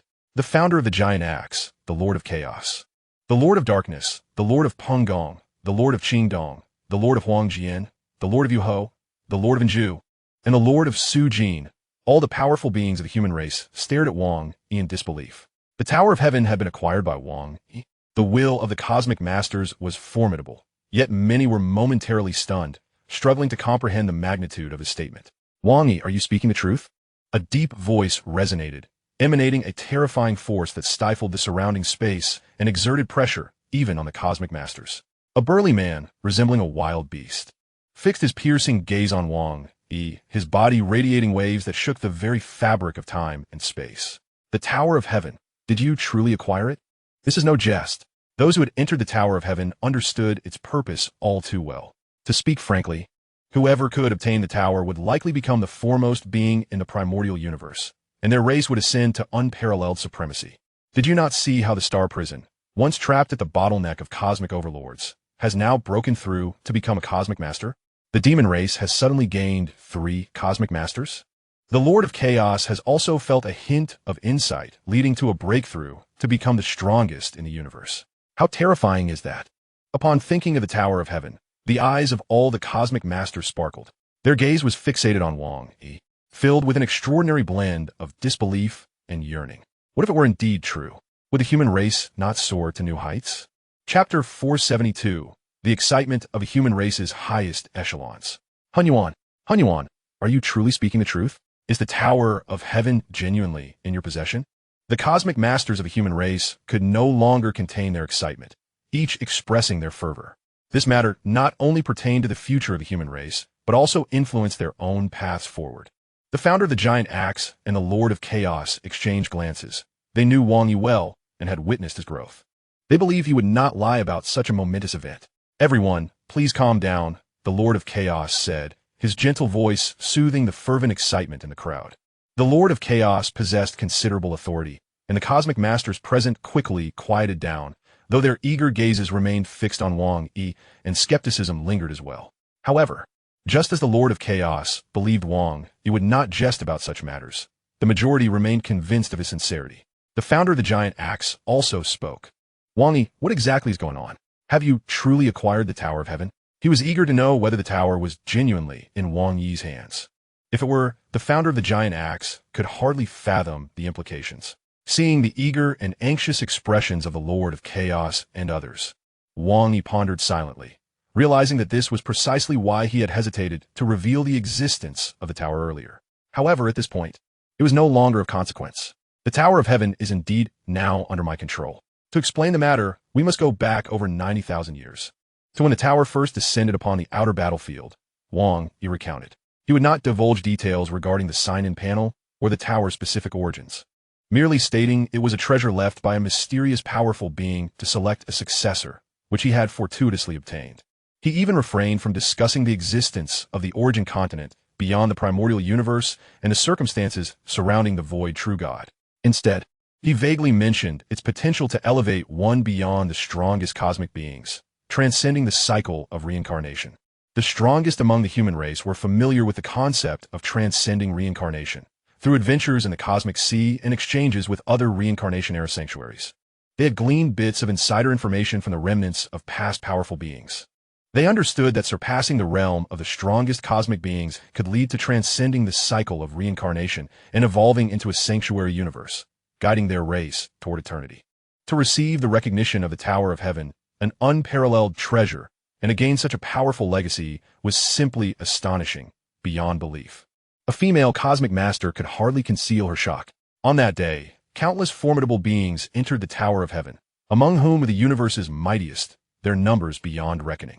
Unexpectedly, it was Wang Yi, still a lord of his realm, who quietly claimed it for himself, unbeknownst to the outside world. Realization dawned upon them. It became clear why Wang Yi could so swiftly transcend the realm of the universe's sovereigns. Such extraordinary inheritance surely facilitated his breakthrough. Furthermore, as Wang Yi recounted, the Tower of Heaven possessed the capacity to aid the universe's sovereigns in their cultivation and offered guidance for their ascension, a fact they comprehended with clarity. This implied that the human race might soon witness the emergence of a being who could surpass even the mightiest of the universe, potentially transforming humanity into the third sacred ground of the cosmic sea. What a monumental achievement! Observing Wang Yi, their expressions were a tapestry of complexity. This was an endeavor even the original ancestors had not accomplished. Yet, Wang Yi possessed such potential for the future. A grand opportunity. This was a remarkable chance for humanity. The Lord of Chaos could not restrain himself and struck the table, his excitement palpable. Others, too, began to awaken from their stupor. They could hardly believe that the Tower of Heaven had ultimately found its way into Wang Yi's possession. Truly, the heavens favored humanity. Meanwhile, the mechanical, demon, and insect races, who harbored animosity towards humanity, were tirelessly seeking methods to claim the tower as their own, oblivious to the fact that it had already fallen into human hands. Once humanity grew strong, they would be the first to take vengeance, settling both old and new scores. The founder of the Great Axe was equally exhilarated. Yet compared to the jubilant sovereigns of the universe, he maintained a degree of composure and inquired of Wang Yi, "Can others still enter the Tower of Heaven to comprehend its mysteries?" The exuberant sovereigns gradually calmed. Indeed, the essence of the Tower of Heaven lay in its ability to facilitate understanding. Should that capability be lost, it would merely serve as a treasured palace. Valuable, no doubt. But its impact on humanity would pale in comparison. Wang Yi recognized the founder's concerns and responded that the sea of laws within the Tower of Heaven could indeed allow others to enter for comprehension, albeit only once every 100 million years, permitting a maximum of 1,008 individuals to engage simultaneously, and for a duration of merely 10,000 years each time. Much like the ancestral sacred realm, which consumed resources in aiding others' cultivation, the Tower of Heaven operated similarly. The more individuals involved, the greater the consumption. When the Lord of the Underworld established this limitation, he likely considered this factor, though it remained merely Wang Yi's conjecture. Once every 100 million years, with only 1,008 participants, lasting for 10,000 years, the assembled sovereigns exchanged glances, their hearts lightening at this revelation, which was more favorable than their initial apprehensions. The Lord of Chaos also appeared relieved, stating, "Currently, our human race consists of merely 20 sovereigns, which is more than sufficient. We can still allow some gifted individuals on the brink of breaking through to enter, potentially increasing our number of sovereigns. Wang Yi, would you permit our powerful individuals to enter the Tower of Heaven for comprehension?" inquired the founder of the Great Axe. Of course, Wang Yi replied without hesitation. However, the next opportunity will not arise for at least another 100 million years. The sovereigns chuckled. That is of no consequence. 100 million years is but a brief wait for beings like us. We possess that much patience. The founder of the Great Axe surveyed the assembly and said, "This Tower of Heaven belongs to Wang Yi. He is willing to share it with us. Yet our race must not take advantage of his generosity without recompense. Therefore, for each opening, every powerful individual who enters shall contribute a portion to Wang Yi. Naturally, we have no objections. That is only fair." The sovereigns chimed in, their minds consumed with the formidable cultivation effects of the Tower of Heaven, leaving little room for other considerations. At their level, treasures that could assist in their growth were exceedingly rare, and the Tower of Heaven stood as the most formidable among them. Perhaps only the detailed cultivation guides of ancient civilizations could rival its worth. Each one understood that even if Wang Yi were reluctant to share openly, they could do little to compel him otherwise. "There is no need for that," Wang Yi interjected, for at his level, the contributions from the race were inconsequential. Without rules, there can be no order. You are only newly ascended as a sovereign of the universe, and the road ahead is long. Certain resources from the race will still be necessary. The founder of the Great Axe insisted. If ordinary revered ones lack the means to enter the Tower of Heaven, the race will assist in covering the costs, to be repaid later, while the sovereigns and cosmic overlords will bear their own expenses. Of course, we must also consider confidentiality. For now, only our human race may enter, added the Lord of Chaos. Nods of agreement rippled through the assembly. All were acutely aware that if news of the Tower of Heaven being in human possession were to leak, other factions would undoubtedly stir into action. The Tower of Heaven had been designated as the highest secret of the human race. Subsequently, Wang Yi utilized his divine realm to transport several sovereigns into the Tower of Heaven for a tour, confirming that while they could explore other areas, they were barred from the Sea of Laws. The multitude of alien revered servants remaining within the tower astonished those past sovereigns. The founder of the Great Axe and the Lord of Chaos felt a sense of reassurance. Though the next opening of the Tower of Heaven would be 100 million years hence, they had already begun to devise a series of plans surrounding it. Yet, the surprises Wang Yi had in store for them were far from over. Chapter 473. The Supreme Treasure of the Great Axe. In the boundless void, a land floated before the long stone table flanked by stone chairs in front of the Great Axe Temple. Hunyuan, what you say is true. As long as the treasures are sufficient, any supreme treasure can be exchanged through you. The meeting at the Great Axe Temple, still in the virtual universe, had not yet disbanded, and over a dozen sovereigns of the human race gazed at Wang Yi in astonishment. Wang Yi had just declared that regardless of who it was, as long as they could gather enough treasures to meet the requisite points for supreme treasures, they could exchange them with him. Indeed, be it domain type, palace type, or soul type, all varieties of supreme treasures can be exchanged as long as the value of the treasures is sufficient, even the most powerful among them, Wang Yi stated. He would not disclose that this was derived from the sign-in panel. Instead, he attributed it to the Tower of Heaven. The term supreme treasure resonated with the powerful beings of the human race. The founder of the Great Axe could hardly contain himself. Supreme treasures, each possessing immense power, were the mightiest treasures in the universe, hence their designation as supreme treasures. Their rarity was unparalleled. Even the esteemed founder of the Great Axe, being the strongest in the universe, possessed none, a long-standing regret for humanity. With the Tower of Heaven underpinning their confidence, the higher echelons of humanity, though astonished that Wang Yi could provide even supreme treasures, had little room for doubt, especially since, according to Wang Yi, obtaining a supreme treasure would entail a corresponding cost. How can one exchange for them? The founder of the Great Axe inquired, his eyes sparkling with anticipation. Despite being the strongest in the universe, acquiring a single supreme treasure was fraught with difficulty. Certain perilous locales in the cosmic sea, where supreme treasures might emerge, were places even the mightiest dared not tread lightly, lest they meet their demise. The Lord of Chaos and the other sovereigns looked at Wang Yi with eager anticipation. If the founder of the Great Axe could secure a suitable supreme treasure, his strength would undoubtedly see a significant enhancement. As the foremost guardian of the human race, his empowerment would serve as a formidable deterrent against hostile forces. Such an advancement would be a tremendous boon for humanity. It is quite simple. One need only have sufficient treasures, akin to our human race's treasury. By exchanging treasures for supreme treasure points, if one accumulates enough points, they may exchange for any treasure, Wang Yi elucidated. As joy illuminated the faces of those present, he added a caveat. However, even for the most ordinary supreme treasure weapon, the starting cost is 100,000 supreme treasure points. 100,000? The Lord of Chaos and the others were left speechless, and even the founder of the Great Axe furrowed his brow. According to the classifications of the human race, a pinnacle supreme treasure weapon would merely require 200 supreme treasure points. Even so, some sovereigns still wielded only top-tier supreme treasure weapons, though it may be related to the lack of suitable weapons for exchange. It is evident that human factions are not particularly affluent. The true wealth lies with the founder of the giant axe, who, even upon acquiring treasures, often selflessly contributes them to the human factions, aiding their expansion. In contrast, the Lord of the Cosmos must strive to obtain treasures. Thus, a singular pinnacle treasure is sufficient to incite conflict among the lords of the cosmos, and it is not surprising if one falls in pursuit of it. Wang Yi gazed at the silent stalwarts of the human faction before him, feeling a profound sense of reflection.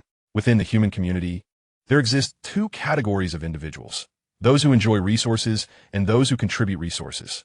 All ordinary humans, immortal deities, and even the esteemed lords of the cosmos are, in essence, consumers of resources.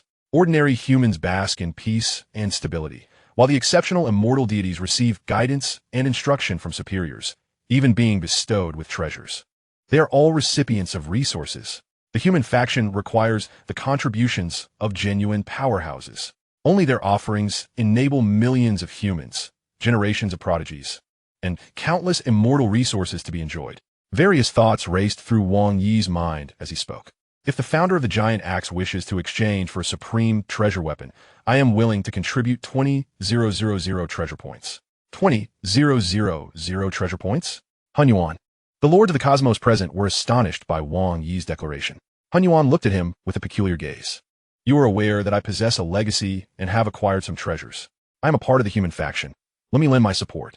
Wang Yi understood that the faction's treasures were finite, accumulated over countless epochs through the relentless dedication of the Lords of the Cosmos. The faction's treasury is limited, reliant on the contributions of a mere dozen or so Lords of the Cosmos, with the majority of the wealth stemming from the Giant Axe's founder. The founder's numerous treasures are entirely placed within the faction, given selflessly, akin to a venerable patriarch nurturing his clan. Thus, while the Giant Axe possesses treasures, most are essential to him. It would be a significant burden for the founder to shoulder 100,000 treasure points. Extracting treasures from the founder for exchange would undoubtedly weaken the Giant Axe's combat prowess. Even if the human faction's treasury were to suddenly produce such a vast amount of treasures, it would likely deplete their vitality. Wang Yi felt it was time to take action, yet he would not relinquish all his treasure points, merely offering a gesture of goodwill. Han Yuan, the founder of the Giant Axe, found himself at a loss for words. As a formidable lord of the cosmos, he had to accept a favor from a younger member of the faction. Han Yuan is right. If my contribution is insufficient, I can also offer treasures from my own collection.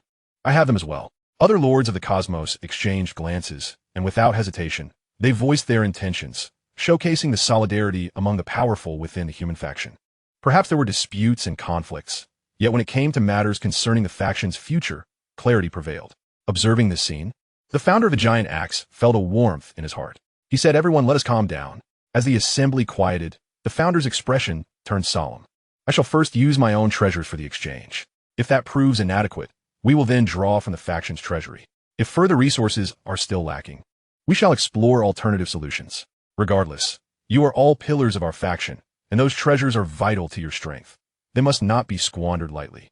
The Lord of Chaos concurred. The Giant Axe speaks wisely. However, they understood that the faction's wealth was primarily concentrated in the hands of the Giant Axe and the dozen or so Lords of the Cosmos.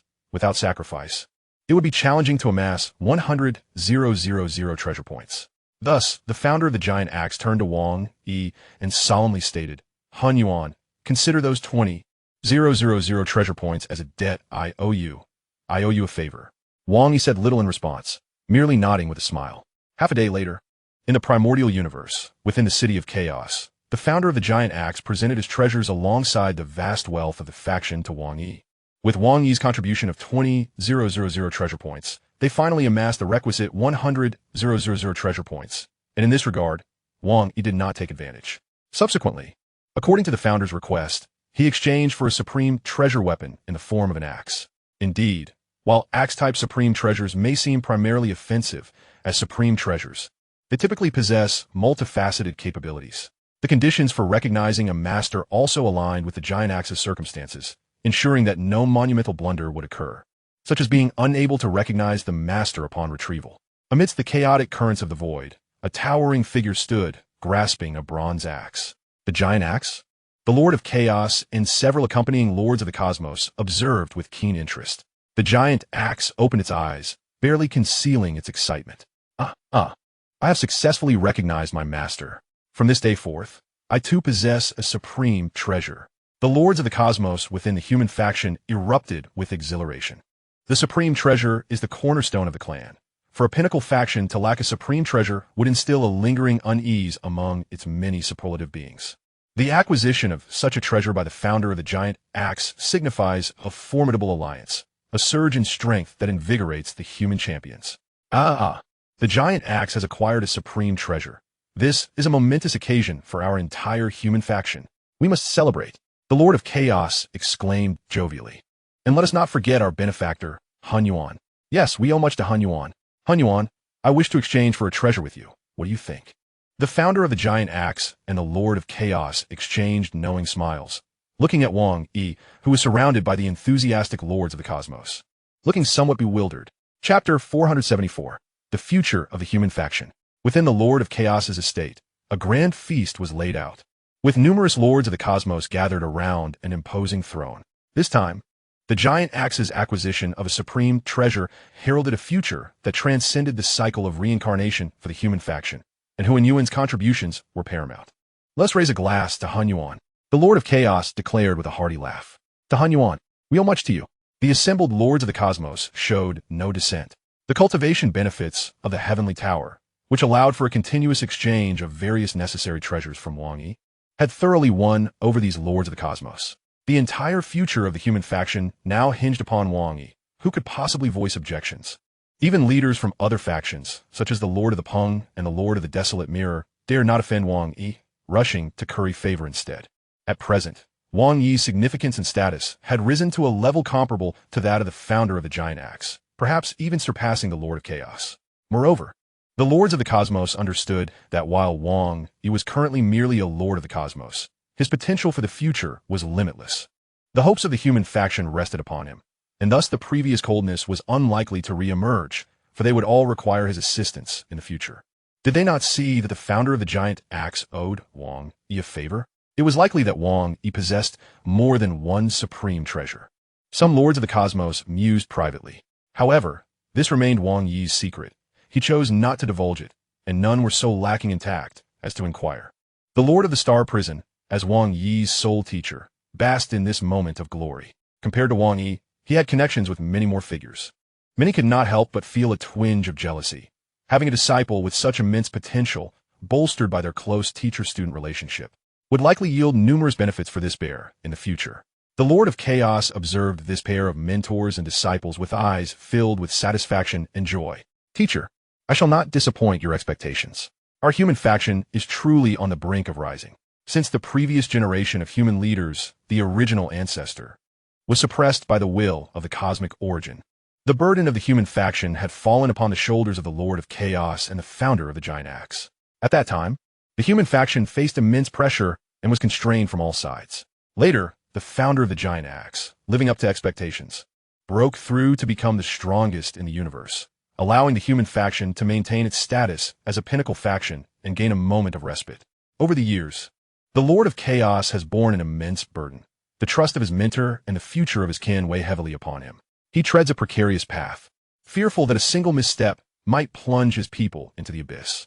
For far too long, countless ages have passed as he has governed Chaos City, safeguarding the human race, all the while feeling the pressure mounting within his heart. Only now, upon witnessing the emergence of an opportunity for his kin to transcend the cycle of reincarnation and aspire to become an eternal sanctum, does he feel a semblance of relief. Wang Yi, thank you, he murmurs, silently raising a cup of wine. His anticipation for the future has grown. The designated location for presenting treasures in Chaos City lies within an ancient side hall of the original universe's lordly estate. A human cosmic sovereign with azure hair and a pair of black, fleshy wings strides into the palace as the ancient bronze doors, spanning over 100 meters, swing open. Elated, he enters, eager to offer the treasures he has amassed over the years, confident that this time he might finally acquire that coveted supreme treasure. With practiced ease, the cosmic sovereign places his bounty upon the stone platform. By offering these to our kin, one shall receive 16 supreme treasure points. Elder Wuzong, are you willing to present your treasures? Elder Wuzong furrows his azure brow. Only 16 points? That's fewer than I anticipated. However, there is no alternative. Driven by the desire for that long-coveted supreme treasure, he ultimately decides to submit his offerings and subsequently earns the treasure points. This is sufficient. I can exchange them now. Elder Wuzong exclaims, his spirits lifted as he opens the exchange list. Supreme treasures, ordinary supreme treasure level, selecting armor category. Empty. What is this? A look of bewilderment crosses Elder Wuzong's face. Why is it all empty? Has the virtual universe system malfunctioned? He quickly dismisses this absurd notion. After all, the virtual universe system has never faltered over countless years. Undeterred, he selects the weapon category. Empty. The domain category. Empty. The palace category. Empty. The growing emptiness sends chills down his spine. Higher tier supreme treasures remain entirely absent. As for the pinnacle and ultimate treasures, he doesn't even possess the qualifications to view them. It dawns upon him that it is not the virtual system that is at fault, but rather the fact that all supreme treasures have been claimed by his kin. What on earth has transpired? While this cosmic sovereign grapples with existential doubt, another vast and ancient estate in Chaos City now belongs to the cosmic sovereign of the Star Abyss.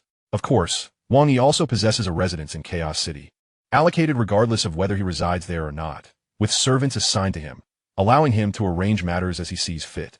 Today, the title of Lord of the Hunyuan has spread throughout the human race, including Chaos City. There is scarcely anyone unaware of this newly ascended cosmic sovereign, one of the greatest figures among humanity. At this stage, even cosmic venerables find it challenging to gain an audience with Wang Yi, thus avoiding any semblance of fanfare. In the garden, Wang Yi sits at a stone table, sharing wine with the towering figure of Pang Bo, clad in golden robes. Time flies, Pang Bo reflects. It feels like these past 100,000 years have seen more change than the billion years before. The last time I saw you, you had just emerged from the Chaos Steel, embarking on your first journey across the bridge to the heavens. Back then, you were merely a cosmic-level fledgling, and now, you stand as a cosmic sovereign. Pang Bo expresses his awe. The accomplishments of a disciple are also a testament to the efforts of the master. Wang Yi instingivel flatters. What efforts? Pang Bo retorts, his eyes widening as he scoffs. Those old fellows gaze at me as if I stumbled upon a great fortune. Humph. They envy me for having a disciple who might one day transcend reincarnation. No matter how they envy, they cannot share in it. Pang Bo beams with pride. After a drink, he adds, in our status as cosmic sovereigns, we could leave behind a chaos steel for future generations to cultivate. Wang Yi, struck by a thought, inquires, Master, are the 52 chaos steel of our human kin all left behind by cosmic sovereigns? Most certainly. Some were bequeathed by beings whose prowess rivals that of cosmic sovereigns. Pang Bo explains, our human kin possess only 52 chaos steel, and ordinary cosmic venerables do not qualify to leave behind a chaos steel. Does this imply our human kin have witnessed the fall of many cosmic sovereigns throughout history? Wang Yi persists. Pang Bo falls silent before responding, indeed. The most recent to fall was the Lord of Dreams, who perished in the cosmic sea many years ago. The greatest number of losses occurred during the suppression of our original ancestor, when various factions joined forces to oppress us. Pang Bo's expression darkens. Therefore, my disciple, remember, the animosity we share with other races is irreconcilable. Either we humans dominate the primordial universe and subdue them, or they will continue to oppress us until one side is rendered incapable of further conflict. Wang Yi nods solemnly, aware that the struggles among kin are devoid of morality, merely contests of interest accompanied by blood-soaked hatred. Chapter 475, The Offering of Treasures. By the way, Master, I have another matter to discuss today. With a flourish of his hand, Wang Yi conjures 4 supreme treasures that hover in midair: a resplendent crystalline palace, a luminescent purple orb, a blue suit of armor, a shuttle-shaped weapon, and a dark ancient mirror adorned with leaf patterns. These are the treasures I exchange with the remaining 20,000 supreme treasure points for you, Master. The pinnacle-grade weapon, the flowing light shuttle, costs 300 supreme treasure points. The top-tier domain treasure, the illusory mirror, is valued at 4,000 points. The elite palace treasure, the Ruo Fudian, is worth 6,400 points. Flying palace treasures are already among the most resilient of their kind, excelling in resisting material attacks. An ordinary flying palace treasure is as sturdy as high-tier supreme treasure armor. High-tier flying palace treasures are comparable to top-tier supreme treasure armor. Top-tier flying palace treasures rival pinnacle supreme treasure armor. Furthermore, they can withstand nearly 100 of material attacks. The top-tier armor set is equivalent to an ordinary pinnacle supreme treasure armor and costs 800 points. The priciest is the top-tier soul treasure, that orb, which is valued at 8,000 points. Soul treasures can nearly guarantee 100 resistance against soul attacks at the same level. In total, the sum amounts to 21,500 supreme treasure points. After this exchange, Wang Yi's own points dwindle significantly. Disciple, what is this? Pang Bo stands, astonished as he gazes at these 5 treasures, perceiving their extraordinary aura. Master, Wang Yi clarifies, these are gifts for you. Although Pang Bo is a pinnacle cosmic sovereign among humanity, he possesses none of such elevated treasures. He exchanged these to aid his only mentor, for though the master has a clone and has broken through to become a cosmic sovereign, the dangers he faces are even greater. Possessing these treasures would enhance his combat prowess and survival capability. As for other cosmic sovereigns of humanity, their relationships with him have not reached this level, and due to circumstances, he has not provided anything to the Lord of Chaos, only assisting the giant axe. These gifts are far too precious. Pang Bo's bear-like face contorts in distress. It will be untrue to say he is not tempted by such treasures. However, their exorbitance makes them too hot to handle. Accepting treasures from his disciple without cause does not align with Pang Bo's nature. Master, please accept them. I have more. Wang Yi urgis. Through Wang Yi's persuasive words, Pang Bo finally, albeit reluctantly, accepts the 5 treasures. His heart filled with myriad emotions as he realizes that this disciple is indeed extraordinary. It seems he must now rely on his student. How many years has it been? Even the giant axe owes this disciple treasure points and favors. Perhaps it is not out of place for me to benefit from my disciple's success. Having set aside his burdens and accepted his disciple's treasures, Pang Bo eagerly extends his hand, unleashing strands of divine power that swiftly permeate the 5 treasures. Instantly, a torrent of information floods him regarding the top-tier Flying Palace treasure, the top-tier Domain treasure, the top-tier armor set, the top-tier Soul treasure, and the pinnacle-grade weapon. Pang Bo is utterly taken aback. He was acutely aware that Wang Yi was steeped in an ancient and enigmatic legacy, replete with treasures of immense value. However, he never anticipated that even a casual gift of a set of such treasures would be so astonishing. His disciple, Pang Bo, found himself at a loss for words. Top-tier treasures of the Domain class, akin to the 1,000-treasure river of the Chaos City Lord, likely belonged to this echelon, did they not? The Celestial Wolf Lord wielded the Celestial Wolf Palace, a flying palace treasure that allowed him to traverse the cosmos, yet even that was merely a high-grade treasure. In contrast, what Pang Bo possessed far surpassed it. Each top-tier Domain treasure, Palace treasure, and Soul treasure could ignite envy in the hearts of cosmic sovereigns.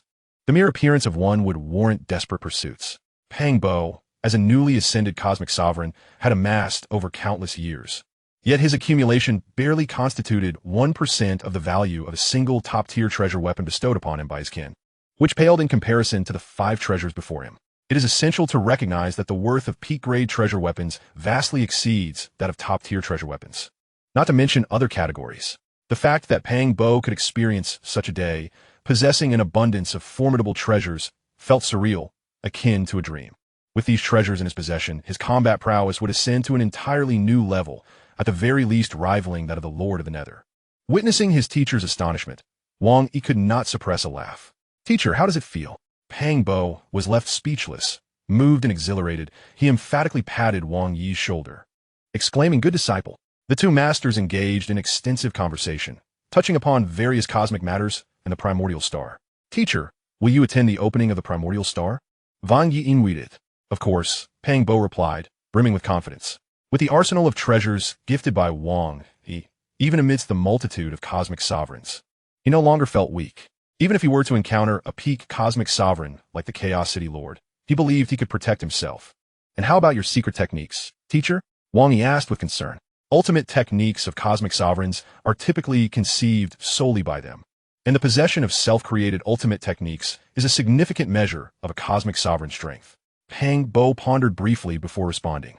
"I have been diligently researching suitable secret techniques for quite some time now, and I have made considerable progress. I estimate that within 1 or 2 millennia, I will be able to create an ultimate technique for cosmic sovereigns. Furthermore, I have several techniques that approximate the ultimate level. In terms of combat strength, I would not be significantly inferior to those cosmic sovereigns." He wore a confident expression, adding, "Moreover, with the treasures you provided, as long as I am not surrounded by a throng of cosmic sovereigns or besieged by several formidable cosmic sovereigns on the primordial star, I should not encounter any peril. Additionally, I can call upon the might of my kin for assistance if needed." Wang Yi nodded in agreement. With a top-tier Flying Palace treasure in the primordial universe, as long as he did not act recklessly, survival would be assured. Even the mightiest beings in the cosmos would struggle to contend with a cosmic sovereign wielding a top-tier Flying Palace treasure. Pang Bo then turned to his enigmatic disciple. "You'll be attending as well, won't you?" "Of course," Wang Yi replied with a smile. The opening of the primordial star was a grand event in the primordial universe, and with so many treasures emerging, how could he possibly miss it? "Very well, let us proceed separately and see who acquires more treasures," Pang Bo declared enthusiastically. Wang Yi shot him a sidelong glance. "Teacher, you are bound to lose." "Not necessarily," Pang Bo retorted, his eyes widening. "To acquire treasures, mere strength is insufficient. One must also possess luck. Let us compete until the primordial star closes. Whoever gathers fewer treasures must hand over their spoils to the other." Wang Yi found it difficult to divulge his advantage of possessing a panel that acted as an unfair advantage, allowing him to effortlessly claim treasures. He mused that even the mightiest cosmic sovereigns would be humbled before him. At that moment, both Wang Yi and Pang Bo received a notification from the virtual universe system. An announcement regarding a meeting. Wang Yi opened it to find, "The Supreme Assembly is about to commence." Chapter 476, The Supreme Assembly. "Teacher, the Supreme Assembly is convening today," Wang Yi remarked, unable to contain his excitement. Pang Bo, however, remained unfazed. "Then we shall attend." Noticing Wang Yi's curiosity, He chuckled. Since this is your first time attending, you may find it quite novel. In truth, the Supreme Assembly is rather mundane. The significant matters concerning our kin are typically predetermined by us cosmic sovereigns and subsequently announced during the assembly. The cosmic lords merely have the right to participate, but not to decide. For instance, if the kin decided to exchange all treasures from the vault for supreme treasures, the cosmic sovereigns would not even need to inform their subordinates, directly utilizing them with only a post-facto notification, and the specifics might remain confidential. Thus, the true decision-makers regarding the major affairs of the kin are the founders of the Giant Axe, the Chaos City Lord, and the cosmic sovereigns like Wang Yi. Wang Yi nodded in understanding. Pang Bo continued. In fact, significant matters affecting the human kin occur only infrequently. Moreover, the majority of supreme assemblies require little deliberation. They primarily consist of cosmic sovereigns issuing notifications. Only a select few require voting, consuming considerable time, while those that don't are quite brief. After all, the exalted cosmic sovereigns do not have the luxury of time to engage in lengthy discussions with the lower-ranking cosmic lords. Meanwhile, on another front, Luo Feng and his mentor, Zhen Yan, also received a notification from the virtual universe regarding the Supreme Assembly. The Supreme Assembly is convening today? Zhen Yan exclaimed in surprise. Luo Feng and Zhen Yan exchanged glances, both having received the notification simultaneously. I have never attended a Supreme Assembly before, Zhen Yan expressed with anticipation. Neither have I. Luo Feng replied with a smile. Let us go. The two connected their consciousness to the virtual universe. In the virtual universe, to the mountain of the gods. Wang Yi murmured softly from the pinnacle of his palace atop Thunder Island. Since his ascension to cosmic sovereign, his palace had been relocated from the mountainside to the summit. Now more majestic than ever. The mountain of the gods, the location for the Supreme Assembly, would automatically open as the virtual universe system disseminated notifications. It remained closed otherwise. Amidst swirling clouds and mist, silhouettes of human powerhouses began to materialize, quickly gathering over 1,000 cosmic lords, with numbers continuing to swell. The gathering at the Mountain of the Gods was divided into two sections, one comprising 4-star, 5-star, and 6-star powerhouses, generally cosmic low-ranking, mid-ranking, and high-ranking lords. The other section was reserved for 7-star overlords and palace masters, that is, cosmic overlords and sovereigns. Upon Wang Yi's arrival, he found himself surrounded by several notable figures of the human kin, including numerous cosmic sovereigns. Lord Hunyuan, the cosmic overlords inclined their heads slightly in respect. Hunyuan, ha! You arrived quite swiftly. The cosmic sovereigns were notably more casual and warm. Currently, many cosmic sovereigns from the human kin sought to cultivate good relations with Wang Yi. As for those of lesser status and strength, they were even more eager to ingratiate themselves. In no time, Wang Yi found himself at the center of a throng, akin to a star amidst planets, embraced by the warmth of numerous esteemed cosmic sovereigns, leaving the lesser cosmic overlords astonished at the scene. They sensed that this newly ascended Hunyuan Lord seemed to have quite the favorable rapport among the cosmic sovereigns. Prominent figures such as the Chaos City Lord, the Lord of Virtual Gold, the Lord of Qingdong, the Lord of Desolation, and the Lord of Pengong made their appearances. Their formidable presence radiating waves of powerful laws, causing ordinary cosmic overlords to keep their distance, gazing with awe. They were astonished to find that regardless of which cosmic sovereign approached, they invariably greeted Lord Hunyuan first, without exception. Hunyuan, this is your first Supreme Assembly. I hope you don't find it dull. Hunyuan, regarding the treasure exchange we discussed earlier. Hunyuan, when you have time, visit me. I have a rare wine brewed from special materials sourced from the depths of the cosmic sea, just waiting for you to come and indulge. Although the conversations of the cosmic sovereigns remained inaudible, the fervent respect and admiration the multitude held for the Lord of the primordial source was palpable, eliciting silent gasps of astonishment. What extraordinary deeds had the Lord of the primordial source accomplished to garner such courtesy from all the cosmic sovereigns? As time progressed, an increasing number of formidable beings gathered atop the Mountain of Gods, approaching the moment when the Grand Assembly would commence. The cosmic sovereigns of the human race, those eligible to attend, had all arrived. The founder of the Giant Axe also made an appearance. Wang Yi glanced around, noting the absence of the master of the celestial eclipses and the esteemed Zushin of the Giant Axe martial arena, who were likely still in seclusion, striving to ascend to the rank of cosmic sovereign. Their success remained uncertain. A resounding roar echoed through the heavens. Wang Yi and the cosmic sovereigns beside him simultaneously cast their eyes skyward, witnessing two magnificent gates, radiating brilliant golden light, slowly opening amidst the swirling clouds. These gates were adorned with a dazzling starry expanse. The venue for the assembly was none other than the palace suspended above the mountain of gods, known as the Hall of the Gods. Gather, O mighty beings of humanity. A grand voice reverberated throughout the cosmos. In an instant, every powerful presence upon the mountain of gods vanished, transported into the Hall of the Gods. The colossal golden gates that illuminated the entire space thunderously closed. Inside the Hall of the Gods, a magnificent and intricately carved circular table awaited, and as Luo Feng was teleported in alongside other cosmic sovereigns, he could only glimpse a portion of the table, the rest shrouded in an ethereal mist. Countless thrones encircled the circular table, extending endlessly into the distance. Luo Feng found himself seated upon one of these thrones. Upon touching the armrest, he turned to glance back. Noticing the characters Dao, he inscribed upon the backrest in the universal language of humanity.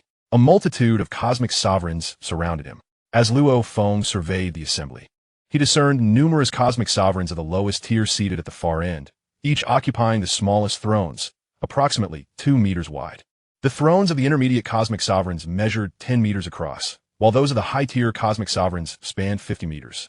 Luo Feng occupied one of the 10-meter thrones, and his line of sight could only perceive the lower-tier and intermediate-tier cosmic sovereigns. The higher-ranking cosmic sovereigns and lords were entirely enshrouded in mist, obscured from view. My divine form perfectly aligns with this throne, Luo Feng marveled inwardly, finding his hands comfortably resting on the armrests of the 10-meter throne. Chapter 477. The Opening of the Primordial Star. Unbeknownst to Luo Feng, high above, Wang Yi surveyed the scene from a lofty vantage point. Around the massive circular table, the thrones were categorized into 5 distinct sizes: 2 meters wide, 10 meters wide, 50 meters wide, 200 meters wide, and 1,000 meters wide. The divine forms of all attendees seamlessly matched their respective seats. Among them, the likes of the Unification Sovereign, the Windfall Sovereign, and the Immortal Sovereign occupied the 200-meter thrones. At the pinnacle, on the imposing thrones, the cosmic sovereigns loomed above all other human beings, gazing down upon them. These were the superlative entities hailing from the 5 factions of the human race. The 1,000-meter throne was adorned in resplendent gold, save for the 2 central thrones, which were black and emanated an air of solemnity. One of these black thrones bore a faint carving of a giant axe, upon which sat a hulking figure with thick fingers and disheveled hair, reminiscent of a wild man. In stark contrast, the adjacent black throne remained unoccupied. Upon the surrounding golden thrones sat imposing figures. To the left of the wild man was the throne of the Lord of Chaos, while the golden throne adjacent to the empty black throne was occupied by Wang Yi, clad in a crimson robe with flowing black hair. Resting his hands upon the armrests, Wang Yi turned to observe the backrest, where the characters Hun Yuan were intricately carved in the universal language of humanity. Wang Yi then glanced at the nearby unoccupied black throne, which indeed bore the character Yuan etched into its backrest. My disciple, how do you feel attending such a gathering for the first time? Wang Yi's mentor, the Lord of the Star Abyss, Peng Bo, inquired. A deliberate arrangement to observe the reactions of all present. The number of human cosmic sovereigns is disappointingly sparse, Wang Yi remarked with a hint of dismay. Fewer than 7,000, truly a meager count. His words drew the attention of the surrounding cosmic sovereigns, who regarded him with mixed expressions, aware of his substantial following, yet perhaps perceiving it as boastful. As customary, the Lord of Chaos presided over the assembly. However, his initial announcement revolved around the unfortunate depletion of the human race's treasury. Over 90% of its treasures had been allocated to fill the vast void left by the giant axe's most potent artifacts, and other cosmic sovereigns in need would find their requests deferred until the cosmic sovereign's demands were met. Upon receiving this announcement, a wave of astonishment swept through the assembly. Nevertheless, this decision stemmed from a consensus among the higher echelons of the race, and any dissent would bear little weight. The Lord of Chaos assured them that this was merely a temporary measure, and in due time, the treasury would once again be accessible for their exchange. Albeit the treasures would be scarce for a while. Many began to sense that significant events were unfolding within the race that remained unknown to them. Yet, as the leadership had not provided a clear response, they were left to suppress their discontent and speculate among themselves. The cosmic sovereigns above remained indifferent to the reactions of the lower-tier cosmic sovereigns. Wang Yi contemplated silently, recognizing the severity of the human race's leadership decisions. However, this was precisely what he had anticipated. Prioritizing the cosmic sovereign strength over that of the lower-tier cosmic sovereigns was undeniably the right course of action. Moreover, The treasures in the treasury were largely acquired by the cosmic sovereigns and subsequently contributed to the race. Thus reclaiming them was a natural course. Yet, these lower-tier cosmic sovereigns had grown accustomed to enjoying the benefits and resources of the race, making it difficult for them to accept the sudden change, resulting in their grumbling, which the cosmic sovereigns chose to overlook. The human race remains impoverished, lacking sufficient resources. Otherwise, how could we find ourselves in such a predicament? Wang Yi musit. The human race's situation resembled transferring resources from one wall to another, a desperate measure. He also felt the burden of leadership resting heavily upon the shoulders of those in command. While the solitary path may be liberating, those like the founder of the giant axe, who had to consider the welfare of an entire race, bore a far greater burden, acting with restraint and responsibility for the collective. The likes of the mountain dweller enjoyed unparalleled freedom, traversing the cosmos and disregarding allegiances, while other factions had to tolerate his whims. After all, an unrestrained and unattached, lone cosmic powerhouse was an intimidating force that no one wished to provoke. The assembly continued as the Lord of Chaos announced the second matter of significance, the impending opening of the primordial star. The primordial star is about to be unveiled. Upon hearing the Lord of Chaos's proclamation, expressions of astonishment flooded the faces of nearly all the cosmic sovereigns. Before the multitude of powerful beings seated upon the thrones, a screen materialized, displaying a wealth of detailed information. Leaning closer to Wang Yi, the Lord of Chaos lowered his voice, saying, "Wang Yi, our human race has resolved that all cosmic sovereigns able to attend the opening of the primordial star will do so, with the aim of collecting invaluable treasures. I hear you intend to join. If you are not venturing alone, do let me know, and I shall make arrangements." Clearly, the prospect of acquiring treasures had ignited a fervent ambition within the human race. However, every aspiring faction was driven by ambition. "I shall go alone for now.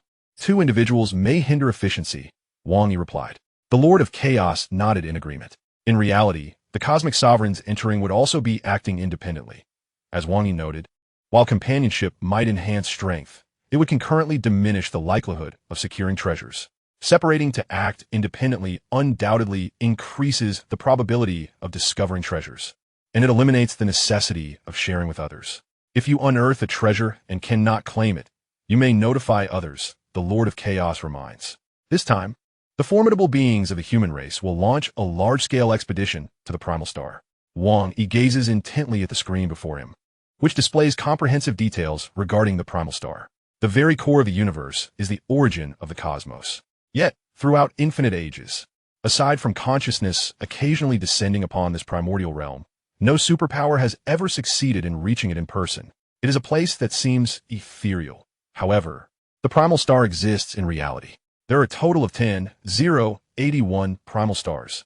According to reports since the birth of the universe, these 81 stars orbit the cosmic origin, constituting the closest vicinity to that origin within the entire cosmos. These primal stars are also teeming with countless treasures, albeit fraught with numerous dangers. There are precisely 81 passageways leading to the primal stars, yet these myriad paths remain perpetually sealed, only to be opened after an exceedingly prolonged duration. Each opening lasts for 1,000 epochs. After a millennium, all entrances will close, and any powerful entities must exit before the closure, lest they face certain demise. Regardless of techniques, such as avatars lingering or transformations, all methods prove ineffective. Any presence remaining within the primal star at the moment of closure is destined to perish. There are no exceptions. This is the most enigmatic place in the universe, unmatched by any other. Although the 81 primal stars are fraught with peril, they also harbor innumerable treasures, with significant treasures scarcely worth mention, while supreme treasures frequently manifest. The superlative entities of myriad cosmic races will engage in frenzied slaughter here, vying for treasures on behalf of their respective clans. Each opening heralds a harrowing massacre, with cosmic rulers perishing in the fray. It is a scene of bloodshed and cruelty, yet it drives countless powerful beings into a frenzy. Nevertheless, this is the primal star, the locale closest to the origin of the cosmos. Chapter 478, Borrowing Treasures. This primal star is indeed a treasure trove, likely the place where the most primal cosmic treasures manifest.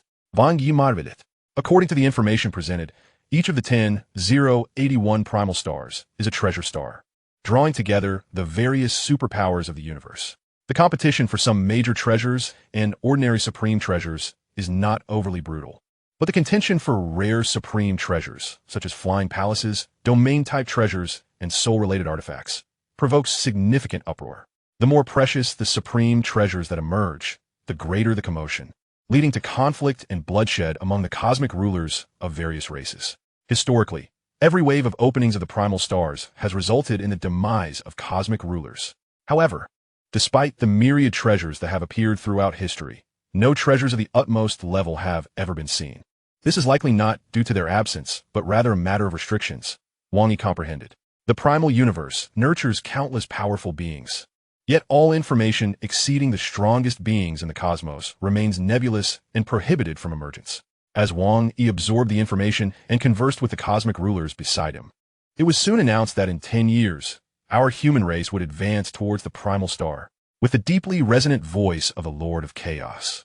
Calm as an ocean, the highest council concluded. With a thunderous rumble, the gates of the Hall of Gods swung open. The cosmic dignitaries, exchanging jovial banter, made their way toward the resplendent gates, and upon crossing the threshold, they were all teleported away. The cosmic rulers seated upon the highest thrones, however, need not accompany the dignitaries through the gates. With a mere thought, they could teleport away. Before departing, they exchanged greetings with Wang Yi. Hun Yuan, see you on the Primal Star. Hun Yuan, there are still 10 years. If you wish to team up, feel free to seek me and Qingdong. Hun Yuan, should you encounter any troubles on the Primal Star, do not hesitate to call upon me. Wang Yi sighed, reflecting on the cordiality of these cosmic rulers. How could they not be warm? Their future breakthroughs and access to supreme treasures depend on Wang Yi. With their fates intertwined, the cosmic rulers are not foolish. It is only natural for them to cultivate a good rapport with Wang Yi. Wang Yi glanced once more at the Golden Gates, just in time to see Luo Feng, accompanied by a group of cosmic dignitaries, laughing as they approached. Yet, some cosmic dignitaries were whispering about him. Wang Yi needed no effort to discern their gossip, jealousy. After all, it is rumored that Luo Feng possesses several supreme treasures. Wang Yi smiled faintly, aware that if the course of history remained unchanged, Luo Feng would likely venture to the Primal Star as well, stirring up a tempest. However, prior to that, Luo Feng would encounter a minor inconvenience, as those who presumed he would not journey to the Primal Star would flock to him seeking to borrow supreme treasures, believing that only high-ranking cosmic dignitaries would dare to travel there. Given Luo Feng's relatively weak strength, how could he possibly go? Wang Yi contemplated how to utilize the remaining fewer than 5,000 supreme treasure points he possessed, particularly as he had 4 bodies. It would not be necessary to send only one body to the Primal Star. Perhaps sending 2 avatars could yield greater rewards. After all, Wang Yi was rather impoverished. Moreover, he needed to reclaim the Celestial Tower, which had been left stranded on the outer battlefield for far too long. Disciple, let us depart. The master of the Star Prison said to Wang Yi, as the surrounding cosmic rulers had mostly left. Wang Yi nodded and departed alongside the master of the Star Prison. Just as Wang Yi had anticipated, not long after, Luo Feng found himself in an awkward situation as familiar figures from the past approached him to borrow supreme treasures. On the mountainside of Thunder Island, outside Luo Feng's palace cluster, the 9-sword dignitary stood before him. I apologize, Luo Feng said, his expression tinged with regret as he looked at the azure-scaled man. I truly wish I could lend you something, but I, too, plan to venture to the Primal Star. The 9-sword dignitary, unable to acquire any supreme treasures, soon departed, but mere moments later, another powerful figure arrived seeking to borrow treasures. This time, it was the Unity dignitary. Initially, he intended to approach Wang Yi for a loan, but now that Wang Yi had become a cosmic ruler, his status was unparalleled. The Unity dignitary harbored reservations, and, presuming that Luo Feng would not go to the Primal Star, he chose to approach Luo Feng instead, having shared several interactions with him when he met the Lord of Chaos, thus establishing a decent rapport. However, he was soon disappointed, for Luo Feng was indeed resolved to journey to the Primal Star, and naturally, the more supreme treasures he possessed, the stronger he would be. Although the rejected Unity dignitary felt somewhat disgruntled, he uttered no complaints and turned to leave. Luo Feng, I even promised 3 ordinary supreme treasures as a reward. Yet he declined to lend me anything, he lamented. The Unity dignitary had lowered himself to this extent. After all, he was the second disciple of the Lord of Chaos and a cosmic overlord, a position of great stature, and he had approached Luo Feng with courtesy, only to be rebuffed. It seems I must find another way to borrow supreme treasures, he mused, frowning, as the situation appeared rather troublesome. Within the human race of the cosmos, those who possess supreme treasures were typically high-ranking cosmic dignitaries or cosmic overlords. These superlative beings generally sought to venture to the primal star. Those possessing supreme treasures who would not be going to the primal star were exceedingly rare. Just as the Unity dignitary was pondering this dilemma, a voice resonated in his ear. Unity. That voice was one he had heard more than once, and he quickly recognized it. Hunyuan? Now that Wang Yi had ascended to the rank of cosmic ruler. Standing at the apex of a human race, alongside the Lord of Chaos and others, the Unity dignitary did not consider leveraging his status before Wang Yi. After all, in the cosmos, strength reigned supreme, and he was not Wang Yi's teacher. Their relationship did not reach a level that allowed for such transgressions. Atop the mountain, in a grand palace sprawling over a radius of 10,000 kilometers, within a pavilion by a lake, the Unity dignitary and Wang Yi sat together. I noticed you visited Luo Feng earlier. Was there something you needed? Wang inquired, fully aware of the situation. The expression on the face of the one Unity sovereign momentarily stiffened, followed by a soft sigh as he recounted the incident of being refused by Luo Feng when he sought to borrow the soul treasure. You have misjudged Luo Feng. I am well aware of his character, and he would not deceive you without reason. If he claims he is going to the original star, then he surely will. Wang Yi refrained from elucidating that the so-called soul treasure referred to by Luo Feng was the Star Tower Pearl, which could not be claimed by others. He considered that since Luo Feng had only just attained immortality, his strength was somewhat lacking, and venturing to the original star seemed rather perilous. Nonetheless, the one Unity sovereign understood the connection between Wang Yi and Luo Feng and refrained from uttering any inappropriate remarks. Deep down, he pondered whether this was akin to courting death. Perhaps Luo Feng had his own plans, yet he was not a blindly arrogant individual. If he chose to go, he must have a measure of confidence. Wang Yi chose not to elaborate further, instead shifting the topic. One Unity, you mentioned your need for a treasure. Which one do you lack? Perhaps I can assist you. The eyes of the one Unity sovereign instantly brightened. Wang Yi, being the Lord of the universe, undoubtedly possessed a plethora of treasures. Compared to Luo Feng, Wang Yi was indisputably more reliable. He lent a soul treasure to the one Unity sovereign, which was precisely what the latter most required. In fact, within the treasury, one could exchange for it with merely 36 treasure points. However, as an ordinary cosmic overlord, the one Unity sovereign was clearly not so affluent. Wang Yi's loan to him did not require repayment with a regular treasure and could be used until the conclusion of the 1,000 epochs at the original star, which naturally filled the one Unity sovereign with gratitude. Wang Yi had contemplated gifting it, but reconsidered, wishing not to be perceived as merely a benefactor to Luo Feng. Assisting him was sufficient. One should not frivolously assume the role of a do-gooder. Chapter 479, The Retrieval of the Heavenly Tower. At the level of the Lord of the Universe, according to the panel rules, Wang Yi faced a somewhat awkward predicament. He could only claim rewards at the level of the Universe Lord. Superior treasures were out of reach.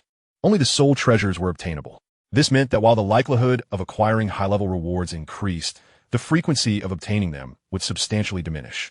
Whether this was a blessing or a curse remained uncertain. Meanwhile, the formidable members of the human race were diligently preparing to enter the original star. On Earth, after a span of 90,000 years, the population had burgeoned to such an extent that even the official statistics found it challenging to keep up. It was not just the Earthlings. The Wang and Luo families had long surpassed the population of an entire star domain. Despite this immense population, Earth remained a hallowed sanctuary in the eyes of countless extraterrestrial beings, a gathering place for the elite and strong from across the globe. It is noteworthy that, according to the estimations of the higher echelons of the human race, the lineage of Earthlings alone, if allowed to develop uninterrupted, could rival at least 1/10 of the entire human population. That would require countless immortal deities and numerous cosmic sovereigns. Moreover, the potential of the Earthling lineage was only just beginning to manifest, with its full eruption still awaiting the passage of time. Not to mention, there are figures such as Wang Yi, Luo Feng, and Hong providing support and assistance from behind the scenes. Draped in a crimson robe, Wang Yi traversed the skyscrapers and wilderness of Earth, his figure flickering in and out of visibility, while outsiders perceived no such individual. No matter how advanced their technology might be. Indeed, Earth had transformed remarkably. Standing atop a skyscraper, Wang Yi gazed down upon the bustling throngs below, a faint smile gracing his countenance. The current Earth had achieved a harmonious integration of technology and nature, boasting an exquisitely beautiful environment that would be deemed the most suitable for human habitation even within the cosmos. It was estimated that over half of the elite among the billions of Earth's populace gathered on the planet, where planetary-level beings were commonplace. And even stellar and cosmic beings could frequently be seen, with a number of immortals residing on Earth. Presently, the Earthling lineage boasted a total of 26 immortal deities, including Wang Yi, Luo Feng, Hong, and the Thunder God, 11 of whom resided on Earth. The living space on Earth had been maximally utilized, capable of accommodating trillions. Yet even so, only a fraction of the elite could reside there. Wang Yi pondered in silence. Compared to the entire cosmic population of Earthlings, Earth's population was minuscule, yet it comprised over 99 of the elite from the Earthling lineage. With a robust training mechanism and abundant resources, the Earthlings would continuously cultivate more talents and formidable beings. Moreover, many of Wang Yi's descendants were beginning to shine in the virtual universe company, with several of his children having entered the core level of the 4 great secret realms. The strongest among them already at the domain lord level of the original secret realm. Their aspirations mirrored those of their predecessors, dreaming of entering the domain lord's original secret realm and conquering the original heavenly mountain. However, despite Wang Yi's unwavering dedication to their education, achieving such heights remained exceedingly challenging, as the human race produced but a singular prodigy capable of overcoming the domain lord level original heavenly mountain over countless years. Approximately 1,000 light-years away from Earth, a magnificent fiery red palace stood tall in the starry sky, which served as Wang Yi's current sanctuary. This fiery red palace, known as the Fire Conch Palace, was a sole treasure that Wang Yi no longer required, and thus it had become his residence on Earth within the Milky Way. Within the palace, a towering figure, over 10,000 kilometers tall, seated upon a black throne was none other than Wang Yi, cloaked in a crimson robe, his black hair cascading down, a flame mark adorning his forehead, gazing indifferently down at the myriad figures in the hall below. Bow to the master of the primordial source. The powerful presence of dozens of figures slightly inclined their bodies in reverence. Wang Yi surveyed the familiar faces among them, silently reflecting on how the human race had entrusted him with the responsibility of overseeing the dozens of high-ranking cosmic sovereigns he had previously captured. Among the crowd were the Qianwu sovereign and several newly appointed cosmic sovereigns, all of whom were now Wang Yi subordinates. However, sustaining these dozens of sovereigns was not a burden for him. They could serve as assistants in handling various trivial matters. A slight smile graced Wang Yi's lips as he spoke, his voice resonating with grandeur. From now on, you shall preside over all matters here. Should any issues arise, you may contact me directly through the virtual universe, and in case of urgent matters, you may shatter the tokens I have given you. Understood. The cosmic sovereigns replied in unison, their voices filled with respect. The cosmic sovereigns felt an immense sense of joy at this development. Being directly affiliated with Wang Yi was akin to having a formidable backing. The difference between having such support and lacking it was monumental. For instance, upon becoming Wang Yi's subordinates, they were each granted a regular soul treasure by their lineage, and Wang Yi further bestowed upon them another ordinary soul treasure, effectively gifting each individual 2 treasures out of thin air. Such fortune was rare to find. It is worth noting that among high-ranking cosmic sovereigns, the possession of soul treasures was exceedingly uncommon. Moreover, with a strong ally, they would not easily be bullied or ostracized, and future access to resources would be significantly more attainable. In the event of their eventual demise, even revival would be far less burdensome compared to those without any backing. Furthermore, they would frequently have the opportunity to meet the Lord of the Universe, making it easier to receive guidance. Typically, a Lord of the Universe would select a few cosmic sovereigns as disciples, yet the number of lords in the human race was limited, and most were reluctant to take on numerous disciples. Thus, many cosmic sovereigns were unable to become students of a Lord of the Universe. This distinction was enough to incite envy and jealousy among those cosmic sovereigns who had not been able to align themselves with the Lord.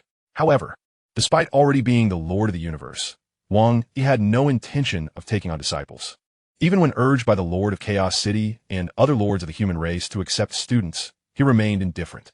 Wang Yi did not lack the desire to take on disciples. Rather, he simply wished to be discerning in his selection. First, there must be talent. Second, their character must align with his preferences. And third, it must be a matter of fate.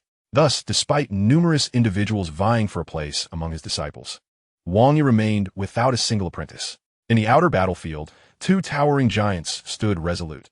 One was the Star Tower, where immortal beings from countless cosmic races ventured, while the other, grander and more imposing yet desolate, was the Heavenly Tower, which had been present for several millennia. Within the Central Grand Hall, a misty golden light flickered to life as Wang Yi emerged. Wang Yi strolled through the magnificent structure, observing every detail. Even the most rudimentary secret patterns appeared utterly flawless. The myriad secret patterns adorning the entire Tower of Heaven were far more intricate and complete than those found in the diagrams of miniature universes.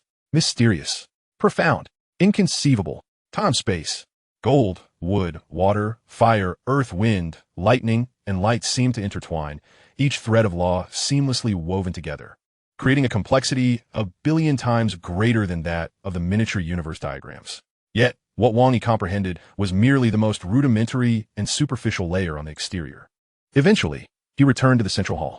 His divine power, he believed, should be sufficient to activate the Tower of Heaven. Over the years of cultivation, he had already mastered the second layer of the tower's secret patterns, and now, as the ruler of the universe, he felt a natural confidence. Boom! In an instant, divine power ignited around Wang Yi, flowing along the hall's floor like a swift current of electricity, cascading layer upon layer into the core of the Tower of Heaven. Coursing through the heavenly pillars, various structures, and the countless secret patterns etched upon the walls. However, the patterns were so complex that Wang Yi comprehended almost nothing, grasping only the faintest and simplest aspects. While he could forcibly activate the tower with his immense divine power, the consumption would be staggering. If he could fathom the myriad secrets of the tower, the task would be considerably easier. Tower of Heaven, awaken. Boom. Chapter 480, The Path Ahead. At this moment, Wang Yi was alone in the Tower of Heaven, accompanied only by his servant, so there was no need to exert effort to expel others. Boom. In the outside world, numerous powerful beings were observing the tower, including the ruler of the universe, for the tower's significance was monumental.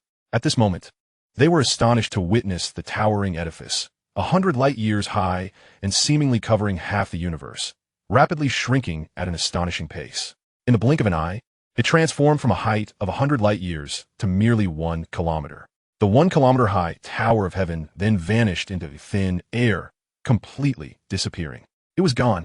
The Tower of Heaven had vanished. Super powerful beings appeared, frantically searching, yet they could find no trace of the tower's whereabouts. The news spread with frenzied speed, sending shockwaves throughout the entire universe. In the realm of humanity, within the Milky Way, Wang Yi felt that his somewhat negligent master had been excessively indulgent with him. He had cast away a Tower of Heaven, leaving everything for him to comprehend while caring for nothing else. Only by mastering the tower completely and reaching the pinnacle of the origin continent could he obtain the gifts left by his master.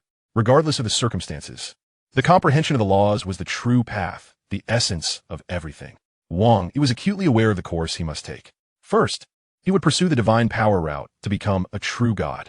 After attaining true god status, he would base his understanding on the 10 fundamental laws: gold, wood, water, fire, earth, light, lightning, wind, time, and space, condensing the void. In truth, starting from these 10 fundamental laws was the royal path.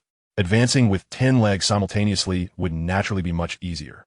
However, prior to that, he needed to fully grasp the 10 laws. His understanding of the fire and void laws was complete and perfectly fused. However, he still had a considerable distance to cover regarding the other 8 laws. Taking a deep breath, Wang Yi contemplated the long road ahead. He surmised that once he comprehended the 10 fundamental laws, he could condense the void based on that foundation and ascend to the realm of the void true God. Yet, every step was fraught with difficulty, akin to how one must merge the 3 profound mysteries of space to break through to the status of sovereign, a challenge that had ensnared countless individuals. Condensing the void based on the laws was undoubtedly even more formidable. Even among the most powerful beings in this universe, few had achieved such mastery. Typically, the most powerful beings in the universe grasp the evolution of miniature universes, understanding until they can truly control the void. The eternal true God comprehends the ultimate evolution of the entire universe, capable of creating a miniature universe in an instant and grasping the essence of the universe's origins, such as the sources of water and fire, light and darkness, and time and space. Observing the cultivation path. The journey from planetary level to the ruler of the universe is one of understanding the laws. The transition from true God, the strongest in the universe, to eternal true God is about comprehending the intricacies of universal evolution. The path of law fusion to become a void, true God merely represents the initial stages of merging the 10 fundamental laws. The ultimate secret technique I previously created for the ruler of the universe was merely a fusion of secret arts, far removed from true law fusion, Wang Yi mused. Nevertheless, the successful fusion of secret arts also indicated a talent for comprehending the laws, affirming that Wang Yi's path was correct. The final stage of the law route returns to the origin, to completely merge the 10 fundamental laws into one, achieving the chaotic law, a realm above the eternal true God, known as the Chaos Sovereign, a being revered in ancient civilizations, akin to the ruler of the primordial universe. However, before becoming a void true God, I must first traverse the divine power route to break through to true God status. Wang Yi reflected on the arduous nature of cultivation. Starting from divine power, he would break through the laws and ascend to true God. Typically, the rulers of the universe follow the law route. After their breakthrough, they become the strongest and subsequently rely on miniature universes to convert chaotic energy into divine power, sustaining themselves to reach the level of the strongest beings in the universe, with a genetic potential multiplied by 10,000. Thus, it is said that regardless of the strength of any universe's strongest being, they possess a genetic potential multiplied by 10,000, achieving a divine body approaching 100,000 kilometers. The divine power route consists of 3 levels. The third level is exceedingly challenging. If one were to say that out of 10,000 rulers of the universe, there might be only one who succeeds in the divine power route, then to reach the third level, it could be said that out of 10,000 true gods who embarked on this path, only one might attain the third level. Currently, without the guidance of ancient civilizations, relying solely on the innate secret arts of the Dark Sea, Wang Yi was uncertain to what extent he could progress. As he wandered within his grand hall, he occasionally gazed up at the vast and profound starry sky, feeling a twinge of reverence even as a ruler of the universe in the face of the boundless cosmos. The endless Dark Sea possessed 2 great talents, one for transformation and the other for creation. Once the second talent was invoked, it could analyze the fundamental characteristics of various life forms and even create life. The Lord of the Nine Hells had managed to create an entire race, relying solely on the strength of a ruler of the universe. Even the strongest among them could not create a race by themselves. Yet the Lord of the Nine Hells accomplished this through the power of innate secret arts. According to my memories, this ability to analyze the essence of life and create it is the best auxiliary means for studying life genes. With it, I harbor hope of reaching a genetic potential of 90,000 times, Wang Yi pondered. In fact, even if the original text of the Eastern River sect is disregarded, only 2 individuals have reached a potential of 90,000 times. This path requires the study of countless beings birthed by the primordial universe and a myriad of substances to analyze their essence.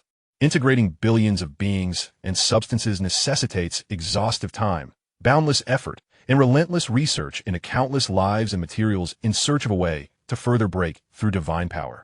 In this process, it may even be necessary to obtain many powerful corpses for dissection. Wang Yi snapped out of his reverie, a smile gracing his lips. I will tread this path, and so will Luo Feng. I wonder who will reach the finish line first. Engaging in discussions with Luo Feng, mutually enhancing each other's progress. Perhaps we both have a chance. In the future primordial universe, those following the divine power route are none other than Luo Feng and myself. Wang Yi extended his hand, a delicate small tower materializing above it. Normally, supreme treasures are classified as follows. The third layer of secret patterns corresponds to peak 6th tier combat power. The 4th layer corresponds to peak 7th tier combat power. The 5th layer corresponds to peak 8th tier combat power. The 6th layer corresponds to peak 9th tier combat power, the level of the colossal axe. And the 7th layer corresponds to peak 10th tier combat power, the level of the original ancestor. Some supreme treasures may not even possess a 7th layer. The classification of power generally follows this pattern. However, Wang Yi's Tower of Heaven boasts a full 49 layers of secret patterns. According to Wang Yi's estimations, the 1st and 2nd layers are equivalent to the 1st layer of secret patterns of an ordinary supreme treasure. The 3rd and 4th tiers correspond to the 2nd level of an ordinary supreme treasure. The 5th and 6th tiers align with the 3rd level of an ordinary supreme treasure, delineating a more intricate classification. At present, Wang Yi faintly senses the 6th tier, beyond which his perception grows increasingly obscure. The assessment of power is, of course, based on the secret patterns he can vaguely gauge. However, the true level he can currently manifest is the 2nd tier, which he has comprehended after expending over 80,000 years in understanding. While the most formidable beings from other universes advance by grasping one more secret pattern, he has mastered 2. This duality allows for the maximization of his capabilities, as each tier represents a distinct combat secret technique. The first and second tiers signify that Wang Yi has acquired two different methodologies, each magnitudes greater than the initial technique of universal annihilation. Nonetheless, he has yet to display any of these ultimate techniques externally. Should he fully comprehend the sixth tier of the Celestial Tower, it is likely he would possess a combat power at the pinnacle of the sixth level. Presently, however, he has only just grasped the second tier and is far from comprehending the third. Thus, Wang Yi perceives his future path of cultivation as exceptionally protracted, indeed no jest. The sight of the Celestial Tower evokes thoughts of the Star Tower, which in turn leads to reflections on the recluse. His feelings towards the recluse are complex, tinged with both apprehension and an inexplicable anticipation. With the connection to Luo Feng, the recluse may be regarded as a potential ally for humanity in the future. The Will Secret Technique, Lu Yuan Technique, the Divine Power Combustion Secret Technique, Origin Embryos, and Mechanical Treasures left Wang Yi momentarily lost in thought. Chapter 481, Turbulent Waves. In the virtual universe, atop Thunder Island, at Wang Yi's palace complex. Disciple. Master. Wang Yi smiled as he beheld the approaching figure of the golden-robed bear. Both he and Pang Bo are masters of the universe, their palaces situated in proximity to one another. I have heard that the Celestial Tower in the outer battlefield has abruptly vanished, creating quite a stir. It was you who removed it, correct? Pang Bo seated himself across from Wang Yi, waving his hand to conjure exquisite wine and delicacies. Indeed, it was I. Wang Yi nodded. Pang Bo cautioned, the Celestial Tower is of paramount importance concerning the future of our race. You must exercise utmost caution to avoid exposure. Should it be lost, it would be a tremendous loss. Rest assured, Master. Wang Yi reassured him, fully aware of the situation. Joking aside from me, no one in the entire primordial universe can utilize the Celestial Tower. Even if I were to fall, there would be no second master for it. He had no intention of seeking a second disciple. Pang Bo chuckled, pouring himself a cup of wine. The external chaos caused by the sudden disappearance of the Celestial Tower is immense. Everyone is frantically searching for it, and our human race has dispatched several universe masters to avoid suspicion. During this time, those universe masters must have sought you out.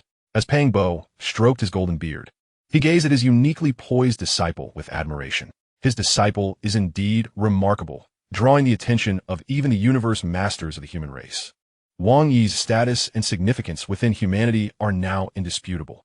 The human race would not hesitate to engage in battle with any force for his sake. Nonetheless, this lad typically maintains a low profile, operating discreetly, alleviating the race's concerns.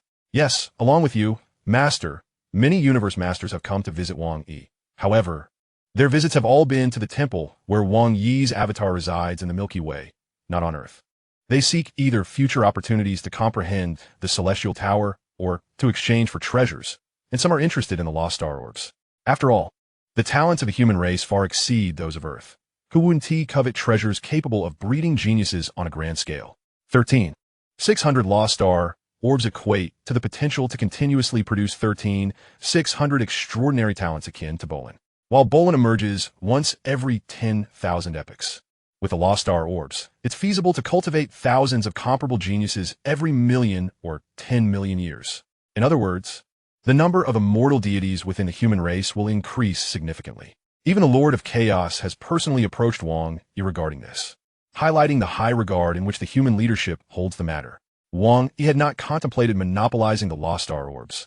He is willing to allocate some for the use of the human race, provided that the talents of the Earth lineage are prioritized. However, very few from the Earth lineage can currently integrate the lost star orbs, with even a usage rate below 1%. In such circumstances, providing them to the human race to cultivate more talents is indeed beneficial. When Wang Yi removed the Celestial Tower, the entire universe erupted in chaos. The news of its disappearance spread faster than the reports of the Hell Lord capturing thousands of universe lords. The shock of this event is magnitudes greater, an unparalleled treasure, long coveted by countless races across the universe, has vanished. The 6 supreme races of a universe, including the Starry Beasts Alliance, the Northern Frontier Alliance, and the Ancestor God Sect, were all astounded upon receiving the news. In the past, various factions had employed every means possible for the Celestial Tower, with even the strongest beings in the universe attempting to seize it, yet none succeeded. It was universally acknowledged that pure strength could not reclaim the celestial tower. With its sudden disappearance, many speculated that it had been taken by some entity. In the crystalline race's resplendent hall, arranged in a circular layout, 16 crystalline thrones are distributed, with one throne conspicuously vacant. The crystalline sovereign glanced at the empty seat, his expression shifting from anticipation to stern authority. You are all aware of the recent news from the outer battlefield. The celestial tower has vanished. This matter pertains to our clan's future and cannot be overlooked. I have decided to dispatch 12 of you to investigate, while other matters may be set aside. The 14 universe lords of the crystalline race wore solemn expressions, fully aware of the celestial tower's significance. The Lord of Dreams remains in seclusion, striving to become the strongest in the universe, although the hope is slim. She cannot be disturbed. Then let us proceed under the leadership of the Lord of Li and the Lord of Wei. Yes, for the clan. For the clan. Investigate. We must uncover who has obtained the celestial tower. In one of the universe domains belonging to the demon race, a silver-white serpent's eyes gleamed with cold light, its power resonating through time and space, its voice echoing through the void. Utilize all resources to investigate thoroughly. Find out who has acquired the celestial tower. Even if they possess a supreme treasure, they cannot remain hidden within the celestial tower indefinitely. If they are a weakling, we have every opportunity to reclaim it. Yes. Lord Dream Demon. Both Lord Dream Demon and Lord Shock Demon were anxious, fully aware of what obtaining the celestial tower signifies. Who could it be? Who has acquired the celestial tower? Not only the demon race, but other factions and races are equally frantic, desperately searching, and the human race is no exception. The only ones seemingly unperturbed, watching the spectacle unfold, are the universe masters of humanity. They're all anxious. Let them worry, let them search. The human race is content to observe, though they must still maintain appearances, with several universe masters personally heading to the outer battlefield to feign searching. In the cosmic sea, deep within the endless chaotic currents, a perilous domain known as the Northern Snowstorm Domain houses a solitary palace radiating a serene blue light, surrounded by boundless currents. Within the palace, shadows of servants can be seen, each a universe lord. This is the true residence of the recluse, located in the Northern Snowstorm Domain, a perilous territory that symbolizes him. Despite nearly 100 factions in the cosmic sea, none dare provoke the recluse, for everyone knows that he is not to be trifled with. In the Grand Hall, on the throne, an imposing elder, lofty at over 90,000 kilometers, sat majestically. Beneath the Grand Hall, a serpentine humanoid from the serpent race stood attentively. The Tower of Babel has vanished? A hint of gravitas crossed the face of the mountain-sitting guest. Indeed, Master, Pewdie replied respectfully. Currently, all corners of the primordial universe are frantically searching for the whereabouts of the Tower of Babel. Many formidable beings from the primordial universe, once traversing the cosmic seas, have begun their return. The Tower of Babel was indeed extraordinary, far surpassing typical supreme treasures, and even I find myself deeply tempted, the mountain-sitting guest sighed. I wonder in whose hands it now lies. If only I could find him and take him as my disciple. Pewdie was taken aback, raising his gaze. After countless years of following his master, it was the first time he witnessed such a wistful expression on his face. I fear even the third junior brother has never received such attention from the master, Pewdie mused inwardly. Chapter 482, The Guardian Beast God. In the 5th year since Wang Yi ascended to the title of Universe Sovereign within the ancestral deity's mysterious realm. Beneath the shimmering aurora of the multi-hued lake on Zijing Island, Wang Yi emerged from a curtain of water, a smile adorning his face. The number of alien observers had significantly dwindled.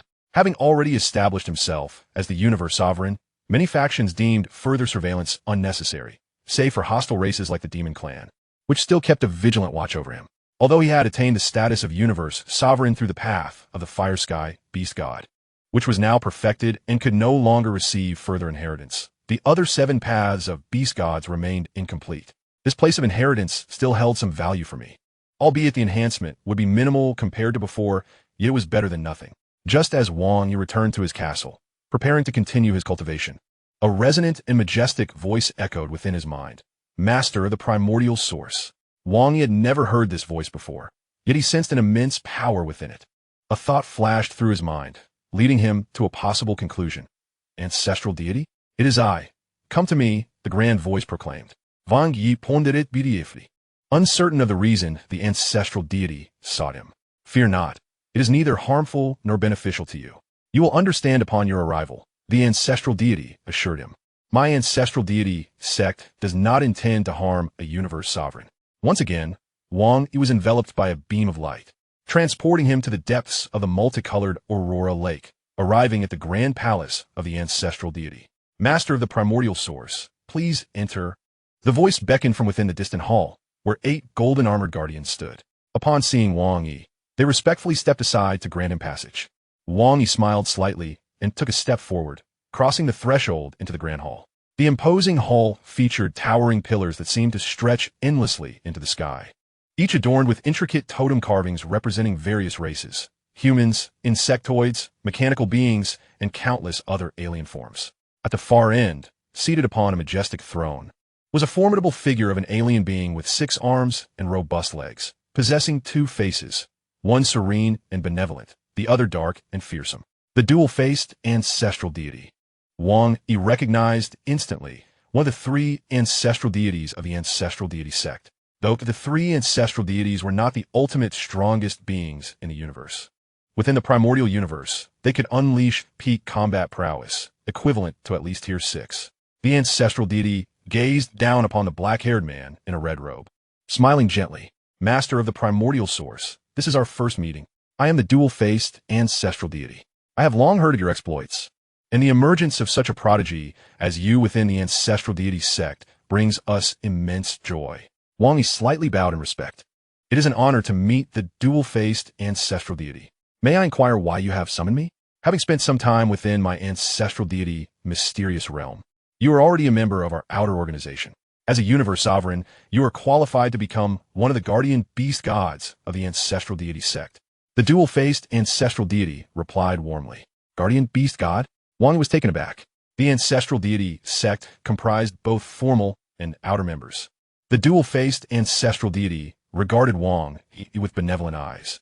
In truth, our outer members are the most formidable combat force of the ancestral deity sect. Wang Yi nodded in comprehension. The number of formal members was minimal, while the outer members encompassed countless exceptional talents from across the universe, including candidates for divine messengers, divine generals, and those who had achieved profound inheritances of the beast gods. Many possessed the strength of a universe overlord, representing a truly formidable force. Candidates for divine messengers and divine generals, as well as those who had fully accepted 5 or more levels of inheritance from the beast gods, were required to join the outer organization of the ancestral deity sect. In fact, Wang Yi had been preemptively invited to join the outer organization due to having been bestowed a supreme treasure by the Thunder Beast God years prior. You, Master of the Primordial Source, are a designated member of our outer organization and a key member at that, the dual-faced ancestral deity continued. Now that you are universe sovereign, according to our Sect-S regulations, you can directly attain the position of Guardian Beast God. The outer organization is divided into Guardian Envoys, Guardian Elders, Guardian Lords, and Guardian Deities. Each Guardian Deity commands a faction, with several universe sovereigns under their command. Their status only slightly inferior to that of the 3 ancestral deities. Their strength in the universe is also unparalleled, comparable to the Chaos City Lords of your human race. As for the Guardian Lords, also known as Guardian Beast Gods, we currently only have 16 of them within the ancestral deity sect, the dual-faced ancestral deity remarked. Noticing Wang Yi's silence, you need not overthink it. You are the most favored candidate we have seen in a long time. With a smile, the dual-faced ancestral deity looked at Wang Yi. At present, you are merely a Guardian Beast God, yet we have high hopes for you. We wish for you to grow to the level of your master, the Chaos City Lord. At that point, a position as a Guardian Deity will surely be available for you. If you're concerned that joining the ancestral deity sect may place you in a difficult position, there is no need for such worry. While you'll be part of the outer organization, it will not set you against the human race. The dual-faced ancestral deity assured him with a smile. The outer organization is quite free and imposes no binding commitments. Occasionally, there may be matters that require resolution, at which point orders will be issued. Should you choose to decline, you may state your reasons, and the ancestral deity sect will not force you. Wang Yi slightly bowed. In that case, I am willing to accept the position of Guardian Beast God. Excellent. The dual-faced ancestral deity clapped in admiration. From today onward, you, Master of the Primordial Source, shall be our ancestral deity, Sect-S 17th Guardian Beast God, and you will not be subject to the oversight of any Guardian Deity. We shall announce this to the universe, proclaiming you as the guardian beast god of the ancestral deity sect. Keep this token well. With a wave of his hand, the dual-faced ancestral deity sent a golden light soaring toward Wang Yi. It is imprinted with your life's mark. Only you may wield this ancestral deity token. The dual-faced ancestral deity continued. Through this token, you can contact the ancestral deity sect, and any tasks will also be dispatched via this token. As long as you remain within this universe, you can use the ancestral deity token for communication. This token holds high authority, allowing direct contact with us, ancestral deities, and other beast gods. The dual-faced ancestral deity added, the ancestral deity token is exceptionally unique. Take care not to lose it. Wang Yi extended his hand to receive the golden token, feeling its weight and coolness. Upon inspection, he saw that it bore only the two characters ancestral deity, crafted from countless secret patterns he did not recognize, yet instinctively understood to signify the words ancestral deity. Exiting the ancestral deity palace, Wang Yi was met by the 8 respectful guardians at the entrance, and he couldn't help but reflect on the unexpected elevation to the status of guardian beast god within the ancestral deity sect. Chapter 483, 54 Chaos Monoliths. Within the inheritance space of the Tower of Babel, Wang Yi was currently in deep meditation amidst the sea of laws. He had comprehended the second level of secret patterns and begun to explore the third. Typically, invoking secret patterns is simpler than creating one's own secret techniques. Many Tier 5 peak universe sovereigns had yet to develop secret techniques at the level of the universe's strongest. Yet it is capable of invoking that level of secret patterns. The unparalleled skills created by Wang Yi are destined to enable him to summon even higher tiers of secret patterns. As for the third level of secret patterns, I am deeply contemplating, and I believe I will soon be able to barely initiate it. However, attempting to break through to the third extraordinary skill will prove to be quite challenging. It requires profound understanding. Wang Yi mused himself. Take the Lord of Chaos City, for instance, who traverses the universe with the supreme treasure, the Thousand Treasure River, maximizing its potential and integrating it into his unique skills. Moreover, some can combine various treasures to create immensely powerful techniques. Wang Yi gazed upward at the vast sea of laws, contemplating that as the master of the universe, maintaining a thousandfold flow of time would be too taxing. Training at a thousandfold speed is indeed extravagant, as such acceleration inherently contravenes the laws of time and space. Thus, the stronger one is, the greater the cost incurred while cultivating under such temporal acceleration. The immortal level is manageable. Even the revered level can endure it. However, for the master of the universe to sustain a thousandfold flow of time continuously is exceedingly arduous. Only Wang Yi can achieve this through the heavenly tower. Otherwise, only the strongest beings in the universe could engage in such acceleration, which constitutes a significant plunder of their respective miniature universe's essence. For the master of the universe, this imposes immense pressure on smaller universes. If a supreme being of the universe were to recklessly attempt to maintain such a thousandfold time acceleration, the consumption would be utterly outrageous. No one would dare to do so for an extended period. Consequently, as Wang Yi ascended to the master of the universe, apart from emergencies, he refrains from sustaining a thousandfold flow of time, opting instead for 100-fold. Beyond the comprehension of secret methods, there is also the divine body. Wang Yi fell into contemplation.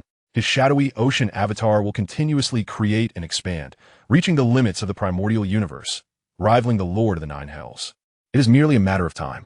However, to analyze the composition of life, one must actively engage in research. The route of divine power and breakthroughs in genetics becomes increasingly difficult as one ascends. His original genetic life was at 10,081 times. It is not particularly challenging to expend sufficient time and effort to analyze this level. Only by thoroughly deciphering the 10,081 times life gene can one break through to a higher tier. There are several significant hurdles along this path. The first hurdle is to surpass the perfect limit.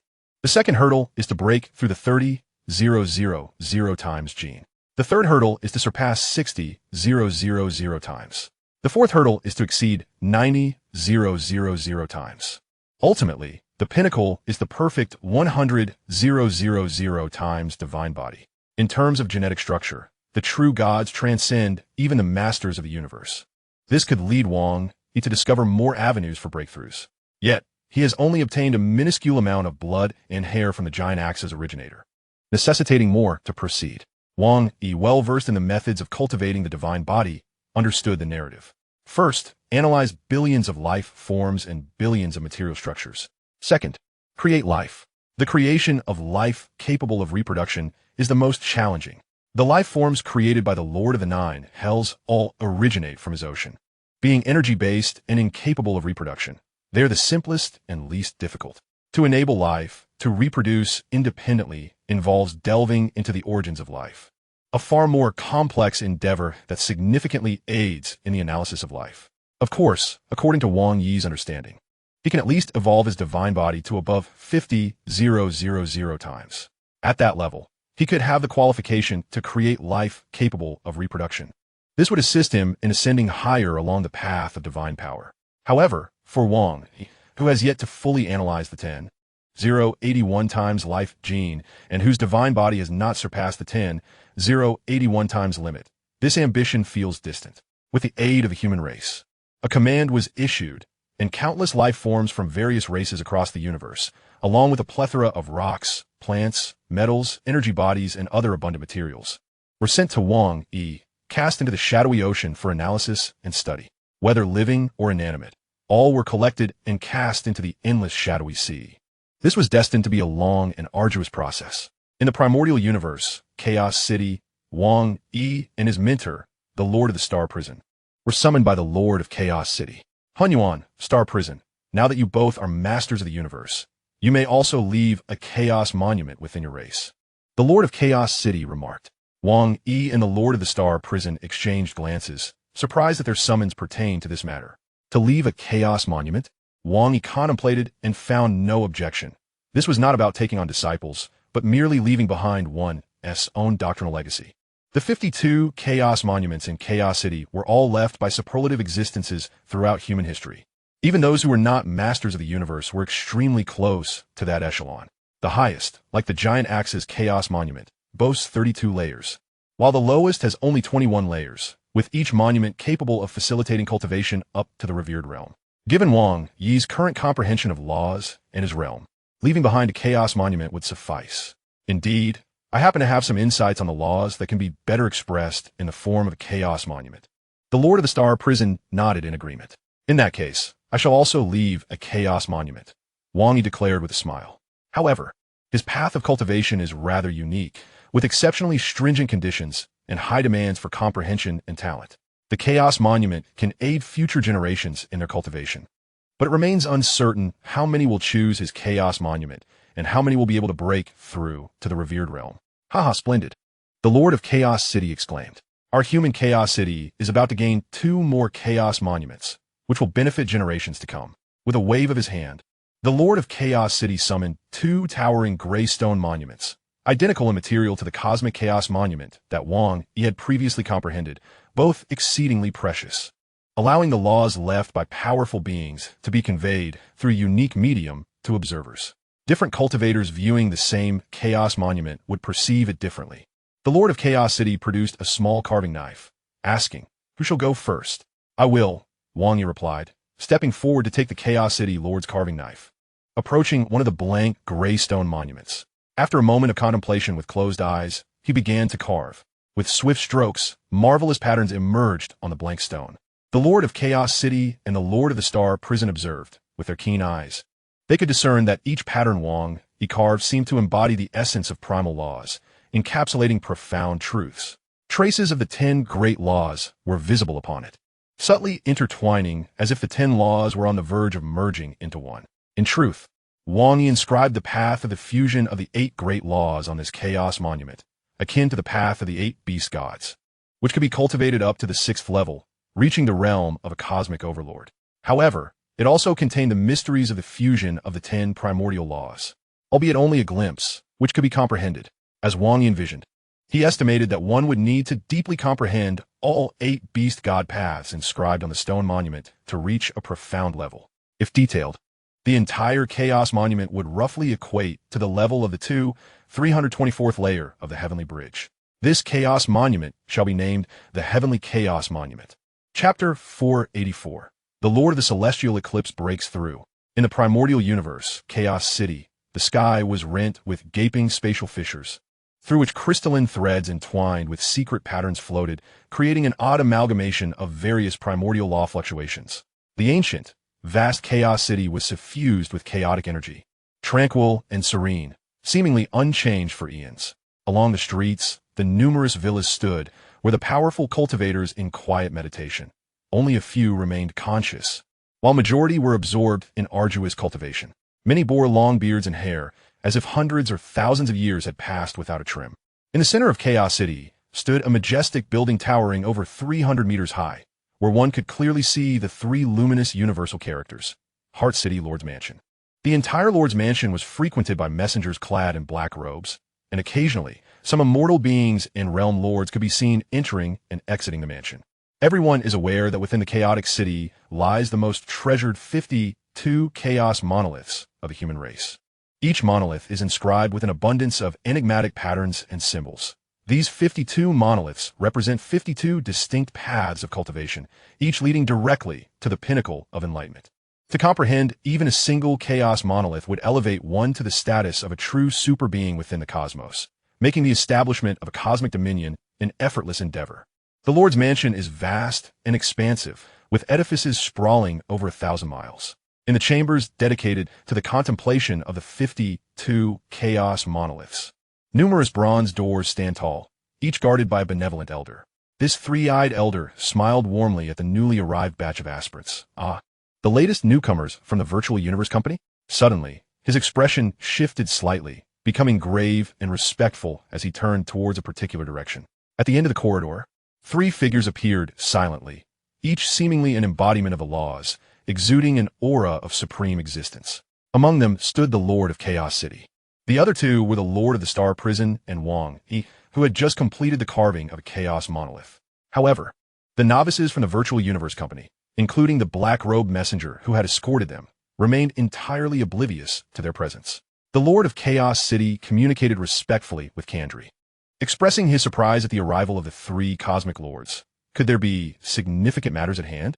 The Lord of Chaos City addressed Kandri, saying, "From this day forth, 2 additional chaos monoliths shall be added here. I kindly request you to allocate 2 of your avatars to guard them." Kandri glanced at the Lords of the Star Prison and the Primordial Source, his body trembling with excitement as a look of realization washed over him. Could it be? He pondered. The Lord of Chaos City nodded with a smile, affirming, "Indeed. It is the celestial chaos monolith of our Lord of Primordial Source and the stellar chaos monolith of the Lord of Star Prison."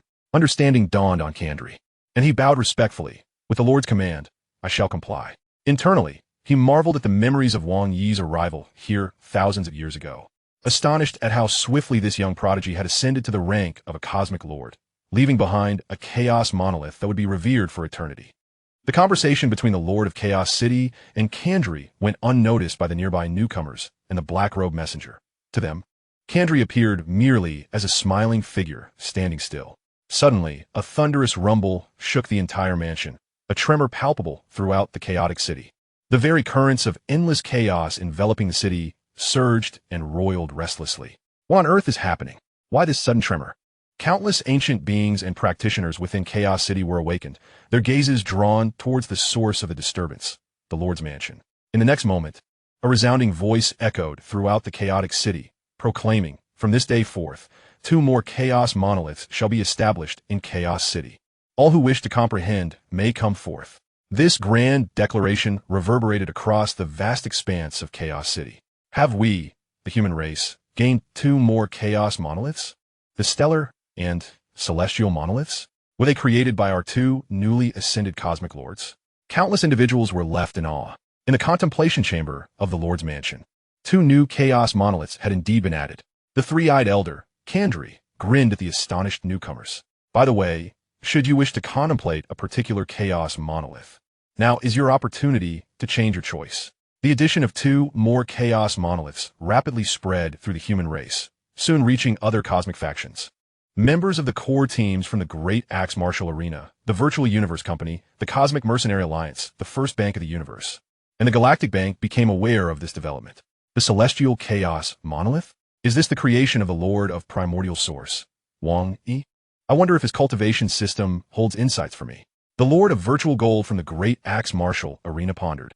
Looking at the 2 young men before him, one a fierce, cold youth with short black hair, the other a warm, smiling man in white robes. These were his two younger disciples, the youngest apprentices of the great Access founder.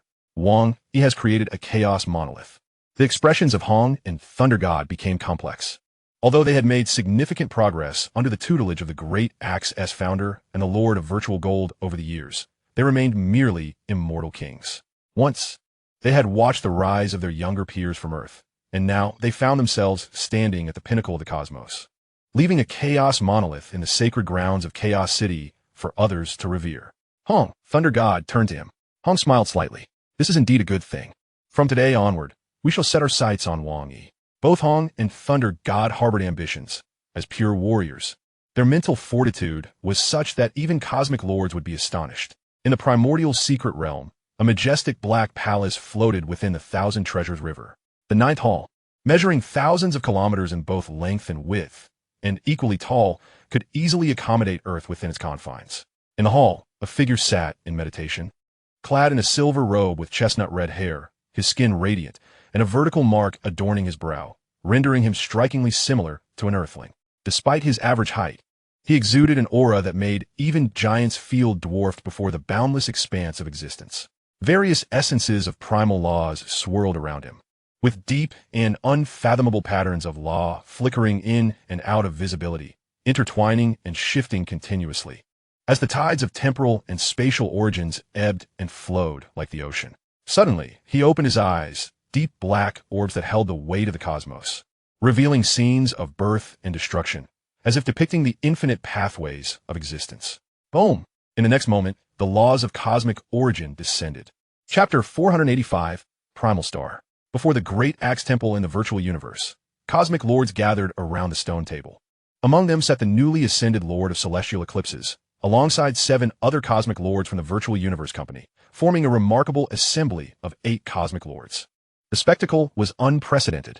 The cosmic lords from the other 4 major factions looked on with a mix of envy and admiration, especially the Galactic Bank, which had only 2 cosmic lords, their envy evident. With his chestnut red hair, cascading and clad in a silver robe, the Lord of Celestial Eclipses engaged in conversation with the other cosmic lords, his voice melodious and refined, reminiscent of the gentle rustling of bamboo in the wind. Ha ha ha! A hearty, boisterous laugh erupted as the great Axe founder, resembling a wild man, made his entrance. Today is a momentous occasion. Our human race has been blessed with a series of joyous events. His countenance radiated with delight as he surveyed the gathering. We have added another cosmic lord to our ranks, the Lord of Celestial Eclipses. Our number of cosmic lords has now reached 21. This is a blessing for our entire race. Following the customary welcome and congratulations, the cosmic lords engaged in casual conversation. Celestial Eclipses. The primal star is about to be opened. Will you be entering? A melodious voice broke through, belonging to a female cosmic lord, Yin Wei, one of the 2 female cosmic lords of the human race, with an ethereal appearance reminiscent of the dream spiral-winged race, adorned with 6 pairs of white wings. Her form seemingly woven from light and shadow. Although the Lord of Celestial Eclipses had achieved his breakthrough, he had no intention of changing his title, opting to retain the name he bore. With a composed demeanor, he nodded slightly, stating, "I plan to immerse myself in seclusion for a while, to consolidate my gains and develop the ultimate techniques of a cosmic lord before proceeding. Once I have crafted them, I shall venture forth as well." As he spoke, his gaze involuntarily drifted towards Wang Yi beside him. During his seclusion, he had severed all connections with the outside world, including his ties to the virtual universe. And upon his emergence, he learned of Wang Yi's prior ascension to Cosmic Lord, filling him with astonishment. After all, Wang Yi is indeed a prodigy of the same generation as his disciple Luophone.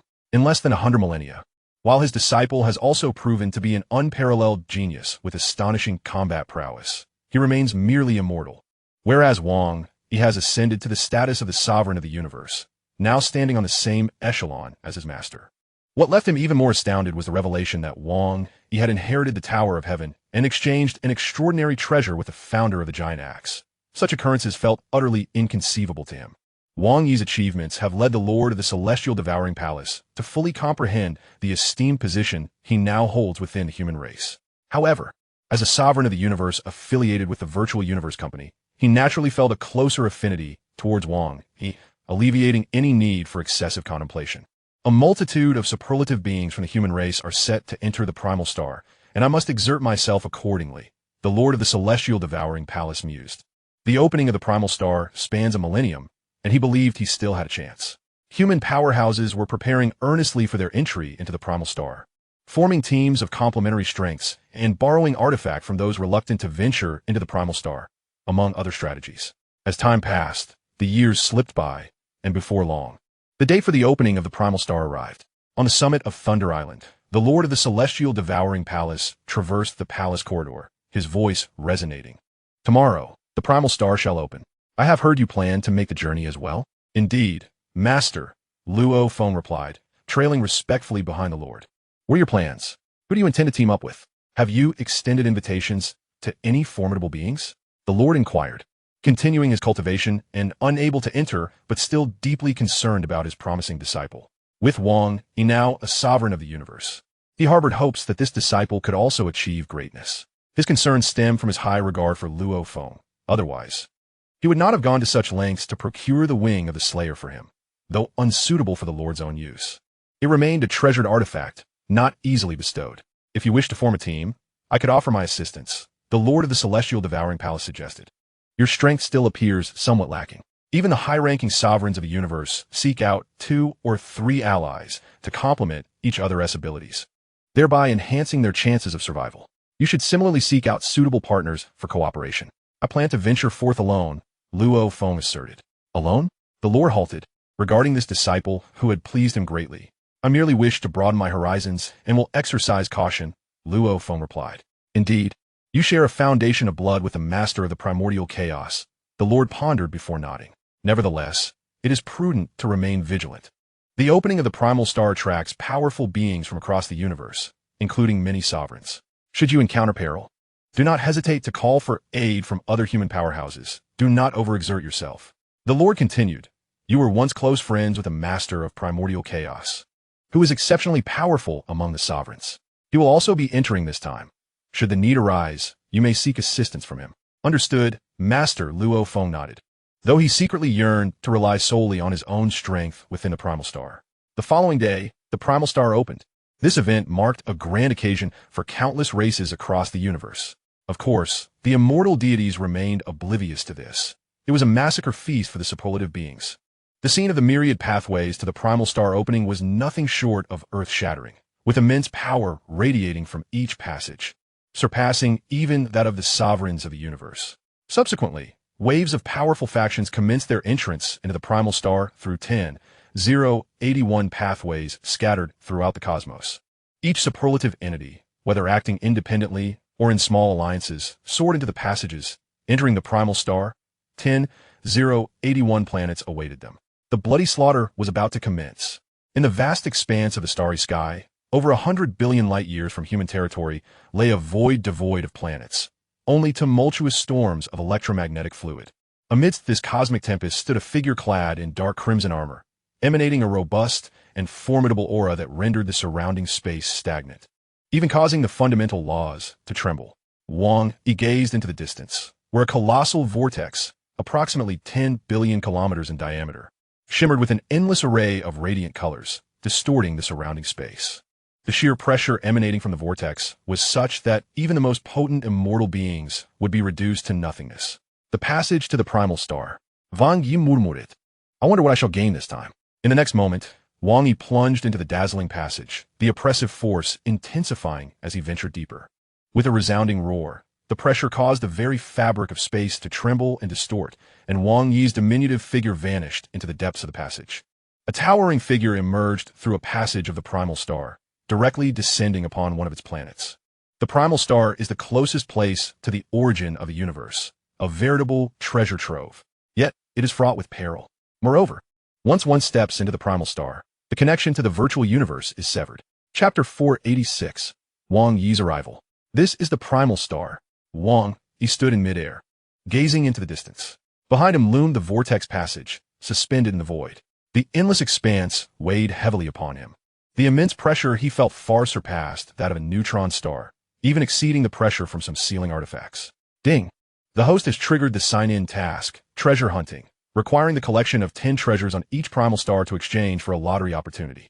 1 chance for supreme treasures, 20 chance for peak treasures, 79 chance for top-tier treasures. Treasure types are not limited, random selection.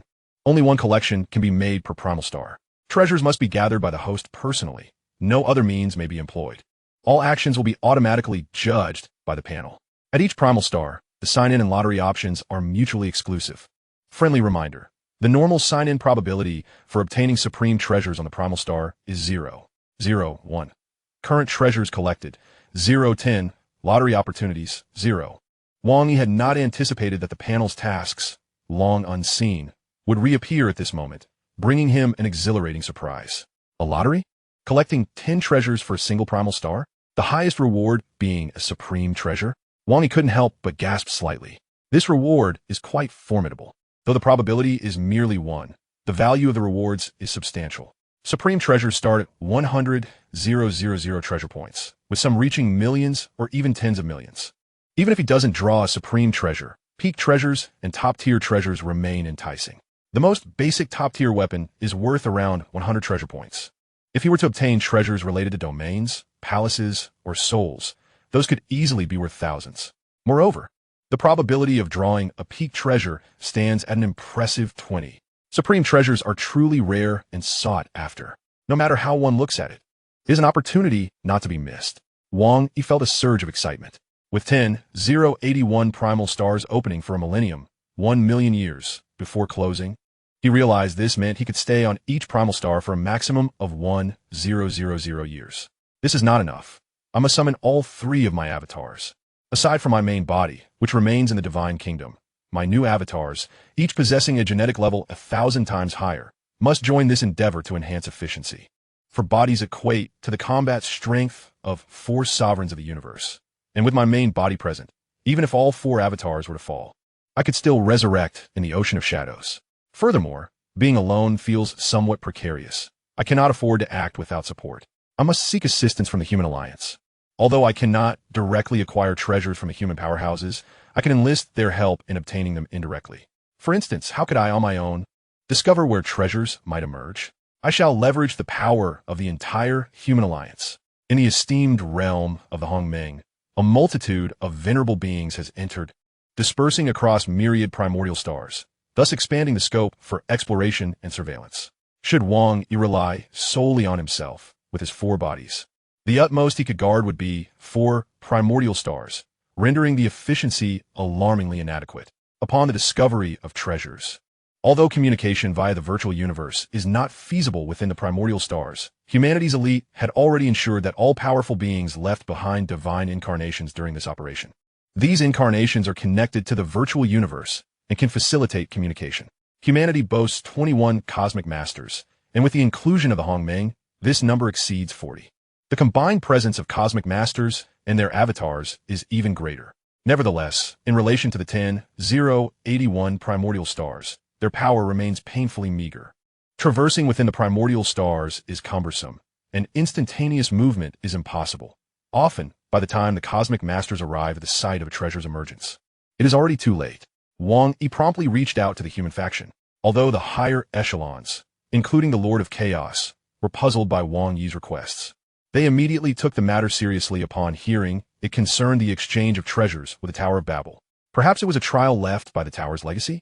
The Lord of Chaos and other formidable beings speculated, for the Tower of Babel is shrouded in mystery, particularly regarding the entities that left behind its legacy, which they could scarcely fathom. It is only natural for such beings to impose trials for growth. Wang Yi, of course, would not let humanity's efforts go in vain and made promises to ensure that Hun Yuan would personally acquire the treasures. Hun Yuan pledged to assist Wang Yi in acquiring a treasure, with each individual receiving substantial contribution points.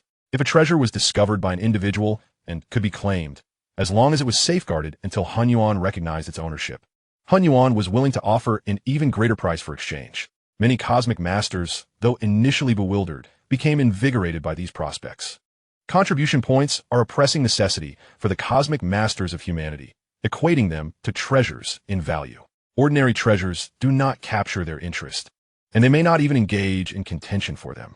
Only high-grade, top-tier, or pinnacle treasures hold any allure.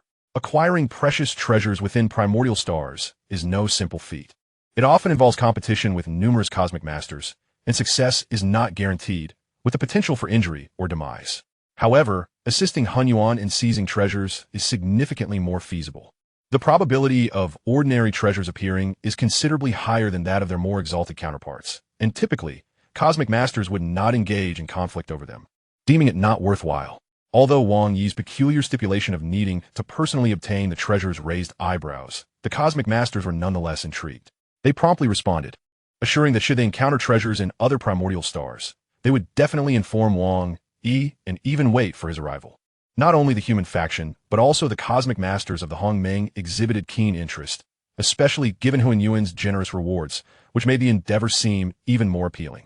The Lord of Qingdong assured the human faction, "Rest assured, Hun Yuan, if I discover anything, I will notify you."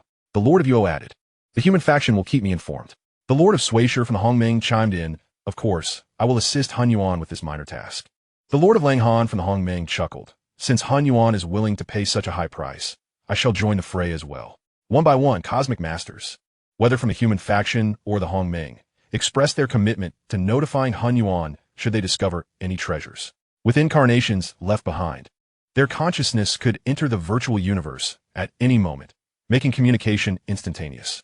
While the cosmic masters of the Hongmeng did not comprehend the depth of humanity's support for Hun Yuan's actions, they were unwilling to refuse any opportunities that might benefit them.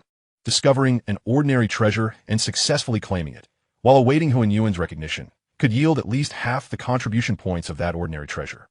The same goes for high-grade treasures. What exactly is Hun Yuan up to? The cosmic masters of the Hongmeng speculated privately, puzzled over the benefits this might hold for humanity and Hun Yuan. Meanwhile, Wang Yi elucidated the matter further to humanity, inciting a fervor among the likes of the Lord of Chaos and other powerful beings. This operation presented a chance to acquire the mightiest treasures.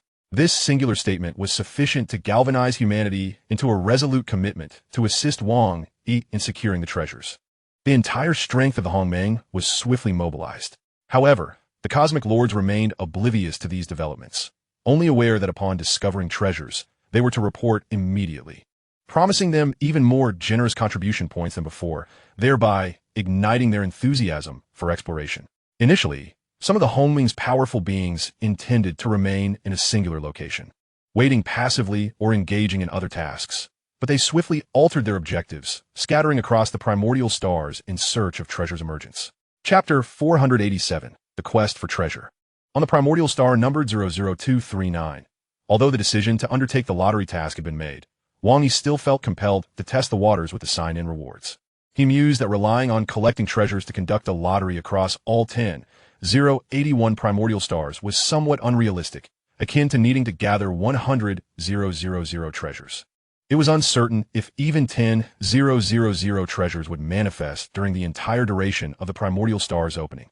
Hence, such an endeavor was unattainable. Nonetheless, Wang Yi had to pursue it. The 1% chance of obtaining the mightiest treasures was simply too enticing, and the minimum rewards from the lottery were always top-tier treasures, which were opportunities too precious to overlook. Spending 10 million years on the primordial stars, he aimed to prioritize the lottery. If that failed, he could always resort to signing in later, which wouldn't be a waste. He decided to test his luck on this primordial star. Wang Yi gazed at the vast expanse of land. Sign in. Ding. Congratulations to the host for a successful sign-in. Reward. Menghe boat. A palace treasure? Wang Yi was somewhat taken aback, eagerly placing it on the panel for appraisal, only to be deeply disappointed by the outcome. The Menghe boat was valued at 33 treasure points, merely an ordinary flying palace-type treasure. However, Wang Yi had anticipated this. In truth, whether through signing in or utilizing 10 treasures for the lottery, Wang Yi would not incur a loss. Even if he signed in across all 10,081 primordial stars, he would at least acquire 10,081 treasures. Yet, judging by the panel's usual patterns, over 90% would likely be ordinary treasures, collectively worth less than a single mightiest treasure. Thus, seizing the lottery opportunity was paramount. He could not afford to exchange anything too precious, such as high-grade palace treasures or top-tier treasures, for lottery chances. Only ordinary treasures and low-value ordinary high-grade treasures would suffice for such exchanges. For the slim possibility of obtaining the mightiest treasures, 1% may seem low, but the reward is indeed the mightiest treasures in the primordial universe. The mightiest treasures are the treasures of clans. The strongest beings of the universe would fight tooth and nail for them. The cost to Wang Yi was merely a few ordinary treasures and a sign and opportunity, truly a worthy exchange. Even if he did not obtain the mightiest treasure, he could still acquire any category of pinnacle or top-tier treasure. It was a deal that could not be deemed unwise. Wang Yi's desire to gamble was entirely human. Besides collecting the treasures that emerged from the primordial stars, he considered the possibility of another venture. If it indeed turned out that way, it would signify he was about to unleash a wave of carnage. Suddenly, three figures materialized beside Wang Yi, towering over 10 meters in height. Possessing black horns on their foreheads, eyes ablaze with flickering flames, their entire bodies covered in a layer of red scales, sporting sharp wings on their backs, and wielding a scythe-like tail, exuding an aura of intense malevolence. The scaled beings known as the Flame Star Beasts. Having undergone transformation, even celestial giants would struggle to recognize their original identities. Floating beside them was a 3-meter-tall, silver-armored being, with silver wings unfurled and 2 battle blades at the ready, revealing only a pair of cold, silver-white eyes. This was the avatar of the Void Insect Clan. Lastly, the new abyssal clone of a 1,000-fold genetic tier, birthed from the depths of the infinite abyss, stands as the weakest among them. Of course, it merely pales in comparison to the divine body and treasures that are not its finest, yet it possesses the combat prowess of a universe sovereign. Wang Yi surveyed the 3 clones. Initially, he intended to deploy only 2, but unexpectedly, he decided to mobilize all of them. His gaze ultimately settled on the Inferno Beast clone. Among the 4 bodies, post the perfect genetic tier, this clone displayed the finest innate talent, the largest divine body, and the most formidable strength. This time, he resolved to rely on the Inferno Beast as his primary combat force. Wang Yi calmly declared, Blood Cloud Pearl, Floating Pagoda, / Celestial Tower, Heavenly Net, Robe of Calamity, Original Soul, and the first pair of chaotic wings, transferring all his most powerful treasures to the Inferno Beast, resulting in a significant surge in its combat capabilities. I'm overly cautious about the potential exposure of my clones. Some matters cannot be conducted overtly. If necessary, the Inferno Beast can disguise itself as the Hell Monarch once more. The Hell Monarch is an enemy of the universe, with no allegiance to any faction. Wang Yi's lips curled into a slight smirk. The treasures of the other bodies are far inferior to those adorning the Inferno Beast clone, yet they still attain the standard of a typical universe sovereign. Thus, Wang Yi need not fret excessively unless he encounters an overwhelmingly powerful universe sovereign. The new Abyssal clone will initially operate alongside the Inferno Beast clone.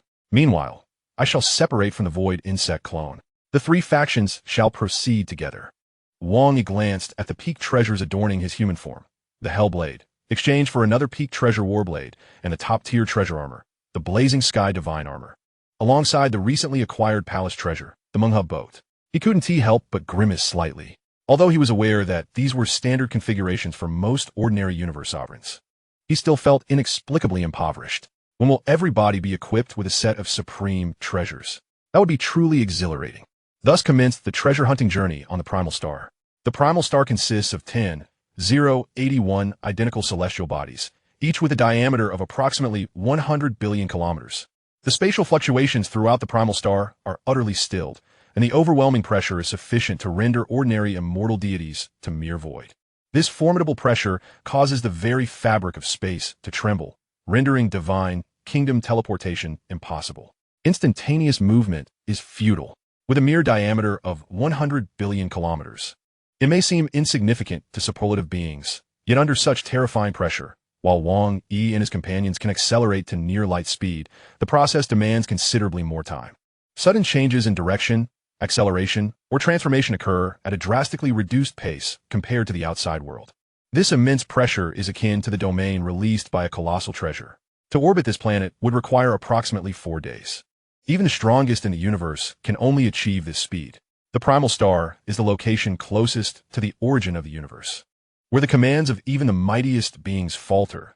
Thus, the manipulation of time and space abilities is significantly enhanced. In reality, the movement of other universe sovereigns mirrors their own, making it no simple task for the strongest beings to slay a universe sovereign here.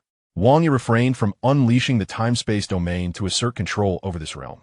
Instead, he advanced discreetly, attentively sensing the energy signatures around him. According to the information acquired, Sensing energy signatures on the primal star is a prevalent method employed by most powerful beings to locate treasures. There is no need to release the time-space domain. The energy signature of a treasure emerging is typically faint and of no use to me. Wang Yi appeared at ease, knowing that the aura of emerging treasures is generally potent. With his mastery over the surrounding time-space, he can sense them more easily than other powerful beings and can deploy the time-space domain when the moment arises. The entirety of the primal star is of such limited expanse that a universe sovereign's time-space domain can fully encompass it. The might of a universe sovereign, if unleashed, could even obliterate the divine bodies of lesser universe venerables. At least, high-tier universe venerables would find it exceedingly challenging to withstand such an onslaught. Wang Yi remained composed, not exploring cautiously like other venerables. Chapter 488, On the Primal Star. Wang Yi perched atop a towering ancient tree in a lush forest, gazing at the heavens. I shall remain here for a while, he mused, touching the branches beneath him. Despite the immense foundational pressure of the primal star that could annihilate even the weaker immortal deities, these trees, flowers, and stones thrive unscathed. Undoubtedly, these branches and flora could be crafted into ordinary immortal weapons, rendering them precious materials of considerable value. Additionally, the records indicate that flora and trees are remarkably resilient. Even if damaged by superlative beings, they regenerate to their original form. Here, the flora and trees are intrinsically linked to the primal star. While one could temporarily seize them through brute force, they would swiftly return to their original locations on the primal star. Thus, all efforts would be in vain. Only items that are not integrated with the primal star, such as certain emerging treasures, could be taken away. It's truly tranquil here, Wang Yi observed, relishing the serene beauty of his surroundings, devoid of any beasts. Naturally, it is quiet. All powerful beings seeking treasures on the primal star do not foolishly wander. They typically remain in one place, silently awaiting and sensing energy signatures. Upon detecting any unusual movements, they would rush forth without hesitation. His thoughts raced in his mind. Waiting like this seems ineffective. There are too many primal stars, and I am destined to collect only a limited number of treasures for the lottery. It would be more beneficial to directly sign in at several primal stars to accumulate some treasures. If I could sign in for a few peak treasures, it would greatly assist me at present. According to the descriptions within the 10,081 primal stars, a staggering 10,081 vortex passages are randomly distributed in the void of each star, one of which leads outward, the very vortex passage Wang Yi traversed to arrive. The remaining 10,080 passages connect to the other 10,080 primal stars. This implies that there are pathways leading to the outside world as well as to other primal stars. My human form should first venture to sign in at other primal stars. Even if I cannot sign in at all of them, I must at least secure a portion. Wang Yi stood up, clapped his hands, and soared skyward, transforming into a streak of light streaking toward the horizon. His speed rapidly escalating until he reached the speed of light. The pressure of the primal star is truly terrifying. Ordinary universe venerables would struggle to move here, and only high-tier universe venerables can navigate freely. No wonder the majority entering the primal star are high-tier universe venerables, Wang Yi thought as he felt the pressure exerted upon him. However, this level of pressure is inconsequential to him. Boom! Wang Yi neither concealed his aura nor deliberately emitted it, yet the formidable divine body pressure of a universe sovereign surged outward, causing passing universe venerables to hastily retreat in fear. What a terrifying aura! It's a universe sovereign. Which universe sovereign could this be? Most high-tier universe venerables who arrive at the primal star travel in pairs. Only a universe overlord would act alone. In the presence of a universe sovereign here, one truly strides with impunity. Unless another universe sovereign emerges to contest, even the most formidable universe overlords must yield before the might of a great universe sovereign. As Wang Yi continued his flight, suddenly, boom, a wave of energy fluctuations reached him after traversing a considerable distance. A treasure emerges? Wang Yi tilted his head slightly. He refrained from activating the time-space domain and instead stealthily approached. The energy fluctuations were so faint that they likely indicated a less than remarkable treasure. Nonetheless, since he had encountered it, it would be worthwhile to investigate. Wang Yi swiftly traversed a mountain range at a velocity approaching the speed of light, soon catching sight of over a dozen formidable figures engaged in a fierce battle upon the vast black plains in the distance. 13 cosmic sovereigns he discerned, divided into 4 factions amidst the chaotic melee. There among them were members of the Human Alliance. The conflict unfolded between the Human Alliance, the Underworld Alliance, the Mist Peak Alliance, and the Ancestral God Sect. The cosmos boasted 9 superpowers alongside 12 top-tier factions. While the latter may not possess the same numbers in terms of clans or cosmic sovereigns as the Human Alliance or the Demon Alliance, they lacked a supreme being to oversee them. Wang Yi cast a glance around, noting 5 additional teams of powerful beings observing the scene. The cosmic sovereigns embroiled in the fray for treasures were momentarily stunned by the sudden surge of an overwhelming aura. The Cosmic Lord. It was indeed the Cosmic Lord. They scattered in a panic, like startled birds, as Wang Yi deliberately restrained his presence. Otherwise, they would have sensed him from afar. In the presence of a Cosmic Lord, no one dared to entertain the thought of contending for treasures, especially mere artifacts, for to seize them in front of a Cosmic Lord would be tantamount to courting death. Having encountered the Lord of the primordial source before, the members of the Human Alliance recognized him and expressed their delight, bowing slightly in respect. The Ancestral God Sect sovereigns also paid their respects. The news of Wang Yi being one of the guardian beasts of the Ancestral God Sect was widely known. Being of the same faction, they harbored no fear of his intentions. However, factions such as the Insect Alliance and the Underworld Alliance could not afford to be so relaxed. Yet they too forced themselves to bow in greeting. Lord of the primordial source, they acknowledged, observing the surrounding cosmic sovereigns who showed him deference. Wang Yi felt a tinge of emotion and spoke, "These treasures belong to the Human Alliance." The other cosmic sovereigns dared not voice their objections or grievances. Though some felt it somewhat unfair that a Cosmic Lord would personally intervene to assist his own faction in seizing treasures. Yet, who could blame their misfortune for encountering a Cosmic Lord nearby? "These treasures hold no value for me. Take them," Wang Yi instructed the members of the Human Alliance. "Thank you, Lord of the Primordial Source." Several cosmic sovereigns from the Alliance beamed with joy. Wang Yi glanced at the treasures revealed upon the plains. Alas, they were not supreme treasures, rendering his journey somewhat futile. Supreme treasures, if concealed, were often indistinguishable from ordinary artifacts by mere appearance. The primordial stars were treasure-laden, with many artifacts emerging without much commotion.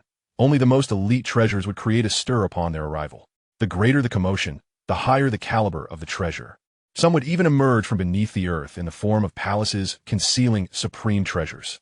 Simply put, the louder the announcement, the more exalted the item. As various teams of powerful beings realized they had no further stake in the matter, they dispersed, reassured that the Lord of the Primordial Source would not engage in slaughter. Cosmic Lords adhered to a code of conduct, refraining from indiscriminate violence against ordinary cosmic sovereigns unless a full-scale conflict erupted between factions. Of course, should someone like Luo Feng, carrying numerous precious supreme treasures in a mobile treasure vault, appear, the Cosmic Lord would not let such an opportunity pass. Chapter 489. Tireless Endeavors. Wang Yi noticed a spatial vortex high up in the distance, a passageway leading to an unknown primordial star. "Let us investigate," he thought, transforming into a streak of light as he surged into the massive vortex. In another primordial star designated as number 01755, a powerful figure clad in red armor, wielding a battle blade, emerged from the vortex. It was none other than Wang Yi's human form. Upon identifying this as primordial star 01755, he quickly deduced that the Human Alliance had not received any news, indicating that the emergence of supreme treasures was rare. "Let us sign in," he declared, not hesitating. With 10,081 primordial stars, his chances of drawing something significant were likely minimal. First, he needed to enhance his strength. Wang Yi recalled that Luo Feng would break through to become a sovereign in over 10,000 years, rising to the status of a Cosmic Lord. The legacy of the Cosmic Sea would likely emerge in 50,000 years. By then, even if Wang Yi wished to linger in the primordial stars, it would be impossible. The world of Jin would come into being 800,000 years hence. While the primordial stars were appealing, they paled in comparison to the Cosmic Sea. However, before venturing into the Cosmic Sea, he must first extract the benefits from the primordial stars and accumulate strength. Otherwise, arriving unprepared would be quite awkward. If necessary, he could send a clone to familiarize himself with the Cosmic Sea while his human form remained in the primordial stars. Wang Yi surveyed the vast plains around him, finding them deserted. Sign in. Ding. Congratulations, host, for successful sign-in. Reward, Dragon Spike. Upon examining the panel, he found the Dragon Spike, valued at 13 points of supreme treasure. Rather disappointing. Nonetheless, he quickly composed himself and moved on to the next primordial star. Each primordial star had a diameter of 100 billion kilometers, with 10,080 spatial vortices leading to others, one of which connected to the outside world. Just as he was about to set off, he suddenly halted, having caught sight of something below during his cursory glance. A small river meandered through the plains, its waters babbling. A figure descended from the sky, landing in the river. With a splash, Wang Yi grasped a black, diamond-shaped object half buried in the sediment. With a sweep of divine power, the mud and water fell away, revealing an ancient object adorned with intricate, arcane patterns. Its upper half was pointed while the lower half was rounded, quite distinctive, emitting a faint aura, a substantial treasure indeed. Indeed, it was a remarkable artifact. Wang Yi's expression shifted to one of intrigue. Upon inspecting it on the panel, it was valued at 123 points of heavy treasure, quite commendable. He imprinted his life mark onto the sharp-rounded object, instantly claiming it as his own. Waves of information surged into him as the object rapidly shrank to the size of a juju pit. The primordial stars were replete with treasures, and some artifacts emerged without any fanfare, easily concealed in rivers or soil, making it possible to stumble upon them just by walking. Such occurrences had transpired throughout history. However, had it not been for his keen eyes, he might have overlooked this hidden prize. Wang Yi shook his head, pondering that there were indeed many treasures within the primordial stars. With enough time spent, acquiring dozens or even hundreds of heavy treasures would not be an arduous task, entirely feasible to exchange for a set of elite artifacts. Moreover, these heavy treasures could be disassembled, yielding rare materials that were otherwise difficult to gather. By dismantling numerous heavy treasures and utilizing countless precious materials, he could potentially forge an ordinary supreme treasure. Crafting an ordinary supreme treasure was no trivial feat. After all, creating superlative artifacts like the cataclysmic armor or the divine flame spear was likely within the purview of only the most skilled artisans of the cosmos. Yet Wang Yi was different. He had the panel that allowed him to exchange items freely, without concern for such limitations. Let us hope my luck continues to shine, he mused. Though the value of the treasure was modest, it uplifted his spirits. With a surge of energy, Wang Yi ascended, moving as swiftly as lightning, undeterred by the immense pressure of the primordial star. While an ordinary cosmic sovereign would need to expend their divine essence to maintain such speed, it was effortless for Wang Yi. As he passed other teams of powerful beings, they sensed the overwhelming aura emanating from his imposing figure and quickly sought refuge. Such a formidable presence could only belong to a top-tier cosmic overlord. Better to keep their distance. However, during this journey, Wang Yi encountered no further battles among sovereigns. The formidable beings of the primal stars exhibit an air of extreme caution. They are unlikely to act unless sufficiently enticed by treasures or possess absolute certainty. He swiftly perceived the next vortex, primal star number 01632. Signing in. Ding! Congratulations to the host for a successful sign-in. Reward: Shattered Bone Copper Heart. Valued at 35 treasure points. Primal star number 03748. Ding! Congratulations to the host for a successful sign-in. Reward: Eternal Life. Valued at 69 treasure points. Primal star number 05112. Ding! Congratulations to the host for a successful sign-in. Reward: Dong Lilu. Valued at 9 treasure points. Wang Yi continued signing in relentlessly. With his speed, he traversed the nearest vortex passages, managing to sign in at over 20 primal stars in a single day, acquiring more than 20 treasures. However, as he anticipated, the majority were merely ordinary treasures with relatively low values. In 5 days, he signed in 107 times, obtaining 89 ordinary treasures, the most valuable among them being a palace-type treasure worth only 80 treasure points. There were 16 advanced treasures, the most esteemed being a domain-type treasure, valued at 890 treasure points. 2 top-tier treasures were procured, 1 weapon worth 103 treasure points, and 1 flying auxiliary treasure valued at 950 treasure points. No pinnacle treasures were acquired. In total, he amassed 533 treasure points. Wang Yi found himself torn between joy and concern. Acquiring over 10,000 treasure points in 5 days was an unparalleled feat, even among the universe's strongest. Yet, the bulk of his findings were ordinary treasures, their values disappointingly low. Nevertheless, upon reflection, if signing in at 107 primal stars yielded over 10,000 treasure points, then signing in at all 10,081 would likely surpass 1,000,000 treasure points. Such an accumulation would effortlessly allow him to exchange for 10 supreme treasures, weapons included. Even if he only managed to sign in halfway, he would still earn at least 500,000 treasure points, sufficient to redeem a supreme treasure battle armor. Wang Yi's spirits lifted. He already possessed weapons, palaces, and domain-type treasures, but he still lacked armor and soul-type treasures. He decided to temporarily set aside thoughts of soul-type treasures due to their exorbitant exchange prices. However, if he could acquire a supreme treasure battle armor, his defenses would become formidable. Generally, supreme treasure battle armors could diminish physical attacks by 1/10,000th while also reducing some soul attacks. Yet they had a significantly high damage threshold. Typically, those below the 6th rank could not reach that limit. Furthermore, compared to pinnacle treasures, which had a maximum of 3 layers, supreme treasures boasted numerous intricate secret patterns to activate. The higher the activation of these secret patterns, the stronger the defensive capabilities.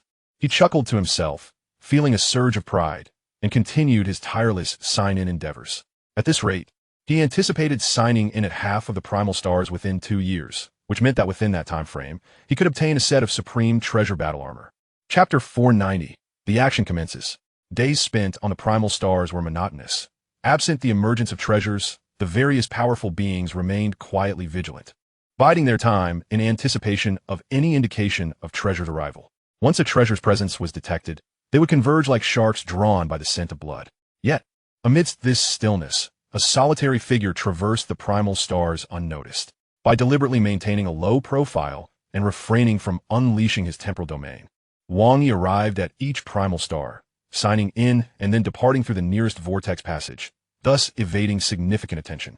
A month slipped by in the blink of an eye.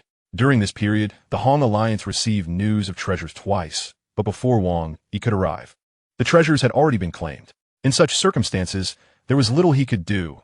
It was one thing if the treasures hadn't yet been snatched away. But to engage in conflict with a weaker foe over an ordinary treasure would be utterly disgraceful, akin to an adult stealing candy from a child. The title of the human universe as sovereign was a constraint.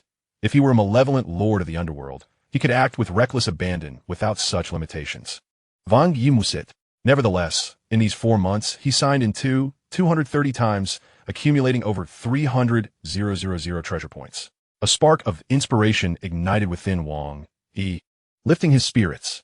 With over 200 sign-ins, such an immense tally finally yielded more than 10 pinnacle treasures, allowing Wang Yi and his avatars to rearm themselves. Each of them could now exchange for a supreme treasure weapon, though it paled in comparison to his main combat force, the Inferno Star Behemoth, which boasted 3 supreme treasures. However, considering various circumstances, Wang Yi temporarily allocated these to equip each of his bodies with weapons, battle armor, palaces, domains, and pinnacle soul-type treasures, compensating for his deficiencies. Among the finest of these soul, domain, and palace-type pinnacle treasures were worth tens of thousands of treasure points, some even more expensive than supreme treasures. Wang Yi's strength surged dramatically. The exhilaration of his gains invigorated him further. Each primal star took no more than a couple of hours at best, with the longest journey being 7 or 8 days to traverse from one primal star to a passage, then onward to the farthest passage from another primal star, all without danger, making it a breeze for Wang Yi. Despite signing in over 200 times, the chances of obtaining 11 pinnacle treasures were less than 1%. Wang Yi shook his head, sighing. Were he to participate in a lottery, the odds would be 1 in 5. Such was the disparity. The probability of obtaining a supreme treasure through signing in was less than 1 in 10,000. Essentially, it was akin to striking luck. In contrast, while the odds of signing in were equally low, they were still significantly higher than the lottery. Should he happen to sign in and obtain a palace-type or soul-type supreme treasure of considerable value, it would be a tremendous windfall. More opportunities to exchange for lottery tickets were essential. With only 4 months elapsed, the emergence of treasures had been sparse, and the opening of the primal stars was lengthy. Wang Yi remained patient. In the virtual cosmos, within the opulent and majestic palace suspended amidst a resplendent river of stars, a gathering of the universe sovereigns of the Hong Alliance convened to exchange information regarding the primal stars. The opening of the primal stars, which could last for millennia, was normal. The embodiments of cosmic lords gathered within a secret realm, facilitating communication with the virtual cosmos and aiding their actions. Should any disturbance arise, powerful beings from other locations could swiftly receive news. This time, the large-scale entry of the human universe's sovereigns into the primal stars drew the attention of several significant cosmic powers, who speculated on humanity's intentions while remaining vigilant without acting impulsively. The sovereigns of the Hong Alliance's alien races found themselves allied with humanity, albeit only receiving vague hints. They remained unaware of the highest secrets concerning the Tower of Heaven and the exchange of treasures. They assumed that humanity was primarily after the treasures of the primal stars, which, in essence, was not entirely incorrect. Longxing, have you made any gains during this time? None. Though I did encounter the blood-carving lord of the demon race at primal star number 0701. There was no conflict, was there? Without treasures, how could one engage in slaughter? My location was rather dull, devoid of treasures. However, those little ones had some minor gains, just a few valuable items for entertainment. Are they to your liking? Over 15 universe sovereigns of humanity and another 13 from the Hong Alliance's alien races congregated within the Grand Hall, their divine bodies melding with the imposing thrones, akin to titanic celestial beings engaged in conversation, sharing drinks and laughter. Not all universe sovereigns were present, as they occasionally had their own matters to attend to or preferred not to log into the virtual cosmos constantly. For instance, the newly ascended sovereign of the Eclipse Palace, who had just broken through to the rank of universe sovereign, was engrossed in cultivation, ignoring the opening of the primal stars. Hunyuan, what about you? Inquired one universe sovereign of the Hong Alliance, his visage resembling a sculpted rock. Although they had only known each other for a brief time, the Hong Alliance's alien sovereigns had already grown quite familiar with Hunyuan, a newly emerged super being from the human race. Adorned in a flowing crimson robe, with raven hair cascading casually over his shoulders, Wang Yi sat in the corner, cradling a crystal goblet. He smiled and remarked, "My luck has not been particularly favorable these days. My gains have been meager. I have only stumbled upon a single priceless treasure. However, just a few days ago, I did encounter Lord Catfish of the Demon Alliance on the primordial star designated as 00231. One treasure acquired, alongside the equivalent value of 3 supreme treasures."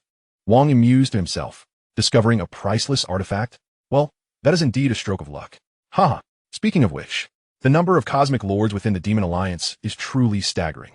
It is inevitable, given the vast population of demon clans, many of whom possess exceptional bloodlines and talents, leading to a greater number of cosmic lords among them.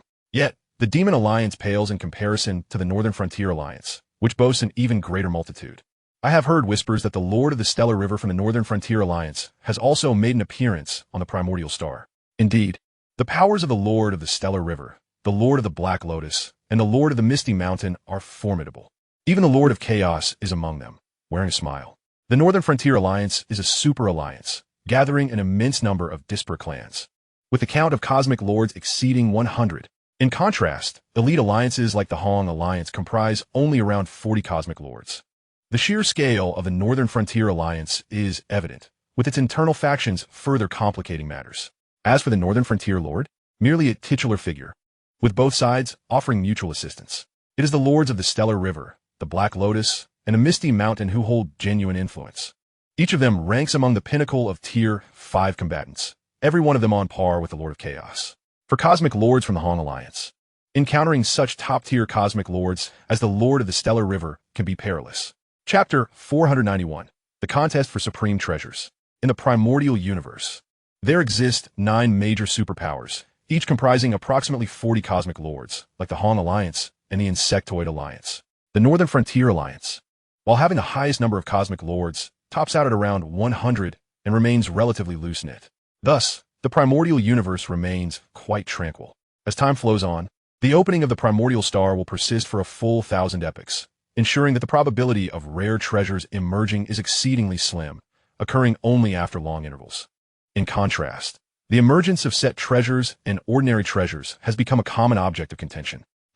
Within the Grand Hall of Hong Alliance City, as Wang Yi conversed with several cosmic lords about intriguing tales from various locales, he received a virtual message from the cosmos. A treasure has just been discovered on primordial star number 07336. The source of the information is the esteemed Lord of Unity. Wang Yi narrowed his eyes. Primordial star 07336 is the nearest to my void insectoid avatar. I shall send my void insectoid avatar there. One avatar will suffice to contend for a treasure. Muttering to himself, how fortuitous that I had just signed in at primordial star 07336 a few days ago. The appearance of treasures is utterly unpredictable. One must simply wait.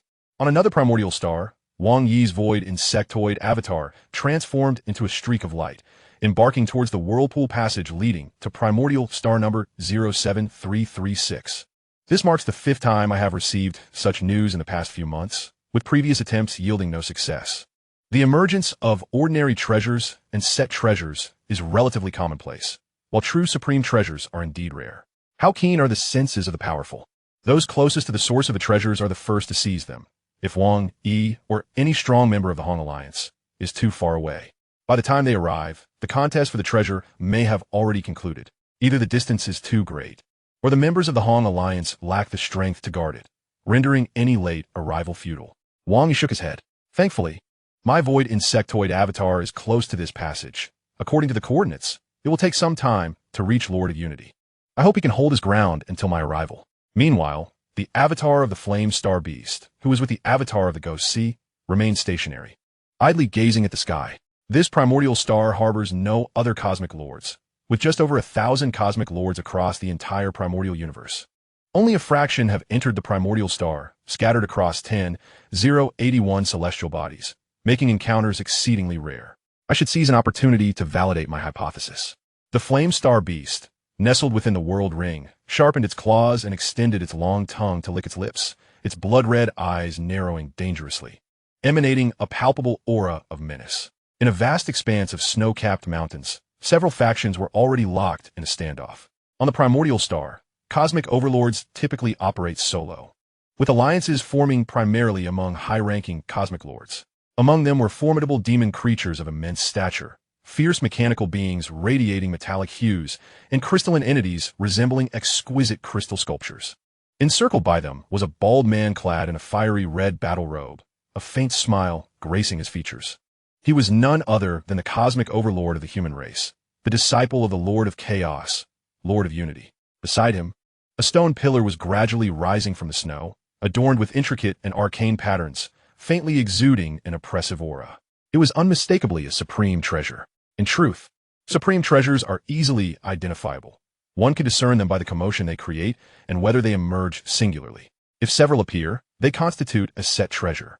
Presently, however, it appeared to be a solitary item, surely a supreme treasure. Yet, the situation indicated that the supreme treasure had not yet fully emerged. This is a common occurrence for some more precious artifacts, such as supreme treasures. The gray stone pillar, slowly ascending, was in the process of emerging. It would need to fully materialize before it could be claimed.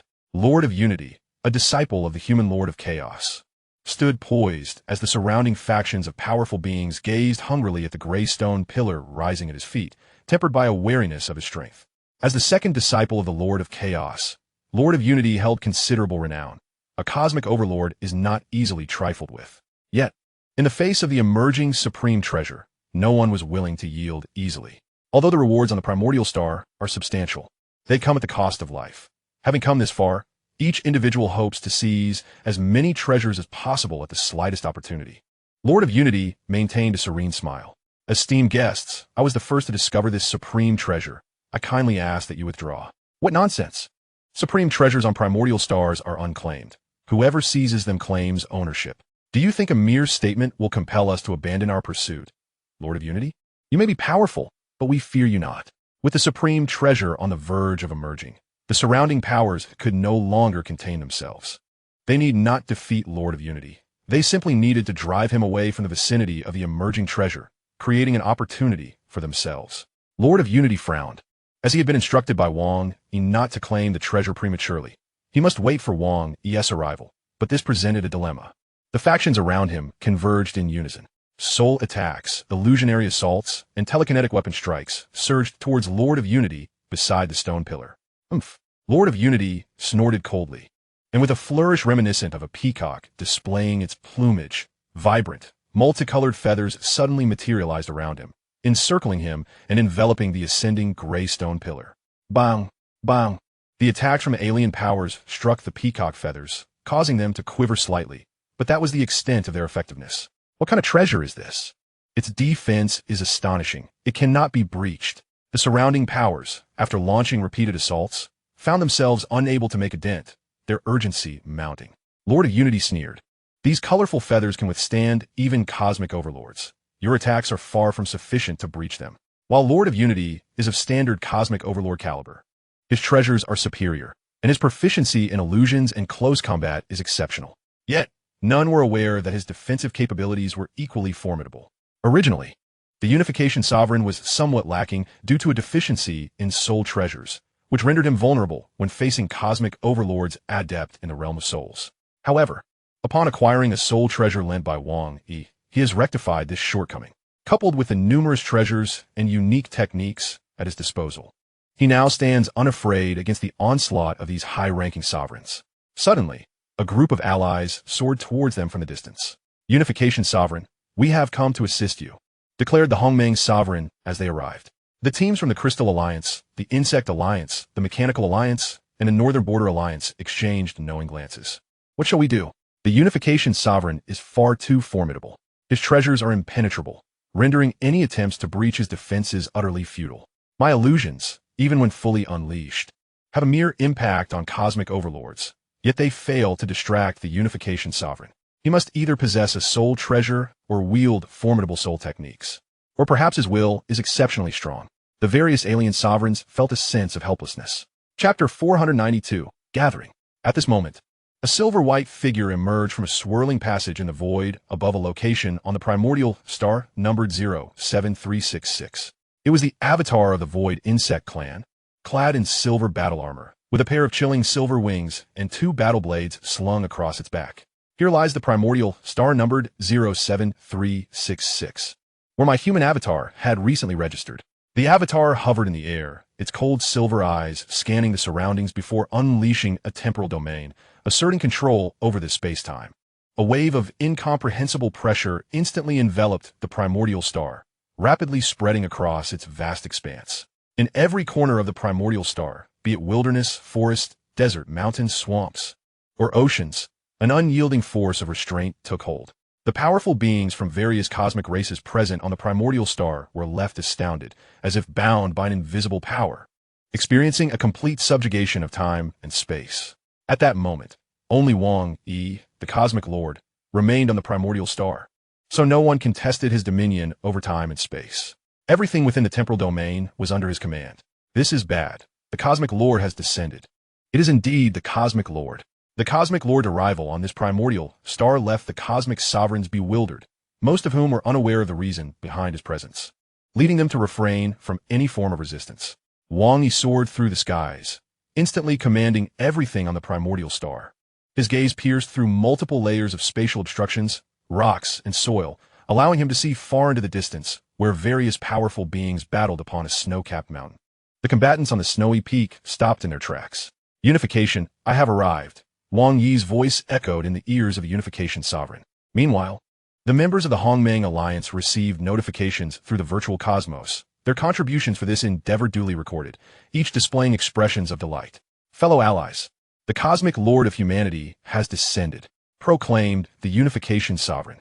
You need not contend any longer. This treasure is destined to belong to the Hongmeng of humanity. Upon hearing this, the other powerful beings could not suppress their indignation. How shameless! For the sake of a mere ordinary treasure, the Cosmic Lord has personally intervened. This is simply excessive. The defensive prowess of the Unification Sovereign was indeed remarkable. Even with two cosmic overlords combining their efforts, they could not breach his defenses. With the arrival of the Cosmic Lord and the manifestation of the temporal domain, all factions ceased their struggles and hastily retreated. A streak of silver light shot through the distant skies, landing upon the snowy mountain, revealing a figure clad in silver battle armor. Its silver eyes radiated a terrifying pressure that made even cosmic sovereigns tremble, as the surrounding space-time seemed to meld with its very essence.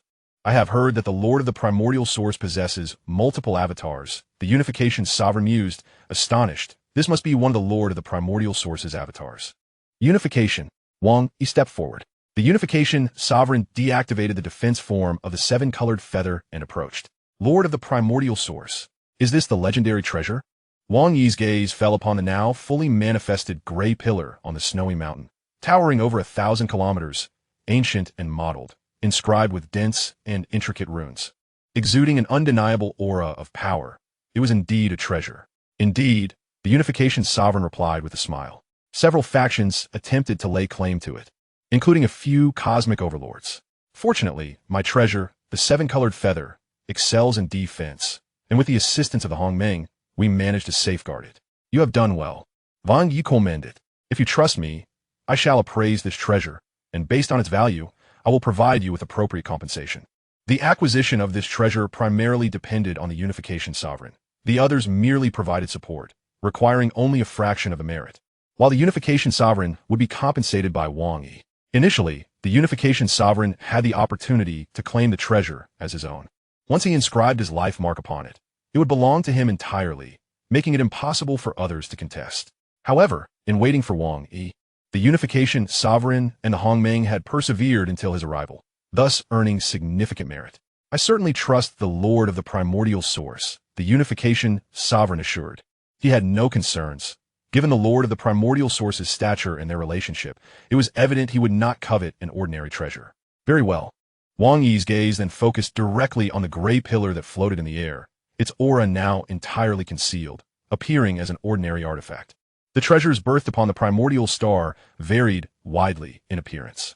Wang Yi immediately sent a strand of divine power toward the gray pillar, inscribing his life mark upon it and successfully claiming it. Subsequently, a torrent of information flooded into Wang Yi's mind.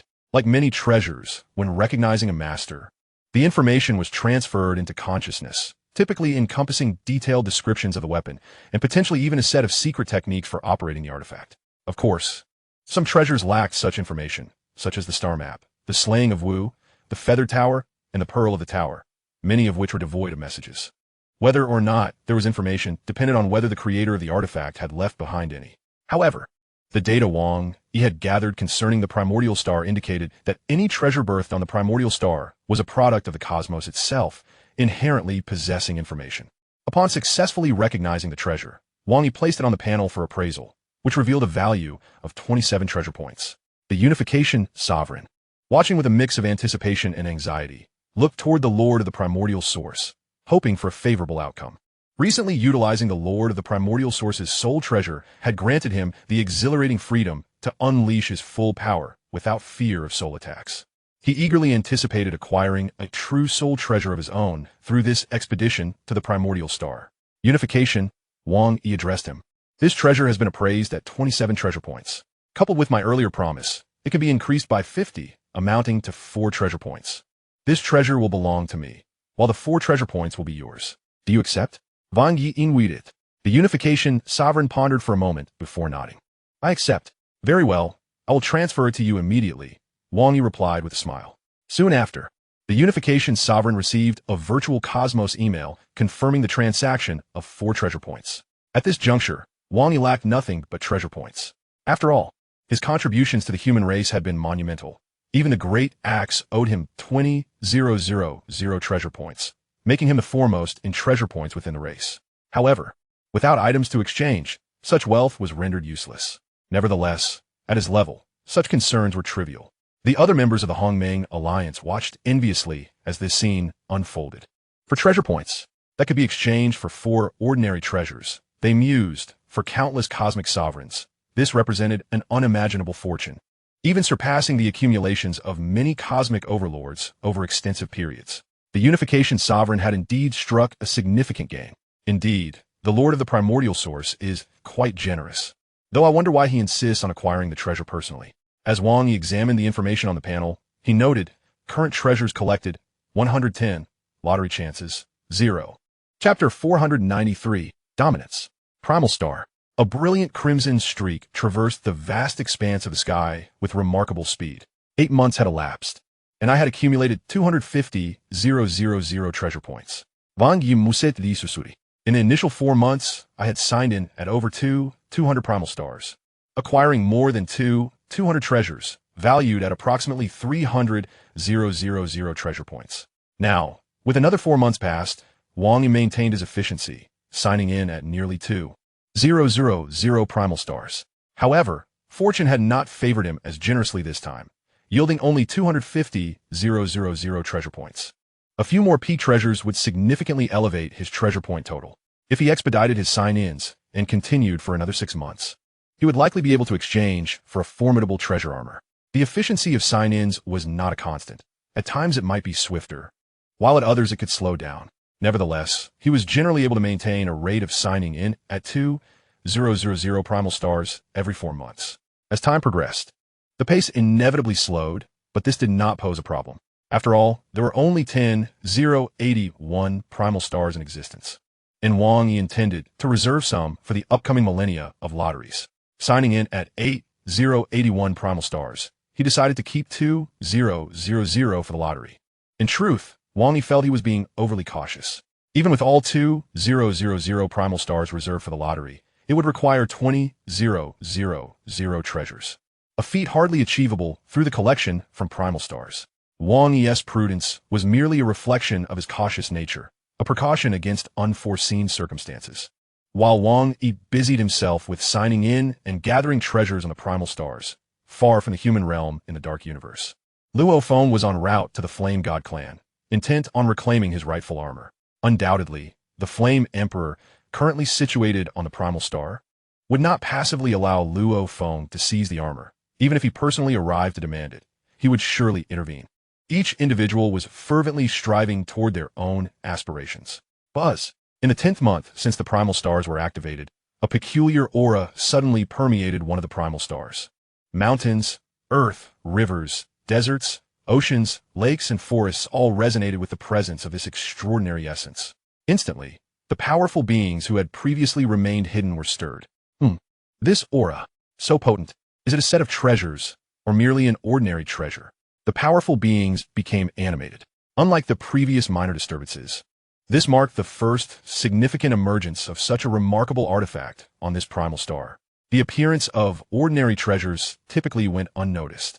However, the emergence of a set of treasures or extraordinary treasures was bound to create some commotion. The more powerful the treasure, the greater the spectacle surrounding its emergence, and the more elaborate the process. Perched atop a mountain like a statue, a purple beast, its body subtly entwined with lightning, suddenly opened its eyes. Two black bolts of lightning flashing within, revealing a hint of excitement. There, this aura seems to be very close to me. It gazed in a particular direction, toward a vast plain nearby. Boom! Without hesitation, it channeled its divine power, its aura surging, and in a flash of lightning, its entire form vanished from its position, soaring directly toward the source of the aura. The aura is formidable. It must be a set of treasures, perhaps even extraordinary treasures. In another forest, a towering figure of over 100 meters, covered entirely in bizarre scaled armor, belonging to the Nine Domains Alliance, swiftly assessed the situation. It exchanged glances with 3 companions from the same alliance, exchanging a few rapid words, before they too soared toward the source of the aura. A treasure, an extraordinary treasure, has emerged. Let us hurry. Multiple groups in the vicinity hastened toward the source, and, as the aura spread, some distant alien cosmic lords also flew in small clusters toward the source, with some impulsively igniting their divine bodies, fearing they would arrive too late and miss the treasure. Meanwhile, the quiet and low-profile avatar of the deep sea, stationed on this primal star, sensed the change immediately. Finally, an extraordinary treasure has emerged. A smile graced the face of the deep sea avatar. It had not been an easy wait. After 10 months, over 5,000 primal stars have been signed in, and the total treasure points, including those exchanged for treasures, had exceeded 600,000. Additionally, in other areas, Wang Yi's other avatars had gradually collected 4 ordinary treasures. This particular avatar, however, was positioned far away, hence its reluctance to move. Let us go. The deep sea avatar also flew toward the source of the aura, its consciousness subtly locking onto the location through spatio-temporal perception. On a vast, desolate plain, a mountain-sized emerald spearhead was slowly emerging, simultaneously emanating its aura in all directions. In the closest vicinity, a purple beast was excitedly rushing over. It's a bit far from me. I want to make it in time. The deep-sea avatar narrowed its eyes. Its current location was unfortunately at least 1/10 the distance of the primal star from the site of the treasure's emergence, meaning that even at near light speed, it would take several hours to reach. Given the speed of the treasure's emergence and the pace of others arriving, it was clear it would not arrive in time. Having discovered a treasure so rare, it must be secured. The meat that was almost in one's mouth should not be allowed to be snatched away by others, especially since there were no other cosmic masters present on this primal star, allowing Wang Yi some leeway. Boom! An incredible and overwhelming pressure suddenly enveloped this primal star, shrouding the planet with a diameter of over 1 billion kilometers. The powerful beings within experienced an unyielding sense of restraint, mastering a realm of space and time. Even at great distances, one could completely suppress their opponents. As the various powerful beings strove to reach the source of the treasure, they suddenly felt a heavy weight descend upon them, akin to ordinary individuals sinking into a quagmire. No amount of struggle could free them from the feeling of being ensnared. It had previously been stated that a cosmic master, having fully grasped a realm of space and time, could not merely rely on this mastery to eliminate a cosmic overlord. However, it could certainly render them nearly immobile, making even the act of walking exceedingly difficult, let alone flying. Most of those rushing toward the treasure were high-ranking cosmic lords, with scarcely a few cosmic overlords among them. Thus, resistance was futile. They were astonished to discover that a cosmic master existed on their primal star, previously unnoticed. Everyone remained calm, as Wang Yi intensified the restraint, particularly in the area surrounding the emergence of the treasure on the plain. The high-ranking cosmic lords who were flying toward it fell like kites with severed strings from the sky, with only a few stronger cosmic overlords managing to wobble and persist. However, the further they flew, the greater the pressure they encountered. Conversely, if they halted or even retreated, the pressure would diminish significantly.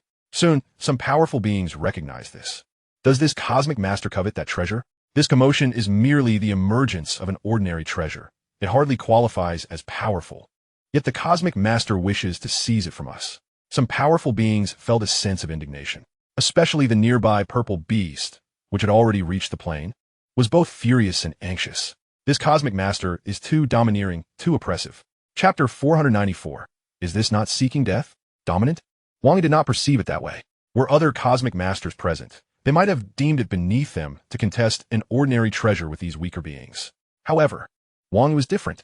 Each extraordinary treasure that emerged from the primal stars directly influenced his ability to participate in lotteries and obtain powerful treasures. For this reason, Wang Yi was willing to tear apart his facade and engage in conflict with cosmic masters, let alone bully those lesser beings beneath the cosmic overlords. In the face of immense benefits, matters of pride paled in comparison. It was merely a difference in perspective and priorities. Essentially, there was little distinction between a cosmic master and the universe's strongest beings. The vast primordial star has succumbed entirely to the oppressive aura of the cosmic sovereign, its presence surging like a tumultuous ocean. The cosmic dignitaries on this primordial star are gripped by trepidation, trembling in fear. Those esteemed beings approaching the plains have halted in their tracks. Bound by the sovereign's domain, they find themselves powerless to advance further. Many lament in silence, for a cosmic sovereign has personally intervened, wielding a domain of time and space. How can they hope to contend for the coveted treasure under such circumstances?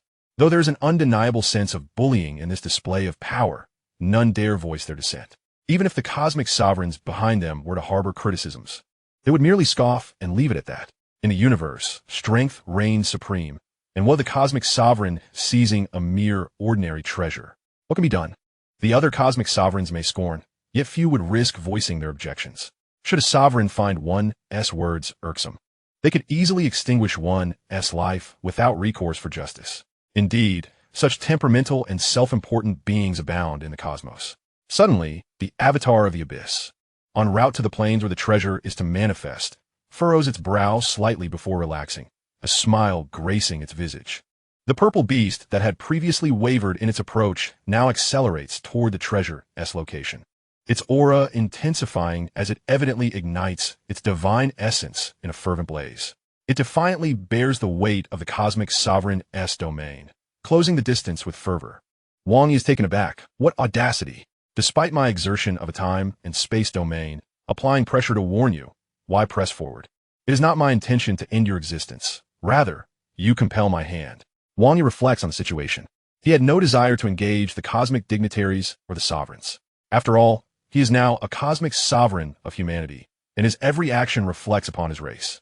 A cosmic sovereign cannot indiscriminately slay cosmic dignitaries, yet should they provoke the sovereign's authority, retribution is inevitable. To slay is both justifiable and reasonable. How fortuitous it is that the boldest among them would be the first to fall, thus validating my suspicions. Wang Yi gazes through the distant corridors of time and space at the reckless beast hurtling toward the treasure, a cold smile forming on his lips. The purple beast, racing like a bolt of lightning toward the heart of the plains, is consumed by thoughts of its own immense form, special secret arts, and the enhancement of its armored treasure, believing it can withstand the sovereign's temporal constraints. With the aid of its superior flight treasure, It is convinced that it can successfully seize the coveted item and swiftly escape through the nearest vortex, knowing that the sovereign, even if enraged, would likely refrain from pursuing it to preserve face. Under normal circumstances, even the most audacious of beasts would not dare to confront a cosmic sovereign directly. A vortex passage looms in the distant sky, emboldening the purple beast's risky endeavor. It surmises that the cosmic sovereign must be far removed, hence the exertion of a spatial domain, for otherwise it would be unnecessary. Should the sovereign be nearby, the beast would never dream of coveting the treasure, for the sovereign's mastery over time and space would render any cosmic overlord unable to act, swiftly approaching to eliminate its target. Yet, the present situation differs. The cosmic sovereign is distant, and the beast has reached the plains. As long as it seizes the treasure, it can flee through the nearby vortex passage to other primordial stars. Although the sovereign commands a domain of time and space, it cannot permeate the primordial star to reach others. The existence of the vortex passage is the primary reason the purple beast dares to gamble so recklessly. Without it, even with tenfold courage, it would not dare to strike. In proximity to the plains lies a vortex passage, an unforeseen boon that spurs the greedy beast into action, daring to seize a treasure beneath the watchful gaze of the cosmic sovereign. The mere thought is exhilarating, a rare opportunity even for such a cosmic overlord. The Abyss Avatar also discerns the purple beast's intentions, a glint of coldness flashing in its eyes. Oof. Boom. The spatial constraints surrounding the purple beast on the expansive plain surge violently, as if an invisible giant has seized it with a mighty grip, intent on shattering it completely. In the skies, the purple beast feels an overwhelming and terrifying force descend upon it, immediately igniting its divine essence in resistance. Yet the surrounding restraints continue to swell, amplifying their might. The beast's divine form, subjected to this pressure, begins to deteriorate, its essence waning further due to the strain of its own burning power. However, the purple beast's form is gargantuan, exceeding 1,000 kilometers, and it possesses certain unique means to endure. Remarkably, its speed remains relatively unaffected despite the intensifying spatial constraints, which surprises Wang Yi. Such audacity! It dares to confront me directly. A chilling voice reverberates around the purple beast. The purple beast growls, "Great cosmic sovereign. As a cosmic sovereign, this ordinary treasure holds little significance for you. Why contend with us lesser beings? What I desire is of no concern to you. A mere cosmic overlord dares to interfere with my decisions?" The cold voice echoes again, laced with derisive mockery. "Do you believe your vast form renders you immune to my will?" With a sweeping motion, an endless, nebulous radiance envelopes the primordial star, its overwhelming power palpable. The purple beast finds itself ensnared within this radiant expanse. Domain treasure. The purple beast gasps, sensing within the luminous haze a terrifying power that sends shivers down its spine. It recognizes that this is no ordinary domain-type treasure. "Perish!" the cold voice commands. "Inano, kuzmik suwaring, crash." The sea of light erupts, surging violently around the purple beast, coalescing into a colossal wave that engulfs it entirely, crashing down with relentless force. The primordial star quakes under the impact. Boom! In the aftermath of the tumultuous wave, the purple beast has vanished without a trace. Chapter 495, The Cosmic Sovereign of the Demon Race. A once mighty cosmic overlord, traversing the universe, has met a merciless demise in an instant. For a cosmic overlord to perish beneath my sea of starlight, treasure is indeed a fitting end. Wang Yi remains impassive. This sea of starlight is a pinnacle domain-type treasure that Wang Yi exchanged from the panel, valued at an astonishing 50,000 treasure points, comparable to half a supreme treasure. It stands as the finest of domain-type treasures, its power extraordinary. Treasures of such caliber, like the 1,000-treasure river under the command of the Chaos Lord, can effortlessly extinguish cosmic overlords through the mere exertion of their domain's might. Wang Yi's divine form is undoubtedly on par with that of the Chaos Lord, and commanding a peak domain-type treasure allows him to eliminate a cosmic overlord from a considerable distance without breaking a sweat. Moreover, this is not the true extent of the treasure's capabilities. Once Wang Yi ignites his divine essence and integrates the temporal domain with the treasure's domain, it's true, might will be unleashed. The cosmic dignitaries of the primordial star remain oblivious to the unfolding events, filled with unease amidst the enveloping, nebulous light. What transpired? Previously, it was the cosmic sovereign's temporal domain that descended. Now, An overwhelming, omnipresent purple sea of light has instilled dread in all cosmic dignitaries. They cannot help but speculate. Has someone angered this being, provoking its wrath? Regardless of the circumstances, they can only hope to remain unscathed by the fallout. After vanquishing the purple beast, Wang Yi received a notification. Kill one cosmic overlord. Reward 500 slaughter points. If you weren't seeking your own demise, I wouldn't have had an excuse to eliminate you, Wang Yi remarked, shaking his head. Following the previous assault, the purple creature's armor, weapons, world ring, and various items scattered across the terrain, all converging toward him. With a mere thought, Wang Yi, under the control of the Sea of Starlight, swiftly summoned the remnants left behind by the fallen purple beast. As he infused his divine energy into each item, they quickly recognized him as their master, revealing to him that the purple beast lacked the ability to create a doppelganger. Had it possessed such a skill, it could have gradually reformed its divine power upon death. Now, however, it would have to await resurrection by the strongest in the universe. Among the 4 treasures, although they were commendable in the realm of cosmic overlords, they were merely ordinary treasures. Wang Yi murmured to himself, "Yet this is of little consequence," and proceeded to summon the panel, directing his attention to the information he held dear. Current collected treasures, 810, lottery chances, 0. A glimmer of excitement flickered in Wang Yi's eyes. Previously, he had amassed 4 treasures, but after eliminating the purple beast and claiming its possessions, the count had risen to 8. This confirmed his speculation. Indeed, the means of collecting treasures extended beyond those birthed on the primordial star to include spoils acquired from defeating other formidable beings. Clenching his fists, Wang Yi's brow furrowed. Though exterminating these cosmic overlords was within his capability, he refrained from doing so, lest he incite widespread ire. The purple beast had been driven by greed to present itself to him, bestowing several treasures, yet he could not rely on such luck repeatedly. Rapidly, he contemplated his situation. He could not act under the guise of the human primordial lord. Instead, he would have to resort to the identity of the Hell Lord. However, that persona was currently under the scrutiny of all, and any appearance would invite an onslaught. He needed to think carefully and seek an opportune moment to act. With the primordial star only having been open for just over 2 months, there remained ample time, and Wang Yi felt no urgency. The role of the Hell Lord was a perilous gamble. While convenient, it was not necessary, and Wang Yi preferred to avoid such actions.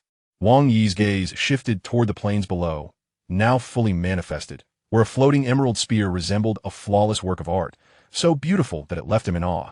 Natural vine-like patterns intertwined with it, emanating an aura of boundless vitality. He extended a strand of divine energy to permeate the emerald spear, imprinting his life mark upon it, thereby claiming it as his own, as information flooded into his consciousness. Spear of Bowl? Wang Yi shook his head, perplexed by the peculiar naming conventions of these treasures, some of which were quite bizarre and elusive. Upon examining it on the panel, it was merely valued at 11 treasure points, confirming its status as an ordinary treasure. The treasures of the primordial star were exceedingly rare. In 2 months, only a few had appeared, scattered randomly, making it impossible for him to seize any. After a moment of reflection, he smiled wryly. However, this was quite normal. The primordial star housed 10,081 entities and had been open for over 10 million years. Even if one treasure were to emerge each year, there would still be millions. The frequency of treasure emergence during this period was not low at all. Each time the primordial star was opened, the manifestation of its treasures was entirely random and devoid of pattern, a conclusion drawn from the endless epochs by various cosmic entities. Nevertheless, there would invariably be peak treasures revealed, albeit exceedingly rare, igniting fierce competition among the cosmic lords, leading to the demise of some with each opening. I have now collected 8 treasures. I need just 2 more to partake in a lottery. A flicker of anticipation arose within Wang Yi. He pondered what he might obtain this time. His eagerness for the lottery stemmed primarily from the possibility of encountering a supreme treasure. Relying solely on the primordial star for such a boon was fraught with improbability. Although the odds of winning the lottery were also quite low, they were still 100-fold better than mere sign-ins, with the minimum being a top-tier treasure. While Wang Yi now possessed an abundance of wealth, the human race was impoverished. Many cosmic lords still wielded top-tier treasures, unlike Wang Yi, who could casually gather treasures. Each time, they had to fight for their gains, as they were comrades of the same lineage. Even if Wang Yi disregarded his own interests, he had to consider those of his kin. At that moment, from a swirling vortex suspended in mid-air, an imposing figure abruptly surged forth. With a thunderous crash, An incomprehensibly formidable wave of energy enveloped the entire primordial star. As Wang Yi's Sea of Abyss avatar had already retracted its spatio-temporal domain after vanquishing the purple beast, the primordial star was now ungoverned, instantly falling under the dominion of this superlative entity. A titan-like presence, towering over 10,000 kilometers and entwined with lightning, materialized in the sky, exuding an overwhelming aura of pressure that shook the very foundations of existence. Primordial Lord, you, a mere cosmic lord, dare to slay our beast kin without cause. You must provide us with an explanation. All the cosmic sovereigns present on the primordial star were rendered speechless. Heavens, another cosmic lord has descended. Which cosmic lord of the beast kin is this? And for what he says, a cosmic overlord was just slain? The clash of two cosmic lords loomed, igniting a mix of shock, excitement, and trepidation among the other cosmic sovereigns, who feared they might be collateral damage. Wang Yi, undeterred, similarly unleashed his domain, striking against the spatio-temporal essence of the beast kin's existence in a fierce contest. Lord of Thunder Apes, Wang Yi's gaze pierced through the fabric of time and space. Spotting the imposing figure of the beast kin in the distance, his tone steady. Your kin were the ones who assaulted me first. I merely retaliated. What is wrong with that? Do not think that I would hesitate to do the same to you if you dared to provoke me. A roar erupted from the beast kin cosmic lord, who was infuriated. Chapter 496, Battle of the Cosmic Lords. The Lord of Thunder Apes recognized Wang Yi immediately upon his arrival, as he had not concealed the existence of this avatar, presenting himself in human form. Moreover, the various avatars were manifestations of the same soul. If the divine body's aura was not disguised, it could be easily discerned as belonging to one individual. Wang Yi's words ignited the already volatile temper of the Lord of Thunder Apes, as the fallen one had been a junior of his clan. He had intended to arrive in time to lend assistance, but alas, he was too late. With the death of a cherished junior, the proud Lord of Thunder Apes, who had been containing his wrath to discuss matters with the primordial lord, was now incensed beyond measure by the latter's audacious demeanor. How dare you? A clan member has been slain, and here you stand before me, brazen and unrepentant. The Lord of Thunder Apes seethed, his anger surging like a volcano on the verge of eruption. Primordial Lord, you, a mere newly ascended cosmic lord, dare to speak so arrogantly. It seems you are utterly oblivious to your own insignificance. The air crackled with interwoven lightning, rumbling thunder resonating as the Lord of Thunder Apes, shrouded in a tempest of lightning, loomed like an ancient demonic mountain, his voice chilling to the bone. I have already slain him. If you are unsatisfied, we can settle this in battle. However, if you are fearful, simply disregard my words. The taunting voice of the primordial lord echoed across the heavens, sending shivers down the spines of those cosmic sovereigns who heard it. Ha ha ha! A thunderous, soul-stirring laughter reverberated across the primordial star. The Lord of Thunder Apes was evidently incensed beyond reason, laughing in anger. Primordial Lord, it seems you believe that your recent breakthrough grants you the audacity to disregard all others. Today, I shall make you aware that even among cosmic lords, there exists a hierarchy. The laughter of the primordial lord rang out. I indeed wish to witness this. I hope you do not disappoint me, Lord of Thunder Apes. It seemed that the Lord of Thunder Apes sensed something amiss amidst the endless lightning, letting out a furious snort.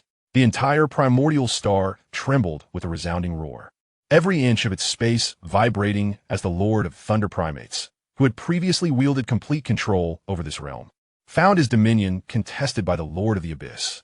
It was evident that these two cosmic sovereigns were locked in a fierce struggle for supremacy over the time-space continuum of the primordial star. In the realm of pure time and space, the cosmic lords stood on nearly equal footing, neither able to gain the upper hand over the other. Lord of the Abyss, if you wish for battle, I shall oblige. The Lord of Thunder Primates could no longer contain his fury.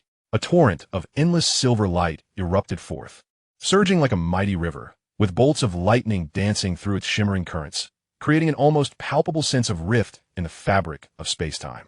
The formidable beings of the primordial star shivered in unison, raising their gazes to witness countless azure and violet serpents of lightning frolicking in the sky. This was the Lord of Thunder Primate's domain treasure, the river of thunder serpents. Many cosmic sovereigns possessed their own domain treasures, so it was unthinkable that the Lord of Thunder Primates would lack one. His domain treasure, the river of thunder serpents, was a high-tier domain artifact. An overwhelming pressure permeated the air as boundless silver waters and roaming lightning serpents filled the surrounding space, completely enveloping Wang Yi. The immense pressure surged in waves, For an ordinary cosmic sovereign, it would necessitate the burning of their divine body for resistance. However, for Wang Yi, it merely stirred a slight discomfort, for he was clad in the pinnacle of supreme artifacts and was himself a cosmic sovereign. With the river of thunder serpents now in play, the Lord of Thunder primates decisively overpowered Wang Yi in the realm of time and space, relentlessly colliding and compressing the space that belonged to him. A deep, thunderous snort erupted from the Lord of Thunder primates as he extended a colossal hand, towering over 10,000 kilometers. With long silver fur and two immense purple eyes shimmering like radiant lakes. In his grasp appeared a black iron rod, several tens of thousands of kilometers long, heavy and exuding an aura as formidable as mountainous terrains. In the next moment, the Lord of Thunder primates transformed into a streak of lightning, accompanied by an endless sea of thunder, charging towards Wang Yi with monumental force. Lord of the Abyss, a cold voice interjected. Do you think you are the sole possessor of a domain treasure? With a mighty rumble, an infinite cascade of starlight erupted, instantly diffusing in all directions to collide with the tumultuous silver river. Though it appeared to be merely water and starlight, both were manifestations of a unique form of energy, with each domain enveloping a radius of 100 million kilometers. Suddenly, the figure clad in dark crimson armor expanded dramatically, growing to a height of several thousand kilometers, transforming into a colossal giant akin to the Lord of Thunder primates. This was the new abyssal avatar, possessing a genetic tier of 1,000 times and a divine body towering over 9,000 kilometers. In terms of strength, it paled in comparison to other bodies but was still comparable to a cosmic sovereign, especially with its collection of supreme artifacts. Every artifact adorning its form was of the highest tier, with the majority being pinnacle artifacts. The Lord of Thunder primates, upon witnessing the spectacle, was taken aback. According to reports, the Lord of the Abyss had multiple avatars, the exact number unknown, but likely not exceeding 3, scattered across other primordial stars. To encounter one so formidable was unexpected. Having achieved the status of a cosmic sovereign for eons, the Lord of Thunder primates was an ancient figure, his genetic tier reaching approximately 2,000 times after countless years of cultivation. He had amassed a formidable collection of supreme artifacts, including one avatar that he seldom deployed.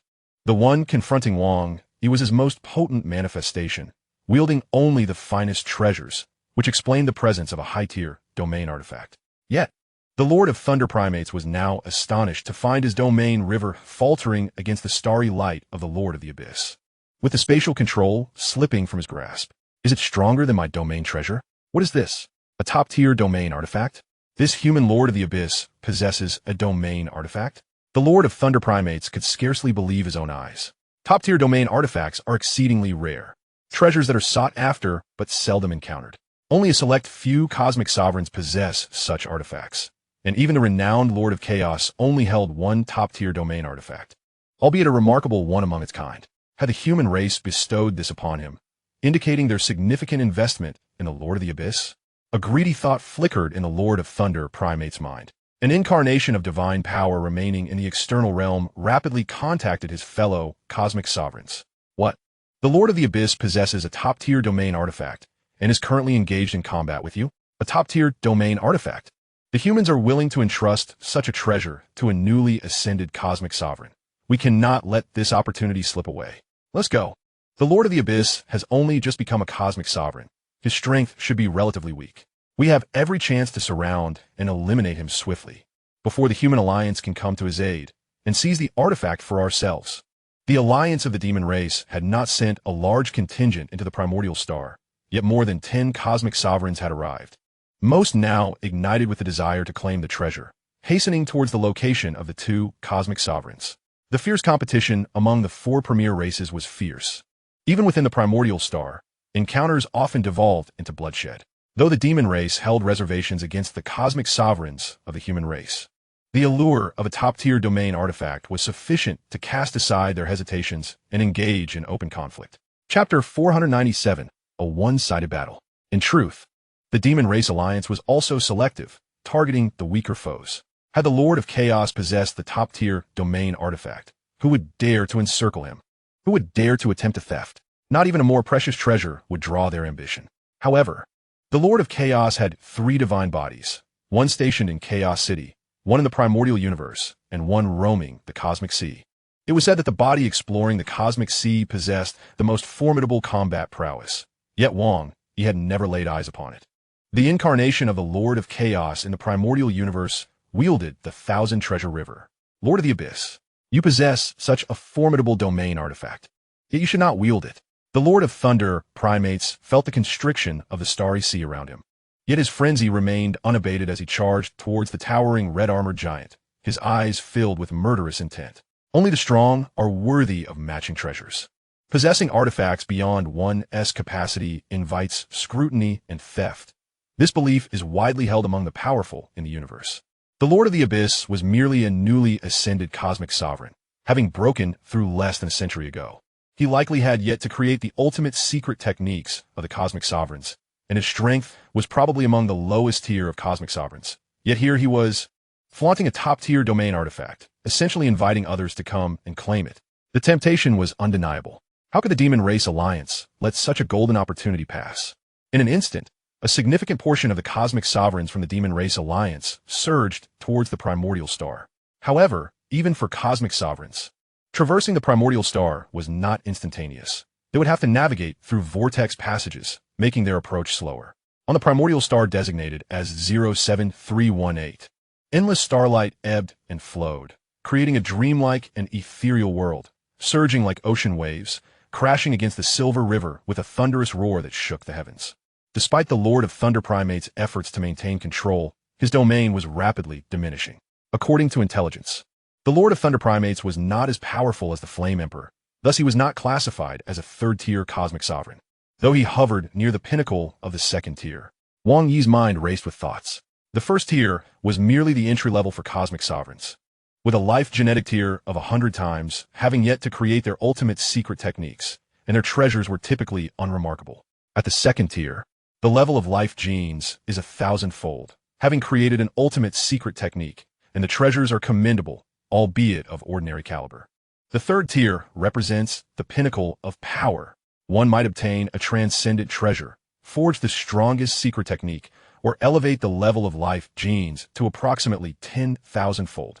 Satisfying any one of these conditions, with the other two levels being relatively close, would suffice to be deemed at the peak. Currently, my physical form is a new manifestation from the abyssal sea, with a genetic level of merely 1,000-fold. However, the Lord of Thunder Apes, according to intelligence reports, possesses a level of around 2,000-fold, only twice that of my own. While I cannot utilize the strongest secret techniques here over the years, I have devised two ultimate skills that can rival the arcane arts of other cosmic sovereigns. More importantly, my treasures, my weapons, armor, domains, and palatial constructs are all pinnacle artifacts. A glimmer flickered in Wang Yi's eyes, radiating an aura of chilling intensity. Without considering the treasures, I am not far behind the Lord of Thunder Apes, perhaps even slightly inferior. However, with the treasures in play, I am entirely comparable to a third-tier cosmic sovereign. Even against peak sovereigns like the Flame Emperor, I harbor no fear. In a flash, two long, sharp crimson battle blades, each spanning thousands of kilometers, materialized in Wang Yi's hands and surged forward. You are the first cosmic sovereign to confront me directly. Let us refine my swordsmanship through this clash and validate my accomplishments over the years. Wang Yi's gaze locked onto the aggressively approaching Lord of Thunder Apes, his eyes igniting with a fierce light. Yet, bolstered by the sea of starlight, Wang Yi's speed surpassed that of the Lord of Thunder Apes, transforming him into a mere blur. The Lord of Thunder Apes, upon witnessing Wang Yi's charge, felt a surge of excitement. Excellent.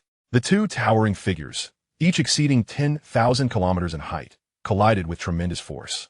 Destruction in all directions. The battle blades, exchanged for pinnacle artifacts, were infused with boundless divine power, creating a haze of colossal blade shadows that exuded a chilling aura. With the might of the sea of starlight, they subtly influenced the fabric of space-time, shattering the stellar river. The Lord of Thunder Apes, crackling with electricity, swung his massive staff, generating waves of shadowy strikes. Both their assaults were manifestations of ultimate arcane techniques, imbued with profound laws and exquisite intricacies, each possessing immense power.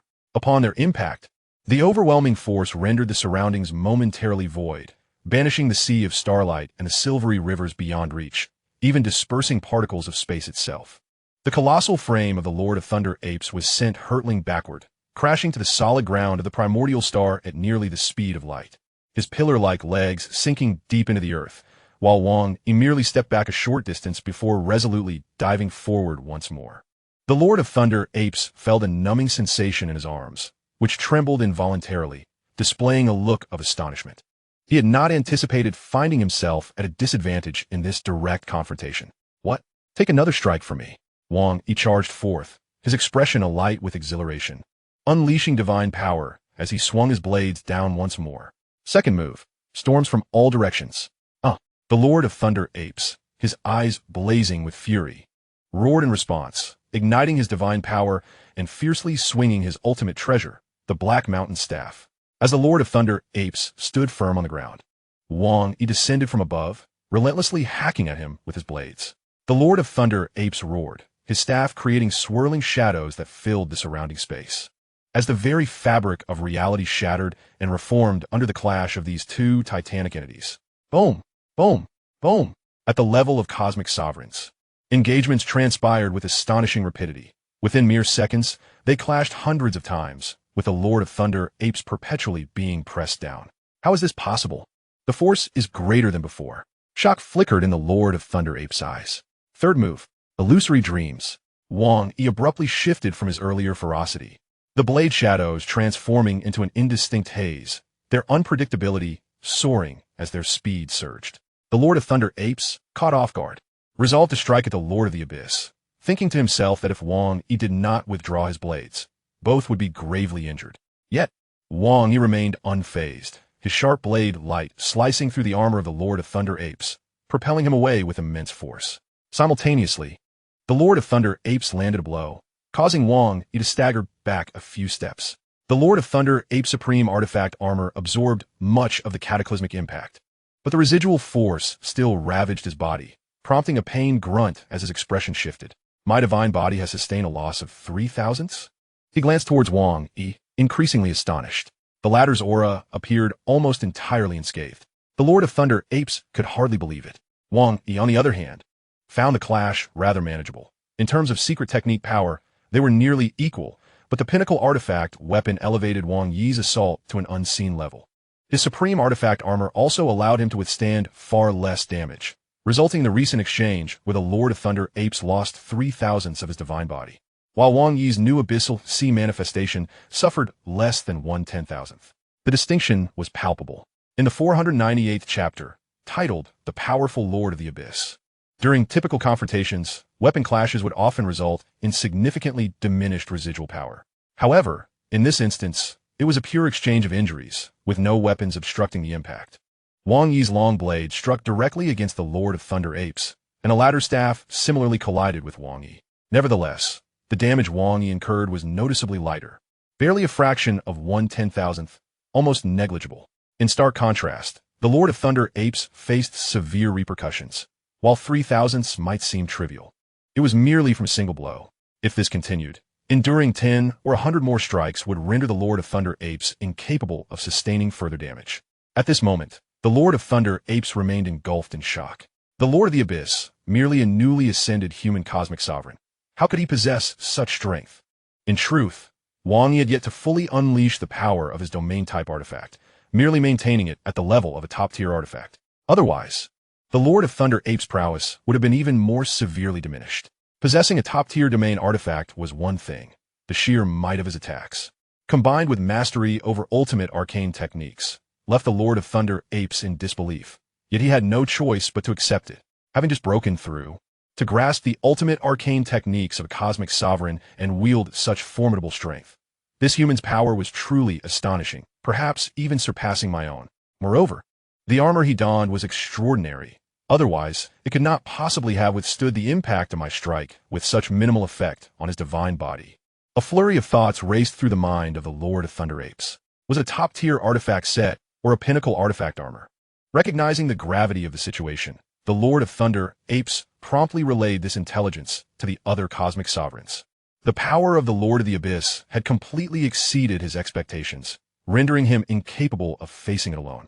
In such circumstances, the decision to continue pursuing the Lord of the Abyss was beyond his jurisdiction. Meanwhile, The alliance of the demon race was equally stunned upon receiving the Lord of Thunder Ape's message. What? The Lord of Thunder Apes is not a match for the Lord of the Abyss, being suppressed in direct combat, entirely at a disadvantage? What jest is this? The Lord of Thunder Apes is not weak among cosmic sovereigns. Only those of the third tier, like the Flame Emperor, could possibly overpower him. Could it be that the Lord of the Abyss can rival those powerful beings upon breaking through?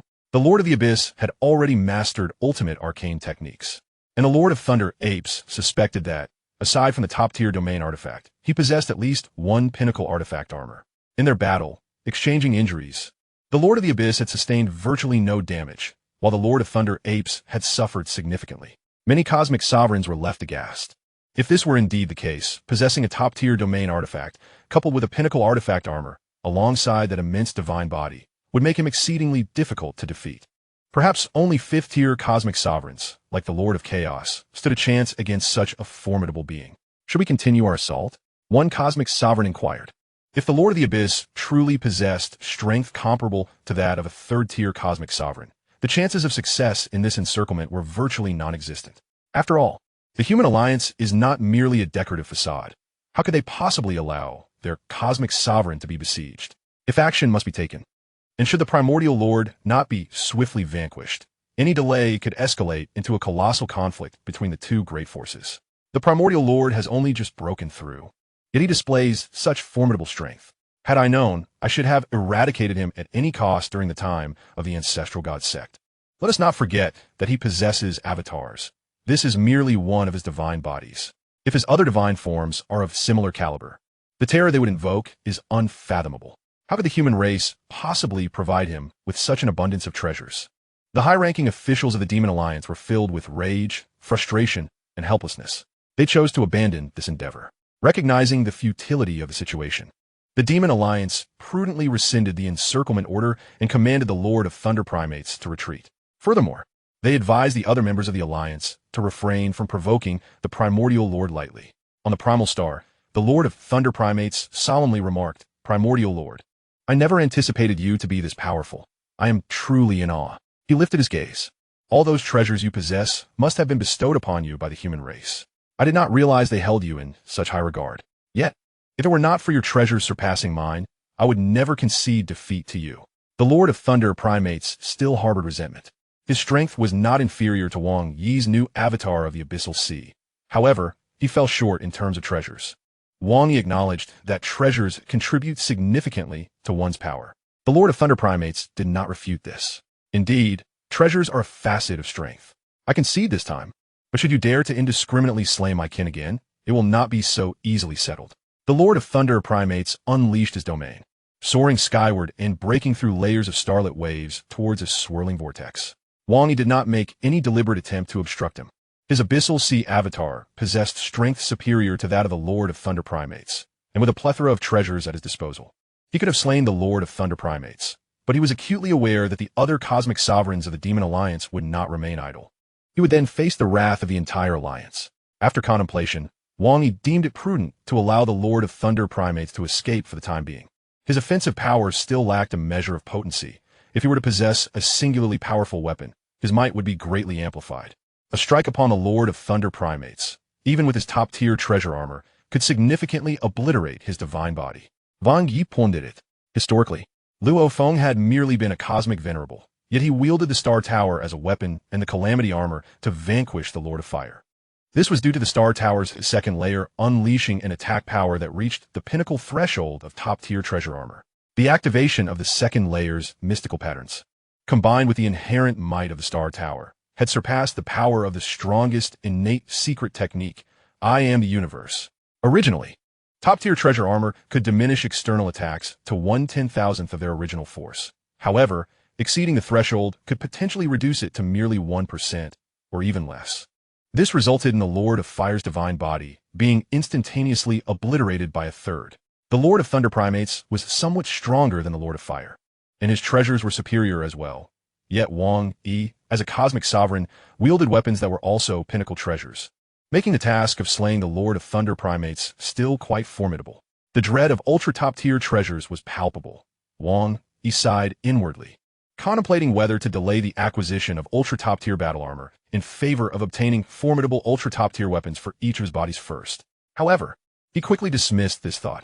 What use is sheer offensive power without adequate defense and other attributes? Just as he lacked pinnacle treasure armor for protection, the damage he sustained during their previous exchange might not have been significantly less than that of the Lord of Thunder Primates. Without domain-type treasures to suppress his opponent, he could not prevent their escape. Lacking soul-type treasures, he could easily be disrupted by cosmic sovereigns adept in soul secret techniques and illusions, particularly in the chaos of a battle. A comprehensive approach to development was essential. The encounter between the human primordial lord and the demon alliance's Lord of Thunder Primates erupted into a fierce battle on the Primal Star.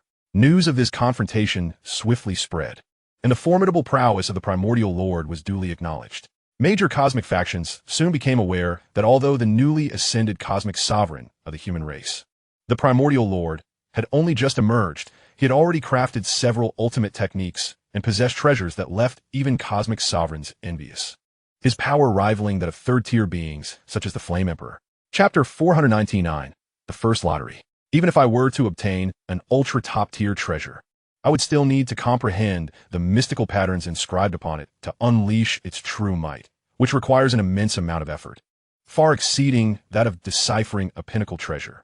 Wang Yi Musit. Even with these two treasure battle blades, Wang Yi's dedicated study has yet to yield sufficient time. He has only managed to activate the first layer of mystical patterns, and this is still with the comprehension speed befitting a cosmic sovereign.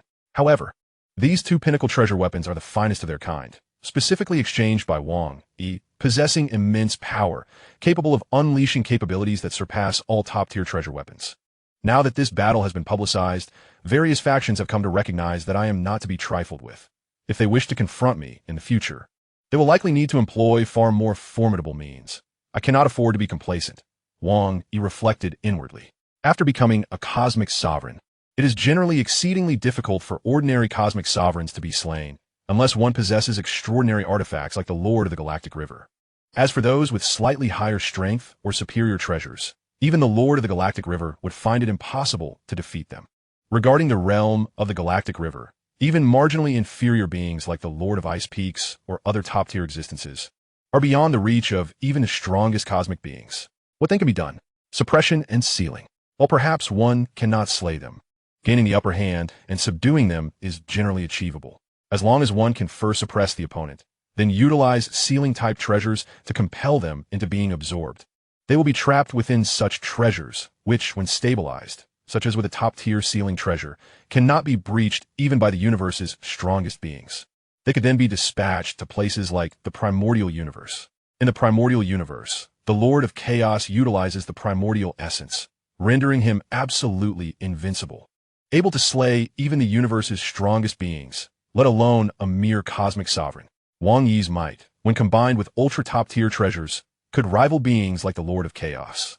However, to claim invincibility is still far from reality. Should the ultra-top-tier treasures be discovered, it is certain that cosmic sovereigns would set their sights upon him.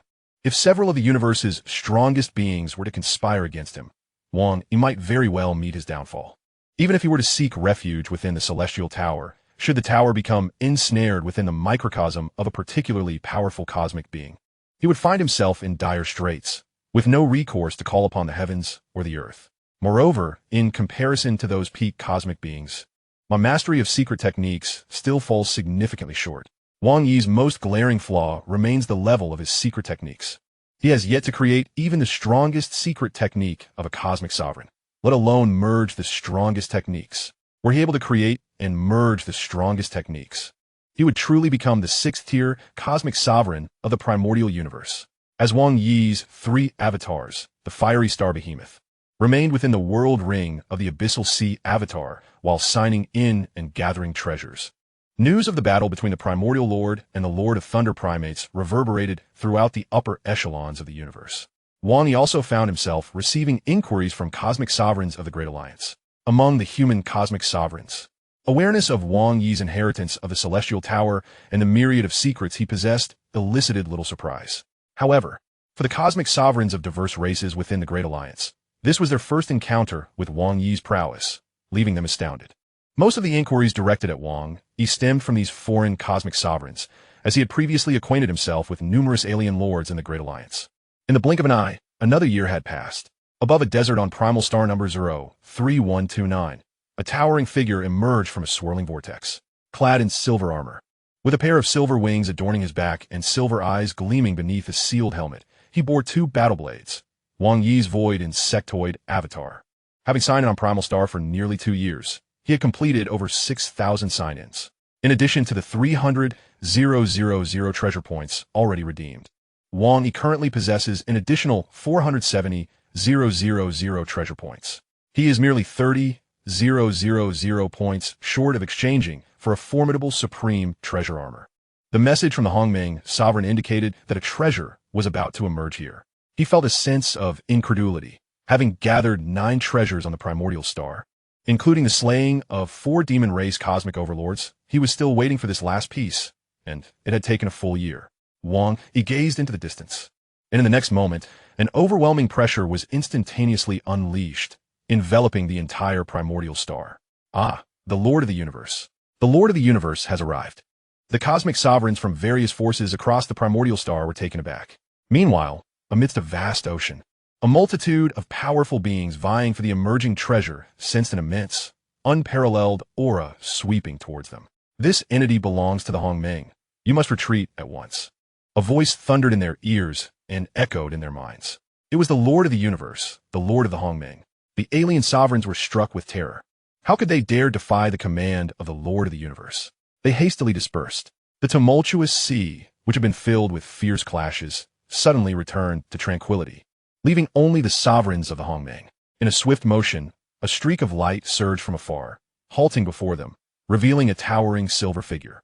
Those silver eyes gazed down upon them with an air of superiority. The master of the mysterious source. The sovereigns of the Hongmeng slightly bowed their heads in respectful salutation. Wang Yi nodded slightly. Your contributions this time have been recorded. You may take your leave. Yes, the sovereigns of the Hongmeng departed, their faces lit with excitement. For even in the quest for treasures, the outcome was uncertain. Even if they succeeded, the distribution often necessitated submission to their clans, with contributions allocated based on individual merit. Previously, the Lord of the Universe seldom intervened in the disputes among lower-tier sovereigns. They were left to their own devices, and any demise was solely attributed to their misfortune, relying on their clans for resurrection. However, this time, Wang Yi had proactively issued a task whereby completion would yield more substantial contributions. And in the event of an untimely demise during the task, he would be responsible for their resurrection. This prospect ignited enthusiasm among many sovereigns. Wang Yi looked at the treasure levitating above the ocean, resembling an iceberg, a flicker of excitement passing through his eyes. Extending his hand, a sliver of divine power descended upon the treasure, swiftly recognizing its master and acquiring its information. Without even bothering to authenticate it, he directly transferred it to the panel. New information materialized on the panel. Current treasures collected, 1,010, lottery chances, 0. Would you like to exchange for lottery chances? Wang Yi selected yes. The panel's information transformed. 10 treasures displayed on the panel vanished. Current treasures collected, 010, lottery chances, 1. Would you like to proceed with the lottery? Wang Yi took a deep breath and chose yes. A white roulette appeared within his line of sight, divided into 3 sections. The largest portion was green. A smaller section was blue, and a nearly imperceptible sliver was purple. These represented a 79 probability for top-tier treasures, a 20 probability for peak treasures, and a mere 1 probability for supreme treasures. Whoosh! The needle spun. It was not under Wang Yi's control, and after approximately 10 seconds, it gradually came to a halt, landing on the green section. Ding! Congratulations, you have obtained 1 green equipment. Curse you. Chapter 500. Exchange for Supreme Treasure Armor. 3 years after the initiation of the primordial star. On primordial star number 01332, a figure leaned against a large tree. He possessed an ordinary human physique, clad in a complexly designed battle armor, which was black and red, subtly adorned with mysterious runes that enveloped the entire suit, exuding an aura that could instill trepidation across the cosmos. In his hand, he grasped a 3-meter-long, broad-bladed war knife, which was planted into the ground. The blade's surface intricately inscribed with complex runes. The peculiar runes caused a pulsating, disquieting aura to emanate from the blade, and the very space around the edge of the blade seemed to tremble, as if it were on the brink of collapse. its formidable presence capable of tearing apart even immortal divine beings. Having spent 3 years on the primordial star, he had finally completed the sign-in for all 9,081 stars, and even completed a lottery on one of the primordial stars. Wang Yi's mouth twitched at the recollection of his last unsatisfactory lottery experience. The treasures collected through sign-ins were all converted into treasure points, amounting to a total of 12 million treasure points, of which 300,000 had already been used to redeem various peak treasures, leaving him with 820,000. To exchange for the most ordinary supreme treasure armor, he would need at least 500,000 treasure points. A regular supreme treasure weapon required merely 100,000 treasure points, while the exchange for an ordinary supreme treasure divine armor demanded a minimum of 500,000 treasure points. The exchange prices were determined by the panel, significantly differing from the prices in the human clan's treasury. Wang Yi could understand, for in the primordial universe, 10 peak treasures could be comparable to 1 supreme treasure. However, in higher realms, such as ancient civilizations or the realm of advancement, divine-grade armors and weapons were still exceedingly rare. Meanwhile, lesser-grade armors and weapons were commonplace, possessed by the majority of law lords and cosmic overlords. In the realm of advancement, even hundreds or thousands of peak treasures would not suffice to exchange for a single supreme treasure. Upon reflection, the exchange prices seemed relatively acceptable. Wang Yi summoned the panel, opened the exchange function, and selected the list for divine-grade armor. He began searching for his desired armor. The Red Gui armor, 500,000 treasure points. Nullifies all attacks below the 5th tier in its normal form. It possesses 6 layers of runes, each activation significantly enhancing its defensive capabilities. Beyond the 6th tier, material attacks could be weakened to 100,000th of their original force, and its damage threshold is otherwise average, excelling primarily in survival and evasion. The Backlight armor, 500,000 treasure points. Also nullifies all attacks below the 5th tier in its normal form and possesses 6 layers of runes. The Sin God robe, 680,000 treasure points. The Nilo Ice armor, 1,000 treasure points. Nullifies all attacks below the 6th tier in its normal form and possesses 7 layers of runes. The Sunset armor, 200,000 treasure points. Nullifies all attacks below the 7th tier in its normal form and possesses 7 layers of runes. The Lingxi Holy Garment, 6,000 treasure points. Nullifies all attacks below the 8th tier in its normal form and possesses 7 layers of runes. The Machino Battle Armor, 90,000 treasure points. Nullifies all attacks below the 9th tier in its normal form and possesses 7 layers of runes. Wang Yi was left in a daze, utterly astonished. 6th tier nullification, 7th tier nullification, 8th tier nullification. What a predicament for Wang Yi, whose current strongest attack only reached the 4th tier and could not be considered a supreme treasure. However, the higher the quality of the armor, the more astonishing the price. Some even exceeded 100 million in value, with attributes that were utterly outrageous, causing Wang Yi's heart to tremble. Of course, the conditions for activating higher-grade armors were increasingly demanding. For instance, even the most powerful cosmic overlords could typically only activate the 3rd layer of runes due to various prerequisites they could not fulfill, such as foundational aspects or divine bodies. Some runes require divine beings to burn their divine bodies to trigger. How could they possibly achieve that? Moreover, even the limit of standard divine-grade armors necessitated attacks, at least at the level of void divine beings, to reach that tier. In the Cosmic Sea, there was no need for armors of such strength. As for nullifying attacks below the 7th or 8th tier, what divine being possesses an attack lower than the 8th tier? Yet, among cosmic overlords, this was nothing short of miraculous. Just donning one would render one immune to attacks below the 5th tier, as many of their assaults would feel akin to mere tickles. Only beings of the Chaos Lord level could manage to make a dent. I want exchange. I want exchange. Wang Yi roared within his heart. However, he ultimately regained his composure. The treasure points were insufficient, and he still planned to redeem other supreme treasure weapons. The formidable and unparalleled armor may allow me to dominate among the lords of the cosmos, but in the presence of the mightiest beings in the universe, it scarcely suffices. While they may not be able to vanquish me outright, alternative means exist to contend with me. Wang Yi remained composed. How could one like him be careless? Moreover, in the absence of the universe's strongest adversaries, an ordinary supreme treasure armor would be sufficient. Ultimately, Wang Yi opted for the Wuho armor. Exchange for Wuho armor. Wuho armor is valued at 500,000 treasure points. Would you like to proceed with the exchange? Yes. A crisp notification chimed, and Wang Yi noticed that his treasure points had diminished by more than half, causing his eyelids to twitch involuntarily. However, his inventory now boasted an additional piece of armor. This armor, with a surface as smooth as black porcelain and devoid of any signs of wear, exuded a sense of flawless perfection. Yet its aura was as vast and profound as a black hole, evoking a sense of inexplicable suffocation even in the presence of the cosmic lords. This was the supreme treasure armor, the true god armor. A surge of emotion washed over Wang Yi with this acquisition. The lords of the cosmos posed no threat to him, as only the mightiest beings in the universe could challenge him.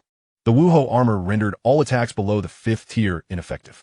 However, formidable cosmic lords like the Chaos City Lord, when pushed to their limits, could unleash power reaching or nearing the 6th tier, capable of inflicting damage upon him, albeit significantly weakened. Such is the might of the supreme treasure armor. Yet, to unleash the armor's full potential, he must swiftly comprehend its secret inscriptions. Feeling in high spirits, Wang Yi recognized the armor as his own and began the gradual process of assimilation. Supreme treasures typically have conditions for recognizing a master, but the convenience of his exchange allowed for a smoother integration.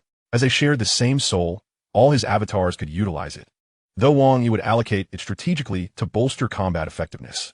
Now, in the primordial universe, he felt no fear. The maximum permissible force that could erupt in the primordial universe was the pinnacle of the 6th tier. Clad in the supreme treasure armor and wielding treasure of domain class, he could certainly confront the suppressed mightiest beings in the universe. However, due to the disparity in levels of secret methods, it was likely that he would be the one on the receiving end of the blows. All that remains is to acquire a soul-type supreme treasure to achieve completeness. In Chapter 501, The Temple, after exchanging for the treasure armor, Wang Yi had 32,000 treasure points remaining. He subsequently exchanged for 3 of the most ordinary supreme treasure weapons, battle blades, one for each of his bodies. Now, Wang Yi possessed 4 supreme treasure weapons, including the previously exchanged floating pagoda / one domain-type treasure, and the Wuho armor, along with the celestial tower that amounted to 7 treasures. Wang Yi summoned the 3 avatars scattered across other primordial stars to claim their treasures, including the flame star behemoth that had been accompanying the new Yuhai avatar. In his plans, he aimed to cultivate it into the strongest combat force. Now, his task was to gather treasures and gradually participate in lotteries on other primordial stars. The lottery had 2 fundamental conditions. One could draw once for every 10 treasures exchanged, and it must occur on a primordial star that had not been previously signed in. If he had already signed in, it was naturally disallowed. Collecting treasures from primordial stars was a slow endeavor. Had he not eliminated a demonic race's cosmic overlord last time, he might not have gathered 10 treasures for an extended period. Wang Yi felt a tinge of dissatisfaction. The reason for his discontent was simple. Since the last lottery concluded a year ago, he had not obtained a single treasure. While this was quite normal, after all, the emergence of treasures in primordial stars was entirely unpredictable, with rare occurrences often leading to fierce competition, even among cosmic lords. Wanton slaughter was not advisable. He considered waiting a while longer. The primordial star's activation period was still brief, and resources were scarce. After several hundred or even 1,000 years, as the powerful gathered more, he would look for an opportunity.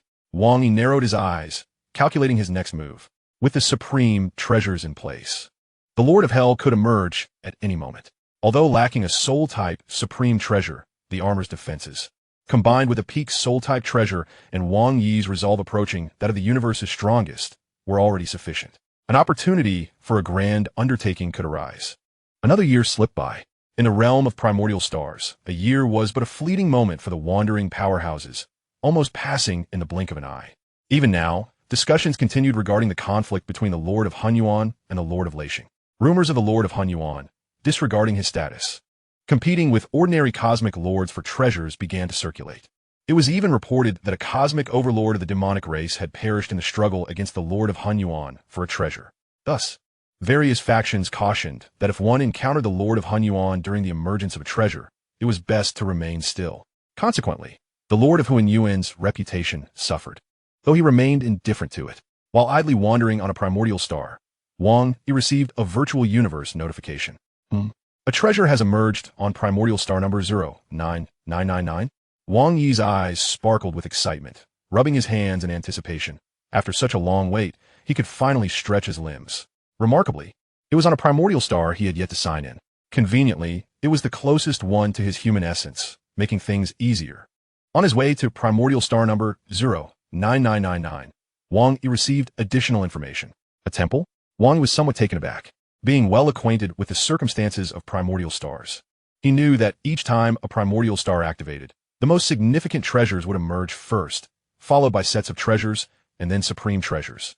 For instance, when a significant treasure materialized, it typically did so quietly, appearing suddenly, easily overlooked if no one was nearby.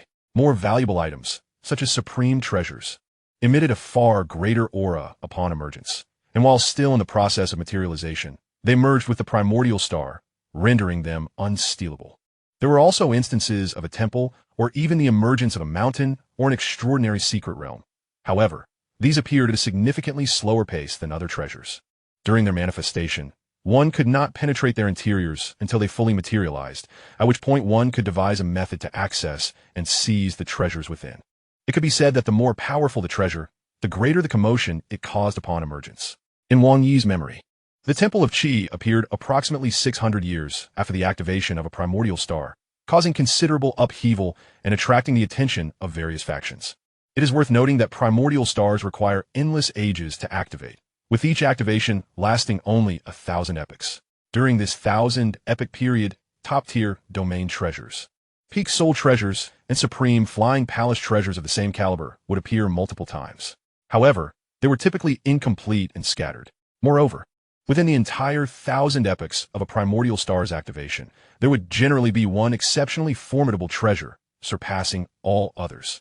This would usually be a peak domain treasure, a pinnacle flying palace treasure, or a premier soul treasure, often possessing multiple capabilities. Supreme treasures are rare and coveted, and such peak treasures would drive entire factions into a frenzy. The Temple of Qi would not emerge for several hundred more years. Given that a temple was materializing this time, it had to be a high-tier treasure, right? Wang Yi felt no exhilaration. Instead, he furrowed his brow slightly. This situation posed a bit of a dilemma, as the emergence of such a temple would likely attract those superlative entities. Ordinary treasures typically did not pique the interest of cosmic lords, but high-tier treasures were a different matter altogether. Some precious high-tier treasures rivaled the value of top-tier treasures, warranting significant efforts from cosmic lords. He decided to investigate further. In the virtual universe, at the highest authority center of the Hongmeng City, the Hongmeng Hall, many cosmic lords connected their consciousnesses, immediately learning of the temple's emergence. Breaking news. On the original star designated as number 09999, a magnificent temple has emerged from the earth, gradually revealing itself. Judging by the commotion surrounding its emergence, it is likely that it houses a superior treasure, possibly even a supreme one, making an opportunity that should not be missed. Who among you wishes to venture there? Regrettably, I am preoccupied and unable to attend. The distance from my current location to the number 09999 original star is considerable, and I am uncertain if I would arrive in time. A gathering of cosmic sovereigns present began to voice their thoughts. Seated upon the throne in the grand hall, a man clad in red robes with flowing black hair proclaimed, "As the true embodiment of humanity, I am in proximity to that place. I shall go." Indeed, with the formidable strength of Hun Yuan and the abundance of treasures, the prospects of success there seem promising. Over the past year, Hun Yuan has been notably diligent in his pursuits. If he decides to embark on this journey, we shall be at ease. The Lord of Chaos remarked, "Let us hasten our pace, for the temple's opening is likely to be time-sensitive. We must arrive before its emergence concludes. Otherwise, we may find ourselves unable to enter. There are precedents to heed, to mitigate any unforeseen circumstances. I shall arrange for 2 cosmic sovereigns to be stationed nearby to assist you when the time comes. Meanwhile, on one of the 10,081 ancient original stars, a resplendent temple is slowly ascending upon an expansive plain, accompanied by a powerful aura that sweeps across the surroundings, stirring a myriad of formidable beings on the original star. This news swiftly reaches the upper echelons of other factions, prompting them to convene and promptly dispatch their own strong individuals to the vicinity.